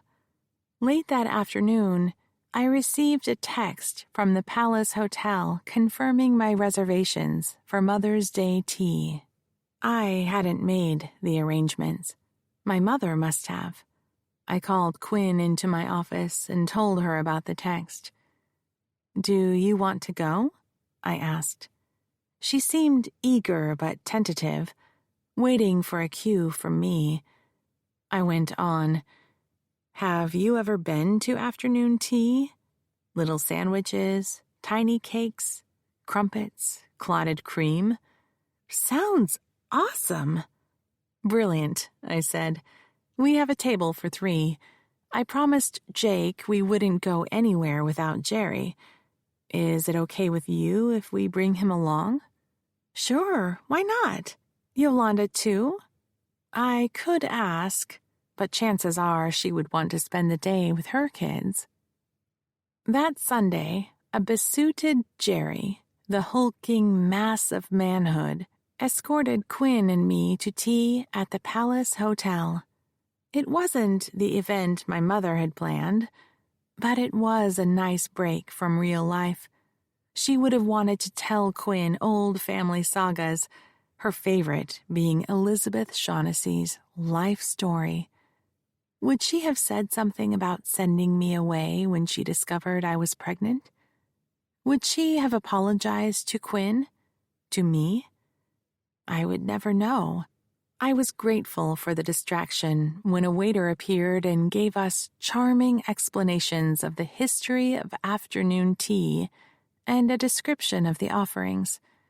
A string quartet played in the corner. The dainties were just what I had expected. A variety of crustless sandwiches, cucumber, smoked salmon, watercress, scones so tender they almost fell apart when clotted cream was dolloped on top, little cakes and cookies. As we ate, Jerry entertained us with stories of growing up in San Francisco, seeing the Giants play in the old Candlestick Park, flying kites in Crissy Field, going to the beach in Pacifica. By the end of the day, we had a long list of places Quinn would like to visit after the trial was over. Jake called after Jerry dropped us off at the loft. The translators had arrived late Saturday, but interrogations hadn't begun. First, Ayeti and Doda had to speak with each of the attorneys separately. The defense lawyers had asked for immunity from prosecution in exchange for cooperation. The feds would let them stew until Monday morning, then counteroffer with a plea agreement. If that didn't blow the negotiations to hell, they would go back and forth most of Monday before agreeing to terms that would let questioning begin. Jake had considered flying back to San Francisco, but he would have to fly back down again. With the check-in time and highway travel, it was easier just to stay down there. That night, we were too full to eat again. I was at the dining table on my laptop, tinkering with the script for my remaining questions for Josephine, when Quinn came out of her bedroom. "Mom, do you have a minute?" It still sounded funny having her call me Mom. In all those fantasies I nurtured of our life together, she hadn't spoken. "Sure, honey, what's up?" She had a bundle in her hand. "I don't know why I brought these with me. The thing is, today was supposed to be different. It was going to be you, me, and your mom. Don't get me wrong, I loved the tea. But the way your mom had planned, it was supposed to be different. I feel bad she wasn't there." Regardless of what my mother had planned, talking about feelings was not something that had been encouraged in my family. I had never grown comfortable with it. My throat tightened, but I managed to say, "I get it. Me too. So I thought you might like to read the letters she sent me." "Are you sure?" She placed them on the table. "Up for a glass of wine?" I asked. She went into the kitchen. "I'll pour. White or red?" "White. I'll be right back. I moved Quinn's stack to the coffee table on my way to the hall closet. I opened the box containing those letters my mother had saved, still tied together with a pink ribbon. Now that I knew Quinn's handwriting, I recognized they had come from her. I came back to the great room, sat on the couch, and patted the spot next to me. Quinn came out of the kitchen with 2 goblets of wine, handed one to me, and sat down beside me. Let's get these organized, shall we? Date order, oldest on top. She laughed. You are such a lawyer. I took a sip of wine, put the glass down, and handed her one packet while I sorted the other. Who has the oldest? I have one dated September 3rd. That's the first letter I wrote her. We had connected online and she had an email address, but she said she didn't like using the computer. She wanted me to write her the old-fashioned way instead. I didn't know she could use the computer at all. Chances were she'd had Emily help her, and didn't want Emily reading the correspondence. I opened the envelope. 3 photographs fell out. I studied each photograph in turn, enjoying the history told there, even though I hadn't been around to share in its making. One was of Quinn as a little girl, about 5 years old. The second was a recent photograph of her with a group of girlfriends, clustered together for a selfie while they were hiking on a trail. A third was Quinn posed with a few other college-aged students, dressed in suits. Debate team, she said. We won. Funny, I was thinking about law school even before I knew you were a lawyer. It's in the genes, I said. You've got the mind for it. You think so? Always questioning, examining, testing the evidence. If you don't mind having people tell you that you're wrong all day long, you'll be fine. Her brow furrowed. But hey, there's all kinds of law. You don't have to go into trial practice. You can make your career anything you want it to be. I want to help people. Quinn picked up the letter, and we read it together.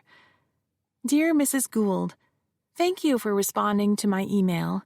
I can't tell you how excited I am to meet my birth family. I have so many questions. According to the DNA, you are my maternal grandmother. Can you tell me about my mother? Is she still alive? Did she have more children? Is she happy? What about my birth father?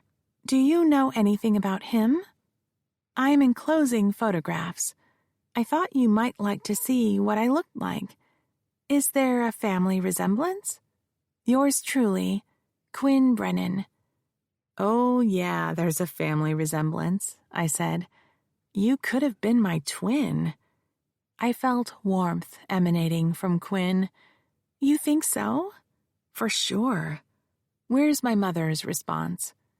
Quinn shuffled through the pile and handed me another envelope, this addressed in my mother's hand. Dear Quinn, what a delight it is to hear from you. I often wondered how you fared. I hoped that your adoptive family were nice people. We were told that they were well-to-do, a physician and a college professor. Please always know that we wanted what was best for you. It was impossible for your mother to keep you. She was 15 years old when you were born. Your mother is well. She is an attorney and practices law here in San Francisco. She is quite successful. I am very proud of her. She has helped so many people. She married a nice young man. He's a lawyer, too. They do not have children. She appears to derive happiness from her work. As for your birth father, I have nothing I can tell you. We suspect it was a boy at her school. Best, Mrs. Frances E. Gould. I could feel Quinn staring at me. A boy at school. I had never said that, and nothing of the sort had happened. Before that night of the cocktail party, I had not so much as kissed a boy. What did the other letters say? We went back and forth about our lives. She told me about the Shaughnessy mining fortune and the mansion. I told her about my adopted family, school, stuff like that. I dropped some hints that I'd like to visit. She dug around in the pile again and pulled out another envelope addressed by my mother. Here's the letter she wrote inviting me to come for Mother's Day. Dear Quinn, I am sorry for the delay in responding to your last letter. I would be delighted to meet you. I am certain Maureen would be as well. I haven't told her yet about our correspondence. I want to make it a surprise. Will your studies permit you to visit San Francisco for Mother's Day? You can stay with us at the mansion. Maureen's old bedroom is just as it was. May is a lovely time in the Bay Area. Please let me know at your earliest convenience. Love, Grandmother Gould. I laughed. Granny Gould. It had taken 2 decades, but she had eventually warmed to the role. How long was it before she answered your letter, the one she talks about? A month. I was so scared that I had offended her, like maybe I was pushing too hard when I'd said I'd like to visit. I patted her knee. That wasn't it. That's when she started going to the doctor and they were doing tests. They were hoping it was just an ulcer, but it turned out to be stomach cancer. By the time she wrote you back, they had the diagnosis.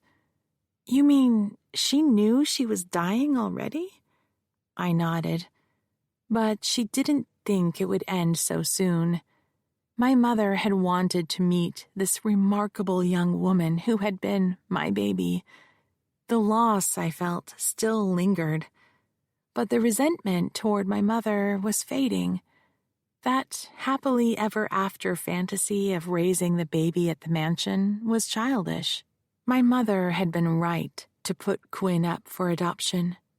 Quinn left the room. When she came back, she was carrying a box of tissues. She held it out before me. I pulled a hanky and used it to wipe my eyes. I pointed to a pink envelope. What's this? She sent me a birthday card. The postmark was January 20th, sent in time for Quinn's birthday on January 27th. I didn't realize my mother knew her birth date, much less had recorded it somewhere. May I look? I asked. She handed it to me. The card was frilly. The cover said, To Granddaughter with Love. Inside were lines of poetry about the celebrant's birth, brightening our lives. In my mother's hand was a note. Buy yourself something nice. Love, Grandmother Gould. She sent me a check for $1,000. Wow. After I was sent away, my mother routinely sent me checks for my birthday and Christmas, or handed them to me after I moved back, but never that much. I returned it. I didn't feel right taking money from her. That's not why I had made contact, for money. Besides, I had money inherited from my parents. Not a lot. It was just enough to get through college, even with student loans.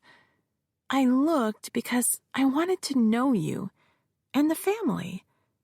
She sent the airfare back to me a second time, with a word that it would make her happy if I accepted the money, and said it was to make up for all the birthdays she had missed. So I used it to pay for my plane ticket. My throat tightened. I was going to lose control completely if we didn't stop this conversation soon. How late is it? 9:30. I don't know about you, but I'm totally done for the day. Early morning is the best time for me to work anyway. Let's say we go to bed. I'll try not to wake you when I get up, but be ready to leave by 7:30, okay? I want to find a good parking spot since we're lugging around the files. I had brought the 2 banker's boxes of case files home with me for the weekend. Boxes full of paper soothed my anxiety. Computers were great, when they worked right, which was never when I needed them. So I had assembled old-fashioned trial binders. "Sure thing," Quinn said. I kissed her on the forehead, as had become my custom. And as had become hers, she said, "Good night, Mom." While I readied for bed, I pushed thoughts of my daughter and my mother out of my mind. Scenes of the next trial day replaced them. Finishing Josephine's testimony, bringing on my witnesses, and the relentless nipping of opposing counsel, Francis E. Gould. The final thought I had as I drifted off to sleep was that in my mother's letters to Quinn, she had never mentioned Frank. He was an unacknowledged presence looming over the correspondence. She had to have known the truth. Chapter 29. Josephine was in the witness stand. Mickey was in the back pew by the door. The judge was on his bench, the jury in their box. Clevel was at the defense table, now flanked by 3 lawyers, Frank, Ian Napier, and Ken Vincent, who represented Crown Productions. I pitied the man who ended up sitting with my father and his wretched client. I was at the lectern. "Ms. Navarre, when we last met, you testified about an investor meeting at the Mark Hopkins. Let's pick up there. Was any alcohol provided?" "There was always alcohol, all day long. The Duke, Mr. Clevel, drank Bloody Marys in the morning, wine with lunch and dinner, and mixed drinks from afternoon on. Whenever there were people around to entertain, like these investors, he ordered the most expensive champagne on the menu. Do you know if he had been drinking earlier that day?" "He had. I went to his suite that afternoon to show him the photos and videos of different locations, and by the time I arrived, he had a highball. He asked me to mix him another, and I did." "Did he appear intoxicated?" "He never did. Or maybe I never saw him sober. I don't know." "Objection," from Frank. The judge, overruled.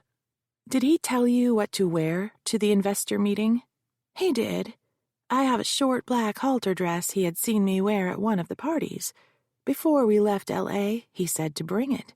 That afternoon, he told me I should wear it." "Did he make any other requests?" "He told me not to wear pantyhose." Mrs. Templeton made a tisking sound. Ms. Chang raised her head from her notes. She studied Josephine and then Clevel. While she was gazing at him, Clevel whispered something to Frank. Frank responded by flicking his hand as if he was batting away a fly. "Did you do as he asked?" Josephine's voice was quiet when she answered, "I did." "How did you arrive at the meeting?" "I went to Mr. Clevel's suite about 10 minutes before we were to meet the investors in the bar. He had just opened a bottle of champagne and insisted we had to drink it or it would go flat. I had a glass. He had a few." "Where were you during this time?" "I was seated on the couch. He sat down beside me." "Did you talk about anything?" "He talked about how big this movie was going to be and asked me how I felt about having my name on the credits of a major motion picture for the first time." "How did you feel?" "I was thrilled. It was incredible. I thought all my dreams were coming true that night." "Did he talk about anything else?" "He said that where my name would be, how high on the credits, depended on what my job title was by the time we finished the movie. He said if I played my cards right, I might be listed as an assistant producer under his name. It's a huge leap. As an assistant producer, I would have a lot more responsibility and more pay, and from there, I would be in line to start producing my own projects. And he knew that you wanted to be a producer? Oh, definitely. I mentioned it again that night. When I started to tell him about my ideas, he said it was time to go meet the investors. And so you went to the bar? We did. Just as we walked up to the maitre d's stand, he put his hand on my low back, like he was escorting me. Her shoulders tightened. Did that bother you? It was a halter top, so the dress was backless. His hand was on my bare skin. Yes, it bothered me. Had he ever touched you like that before? He had not. What did you do? I tried to walk ahead of him as we were led to our table, but he kept up. I was afraid to say something or make a scene. I didn't want to embarrass him. If I did, I thought he might fire me. Everyone had to have seen his hand on me, like I belonged to him. The men we were meeting were already there, and they all saw it. Were you seated at a table? It was a booth. The men scooted over. Mr. Clevel said, "Ladies first," so I slid in. Then he sat on the end. So you were trapped in the booth with him? Objection. Frank again. Ms. Gould? The judge. My question was another needle at the old lion. I'll rephrase. Ms. Navarre, how did you feel sitting in the booth, with investors to one side and Mr. Clevel seated on the end? Trapped, just like you said. Now, because of Frank's objection, the jurors heard the phrase twice. I took the opportunity to scan the jury. I saw some impassive faces, but the three that I had been watching, Mrs. Templeton with her cardigan, Norberto Boniface, the dog walker, and Ms. Chang, the executive secretary, all registered tension with stiff body language. And then what happened? Mr. Clevel ordered more champagne. They drank and talked about the movie. Did you participate in the conversation? No. Just before we walked into the bar, Mr. Clevel reminded me that I was just an assistant, and I should keep my mouth shut. Then what happened? He slipped his hand under the table. At first, he just rested his hand on top of my thigh. Did you say anything? I didn't dare.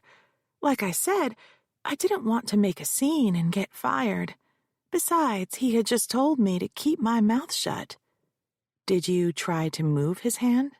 She shook her head. Then what happened?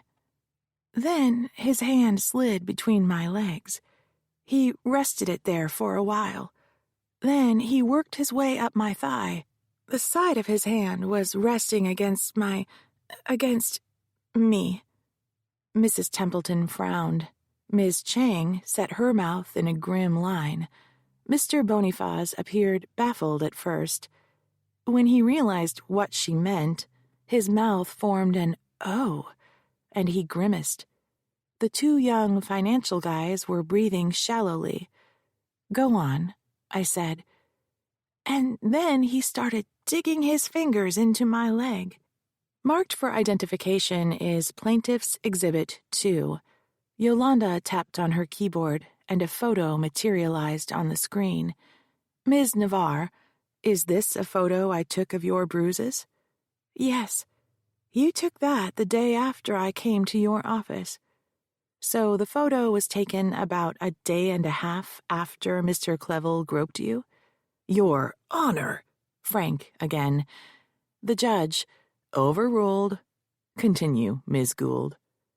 The photo showed Josephine's thigh with deep purple bruises, obviously the impressions of fingertips. The jury's collective spirit dampened. Their shock and outrage had progressed into sorrow. When both Mrs. Templeton and Ms. Chang finished examining the photo and gave me a nod, I asked my next question. So what did you do? I told them I had to go to the ladies' room. That's the only thing I could think of to escape. What did you do after you left the party? Frank. Objection to the term party. The judge. Overruled. You may answer the question, Ms. Navarre. Frank's most recent objections were so petty the judge overruled them without asking me to respond, but I didn't feel vindicated. The judge was swinging from giving me a few wins to giving Frank some, then back to me in his effort to appear fair. I worried that when he swung back to Frank, his rulings would damage my case. I went straight back to my room and locked the door with both locks. I got out of that dress and pulled on an old sweatshirt and jeans, and I went to bed. Why did you go to bed wearing your clothes? I was scared. Wearing clothes made me feel safer. What if he got into my hotel room and I was wearing a nightie? He'd think I was waiting for him, that I wanted to have sex, and that wasn't true. But he didn't come to your room. He didn't. He called around midnight. I must have drifted off. He told me we had to go over some new stuff that had come up in the investors' meeting, and I needed to come to his suite right away. Did he say anything about your disappearance? I figured if he did, I'd just tell him I had gotten sick. But he didn't. So you went back to his suite around midnight. What happened when you arrived? The first thing he said was, "Where's that sexy dress you had on?" I told him that I spilled champagne on it and I had to rinse it out in the sink. Was that true? No. I was just trying to find a way of getting out of this conversation without making him angry. How was he dressed when you arrived? In the bathrobe. Please tell the jury what happened next. I went over to the dining table where we did our work. I had brought an e-notebook with me to take some notes. As soon as I sat down, he said, "No, over there," and pointed me to the couch where we had been sitting earlier that evening. So I got up and moved over to the couch. Then he sat down beside me really close, like his leg was right up against mine. I scooted away to make room, and when I did, he took the notebook out of my hand and put it on the coffee table. I was trying to avoid eye contact because, we were sitting so close. I was afraid he was going to kiss me, and I didn't want that to happen. Then he opened his bathrobe just as I felt his other hand on the back of my neck, pushing my head down. I heard a gasp from the jury box, but I kept my eyes on Josephine. I wanted her to know that I was with her, absolutely. As much as I could, I tried to share the memory with her to lessen her burden. She wasn't alone anymore. She lifted her chin and was blinking rapidly to stem back tears, but it was no use. She found the tissue box on the witness stand and plucked one out, then dabbed at her eyes. "Counsel," Judge St. James said, "does your client need a moment before we continue?" Josephine smiled up at him. "No, sir, I'm fine. Thank you." She took a deep, shuddering breath, then waited for the next question. Was he aroused? A sob broke from Josephine. She grabbed a wad of tissues from the box, covered her face, and began to cry uncontrollably. The judge stood. "We'll stand in recess. 15 minutes. As the jury shuffled past Josephine, the ladies and Mr. Boniface sent her consoling looks. The financial guys craned their heads, trying to see who in front of them was holding up the line. These two would vote with the crowd when the jury eventually deliberated, just so they could leave quickly. The engineer alternate juror scrutinized the room, first making eye contact with me, then over at the defense table, then at Josephine, his expression blank. He was weighing the evidence. The others focused on the door on their way out. It could be an effort to appear unbiased, I told myself. Clevel, Frank, and the other defense lawyers left the courtroom, Mickey in their wake. They had turned her down for an interview before, but she would continue to ask. Whatever they said would be important to her story. Their repeated refusals to speak would be important as well. Yolanda, Quinn, and I circled the witness box. Yolanda filled the plastic water cup and handed it to Josephine, who took a sip, both hands shaking, then put it down. Quinn handed Josephine her purse. She pulled out a makeup mirror and consulted it as she wiped under her eyes with her little finger, then reapplied lip gloss. The tallest of us three, I stood in the center between them, blocking the view so as to give my client a sense of privacy. The clerk returned to the courtroom and said, "The judge is on his way." I gave Josephine's hand a squeeze, and she squeezed back. I resumed the lectern.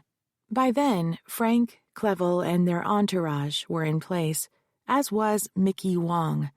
The judge came in. Still standing, he signaled the clerk, who pushed a button. A few minutes later, the jury filed back into the room.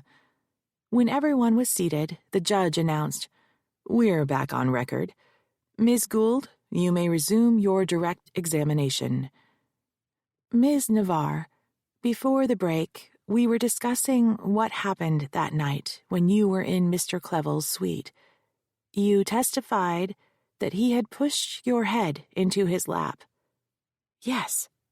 "What did you do next?" She pulled herself upright. It was then I noticed how much weight she had lost, how gaunt she appeared. "I did what he wanted me to do." "And that was?" "I performed oral sex on him." "Did you try to refuse?" "He was too strong. I was scared. I thought maybe if I did this one thing for him, then he would leave me alone and I could get away." "Then what happened?" "He was pushing my head down so hard, I gagged. He got mad. He said I wasn't doing it right. He threw me on the floor and I thought he was going to rape me. I don't know what happened, I just lost it. I started kicking. I think I might have screamed. He grabbed my foot and he was coming at me, so I kicked and caught him somewhere, I don't know where.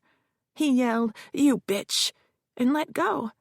I got up and ran out of the room. That's the last time I saw him until the deposition." She took in another deep breath and let it out slowly. "What about that e-book you had brought? Do you know what happened to that?" She shook her head. "I forgot it. I never saw it again." There was a stirring in the jury box.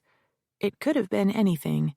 Someone taking off her sweater or someone reacting to the lost e-book. "You testified at your deposition that you heard laughter coming from the bedroom." "I didn't know anyone else was there. I thought we were alone. But apparently there was some kind of orgy going on in the bedroom. I heard girls laughing. They sounded young." I waited for an objection from Frank, but it didn't come. "Were you aware that Mr. Clevel had planned to host a party after the investor meeting?" "I was not." "Do you know who attended the party?" "I couldn't tell you. I never saw any of them." "After you ran out of the suite, what did you do?" "I locked myself in my room again. I was trying to figure out what to do next. He had been drinking. Maybe he wouldn't remember what happened. I was thinking about whether I should quit my job, and if I did, how I would explain it when I looked for work. I worried about what he would tell potential employers about me." "Did you come to a decision?" "I didn't have time. Around 5 a.m., 2 hotel security guys knocked on my door and said they were instructed to escort me from the hotel, and I was no longer employed by Crown Productions. They stayed in the room while I packed. They went with me down the elevator and out of the hotel. Then they left me standing there on the sidewalk." "No further questions. Thank you, Ms. Navarre."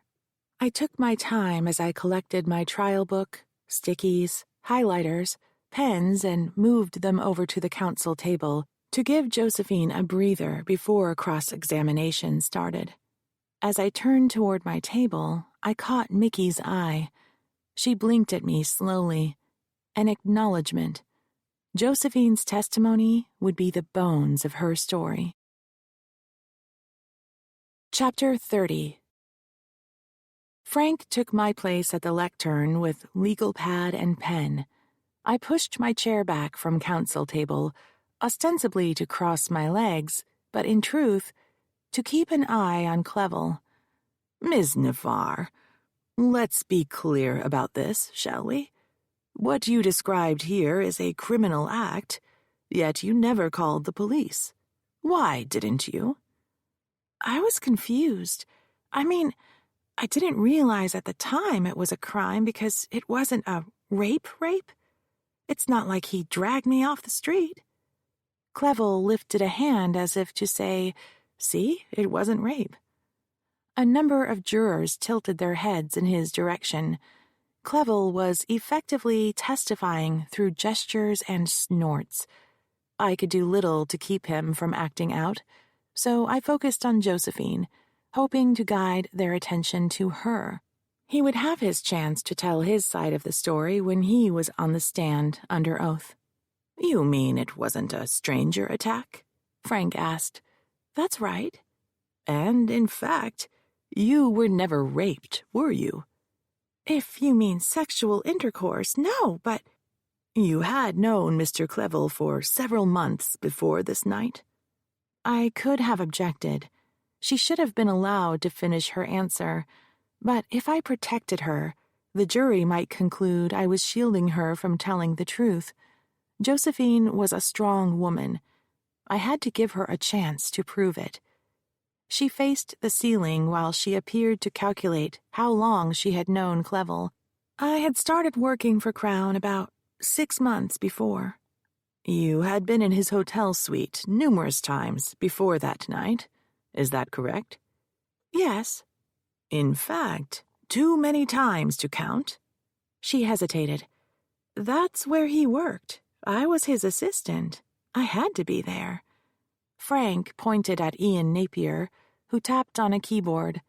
A photograph lit up the screen, a picture of Josephine in her little black dress, standing next to Clevel with his arm around her waist. Defendant's Exhibit A. Can you identify this photograph for us, Ms. Navarre? It's a picture of Mr. Clevel and me taken at some event. I can't tell you when or where. Perhaps we can winnow down that time frame. Do you recall when you purchased that dress? In August. Why did you buy it? Mr. Clevel said I needed something to wear for an event. He gave me his credit card and told me to go down to Rodeo Drive. He paid for the dress. That's right. I had just graduated and couldn't afford to buy anything that would be appropriate. So it's your testimony that a backless mini-dress was appropriate? You should have seen what the actresses were wearing. My dress was pretty tame by comparison. Trial lawyers call Frank's strategy death by 1,000 cuts. He would pick apart Josephine's story bit by bit, challenging each morsel in isolation, so that when he finished, the disassembled puzzle would flummox the jury. My job would be to put the story back together again before the trial was over. Do you allow all of your employers to purchase mini dresses for you? It was for work. He wanted me to go with him and I had nothing to wear. So the answer is no, because I had never been to one of these events before. That was a pretty big deal for you, wasn't it? Big Hollywood producer takes you out for a night on the town. Josephine's voice was level. Like I said, it was an industry event. That's how business is conducted in Hollywood. You have to be seen so you can remain relevant. Was that what you were doing? Remaining relevant? I don't understand the question. Never mind. I'll withdraw. take another look at the exhibit, Ms. Navarre. Is that Mr. Clevele's arm around you?" "It is." "Before the night in question, had he put his arm around you or touched you in any way?" "You have to understand, this is Hollywood. Complete strangers will put their arm around you for a photograph. It doesn't mean anything." "But we can agree that the night in question was not the first night Mr. Clevele touched you. Is that right?" "If you say so." "Let's turn back to the night in question. You testified that you met Mr. Clevele in his suite, wearing this dress, and drank champagne." "Right." "Did you often drink alcohol with Mr. Clevele?" "Not often, but there were times it was expected. I couldn't say no. I was afraid of losing my job." "So, in order to stay in Mr. Clevele's good graces, in hopes for a promotion within his production company, and in the hopes that he would advance your movie career, you agreed to meet him alone in his hotel suite, wearing this dress, for champagne." "That's not what happened. You make it sound like I was trying to seduce him. I was just doing my job. He told me to come to the suite first, and then we would go meet his investors." "You testified that Mr. Clevele put his hand on you as you entered the bar, but you didn't object." "Like I said, I couldn't. We were in public. I didn't dare embarrass him. I was afraid of losing my job." "And you testified that when he put his arm on your thigh, you didn't remove it." "I was afraid that someone would see." "But if no one saw Mr. Clevele put his hand on your thigh, why would anyone notice you removing it?" Josephine's eyes widened. Clevele gave a small victory punch. Ian Napier guided Clevele's arm back down to the table. I wasn't worried. In practice, we had anticipated Frank would make this point. I didn't know if anyone did or didn't see it, but I was afraid if they saw me move his hand, he would get mad at me. "And you'd lose your job." "That's right." "And you claim that he gave you bruises?" "He did put those bruises on my leg." Josephine's voice was strident. The cross-examination was beginning to unnerve her, but I had to let her defend herself for as long as she could. "But those pictures were taken, what, 1 day, 2 days after the meeting?" "So what?" "Do you have anyone who will testify those bruises were not on your leg before the meeting?" "No." She drew the word out in her Southern California drawl. "Do you have anyone who will testify they saw the bruises forming immediately after you left the meeting?" Her face was deadpan. "No, I was alone in my hotel room. No one saw my leg until they took pictures in my attorney's office."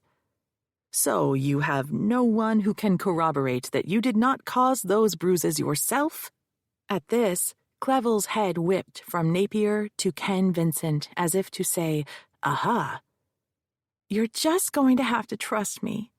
"Because you're telling the truth." "That's right." "Like you were telling the truth when you excused yourself from the table that night, saying you had to go to the ladies' room." "I wanted to get away from him. That's why I said that." "It wasn't true, was it?"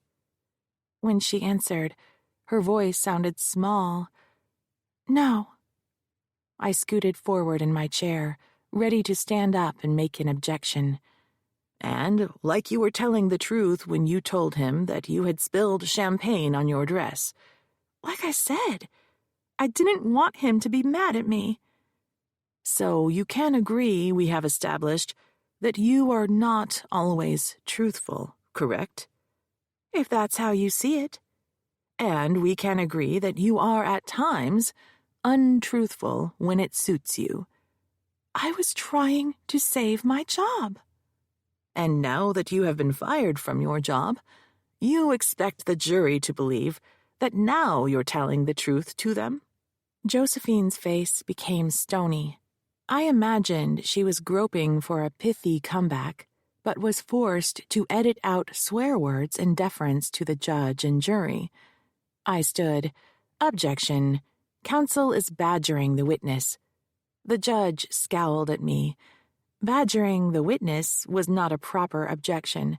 Some TV writer had made it up. I wanted to give Josephine a moment to breathe. To my surprise, the judge said, "Move on, Mr. Gould. Ask another question." Frank tapped his pen on the lectern. "Which brings me back to the question, if you're telling the truth, why didn't you call the police?" Josephine leaned into the microphone. "Because I didn't understand that it was a crime." Frank scowled. "But you do now, is that correct?" "Yes." "And at some point before you took the stand in this trial, you came to understand that the events you claimed occurred might be criminal." "I don't see what you're getting at." "Yet you never, not from that day to this, reported these events to the police." Josephine looked at me with doubt in her eyes. Frank had gotten to her. She was wondering why I hadn't reported her assault to the police, and whether I had made a serious mistake that would cost her this case. "It never occurred to me to call the police." "But it occurred to you to hire an attorney." "The thing was, there was the story on the evening news just the night before about this big court case. When I was standing there on the sidewalk in front of the hotel, I didn't know what to do. I remember seeing that story, so I thought I should call the reporter and see if she could help me." "That reporter is Mickey Wong, who is sitting in the back of this courtroom. Is that right?" "Yes." "Is she doing a story on this trial?" "I don't know. You'd have to ask her." I hadn't talked to Josephine about Mickey. Objection. I was on my feet. The judge was curious. "Grounds?" "The press has a constitutional right to attend public proceedings, Your Honor. If Mr. Gould believes that there is something illegal with Ms. Wong's attendance, then he should make his concerns known, and we can have her employer's attorney appear and respond." Every trial attorney is afraid of lawyers who represent the press. They don't negotiate, and they are only too happy to take the case up to the U.S. Supreme Court where, more likely than not, they will win. Clevel was plucking at Frank's sleeve again. Frank said, "I withdraw the question." "Objection sustained," the judge said. "Go on to your next question, Mr. Gould." "So let me get this straight. You saw a news story about a sensational sexual harassment trial. Then you put on your little black dress, went to Mr. Clevel's suite, drank champagne with him, went to a bar with him and drank some more, lied about where you were going next, disappeared, and the very next day, you hired Ms. Gould to file a multi-million-dollar sexual harassment suit against your employer." "It wasn't like that. He fired me. He fired me because I wouldn't have sex with him." "But, according to your testimony, you did have sex with him. The act you described is sexual. Is that right?" "You're making it sound like I made this all up. I'm telling the truth. This is precisely what happened. He forced me to do that thing, and then he tried to rape me. So I ran away, and the next morning, he fired me." I caught the judge's eye and let him see me glance at the clock on the wall. "I see it's time for a morning recess," the judge said as he stood. "We shall reconvene in 15 minutes." The break was just long enough for everyone to go to the restroom.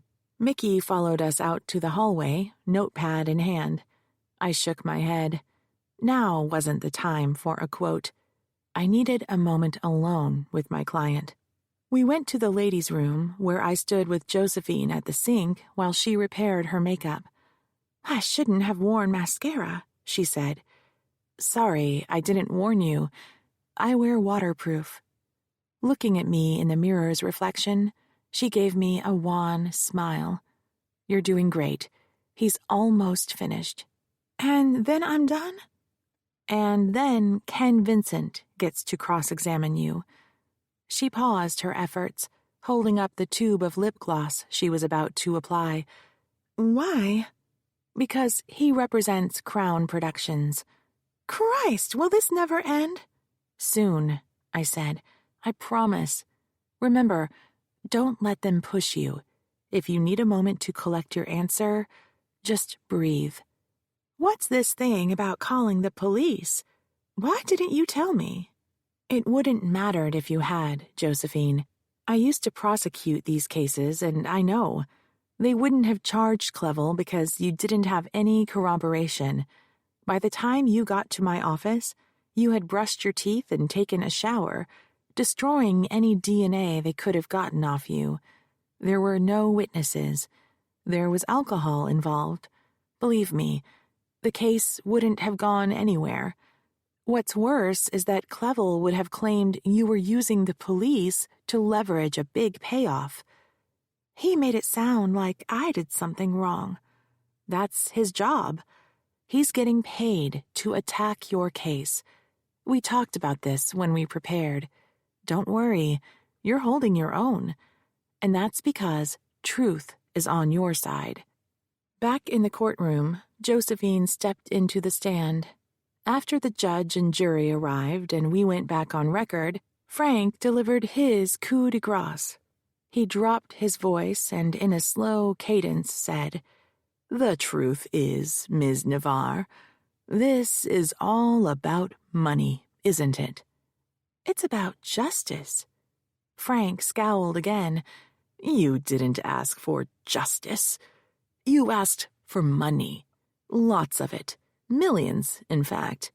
You think the jury should give you millions of dollars after you voluntarily performed a sex act for Reginald Clevel." I knew she was ready for this question. Josephine took a deep inhale, faced Frank full on, then exhaled. "I filed this suit because Reginald Clevel exploited me for his own personal gratification and then tried to destroy my career when I wouldn't satisfy him. I want him stopped. I want to make sure that he never abuses another young woman again. That's why I filed suit. So all the young women who come after would be warned. The world needs to know that Reginald Clevel is a rapist." Clevel was stunned by her answer. He spun around to Frank, palms upward as if to say, "What are you going to do to fix this?" "Objection," Frank said. "Non-responsive." "On the contrary," Judge St. James said, "you asked the question. You must now live with the answer. Are there any more questions for Ms. Navarre?" "Not at this time, Your Honor." Frank sank into his chair, while Clevel chattered into his ear. "Mr. Vincent, does Crown Productions care to cross-examine the witness?" I did not dare look at the jury, but I sensed energy swell from them, wrapping itself around Josephine and me. Even if I had the jury, that didn't mean I had the judge. He could still destroy my case. And if I had the jury now, that didn't mean I would have them when they deliberated. We were a long way from a verdict. Anything could happen. Ken Vincent took the lectern. "Ms. Navarre, my name is Kenneth Vincent, and I represent Crown Productions. I have a few questions for you." Josephine waited. "On the evening in question, when you attended the investor meeting at the Mark Hopkins Hotel, was there any other employee from Crown Productions at that meeting?" "No." "And just to be clear, there were no other Crown employees in attendance during any of the events that you described on that day, besides yourself and Mr. Clevel?" "That's right." And did you inform any other employee at Crown Productions about Mr. Clevel giving you his credit card to purchase a dress? No, I didn't think I had to. Was anyone else from Crown Productions with you when you worked in the hotel suite? No one. I don't see what that has to do with anything. Thank you, Ms. Navarre. I have no further questions. The judge's head jerked up from his note-taking. He surveyed the room. Counsel, approach. It took a minute for me, Frank, Ian Napier, and Ken Vincent to line up. We barely had enough room to stand shoulder to shoulder, and I was grateful when Ken stepped between Frank and me. The judge engaged the white noise machine. The pictures, the judge said. I was anticipating the introduction of the so-called selfies. If I may, Your Honor, Ken said. After deliberation, we concluded that the testimony regarding the selfie photographs was sufficient, and we did not wish to offend the jury by introducing this salacious evidence. Although material, we were concerned the jury would wrongly punish the defense for showing these exhibits. We've heard from Crown Productions' attorney. Is Mr. Clevel in agreement? Frank spoke. Yes, Your Honor. Ms. Gould, do you have any redirect? Anything I did after Josephine's last answer would suck energy from the room. None, Your Honor. Very well, then. I will excuse the jury for their noon recess. You may step back. Chapter 31. I was slotting my notes into my briefcase when Ken Vincent appeared at my elbow. Do you have a moment? Just you and me? He blinked in assent. He was leaving Frank out of the conversation. I could only imagine one reason Ken would want to talk to me alone.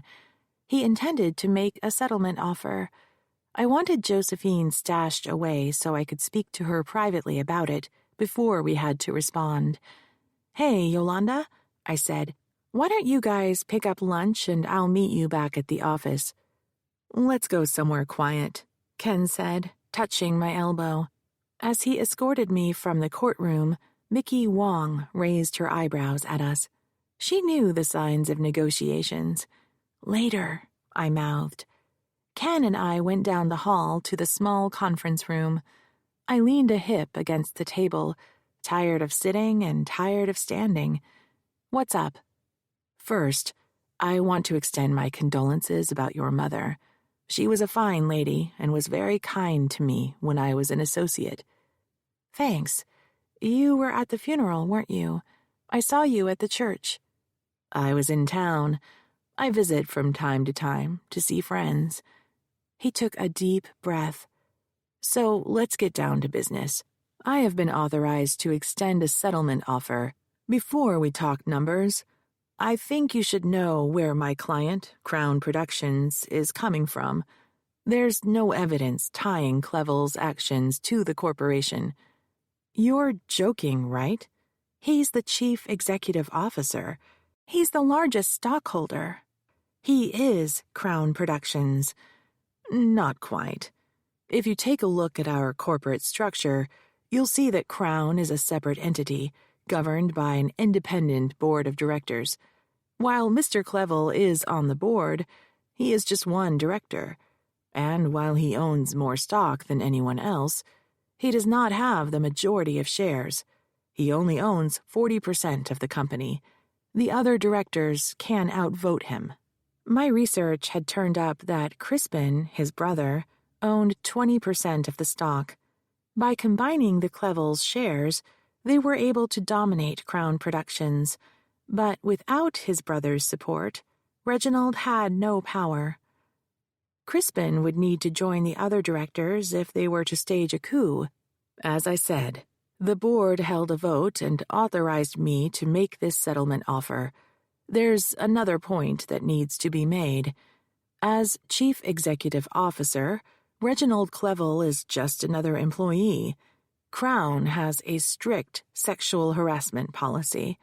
There is a protocol for filing these claims, of which Ms. Navarre never availed herself. There was no way for the board to know what was going on. A sexual harassment policy that no one knows about and no one is trained on. It's in the employee handbook. So what? Who reads that stuff? Can you even show that she was given a copy of this handbook? Crown's procedure is to give every employee a copy of the handbook when they're hired. So that would be no. You have no one who can definitely state that she or he gave Josephine Navarre a copy of the handbook, or that she or he informed my client about this secret sexual harassment policy. What good does it do if it's just a piece of paper stuck in a drawer? Vincent sighed deeply. What matters is that you can't tie Crown to this case. You don't have the evidence. Regardless, my client is sensitive to the possibility of a runaway jury and cognizant that it is the deep pocket in this case.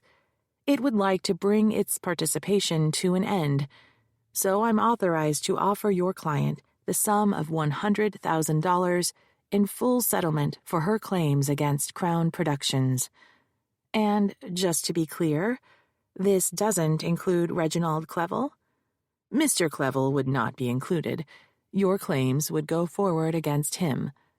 Thanks, Ken. I'll inform my client and let you know what she says. As I pushed myself off the table, he said, But?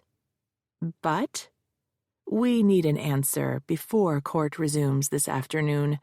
The offer expires at that time.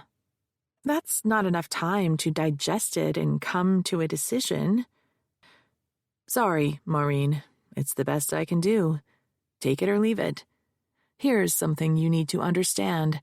At the conclusion of your case, I'm going to argue a motion to dismiss Crown Productions, and my client is confident that Judge St. James will let us go. After that happens, we have no incentive to come to the table. When I arrived at the office, lunch was spread out on the conference table, but no one was eating. They were waiting for me. Without speaking, I sat down at the head of the table and took a giant, very unladylike bite out of my turkey croissant. The others dived into their food. When I had enough food inside me to kill my hunger pangs, I said, Okay, now I can talk. What did Ken Vincent want? Yolanda asked. He has a settlement offer, $100,000. Is that all? Josephine asked. He wants to see how little you'll take, I said. The thing is, we don't know what's going to happen.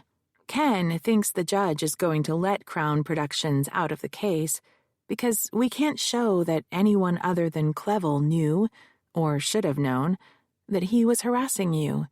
He's going to ask for the dismissal this afternoon. If he's right, and the judge lets his client out, we won't see any money from Crown. What if he's wrong? If the judge denies his motion, and if the jury is riled up enough, we could end up with a multi-million-dollar verdict against Crown. Or a better settlement offer if the judge keeps his client in, right? Quinn asked. Exactly, I said. I don't get why it matters who the judgment is against, as long as we win, Josephine said. It matters because Clevel sank all his money into the production company. He lives extravagantly, but he actually doesn't own anything. All he gets is a salary. We could win $1 zillion against him and see very little money. It also matters because if we let Crown out now, Amber and Valerie won't go on the stand.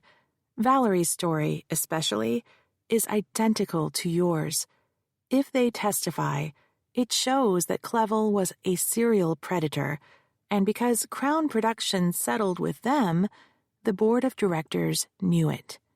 But Amber and Valerie's testimony is only relevant to prove that Crown knew what was going on. The judge would never allow their evidence if Crown was dismissed because, as to Clevel, It is character evidence and inadmissible.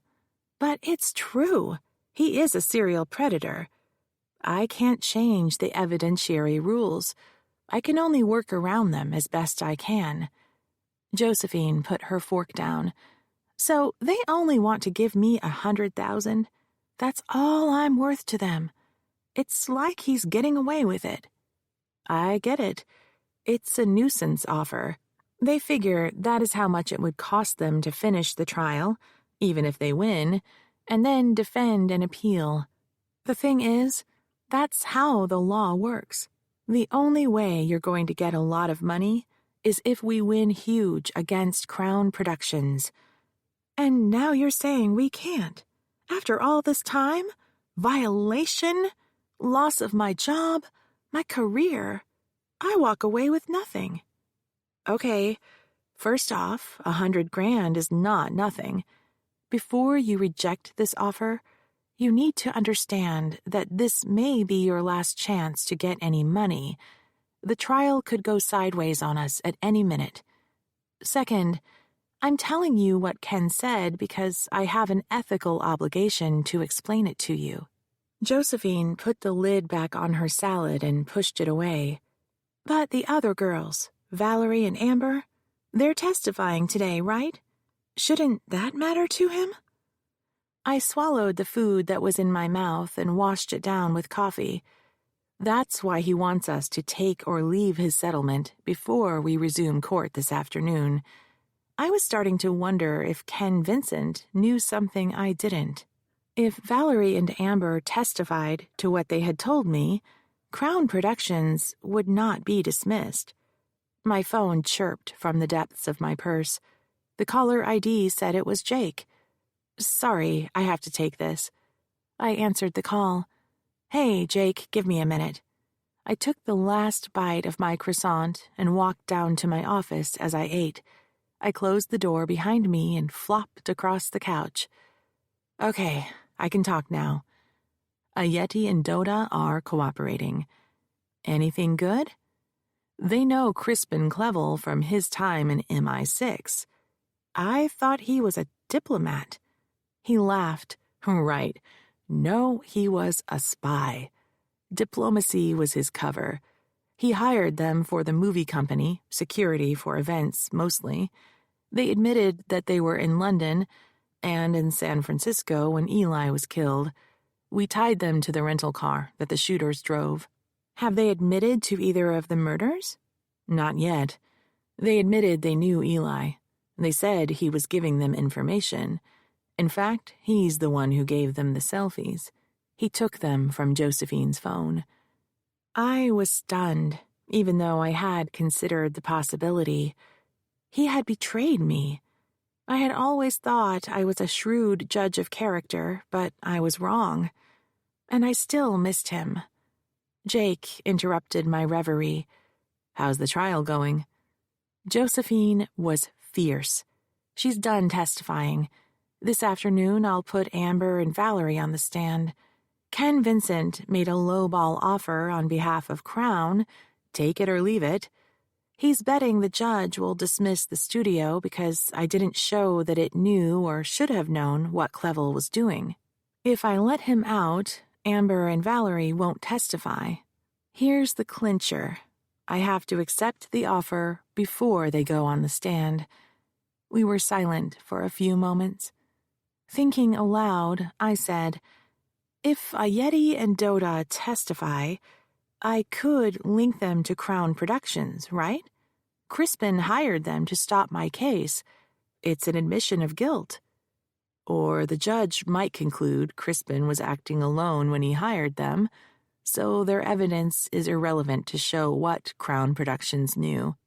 Damn it, you're right. The timer that I had set on my phone buzzed. Got to go. Love you. Love you too. Back in the conference room, I gave Josephine and my team the news. The color drained from Yolanda's face. I knew it. They were following us. Maureen, how do you even know they were shooting at Eli that day? Did you ever stop to think you were the target? Quinn spoke for the first time. But they're locked up now, so everything's okay, right? I frowned at Yolanda. There was no reason to frighten my daughter. Josephine dabbed her mouth with a paper napkin. If I understand correctly, they killed 2 people to stop my case, and when that didn't work, they want to throw $100,000 at me to go away? How cheap is life to these bastards? I had been so caught up in the whirlwind of the trial, the offer, and Jake's news that I hadn't thought about it that way. If I was right and Crown Productions, not just Crispin, knew about Ayeti and Doda, that meant Ken Vincent's client was willing to murder 2 people before it made a nuisance settlement offer. How cheap was life to them indeed? Josephine folded her napkin, placed it neatly by her plate, then reached for her purse and stood. Fuck them. When we arrived at court, I expected to see Valerie Van and Amber LaRue in the hallway. I had originally planned to start them mid-morning, but when Josephine's testimony ran long, I passed a note to Yolanda asking her to call them and let them know to be in court by 1 p.m. When we stepped off the elevator, they weren't sitting on the benches. Before I had a chance to ask, Yolanda said, "I called them. Neither answered, so I left messages." I peeked into the courtroom. It was empty. Quinn checked the ladies' room. She returned, shaking her head. Mickey came out of the courtroom looking for us, and I asked whether she'd seen 2 young women wandering around the halls. She had not. I pulled Josephine aside. If these 2 don't show up to testify, the judge or the jury might let Crown Productions off the hook. Maybe you should rethink the settlement offer. No way. The defense team stepped off the elevator. While Clevel, Frank, and Ian strode into the office, Ken Vincent hung behind. I walked down the hall and he followed. "Sorry, Ken. No deal." He patted my shoulder like a kind uncle. "Is your client sure about this? We won't come to the table again. I know my job. She's been advised and has made her decision. I didn't mean to offend. Don't mind me. I'm kind of wound up. Trial does that to me." "I understand. Sorry we couldn't work it out." I was too. I had a bad feeling. I had spoken to both Amber and Valerie a few days before, and they were still both enthusiastic about going public. For both of them to disappear could not be a coincidence. When court resumed, I was at the lectern. I had already handed Frank the new witness list Yolanda had typed up during the lunch break and given one to the court clerk. Frank remained standing after the judge sat down behind the bench. The jury had not yet been called in. "Is there something you wish to bring to my attention, Mr. Gould?" "Yes, Your Honor. Not a few moments ago, plaintiff's counsel served me with an amended witness list identifying 2 individuals heretofore undisclosed in this case. Obviously, her strategy is to sandbag the defense with surprise witnesses mid-trial. I strenuously object to this trial by ambush." "Ms. Gould, any response?" "Roman Ayeti and Alexander Doda are newly discovered witnesses. They are employees of Alpha Inc., a security contractor used by Crown Productions. They were arrested as they tried to cross the border into Mexico following the drive-by shooting of my investigator, Eli Conroy. We have evidence that they were in London when a potential witness was murdered as well." Frank threw his hands in the air. "Your Honor, plaintiff's counsel cannot possibly be accusing my client of murder. This is outlandish." The judge held up a staying hand. "Take a seat, Mr. Gould. We shall examine this issue in an orderly procedure." Frank threw himself in his chair. Clevel, face red and bloated, stared at him. Ian Napier took notes furiously while Ken Vincent leaned on one elbow at counsel table. a look of deep concern on his face. "Ms. Gould, please enlighten the court. What is the anticipated testimony from these two newly discovered witnesses? They will admit that they worked for Crown Productions, that they were in London at the time the witness was murdered, that they rented the car that was used in the drive-by shooting of my investigator, who was leaking information to the defense." "Your Honor!" "Frank, this is your last warning, Mr. Gould. Another outburst from you will see you sanctioned. Do I make myself clear?" Frank sat back down. "As I was saying, they will testify that my investigator leaked information about my case to the defense. Can these individuals testify to this from their personal knowledge?" The judge wanted to know if they had seen or heard Eli talking to the defense. Jake hadn't said. "I'm not sure if they had personal knowledge or if they were told that by someone at Crown Productions. For what purposes do you intend to introduce this testimony?" "The fact that these individuals were hired to spy on my team. Also, we have a witness, Ms. Valerie Van, who will testify that these individuals were parked outside her house, an intimidation tactic. We believe the circumstantial evidence will establish that they killed Sophia Lamar to keep her from testifying, and that they also murdered my investigator to keep him from confessing to me about his espionage. We believe the evidence shows that Crown Productions anticipated a large judgment against it as a result of this case, and that its actions in trying to stop this litigation constituted an implied admission of liability." "When are Ms. Van and Ms. LaRue expected to testify?" "I had planned to put them on this afternoon, but there seems to be a scheduling problem. They should be available tomorrow morning." I had no idea where they were or why they hadn't shown up. I needed time to find them. "Is there any other testimony you expect from these two men?" "No, Your Honor." "When you say they worked for Crown Productions, whom did they report to?" "Crispin Clevel, the chief financial officer." "Will they testify that they had any contact with Reginald Clevel?" "I'm not sure, to be honest." "Very well. When would they testify?" "With the court's permission, I would have to arrange for a video link. They are currently incarcerated in San Diego." "When, at the earliest?" "Tomorrow morning, if the court makes a ruling this afternoon." "You are aware, Ms. Gould, that you were allowed 2 days for testimony, and this is the second half of your second day. You were expected to have your witnesses ready to testify. There is one thing this court abhors, and that is wasting the jury's time. Explain to the court, if you please, why I should not deem your evidence has concluded and allow the defense to begin its case." While I had been speaking, Yolanda left the courtroom to check the halls for our witnesses. She came back and shook her head. I had no choice but to move on. If I could buy time putting someone on the stand, then I could put Amber and Valerie on tomorrow morning, if I could find them tonight. "The plaintiff will call Reginald Clevel." "You can't do that," Clevel shouted. The judge pointed at Frank. "Advise your client."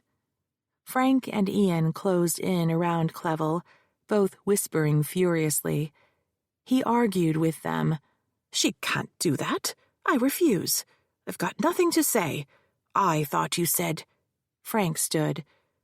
"May we have a moment alone?" 5 minutes, the judge said. Clevel and his attorneys strode from the room. When they returned, Frank remained on his feet. "Your Honor, we had no warning that Mr. Clevel would be called by the plaintiff." The judge rocked thoughtfully in his chair. "He is listed on the plaintiff's witness list. Be that as it may, we have not prepared him for hostile questioning." Ken Vincent stood. "Your Honor, may I make a suggestion that would save the court's time?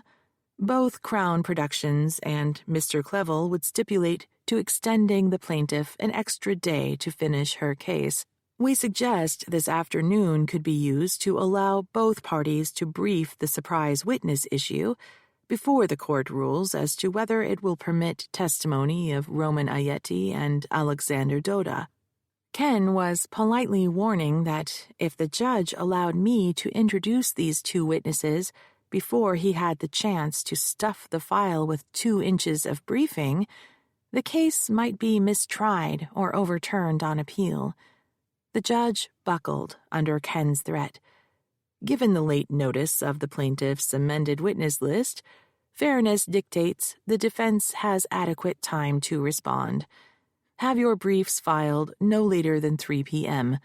The jury will be sent home. We stand in recess. Chapter 32.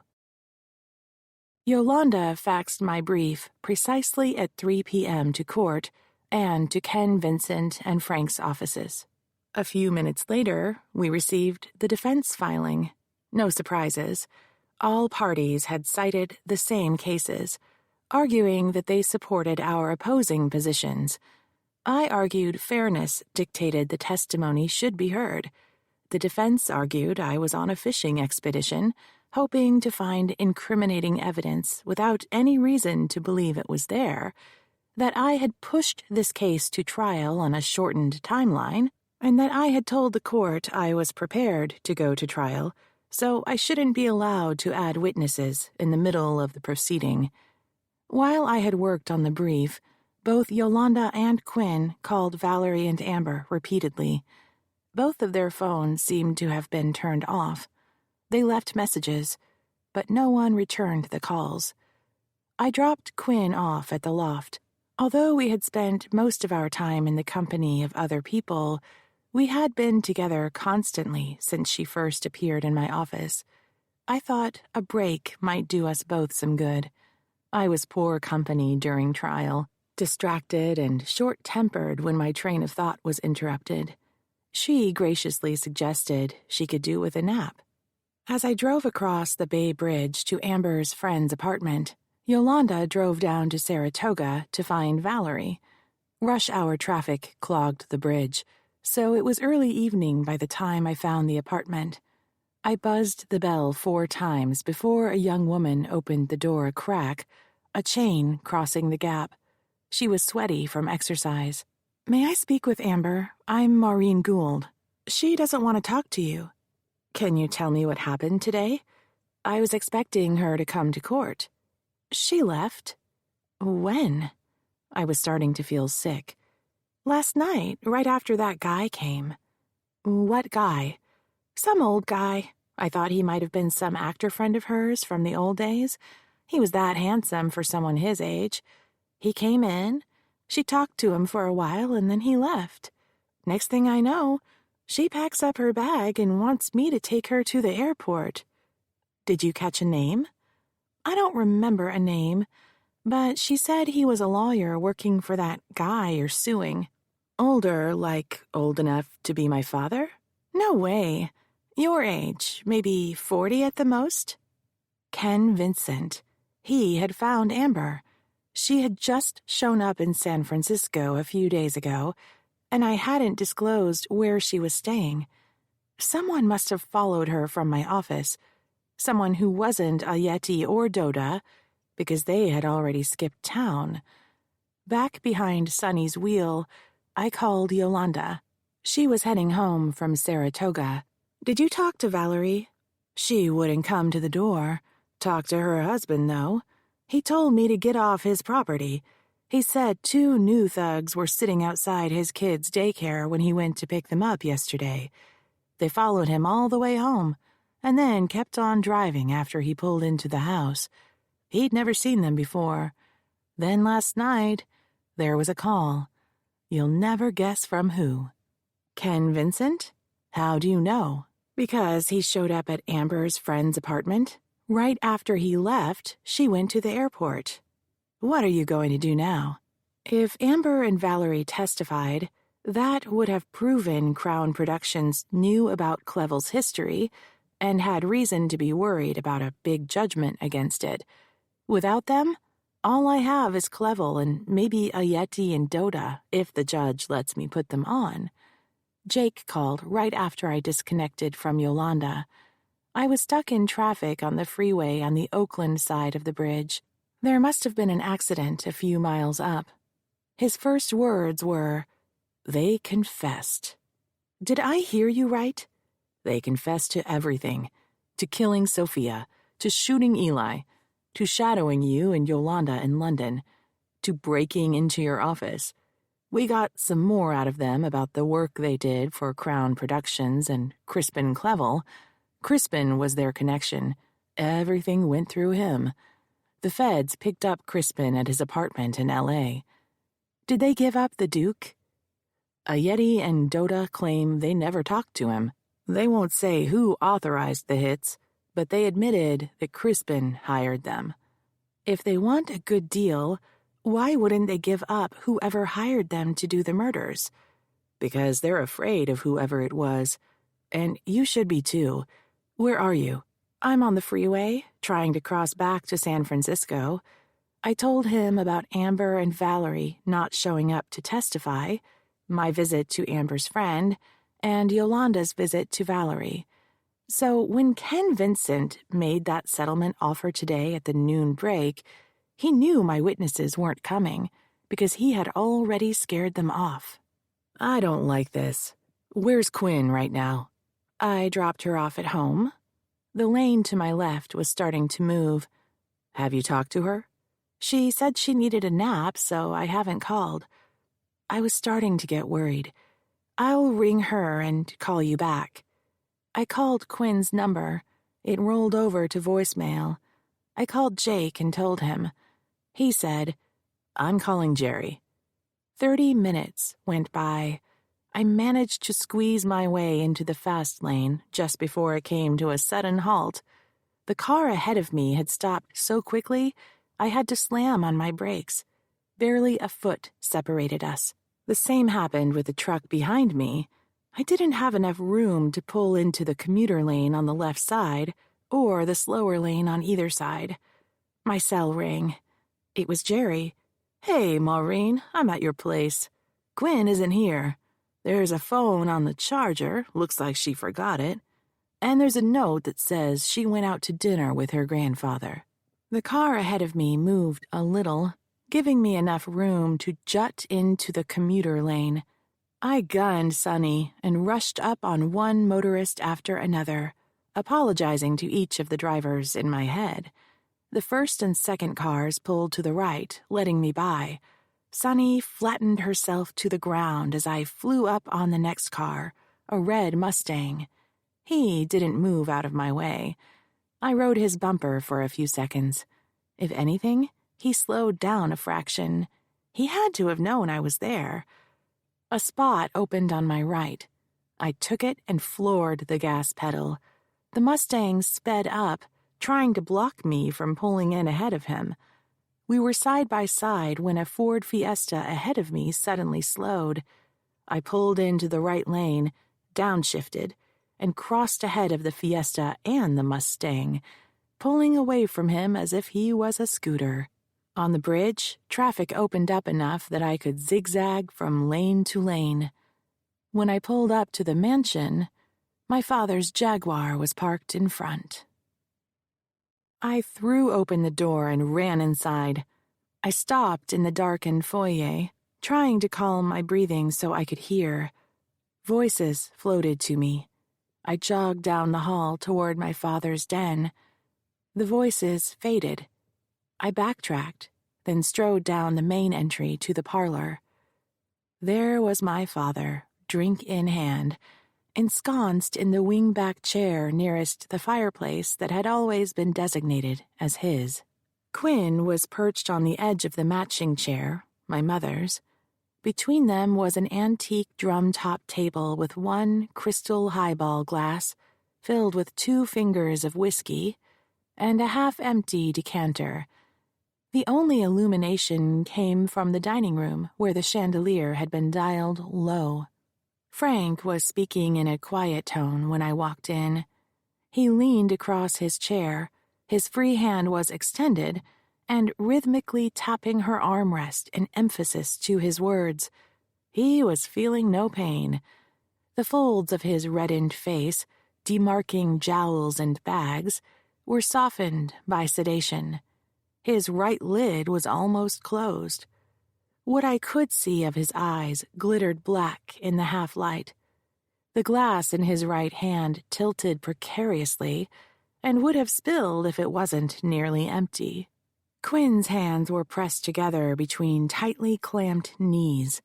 Her face looked down, but as he spoke, she followed him from the side of her eye, smiling politely. I flicked the wall switch on, flooding the room with yellow light. "Mom!" Quinn stood and came to my side. I put my arm around her and kissed her on the forehead. "I was worried," I said. "I left a note. Did you find it?" "I tried calling your phone. It was dead, so I left it on the charger. I had no way to call you." Frank noticed his drink was empty. He studiously removed the decanter's stopper, fumbled and dropped it on the carpet, then gave a little shrug as if to say, "Someone will pick it up."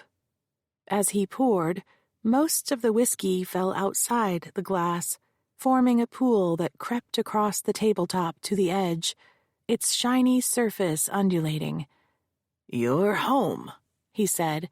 "Good of you to visit after such a long time. I was just filling our little girl in on the rich and storied past of the Gould clan." "And the Shaughnessy's," Quinn said. He threw an arm in the air. "I stand corrected. Maureen, you never told our little girl that my father was a justice. Not just a judge, but a justice on the California Supreme Court." "The courthouse is named after him," I told her. "That's right. A pillar of the community." Frank pushed himself into the depths of his chair. "We have a long day tomorrow," I said to Quinn. "Time to go home." Frank stood. "We need to talk about that, Maureen. I'm told you rejected Ken's offer. Not very bright of you, my dear. You don't know who you're dealing with. You don't know what they're capable of." "Oh, I think I do. Sophia is dead. Eli is dead. Your two thugs are cooperating. Crispin Clevel was arrested." He staggered toward us. I pulled Quinn in more tightly. "You don't get it," he said. "You just don't get it. These are dangerous people I'm talking about. They aren't done yet. People have invested their life savings. If the movie doesn't get made, they won't get their money back." "What people?" Frank struck an indignant pose, swaying as he did so. "I'm not at liberty to discuss that with you." "We're out of here." I reached into my pocket and pulled out my remote starter. A millisecond after I pushed the button, a burst of light filled the house. I was looking at Frank when it happened.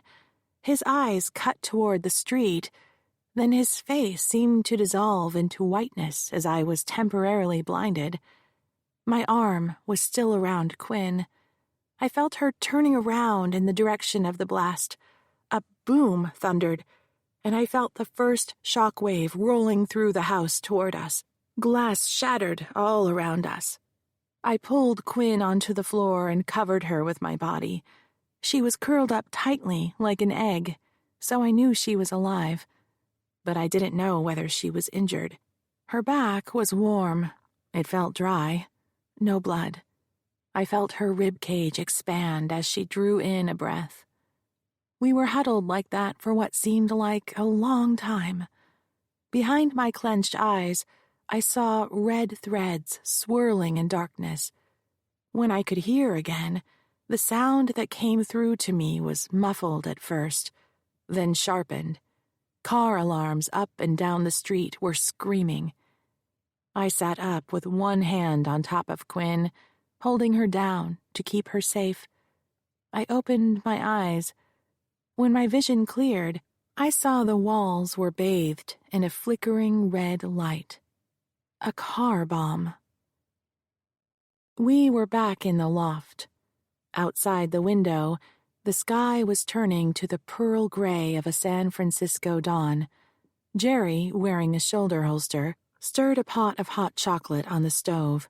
Jake was on his way home. Quinn and I sat side by side on the couch, wrapped in blankets. The blast had shaken us, but we weren't injured. It had blown Frank back into his chair. He had some minor cuts from flying glass, but refused to go to the hospital. The police said the car bomb had been installed after I went inside the mansion. "What happened last night?" I asked Quinn. "Why did you go with him?" "He showed up without calling, but then he doesn't have my number. Someone buzzed the door, and I saw on the camera it was him. I let him in. He asked where you were, and I told him that you were working. He said he came by to see me and would like to take me out to dinner. I figured nothing was wrong with that, so we went." "Where did he take you?" "We never had dinner. He wanted to show me the mansion first. When we got there, he started drinking. He told me about being sent off to seminary when he was 13 years old. His parents wanted him to become a priest because they didn't think he had what it took to be a lawyer. I felt so bad for him." I used to feel sorry for him, too. "Did he show you my room?" "He never got around to it. He just kept talking about himself. Stuff I'm sure you've heard before." "Like?" "Like when he proposed to your mother. How her grandmother, Elizabeth Shaughnessy, was against the marriage. She didn't think he was good enough, even though his father was sitting on the Supreme Court already, and the Shaughnessy money came from mining. He said there hadn't been an educated person in the Shaughnessy family before he came along. To be fair, my mother went to Stanford, but she was the first woman in her family to go to college. They had no sons, and they didn't send their daughters to school until her. She had wanted to study engineering, but the school said, because she was a girl, she should major in mathematics. That's where they met. He was in law school at the time. Elizabeth Shaughnessy had not liked my father, but she would not have held his profession against him. I wondered, not for the first time, if she had sensed something wrong with him. Did he say anything else? He promised to tell me about my father, but he never did. Chapter 33. I must have fallen asleep on the couch. I startled when the door opened. As I oriented myself to the day, the last words of the trial I had been dreaming about were still in my ears. It was my own voice saying, "A secret is a prison." I knew what my closing argument would be. The sky outside the window was pink.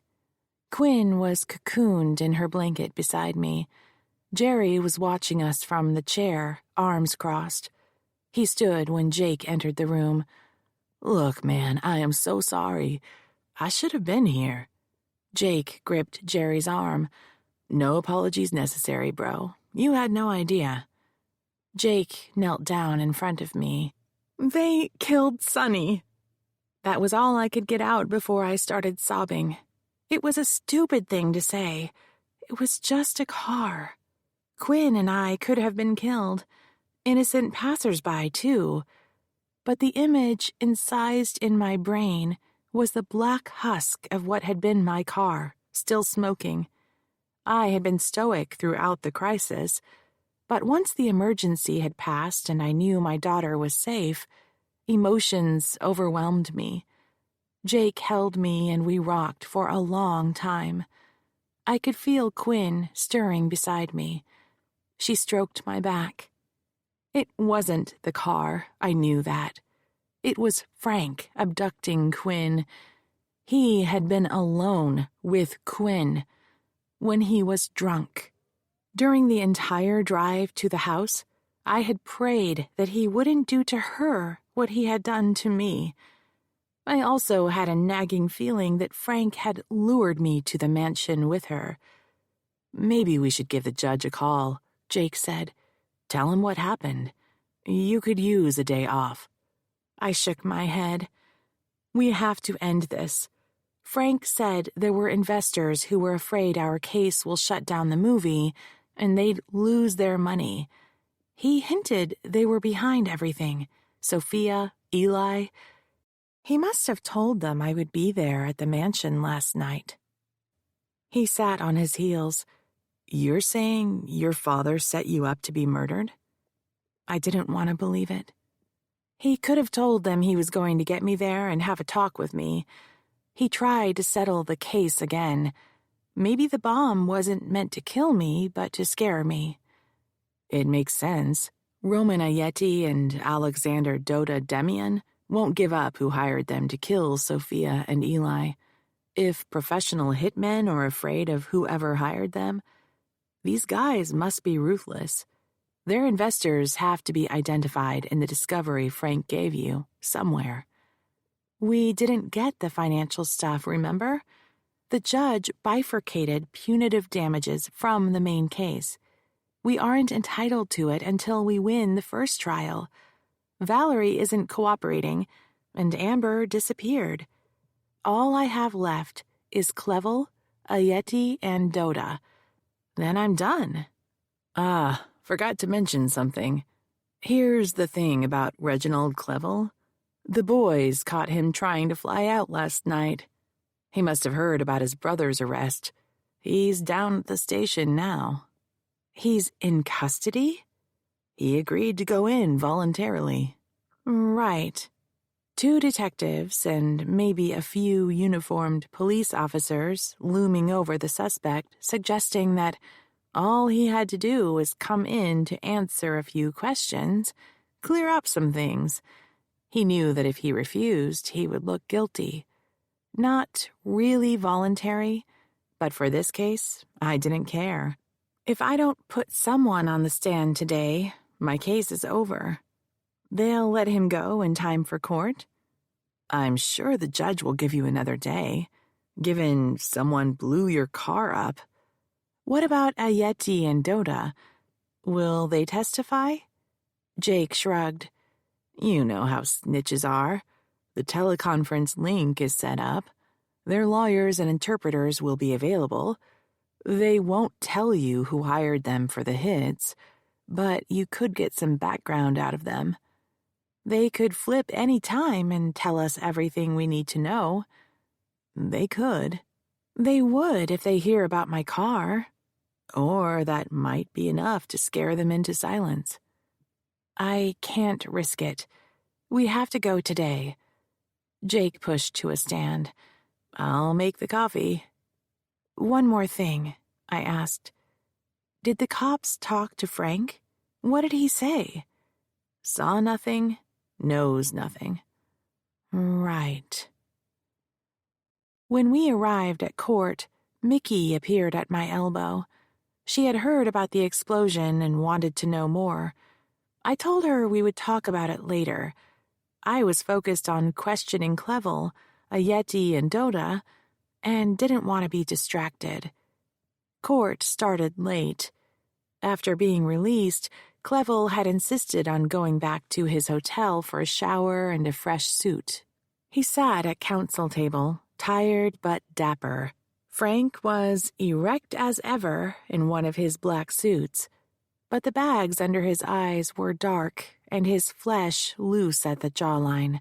Long, thin scabs crossed his face from the flying glass.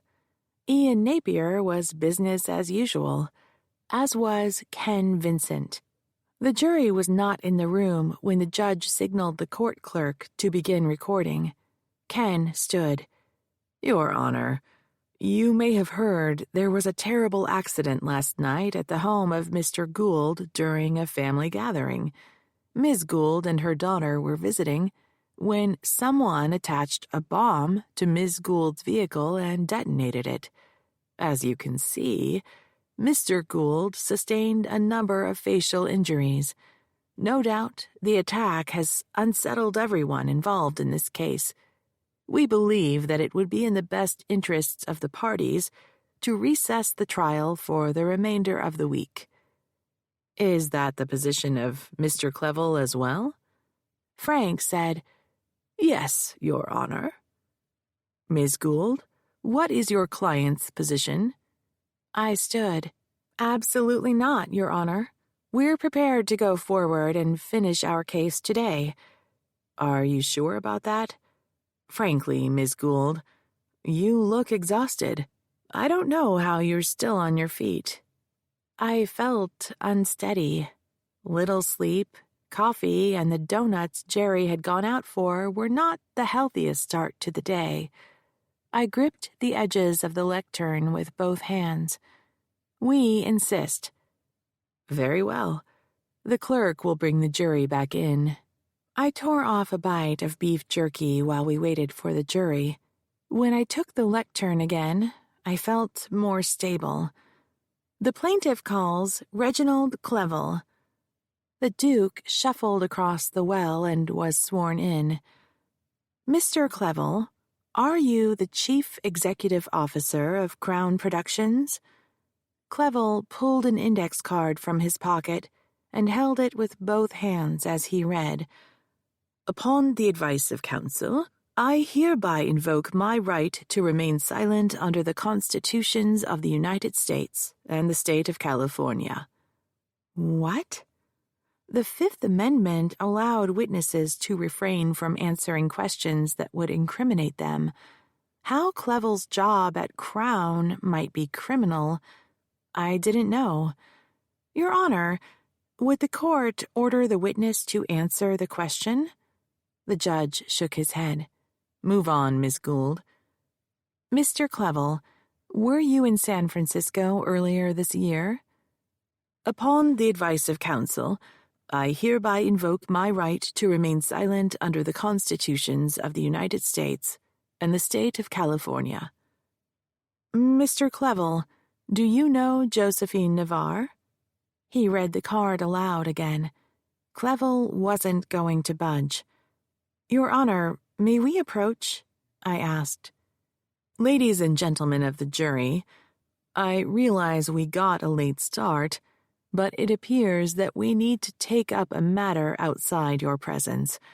I would ask you to retire to the jury room until called. Mrs. Templeton gave the judge a disapproving look. The two financial guys shuffled excitedly toward the door, cramping the space of the people before them, anxious to return to their phones. Norberto Bonifaz cast me a conciliatory glance. The door drifted close behind the jurors, slowed by the hydraulic mechanism. After the knob snicked into place, the judge spoke. Do I hear an application? Your Honor, I said, I request that the court compel the witness to answer my questions. At this point, we are trying to establish, for the record, that Mr. Clevel is the Chief Executive Officer of Crown Productions and that he was here in San Francisco with Ms. Navarre scouting locations. This is all background information. There should be nothing remotely incriminating about his responses. Mr. Gould? Frank stood. It came to our attention yesterday that Mr. Clevel's brother, Crispin, the chief financial officer of Crown Productions, was arrested for conspiracy to commit murder in relation to the deaths of Sophia Lamar and Eli Conroy. There appears to be some kind of allegation that these deaths are linked to this trial. Criminal law is not my specialty, and because of Ms. Gould's insistence upon going forward today, we were unable to consult with a qualified defense attorney. However, it is conceivable that if these allegations taint Crown Productions, Reginald Clevel could be vulnerable to prosecution as well. In an abundance of caution, I have advised, and my client has decided, to take the Fifth Amendment to every question posed. Ms. Gould, is it true that Crispin Clevel was arrested? That is my information. And is it true that the allegations concerning him involve this trial? That is what I have been told. Very well. Your request is denied, Ms. Gould. Mr. Clevel, you may stand down. Ms. Gould, do you have any additional witnesses? We are prepared to call Roman Ayeti and Alexander Doda. Those are the two individuals currently incarcerated in San Diego, your newly discovered witnesses. Am I correct? Yes, Your Honor. The judge opened a file on his desk and pulled out a sheaf of papers. I've reviewed the parties' briefing. There is a dearth of evidence to suggest the accusations against Mr. Ayeti and Mr. Doda can be linked to Reginald Clevel. Further, the plaintiff has been unable to show the likelihood of winning her case against Crown Productions. Therefore, Crown Productions has no incentive to abort these proceedings, as the plaintiff argued, as it has little reason to be concerned about an adverse judgment. Accordingly, I find that the plaintiff's theory that these two individuals were actors in a conspiracy to intimidate the plaintiff, her witnesses, or her attorney, is not supported.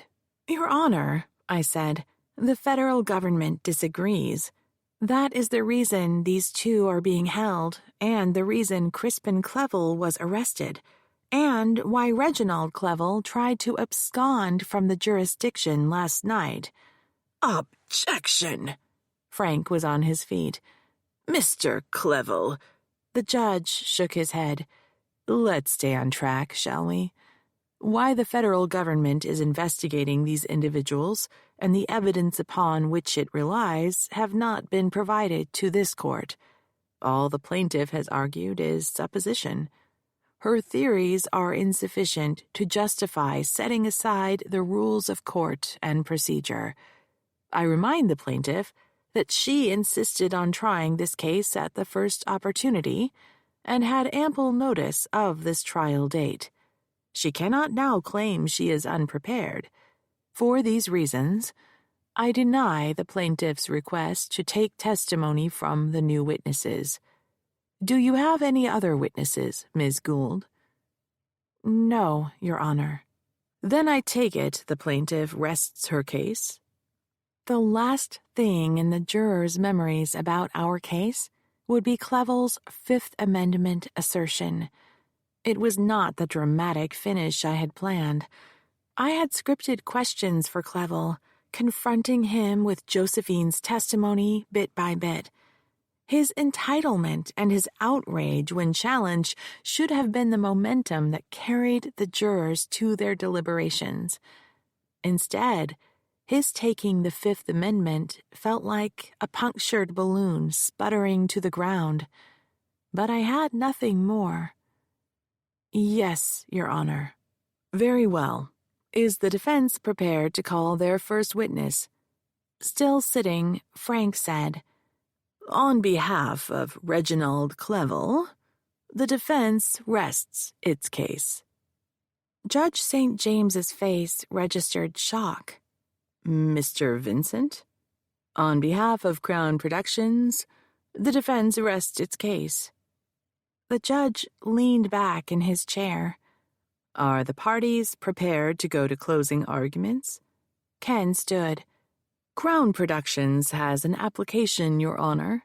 It was standard protocol at this juncture of the case for the defense to make an argument that there was no proof and the case should be dismissed. 99 times out of 100, it would be denied. Proceed. Ken took the lectern.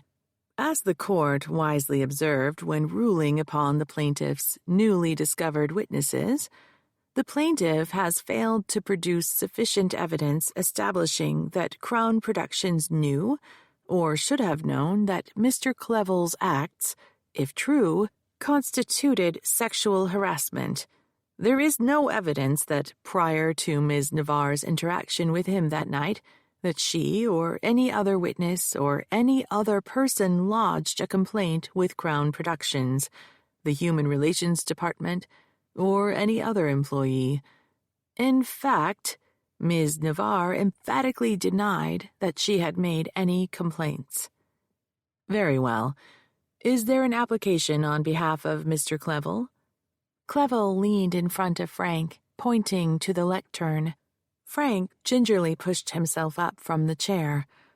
On behalf of Reginald Clevel, we ask the court to dismiss the plaintiff's complaint.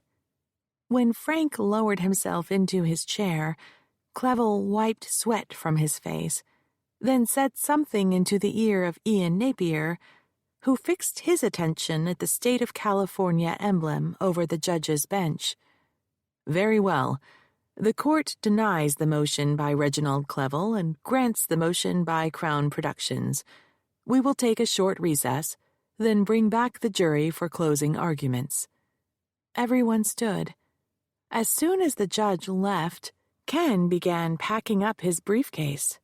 "You're leaving me," Clevel said. "How dare you? I'm your biggest client, you two-bit hustler. Who do you think paid for that fancy suit on your back? You know what? That's fine. You're fired." Ken didn't respond. Clevel continued to sputter insults as Ken skirted into the well, briefcase in hand, and came around to my table. I'm sorry we couldn't work it out, Maureen. Good luck to you. I needed luck. The judge had gutted my case when he dismissed Crown Productions. Valerie and Amber, my two collaborating witnesses, had disappeared. His honor wouldn't allow me to present a Yeti and Doda. It all boiled down to whether the jury believed Josephine. Chapter 34. I stood in the well, facing the jury. Mrs. Templeton watched me, her hands folded in her lap. Ms. Chang, too. Norberto Boniface clutched the arms of his chair. I waited for the two financial dudes to settle down.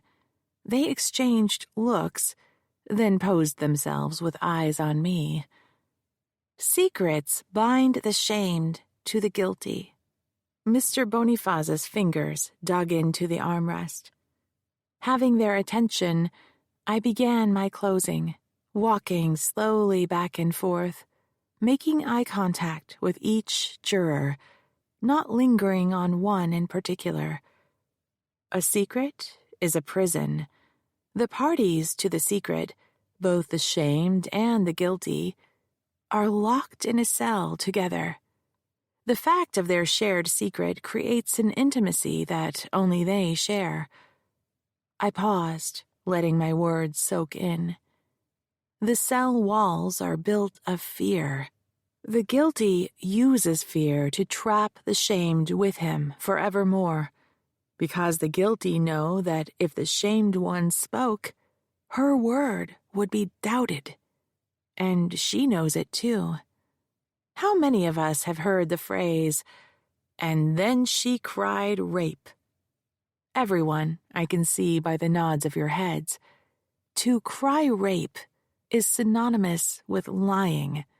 It means that a woman has resorted to, in the opinion of men, the foulest, most devious accusation.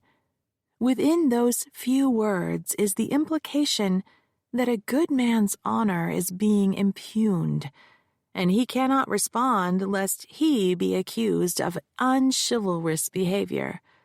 So, because of his gallantry, he is the one who is trapped, he argues. He claims his virtue is his castle, but it's nothing more than those same prison walls where he keeps his captive. This lie has been so deeply woven into our culture that the phrase, "and then she cried rape," is part of our lexicon. The damage this myth has wrought was played out for you in this courtroom. When our society accepts "and then she cried rape" as a truism, It cloaks a rapist in a fortress of impunity. Without so much as saying one word, he will be believed. When a woman reports sexual abuse, she is scrutinized. Her word is suspect.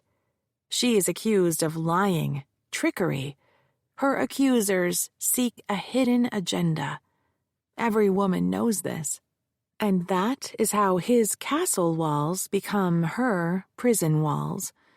They are not built upon the presumed virtue of man. They are built upon the fear of women. Rapists know this. They know that their presumed virtue will protect them. They don't expect to be exposed, and when they are outraged. As you have seen, they are outraged because she told. She challenged not his virtue, because he has none. He is a rapist. But she tarnished his honor, his appearance of virtuosity. The truth is an inconvenient matter to the rapist. What is important to him is how he appears. So when a woman as heroic as Josephine Navarre breaks out of the prison of secrets, when she tells the truth, she is attacked. You saw it here for yourselves. They accused her of being a gold digger and an extortionist. Josephine Navarre was vulnerable because she had a dream. She needed to work her way up the Hollywood infrastructure to build her career. Reginald Clevel used this dream against her. Everyone she worked with and for at Crown Productions confirmed that it was her duty to do just as Reginald Clevel dictated.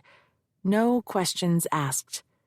That was the expectation, the norm, and he pretended to take her under his wing, as a professional would mentor a protege. Instead, Reginald Clevel used Josephine Navarre's ambition to lure her into his hotel suite. He spent months grooming her, educating her that his behavior in Hollywood was the norm, with the long hours, the alcohol, working from a hotel suite instead of an office, in his bathrobe. Every little act of his was designed to normalize intimacy, even though, as she told us, she did what she was told because he was her boss. But that evening in the Mark Hopkins bar, when he groped her leg, he had crossed the line. She was afraid, and she ran away. Later that same night, he lured her to his suite with the claim that there was work to be done. She went, as she had done so many times before when his whim commanded. We know that there was no work. As soon as she arrived, he forced her to perform oral sex. He would have raped her if she had not run away. And he fired her. To him, her job was to please him sexually. Her job had nothing to do with making movies. And when she fought back, he threw her away. I stopped pacing. The law is a clumsy instrument for obtaining justice. At the end of the day, there is only one way a jury can say, "We believe you," and that is to award a money verdict. When Josephine Navarre came forward and testified to you about the heinous treatment she received, she broke out of that prison of secrets. Her reason was to make sure Reginald Clevel never traps another woman again. Our hope and prayer are that you, the jury, agree that my client told the truth. It has been my honor and privilege to represent this courageous young woman, Josephine Navarre. On her behalf, I thank you for your time and attention. I took one step back, easing myself from the jury's fear. As I walked to our table, I saw Josephine wiping her eyes. The judge had pulled himself close to his desk and leaned on his elbows. Ian Napier gave me an apologetic smile. Clevel's face was as bloated and reddened as I had ever seen it. Frank was slumped in his chair. When our eyes met, Quinn's lips were parted. She glanced at Frank, then back at me. A frown formed on her face as her mind churned. She brought a hand up to cover her mouth, her expression begging me to deny her suspicion. I could not. In that moment, the secret that had shackled me to Frank infected my perfect baby girl. I wished she had never found me. I wished she had never learned the truth. Quinn stood and walked toward the door. A man sitting in the back of the room rose to open it for her. It was Jake. If he heard the closing, he must have come to the same conclusion Quinn had. But I had to tell him in person. He deserved to hear it from me. I walked back to counsel table, passing behind Josephine, and gave her upstretched hand a squeeze. I gestured to Yolanda to go after Quinn. I had to stay and finish the trial. Frank pulled himself to a stand to give his closing. Ladies and gentlemen of the jury, learned counsel is an engaging speaker. There is no denying that. But please do not allow yourself to be dazzled with rhetoric, for rhetoric is all the plaintiff has. Let's look at the evidence instead. The plaintiff claims that she was subjected to a pattern of grooming, but she told no one. She did not object to my client. She did not report his behavior to anyone at Crown Productions. She stayed in her job. She continued to work for Reginald Clevel.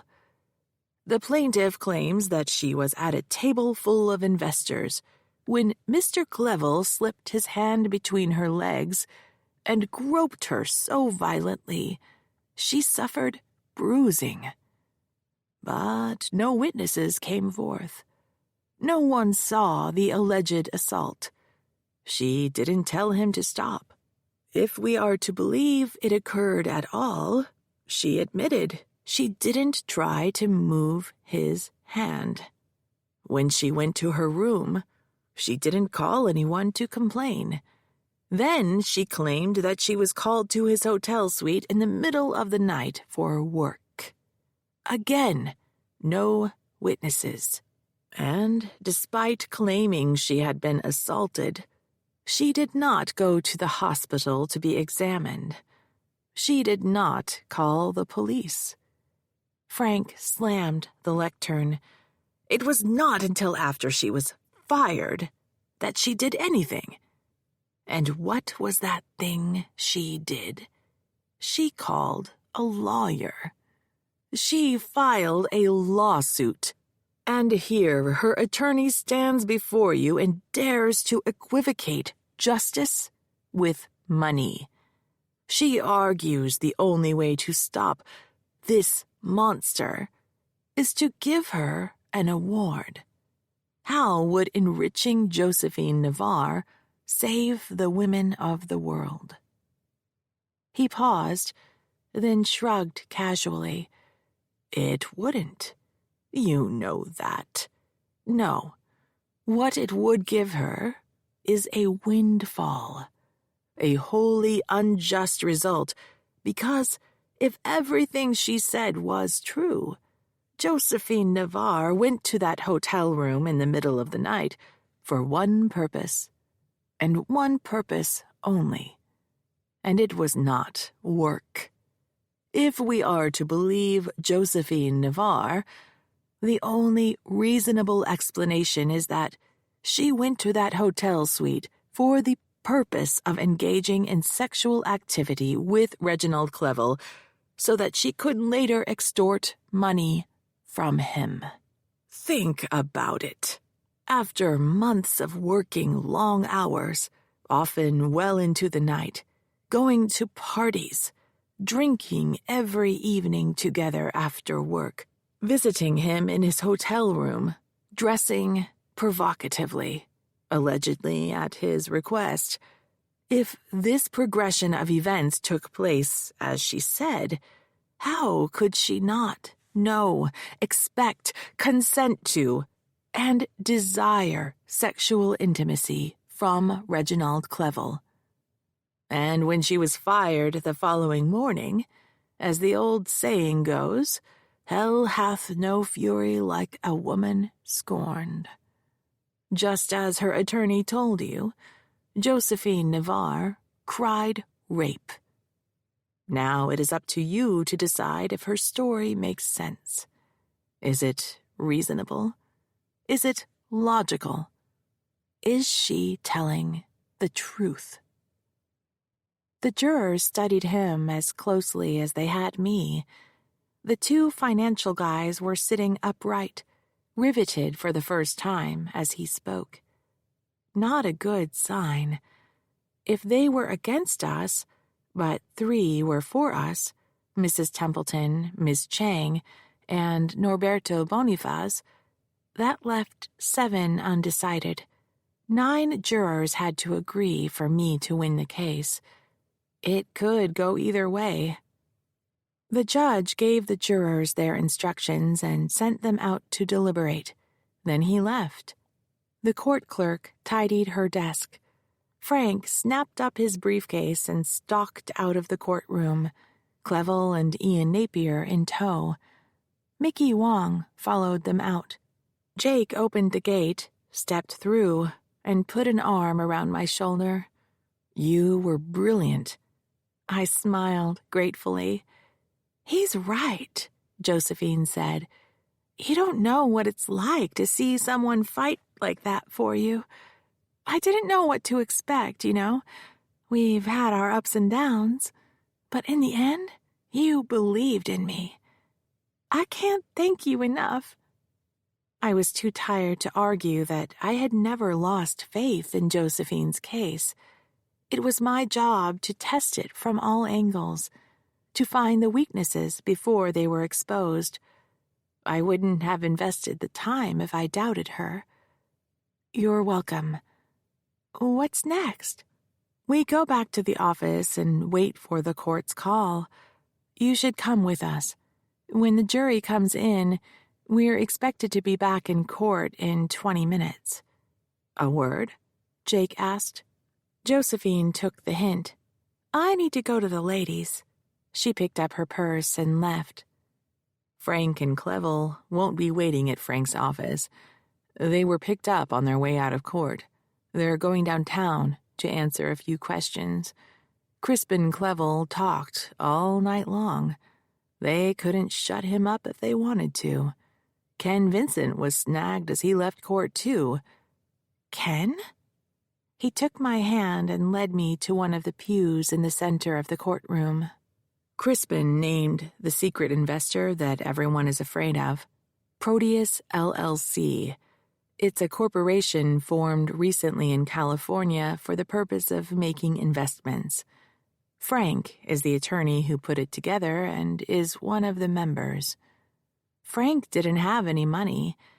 We can't tell from the state filings how much interest in Proteus he has, or what his donation was, but he was definitely one of the investors, and expected to see a handsome return when this movie was released.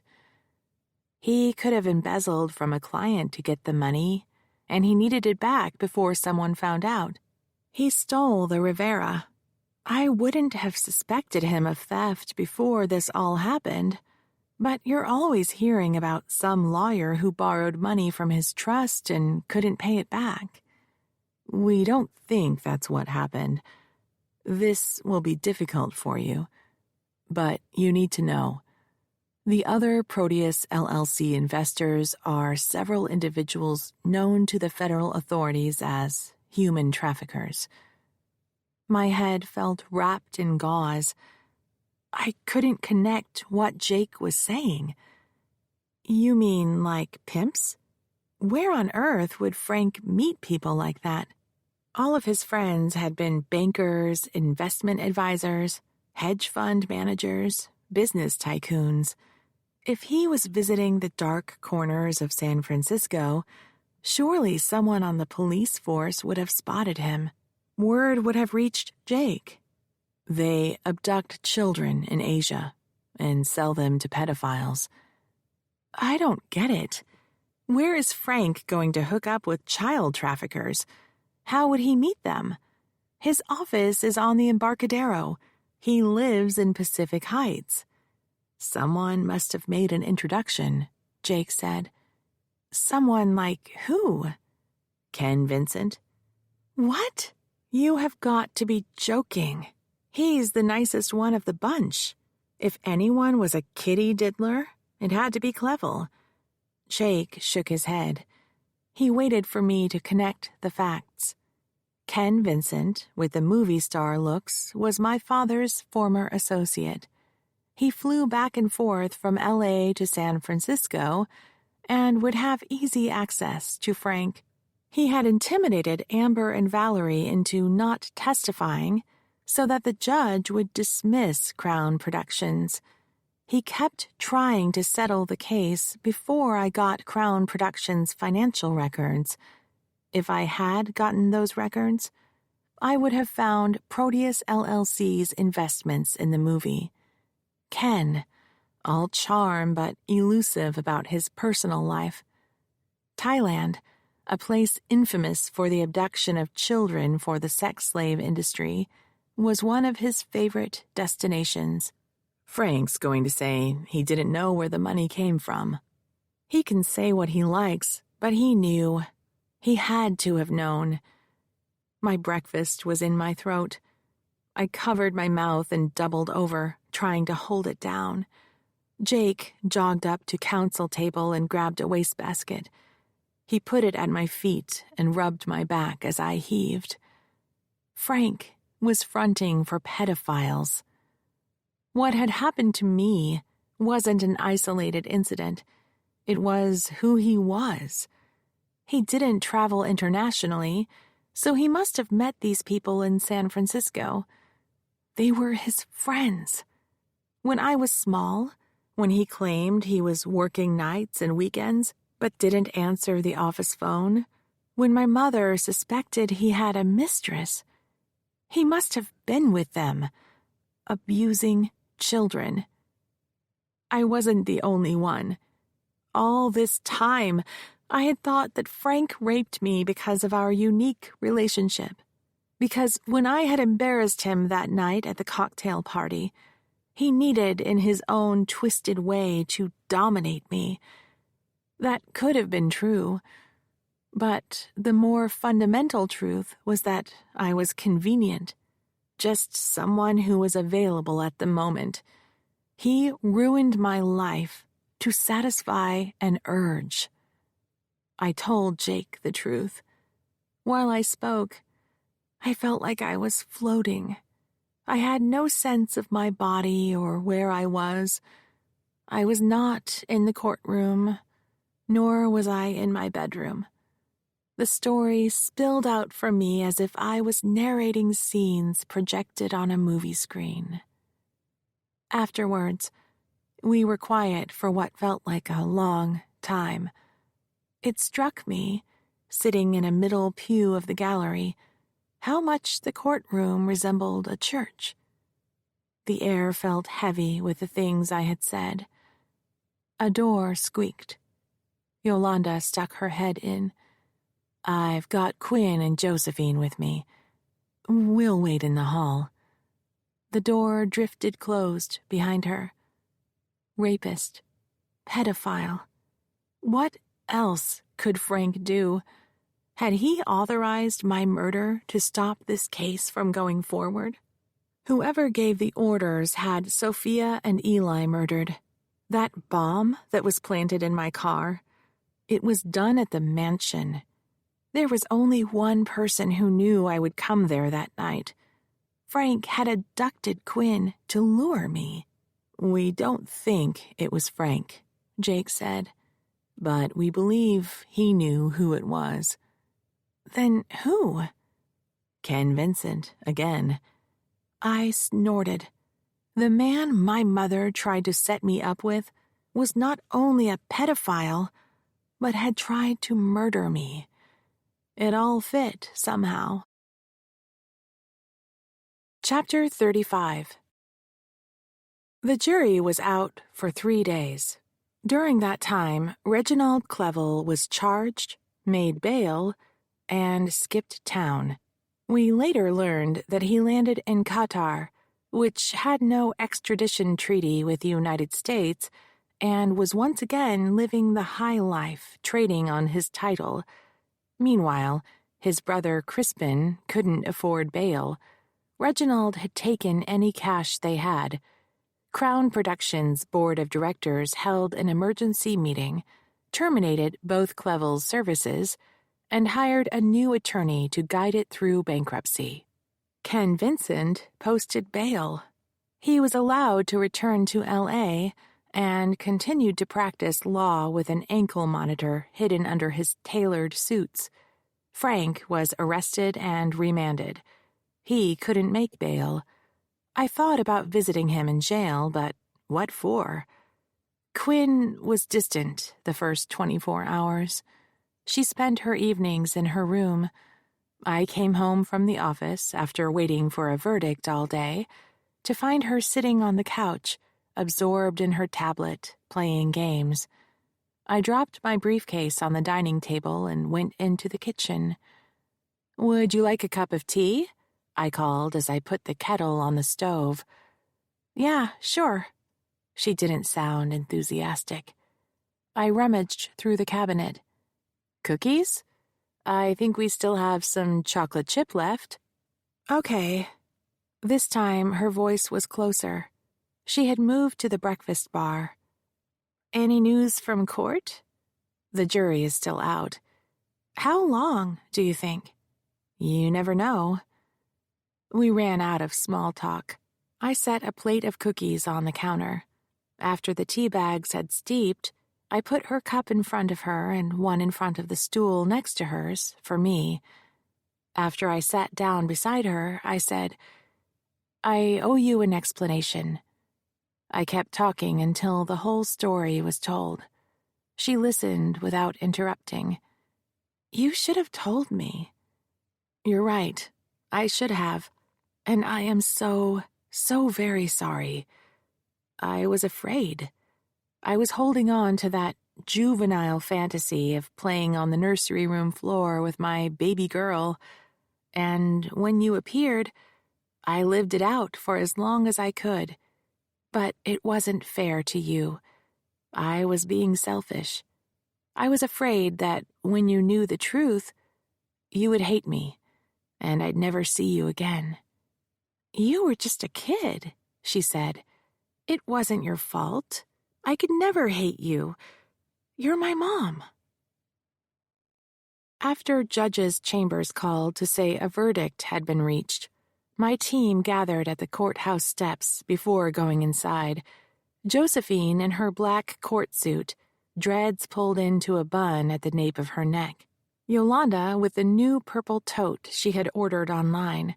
Quinn was wearing one of my suits.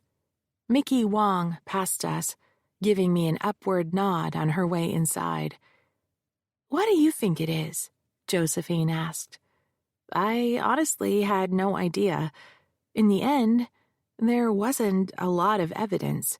It all hung on whether the jury believed Josephine. "I can't tell you," I said. "Either way, we did our best. I hope you know that." When we entered the courtroom, I was struck by how lonely Ian Napier looked, sitting alone at counsel table. His client and the 2 attorneys he'd tried the case with were in jail. This would be a watershed moment in his life as well. Without Frank, his rainmaker, he wasn't going to attract new clients. And with his own reputation damaged, how could he possibly not have known what was going on? He was unlikely to find new partners. The court clerk was standing at her station as we walked up the aisle. She gave us a kind smile. She would have no way of knowing what the verdict was, but she would appreciate that our lives, especially that of Josephine, would change forever in the next few minutes, and how anxious we must be. I held the gate door for Josephine and followed her to our table. Yolanda and Quinn sat directly behind us, where Eli once had sat. We shared one last round of squeezing each other's hands, then took our seats. Judge St. James entered. He stood behind the bench, arranged his robe, then said, "Madam Clerk, please call in the jury." Everyone in the courtroom stood. Several minutes passed as we waited. The judge glanced at the clock. I turned around to see if Mickey was at her station. She was, device in hand, prepared to thumb the news to the nation. The jury door opened and Josephine gripped my hand. Her fingers were cold. Mrs. Templeton was the first juror to look at me. Her face was solemn. Her eyes scanned the room. When they fell on Ian Napier sitting alone at his table, they widened. She was surprised. The jury, if they had obeyed the rules, had not watched the news while in deliberations and had no way of knowing that Clevel, Frank, and Ken Vincent had been arrested. She quickly recovered and took her place, standing in front of her chair as the remaining jurors filed in behind her. Norberto Bonifaz stole a look at me.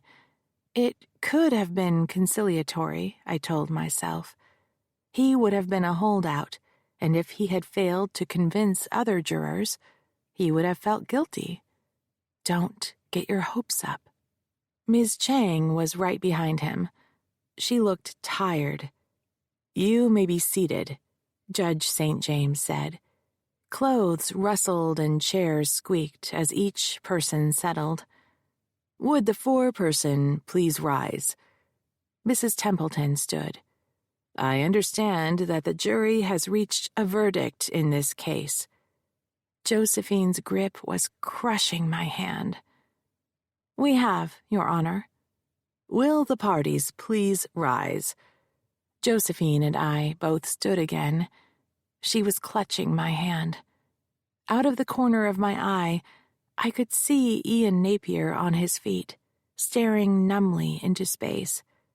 The judge spoke again. "Madam Foreperson, please read the verdict." Mrs. Templeton slipped on a pair of readers that were dangling on a chain around her neck and held a page in front of her. "We, the jury, in the case of J.N. versus Reginald Clevel, find by a preponderance of evidence that the defendant, Reginald Clevel, sexually assaulted J.N. on the date specified in the complaint. Was this verdict reached by a consensus of at least 9 jurors? Yes, Your Honor. Were you able to agree upon a judgment for damages? Yes, Your Honor. My hand didn't hurt any more from Josephine's grip. It had gone numb. And what figure have you found Reginald Clevel is liable to, Ms. Navarre? Mrs. Templeton held the paper up so she could read aloud. We, the jury, in the case of J.N. versus Reginald Clevel, find the defendant Reginald Clevel is liable to the plaintiff J.N. on all counts. Norberto Bonifaz's face broke into a smile. Ms. Chang looked over at my client. "What did they say?" Josephine whispered in my ear. "We won." Her head was close to mine. She frowned in confusion, then mouthed, "Seriously?" "Seriously," I whispered. "We won." She fell away from me as she dropped into her chair. I bent over her. "Are you okay?" "We won," she said. She tried to pull herself back onto her feet until Judge St. James said, "You may be seated." I don't remember much of what happened after that. The judge went through the usual motions of thanking the jury, then sending them home. After the judge left, Ian Napier came up to me, hand extended, and said, "Congratulations. You earned it." He shook Josephine's hand. "Good luck to you, Ms. Navarre." Immediately after the jury was dismissed, Mickey caught Norberto Bonifaz on the courthouse steps. He told her the thing that had swayed the jury was the e-book that Josephine had brought to the Duke's suite that night. If she had gone there for sex, she wouldn't have brought an e-book. It was obvious to Mrs. Templeton and Ms. Chang that she had gone there for work, and they had convinced enough of the other jurors as much. A few weeks later, we had a one-day trial to decide on the amount of the judgment. Crown Productions had been dismissed, so it wasn't required to produce its financial documents. Clevel had skipped the country. Frank was in jail. Ian Napier appeared on Clevel's behalf, submitting his client's tax records. Lots of money coming in, lots more going out, if accounting could be believed. The jury awarded Josephine $25 million. But the judgment was worthless. Clevel had spent all his money and had been living on credit. We could have appealed the dismissal of Crown Productions, but it was bankrupt. The bankruptcy trustee offered Josephine $2 million to settle her claim, and she took it. The real justice came via an interview. Chapter 36. Mickey had sold her bosses on a series of stories about sexual harassment, focusing on 3 stories. Josephine told her story while sitting in my conference room, as did Amber and Valerie. And I told mine. I told the story of how, when I was 14 years old, a man, a trusted member of the family, crept into my bedroom during a cocktail party and raped me.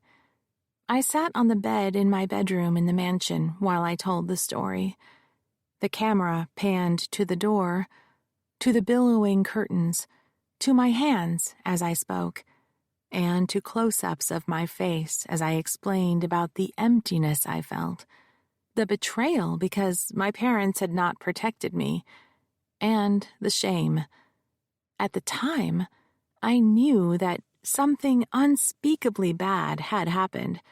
Somewhere deep down inside me, I believed that it was my fault because I had wanted love. As I told my story more often, the shame dissipated. It comes back again in waves, but not like it was. Less frequent, too, are the nights when I wake up struggling for breath, covered in cold sweat. The night the first segment aired, we had a watch party at the loft. Everyone was there: Mickey, Dr. Howard, Josephine, Amber, Valerie, Yolanda, Jake, Jerry, Quinn. Frank never made bail. He was convicted of a conspiracy relating to money laundering and disbarred. I packed all of his things, his clothes, his books, and put them into storage for him, for when he was released, decades from now. Bank records revealed that he had blown all the Shaughnessy money years earlier, beginning when he bought his first Jaguar. The state bar discovered he had been leeching money from his trust account to support his lifestyle.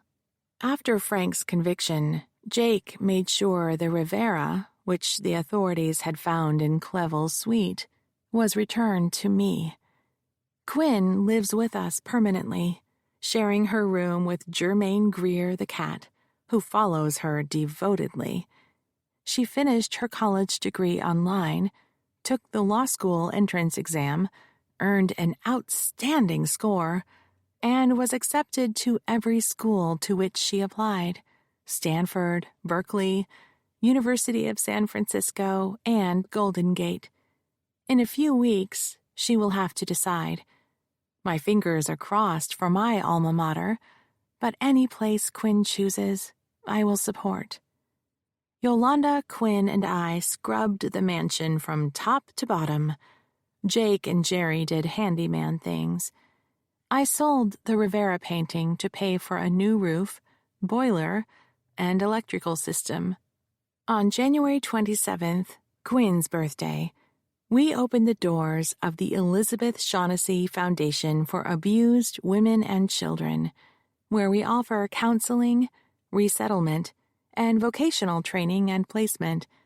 The space that I had once dreamt of converting into a nursery for Quinn became the daycare. The sun, centered in what looked like an orange blanket, hovered at the ocean's horizon while the cloudless indigo sky darkened. One star after another began to sparkle. The flames of tiki lanterns lining the path flickered in a soft breeze.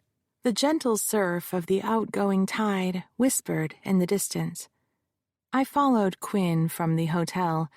We each had a wreath of baby's breath in our hair and carried pink tulips, my mother's favorite flower.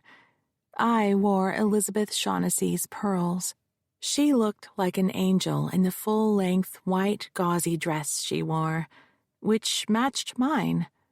For the first time in my life, I didn't want to hide my scars and chose billowy elbow-length sleeves. The scars were pink instead of red, and receding because I no longer had the urge to scrub them. Jake and Jerry waited for us in the pergola, each wearing linen pants and Hawaiian shirts. Yolanda, who was officiating the renewal of our vows, was in a purple kaftan. Mickey Wong was there too, wearing a linen sleeveless shift. I did a second take when I saw her in a dress, and she flipped me off. By the time Jake and I kissed, the sun had disappeared. For the briefest moment, a green light flashed across the sky and was gone.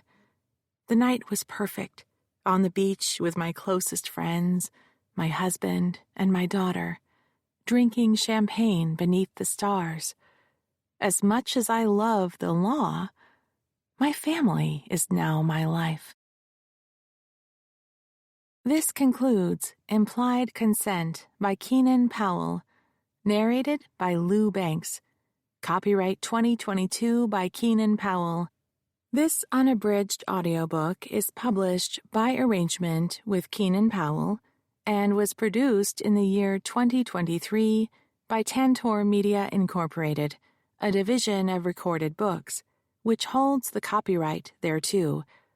Please visit tantor.com for more information on our growing library of unabridged audiobooks.